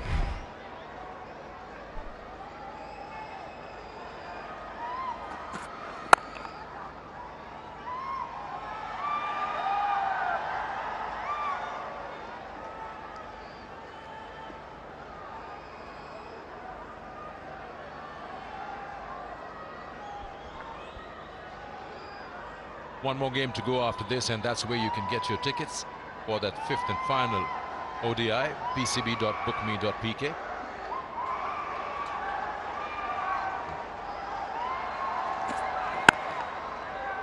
It could be a moment you want to be a part of, because if Pakistan wins this, which they should, then they have a very bright opportunity to have a whitewash, win this and go right on top of the ODI rankings.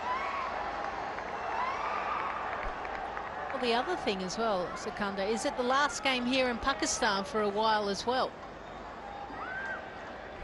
So it's potentially just in.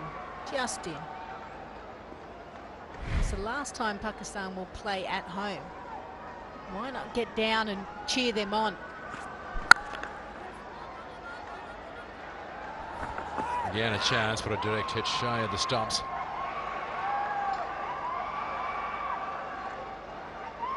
Yeah, apparently there is no cricket at least Jan 2024 unless Asia Cup gets a green light. Yeah, that would have been out. I mean, he's just given up, Saudi.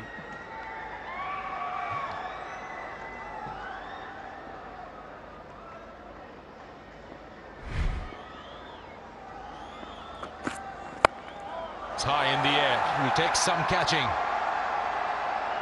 And what do you call it? Great grab. I can't say it. Great grab. Glove man. Always say the safest man on the ground to catch a high one.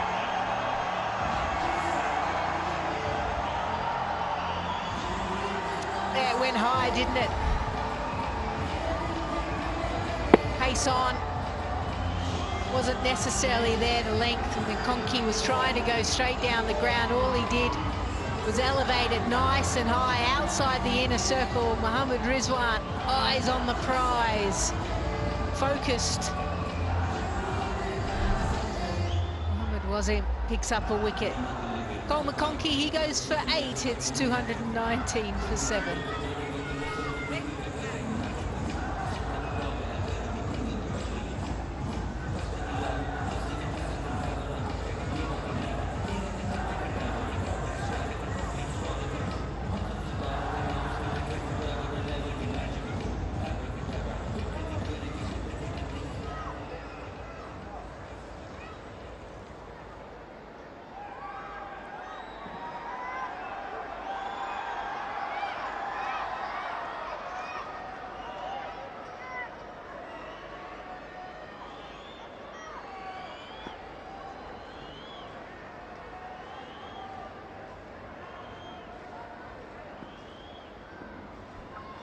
Matt Henry on strike.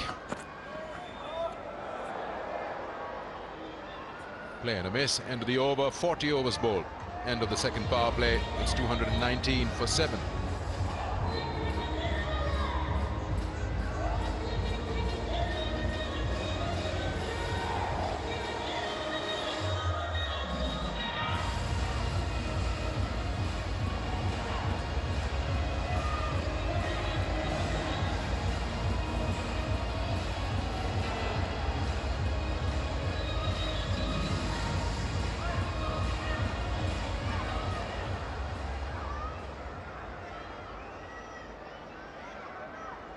Matt Henry will face that last ball of the previous over, the new batter in, 48. Not out his best. 116 of the last 10 overs.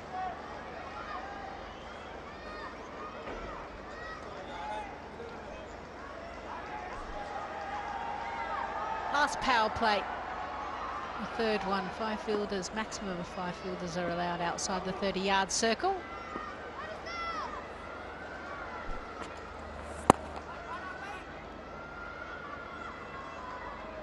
Whilst it's 115 runs required off 59 balls with just 3 wickets left.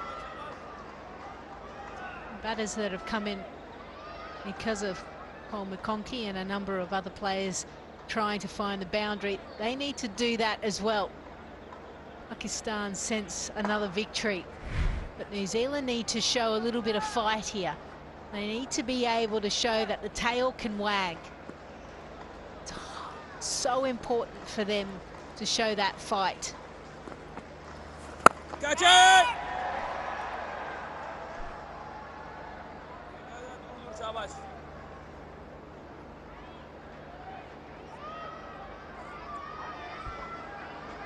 Zekoil unveiled the real peel to reveal.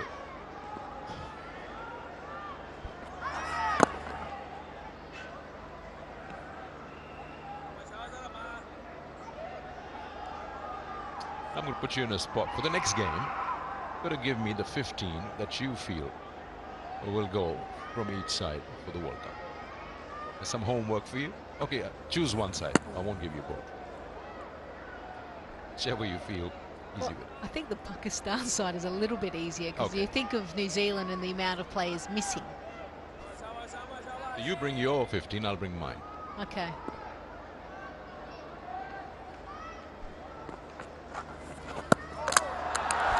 That's that for Saudi. Down the wicket, and this time Rizwan doesn't miss. Third wicket for Osama Mir.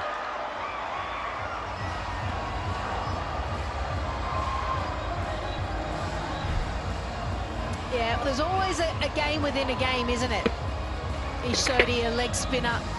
Osama Mir, also a leggy, is undone. You would think he would be able to read it and understand what he's trying to do.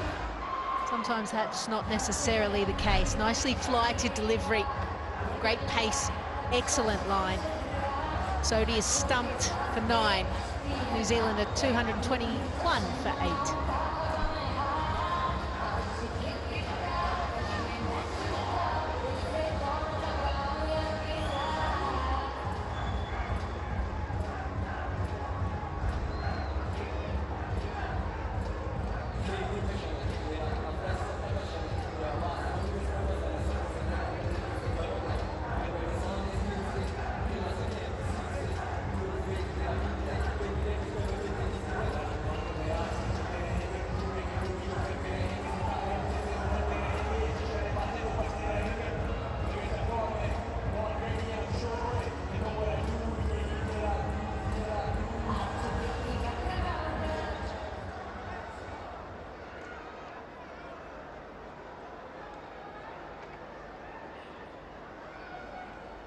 .221 for 8 now.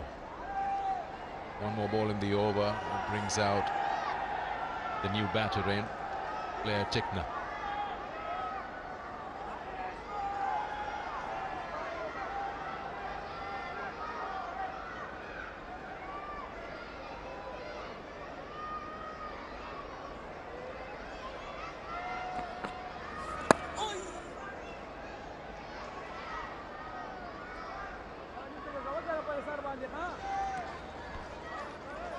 .222 for 8.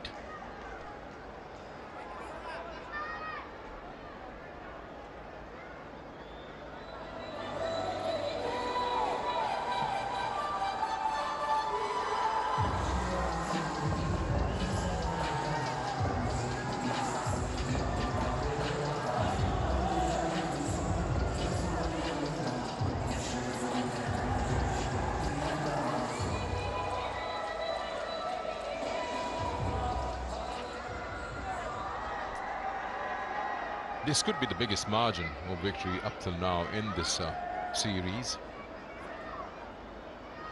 2 more wickets to get. 113 is what they need.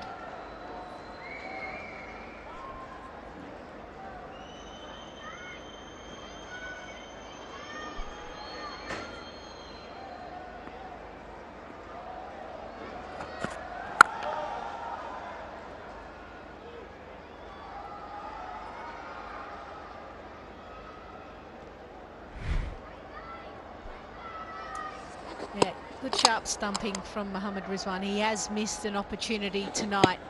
And sometimes as a keeper, you can sometimes get in your head a little bit too much about it all. And he ensured that he took the stumps and took the ball cleanly.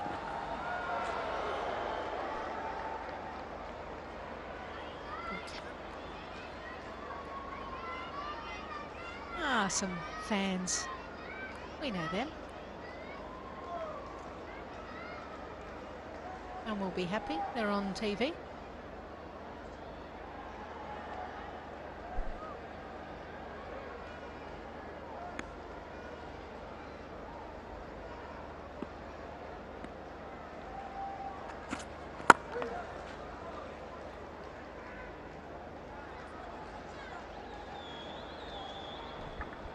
Sensodyne sensitivity-free moment, because life is too short for sensitive teeth.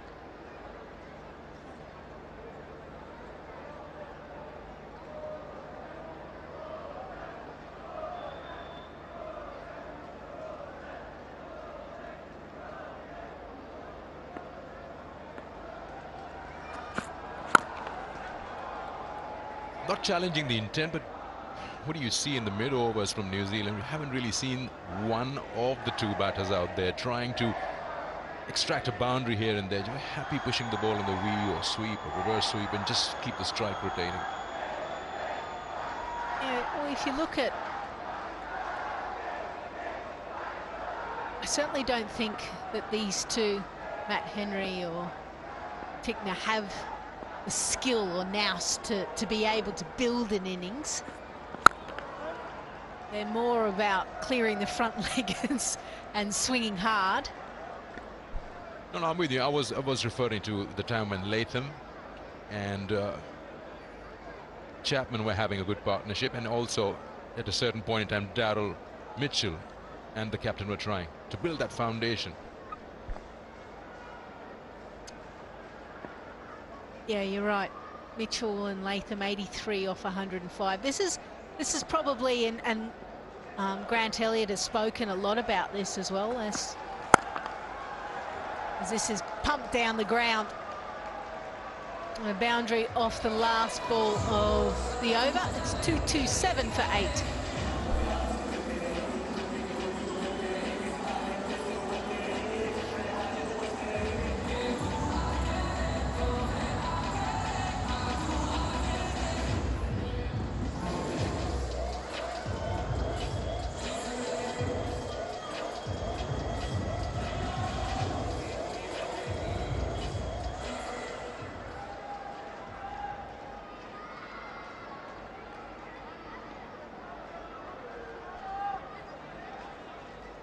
There's a fall of wickets there for you. So first two fell a bit early. There was Blundell was trying to use that power play. And then a partnership, 129. They lost their third. Partnership again, 184 for the fourth. And after that, it's just been very frequent fall of wickets. Catch it!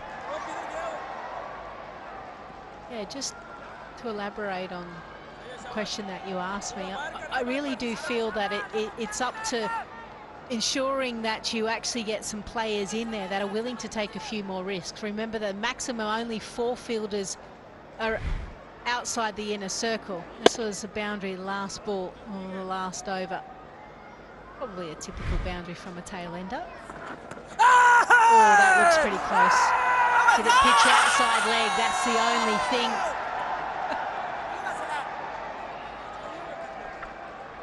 Yeah, I think the umpire thinks it's height. Why is there a hesitation? The way they appealed for it, it sounded like they're dead sure. Abarazan pointing to his bowler, Hussain Amir.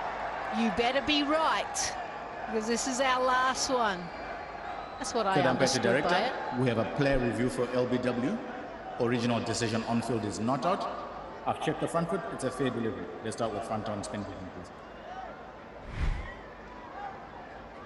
Front on coming up, Asif. Ball is close to the bat. Let's go to Ultra H to confirm if there's batting ball.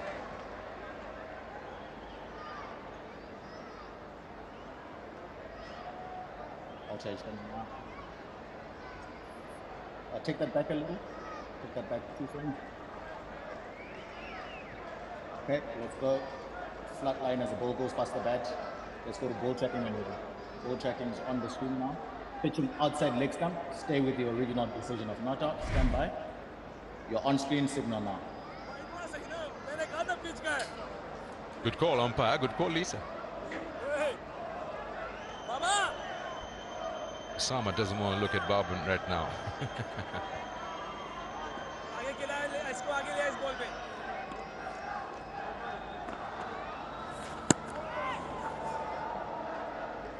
Yeah, I feel like a wicket is coming, so I better just quickly answer your question. So those batters, New Zealand middle order, almost wants that second power play from that 20 to 30 over mark. That's where they need to find more boundaries.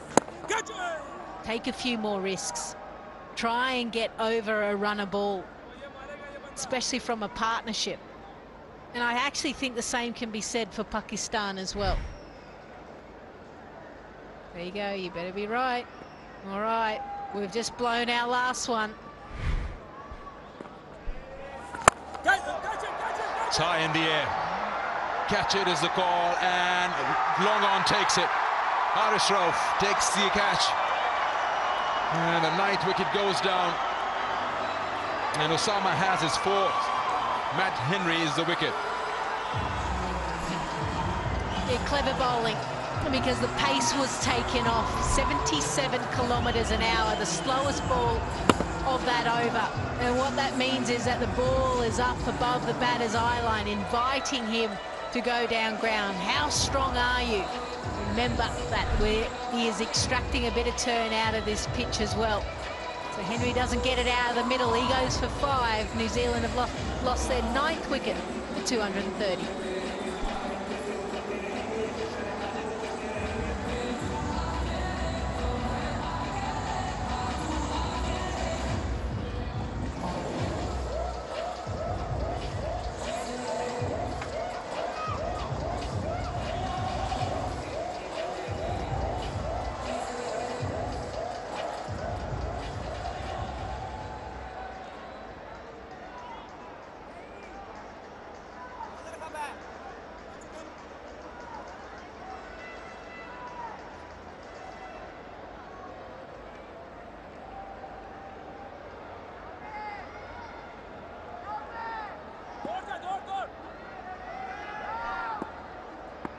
Last wicket, 230 for 9.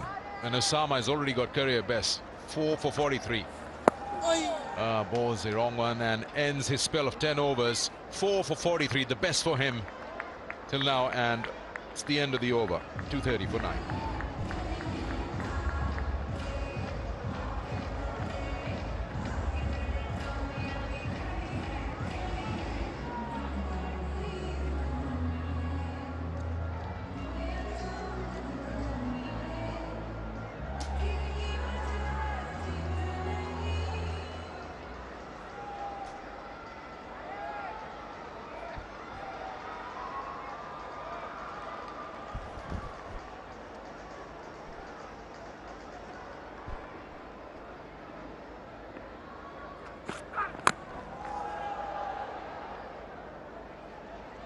Well, it's been very clinical from Pakistan. They require 1 more wicket at the moment. And dismissal Osama Mir's bowled a wonderful spell, his career best. Picks up 4 wickets. An excellent take by Haris Rauf. Yeah, first saw Osama Mir at any great length playing for Multan in the PSL. Was impressed with him then, and impressed with him today. No Shadab. Makes no difference. Bring in another leggy, he does the job.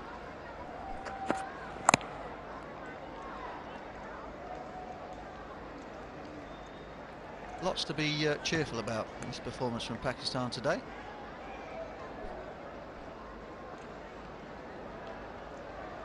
And that's because if they win, they not only go 4-0 up in the series, they've already won the series, but for the first time in one-day international cricket history, Pakistan will be ranked #1 team in the world, and that is some achievement.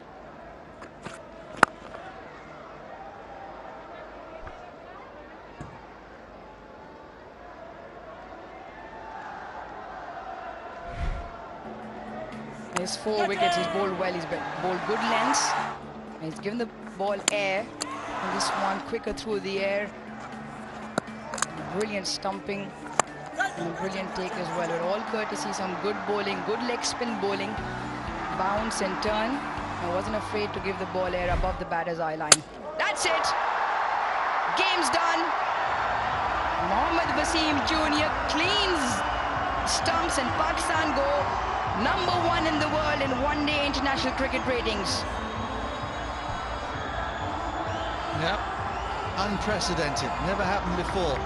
Pakistan up there at the very top of the tree. And that was a performance of a team who are going places in this format.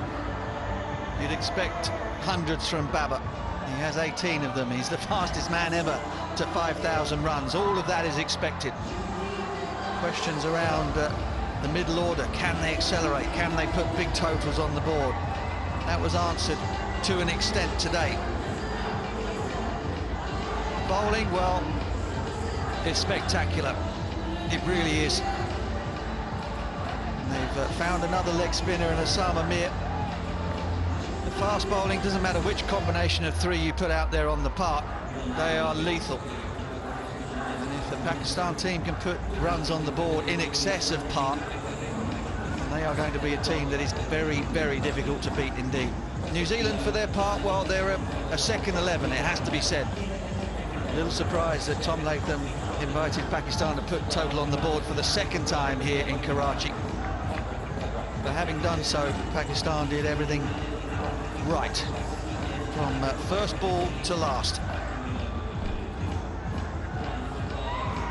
And Babar Azam and his men, they can be very proud of what they have achieved. They've beaten New Zealand in a series after 12 years. Babar Azam, records galore, runs galore. Let's not forget Fakhr Zaman.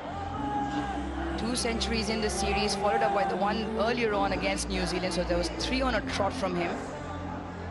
Osama Mir, Mohammad Wasim Jr. with the final touches. Full and straight, a reverse back in, and that is the way to do the job. And it's been a very well done job indeed. Yeah, if there's a sight that sums up Pakistan cricket, it's fast bowlers knocking stumps over at the end of innings. By and large, the fielding was good again tonight. Outfield catching, particularly from the fast bowlers, was superb. The series played in a great spirit, as they tend to be nowadays, with all of these players knowing each other so well from tournaments around the world. But here it is in confirmation. Pakistan go above Australia. They need to win on Sunday to maintain that position. But for now, for 48 hours at least, they are on top of the tree for the very first time. Pakistan just fractionally ahead on points, and hence why, with the same numbers, they are still a few inches ahead. And this is how they did it in the end. Cleaned up New Zealand for 232. Their captain was their top scorer. It was a breezy, quick innings from Mark Chapman for 46, but nothing really much to take home. Excellent clinical performance by the Pakistan bowlers. Partnerships, they needed some big ones and in quick time. It wasn't the case. The biggest between Mitchell and Latham, 83 from 105. Chapman and Latham, 55 from 45. And that was pretty much it. What you mentioned, Pakistan combinations, doesn't matter which set of quicks you play, they are always in the game, they are always in amongst the wickets, and they don't give away too many runs. Again was the case, 1, 2 and 3 to Shaheen, Rauf and Wasim respectively. But the star with the ball was a leg spinner, Osama Mir. 4 wickets, his career best.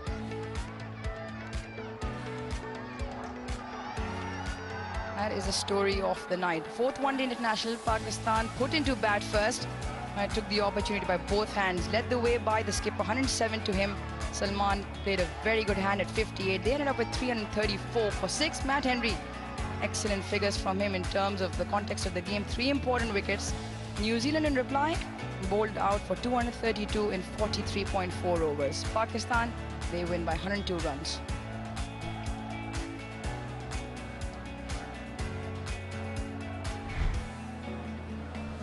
Well, punch of the gloves. They had a mountain to climb right from the off. Will Young peeled off 1 or 2 pleasing strokes down the ground. Blundell also carried on where he left off from Wednesday night, until Young was tempted into skying this. Harris Ralph. Brilliant.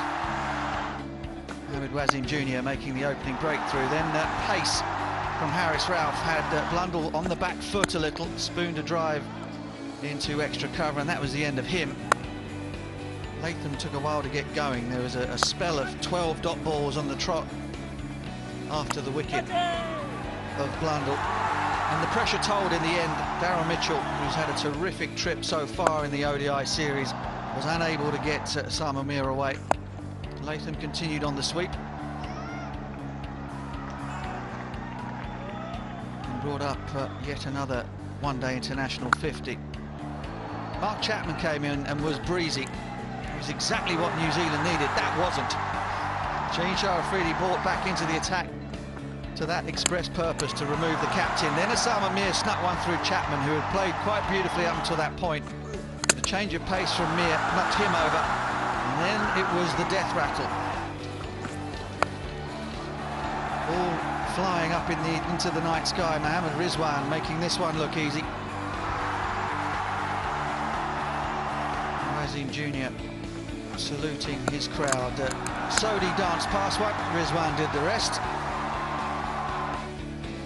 Osama Mir tempted Matt Henry into a huge hoik at the back end, and that was again well taken by Harris Ralph. Mohamed Wasim Jr. applied the coup de grace, and that was the end of the fourth one-day international. Baba supreme once again, and Pakistan top of the charts in ODI cricket.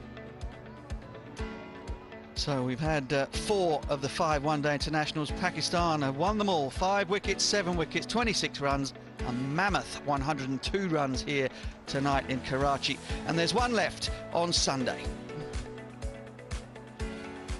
We'll take a short break here as they prepare things downstairs for the post-match presentation.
early finish then to the fourth one-day international here in Karachi. Pakistan posting 334 for 6, which was way out of the reach of New Zealand. Babar with 100, passing 5,000 runs in the process. New Zealand 232 all out, 4 wickets, career best for Osama Mir, 4 for 43, and Wasim Jr. wrapped things up. Pakistan winning by 102 runs and going top of the ICC ODI rankings. Right, we're all ready downstairs. Let's head out to Sikandar.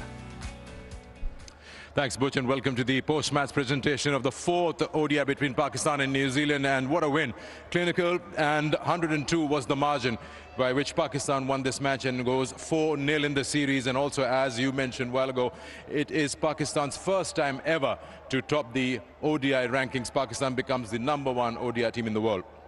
Now, before we give away the awards, we'll now introduce you to our presentation party, Mr. Mohammad Ejaz. He's joined us. He's General Manager, Public Relations, KFC. We have Mr. Ali Fahad, Head of Marketing, Jazz. Mr. Mohib Hassan Khan, Group Head, Information and Technologies, Bank Al Falah. And Ms. Mehreen Adil, Senior Brand Manager, Sensodyne. Starting off with the awards, I'll request Mr. Ali Fahad to please present the Jazz Super All-Rounder of the match. It's an award of 100,000 rupees and goes to Shaheen Shah Afridi for his 23 runs of just 7 balls, 3 sixes in that. And also with the bowling, 1 for 34. Brilliant performance from Shaheen. Next award, I'll request Ms. Mehreen Adil to please present the Sensodyne Complete Performer of the match, and that's an award of 200,000 rupees, and that goes to Osama Mir for his career best, 4 for 43 in 10 overs. Got his opportunity today and got his career best numbers, 4 for 43. I will now request Mr. Mohib Hassan Khan to please present the Bank Al Falah Outstanding Performance of the match. 100,000 rupees goes to Matt Henry, 3 for 65 in his quota of 10 overs and a run out. And he's been amazing with the ball throughout the ODI series for New Zealand. Now, before we give away the player of the match, I'll request Tom Latham to please come and have a few words with us.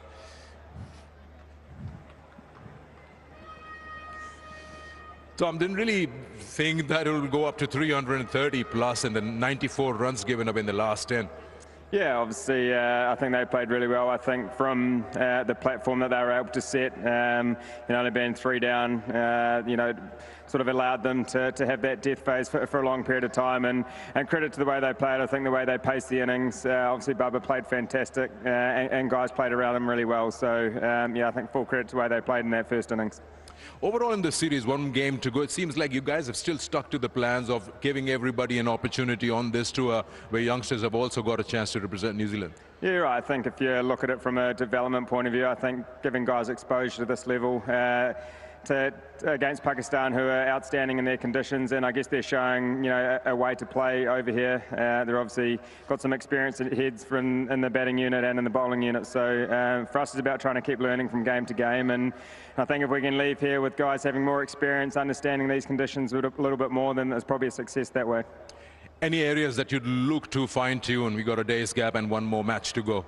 Yeah, I think from a batting point of view, I think it would have been nice to, I guess, take it a little bit deeper. Similar to last game, it's about trying to build partnerships.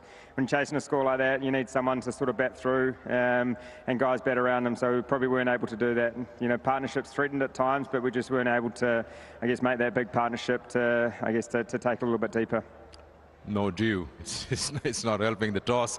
So if you feel now batting second or first, it's just even Stevens. Yeah, I think obviously look at what wicket we're playing on, then we'll obviously see what the best option to do next game is. But again, we've got 1 more opportunity to put a performance on the board that we're proud of, and the guys certainly trying really hard, which is great. And as I said, if we can keep learning from game to game, then that's all we're looking for. Well, Latham, good luck for that 1 game to go. Cheers, thank you. Thank you for talking to us.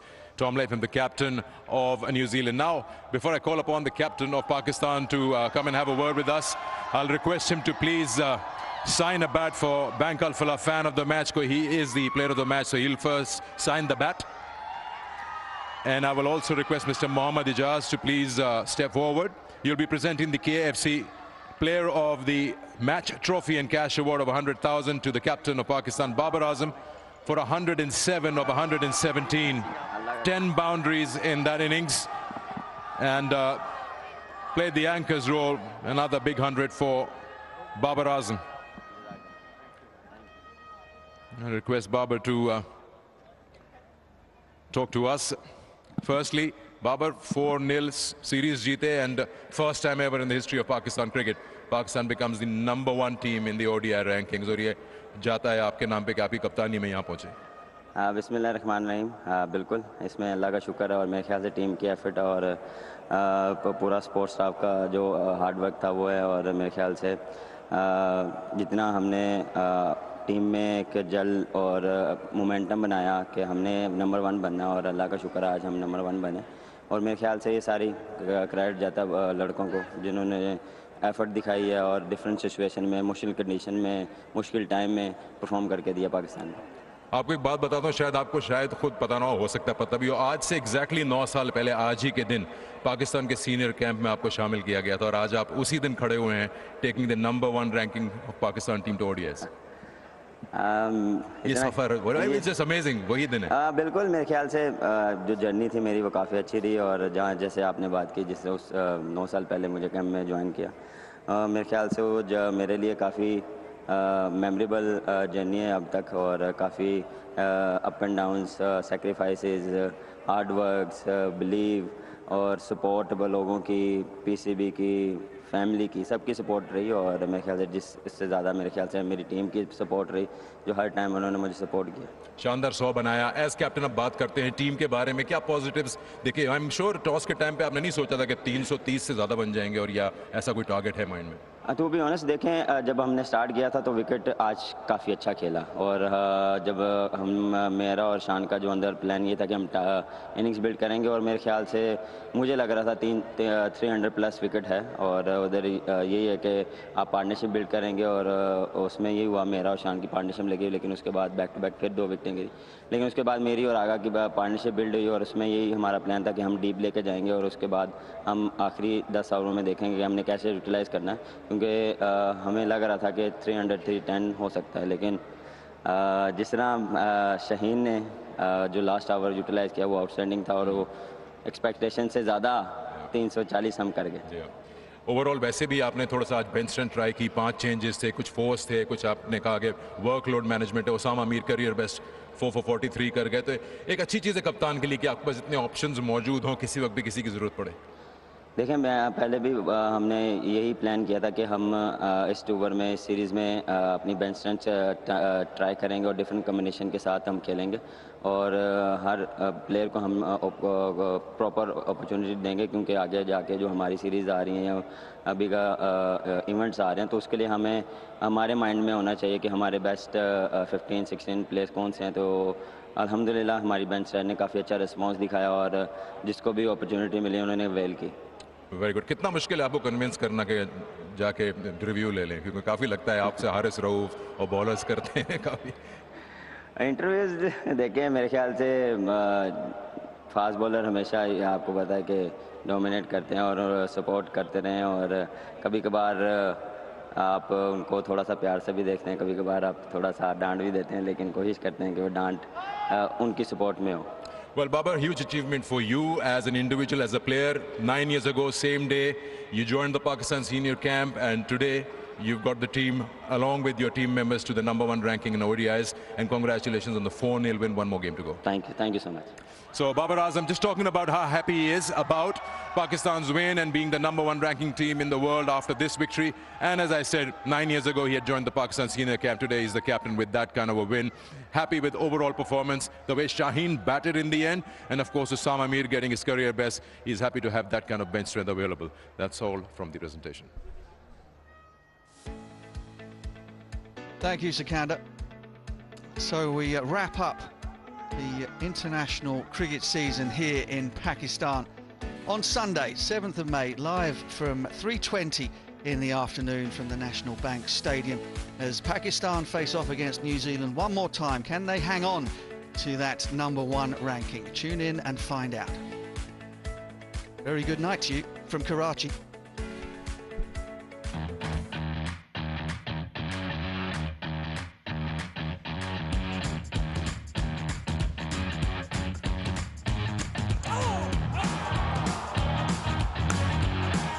stumps. Mohammad Rizwan, big wicket.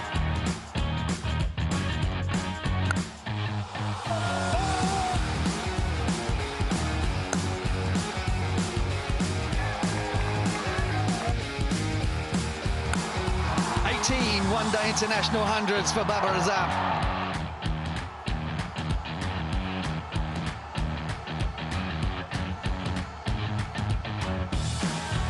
Straight up in the air. Fielder tracks back. Oh, that's brilliant.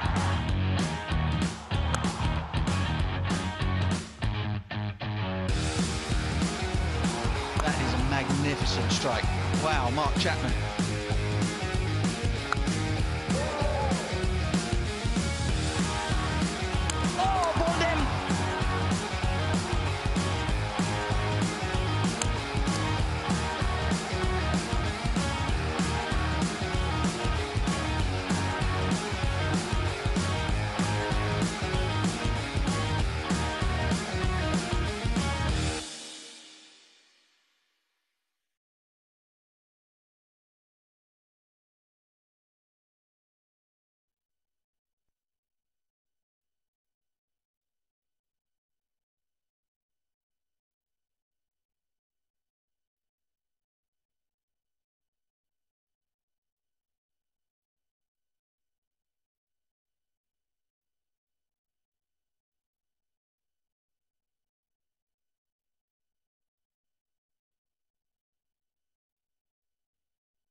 Well, the records keep coming for this man, and he's managed to now take Pakistan to that #1 title. That celebration says it all for that 100. Another epic moment for him, another milestone, and another 100 in a match-winning cause. Congratulations to Pakistan. It was indeed a special knock by the man himself.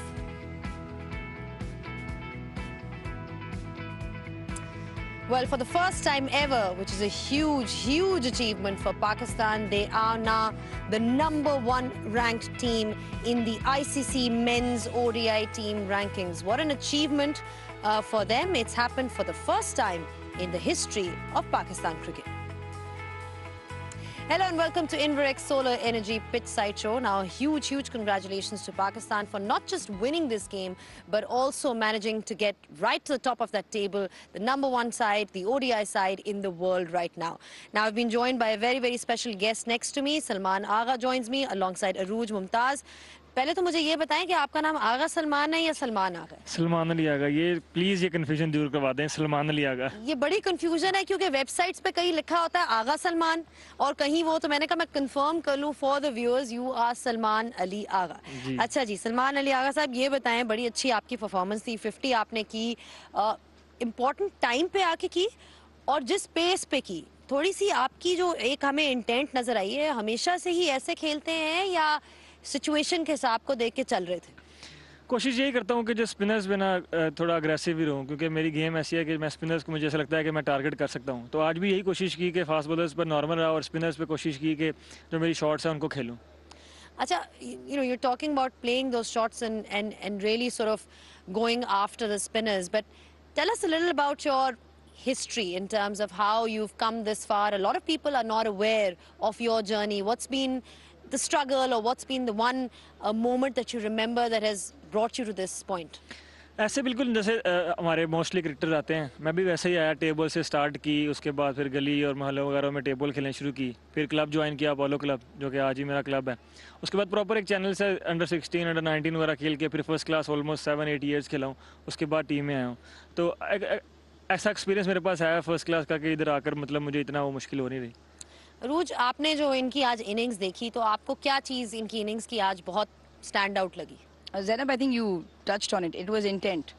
It was somebody who wasn't afraid to take the game on. जब ये आए अंदर उस वक्त इनकी innings की वजह से वो टीम पाकिस्तान के फर्स्ट इनिंग्स का मोमेंटम चेंज हुआ। इनकी इंटेंट थी, खुद इन्होंने कहा कि स्पिनर्स को अच्छा खेलते हैं, और ये चीज़ जो होती है ना कि जब आप दोनों तरफ खेल सकते हैं विकेट के, sweep, reverse sweep and then using your feet, dancing down the track, so it is a huge space in the field that you can cover if you got those different range of shots.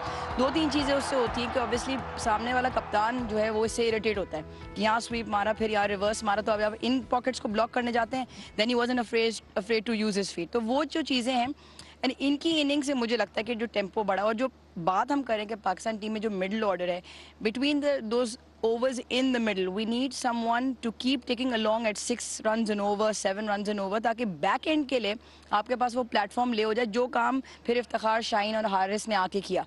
So I really feel that today the 335 has huge credit to him for the way he played his innings. और दूसरी बात जो उन्होंने की कि उनको इस level पे आके मुश्किल नहीं लगता.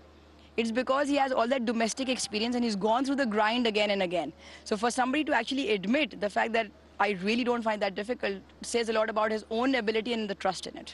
Yeah, very good point. और इन्होंने आपकी स्वीप शॉट के बारे में बात की कि स्वीप मारते हैं, रिवर्स भी मार लेते हैं, कन्वेंशनल भी खेल लेते हैं। बहुत ज़रूरी है आजकल के क्रिकेट में स्पिनर्स के against, specially to sort of unsettle them.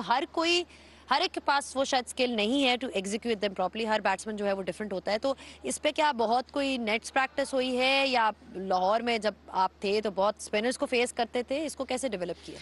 मैं खुद भी स्पिन करता हूँ ना, तो मुझे ऐसा लगता है कि जब कोई स्वीप और रिवर्स भी मारता है ना, तो मुझे उससे बहुत जान जाती है। क्योंकि अगर कोई मुझे निकल कर छक्का भी मार देना तो मुझे उससे मसला नहीं रहता, क्योंकि मैं गेम में रहता हूँ। लेकिन अगर कोई मुझे स्वीप और रिवर्स भी मारता ना, तो मुझे उस पर बहुत गुस्सा आता है। तो मैंने फिर ये सोचा कि अगर मुझे गुस्सा आता है तो दूसरे अगर स्पिनर्स है तो उनका भी सेम ही होता होगा।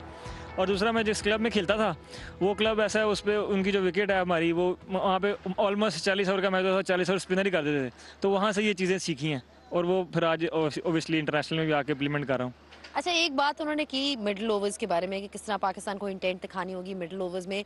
ये इस चीज़ पे टीम में डिस्कशन हुई है कि 20 to 40 ओवर्स के बीच में थोड़ा सा पाकिस्तान को थोड़ा सा तेज़ खेलना होगा, बिकॉज आगे वर्ल्ड कप आ रहा है, बड़ी बड़ी टीम्स मिलेंगी, बड़े बड़े अच्छे बॉलिंग अटैक्स होंगे, तो शायद वो मार्जिन ना मिले जो यहाँ मिल रही है। नहीं, बिल्कुल। हमारी जो टीम मीटिंग हुई थी उसमें ये था कि हम जो है ना वो 330 की टीम है। हम किसी भी ग्राउंड में किसी भी सिचुएशन में जाके 330 कर सकते हैं।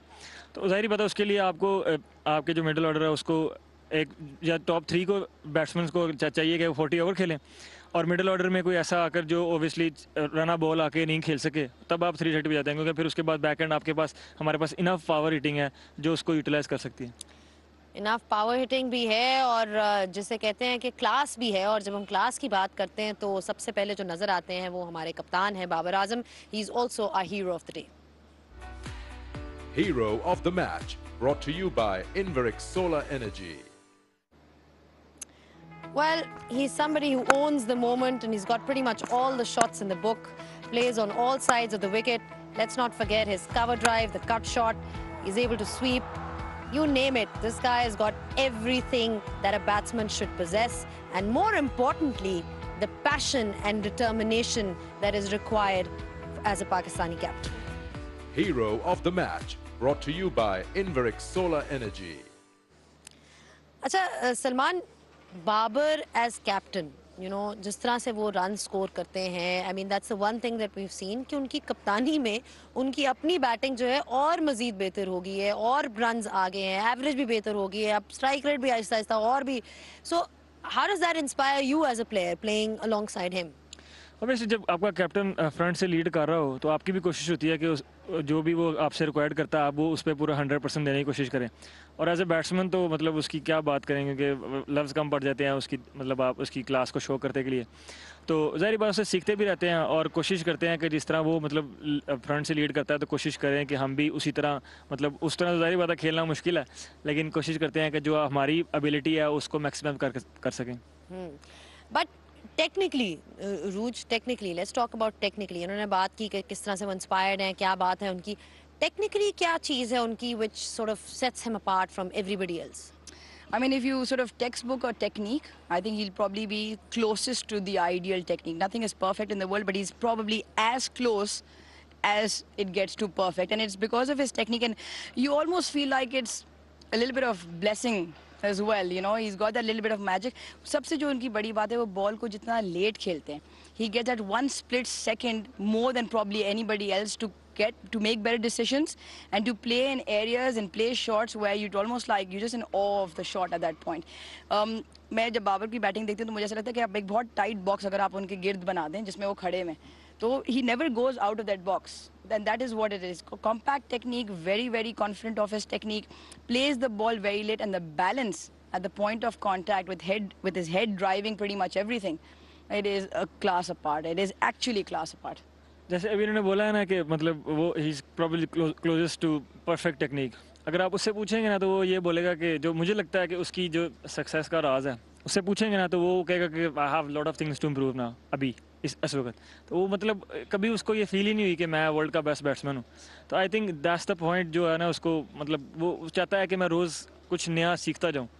तो वो मतलब ये चीज़ मुझे ऐसी लगती है जो बार बार उसको मतलब इस तरह दुनिया का टॉप बैट्समैन बन गया और उसको लगता नहीं है कि वो है. Which is a wonderful quality, और प्रॉब्ली यही रीज़न है कि जिस तरह से कप्तानी आने के बाद उनकी बैटिंग में और निखार आते हैं. The numbers keep mounting and breaking further records.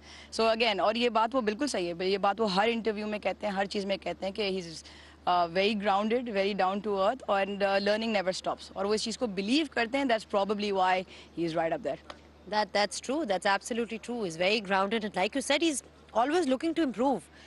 जो नंबर 1 बैट्समैन हो, सारी दुनिया कह रही हो, फिर भी उनके. अच्छा ये बताएं जाते जाते कि अभी तक जितना आपने अपने करियर में जितना आपने अभी इंटरनेशनल क्रिकेट खेली है, डोमेस्टिक, कौन सा ऐसा बॉलर है जिसने तंग किया, या कोई मुश्किल बॉलर जिसको you found a little hard in terms of just reading him और फेसिंग हिम? वनडे क्रिकेट में तो अभी तक ऐसा कोई नहीं लगा, लेकिन टेस्ट मैचेस में Mark Wood last year Pakistan में सीरीज हो रही थी तो मैं इसी ईयर, तो मुझे लगा था कि वो काफ़ी तेज़ और थोड़ा मुश्किल है जब बॉल रिवर्स हो रहा हो ना, और स्पेशली इन पिचेस पे, क्योंकि इन पिचेस पे बाउंस उतना ट्रू नहीं होता. तो वो जब बाउंसर करता था ना तो लगता था कि यार लग ही ना जाए. तो वो मुश्किल लगा. नहीं वाकई. I think Butch also made this point in the show earlier on. Remember we were talking about this कि for Babar, like I was just asking कि कोई ऐसा बॉलर है जो उनको भी तंग कर सकता है, because he said थोड़ा सा डिस्कम्फर्ट नजर आया था, but that, you know, credit to Mark Wood for obviously bowling the way he did. But thank you so much Salman for joining us, and we wish you success. आगे World Cup भी आ रहा है, इंशाल्लाह we'll see you there, we'll see you perform for Pakistan. And इस note पे मेरा ख्याल से थोड़ा सा एक ब्रीदर ले लेते हैं, जाते हैं ब्रेक पे और वापस आएंगे, and we'll be joined by Mr. David.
Back on the Inverix Solar Energy Pitchside Show, and I've now been joined by Mr. David Grant Elliott.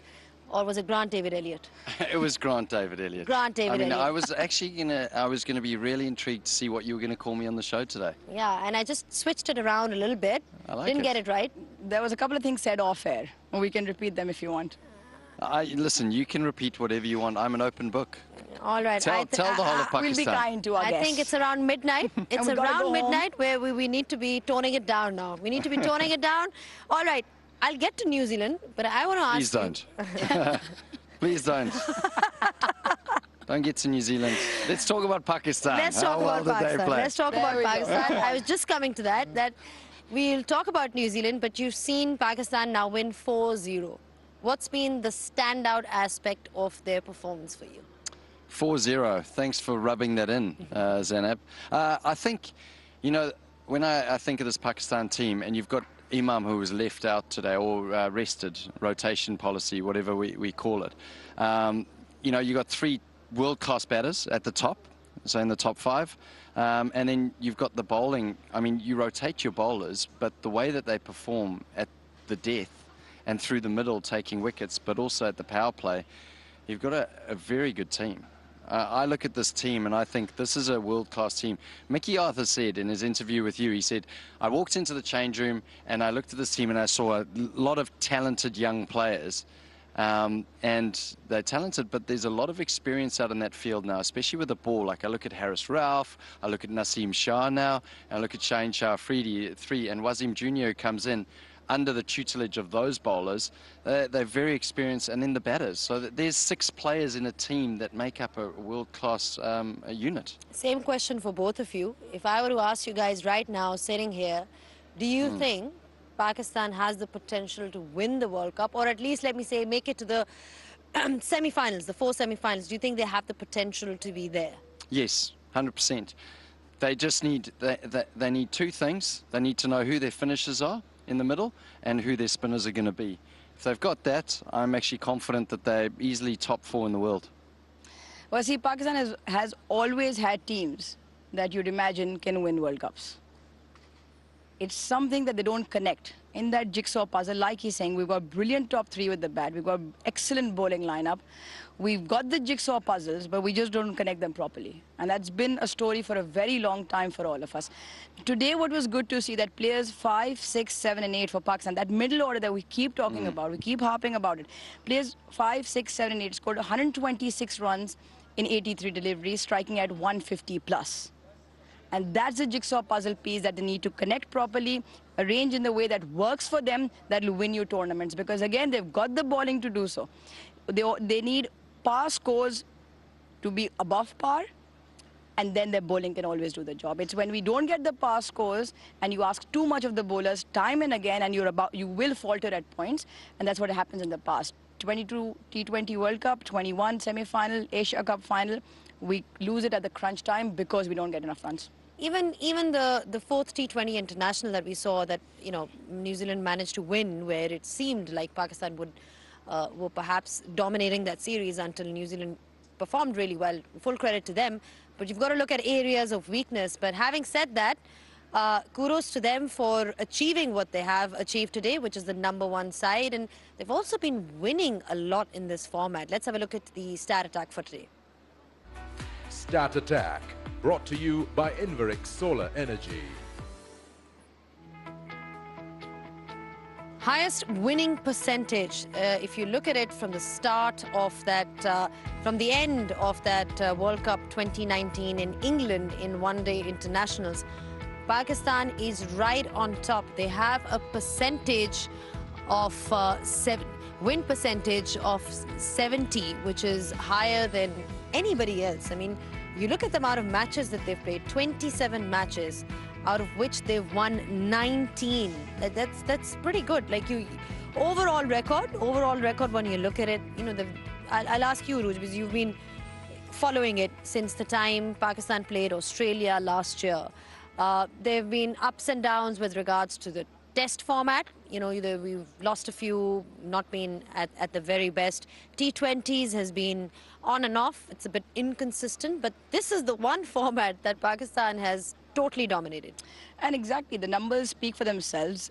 It's just that in global events, with those numbers, you expect Pakistan to win. And every time they come close or something doesn't go according to their way, so the expectations are really high. And they were very good at bilateral cricket. You saw numbers, Fakhr, Babar, Shaheen Shafridi, everybody. And the win percentage miles above and far ahead of everyone else. But again, the pinnacle of the one-day format is the World Cup. You're called one-day champions when you win that World Cup, right? And that is the missing link. All right, it is really about lifting the trophy. That's what Arooj Mumtaz is saying, you know, making or capitalizing on the crunch moments. That was the stat attack for you. Stat Attack, brought to you by Inverix Solar Energy. All right, the fans had a great time here, as always. You know, we've seen that throughout the series. Just generally, the fans that have come out, they've really enjoyed it, especially a Babar Azam 100. Who would not enjoy that? It's time for the fans' verdict.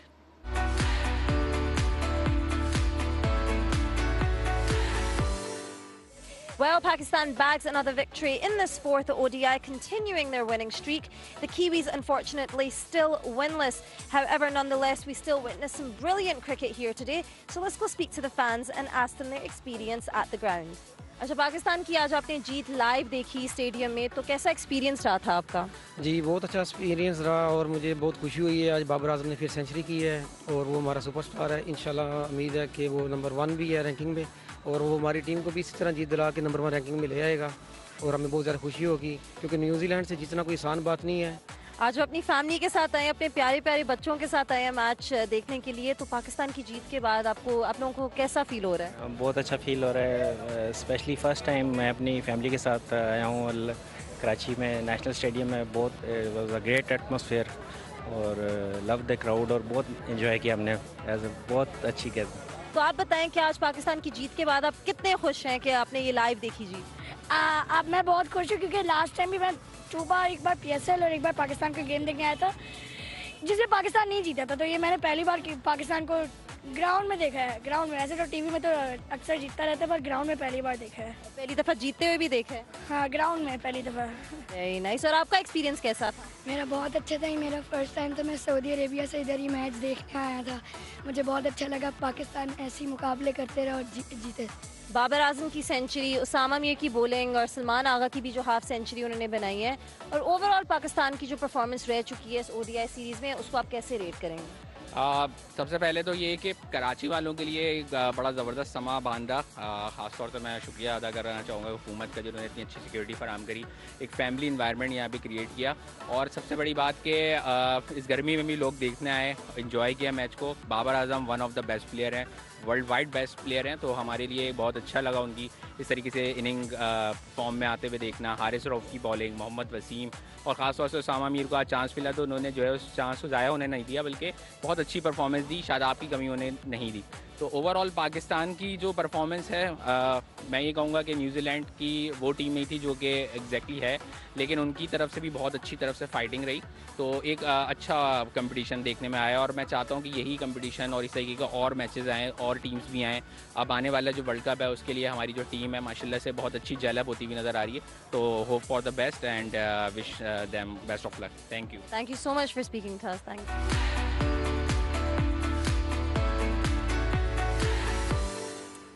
Thank you so much for speaking to them, Mehak. Thank you so much, Dr. Arooj Mumtaz Khan, Grant David Elliott. All smiles because we are packing up and going home, but we're not going home for long because we will be coming back for the 5th one-day international, which will be on the 7th of May, very much here in Karachi.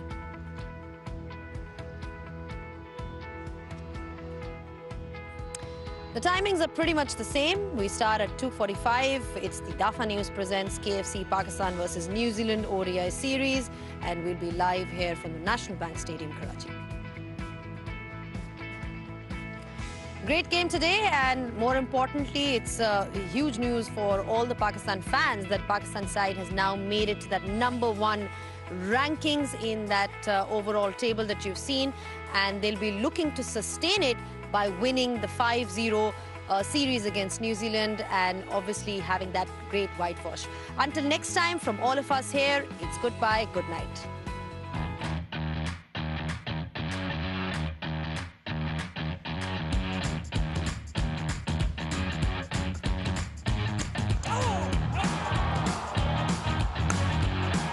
the stumps. Mohammad Rizwan, big wicket.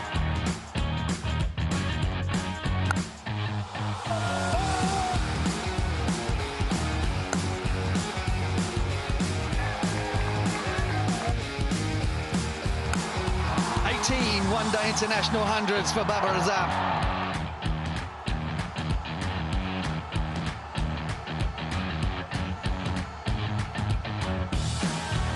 Straight up in the air. Fielder tracks back. Oh, that's brilliant.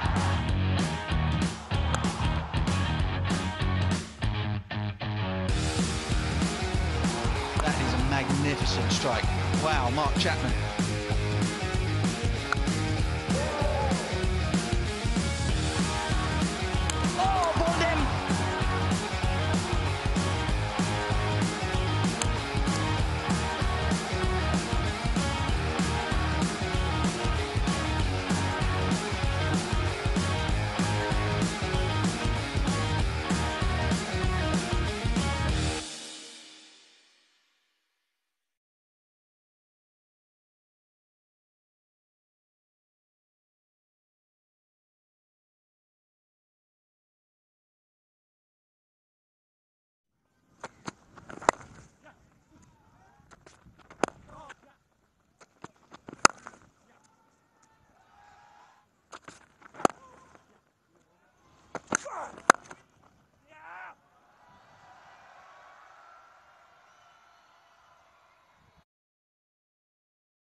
Faction away. Faction. Yeah. Middle.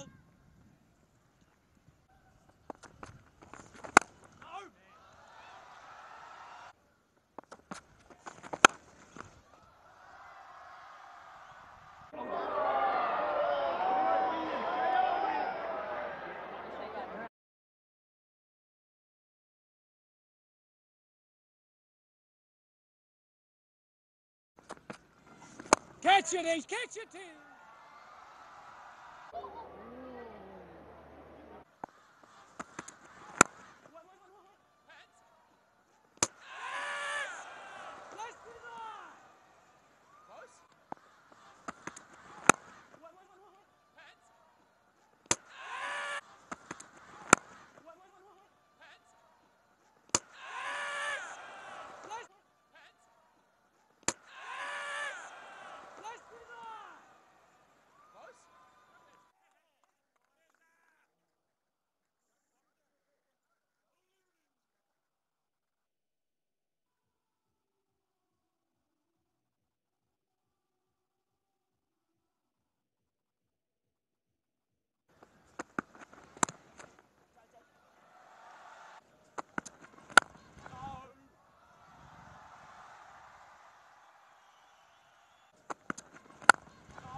Oi!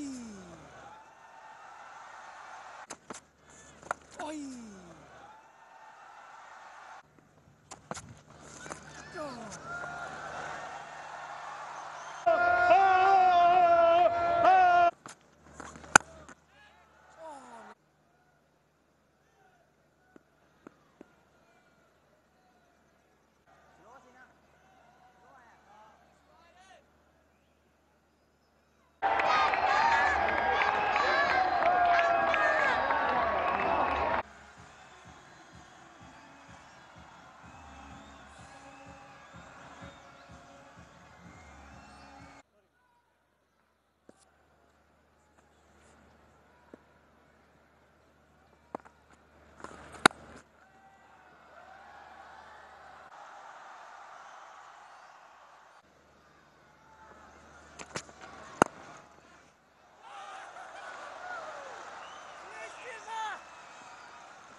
Catch it!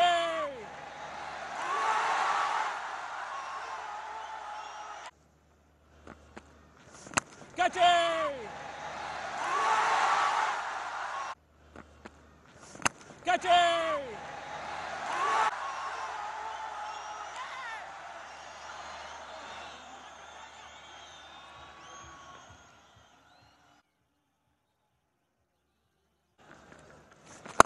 Shot.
Shoot.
Catch it! Catch it! Catch it!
Hello and welcome to the highlights of Dafa News presents KFC Pakistan versus New Zealand ODI series. It's the 4th ODI and it is at the National Bank Cricket Stadium in Karachi. The toss was won by Tom Latham and he decided he will field first. Pakistan making 5 changes. Shan Masood comes in at the top of the order. Iftikhar gets an opportunity, so does Mohammad Haris. Osama Mir comes into the side and so does Haris Rauf. New Zealand making 3 changes. Jimmy Neesham and Tickner make it to the 11 and Ben Lister makes his debut. Let's join the action as Fakhr Zaman and Shan Masood come out to bat. Gentlemen, let's play. Fakhr Zaman looks to take the first delivery. Oh, wonderful delivery to start up. Just outside the outside edge of Fakhr Zaman's bat.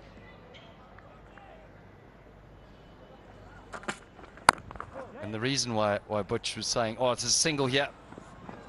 And it'll be overthrows. So not a great start here for New Zealand. They'll haul it in. Coming back again.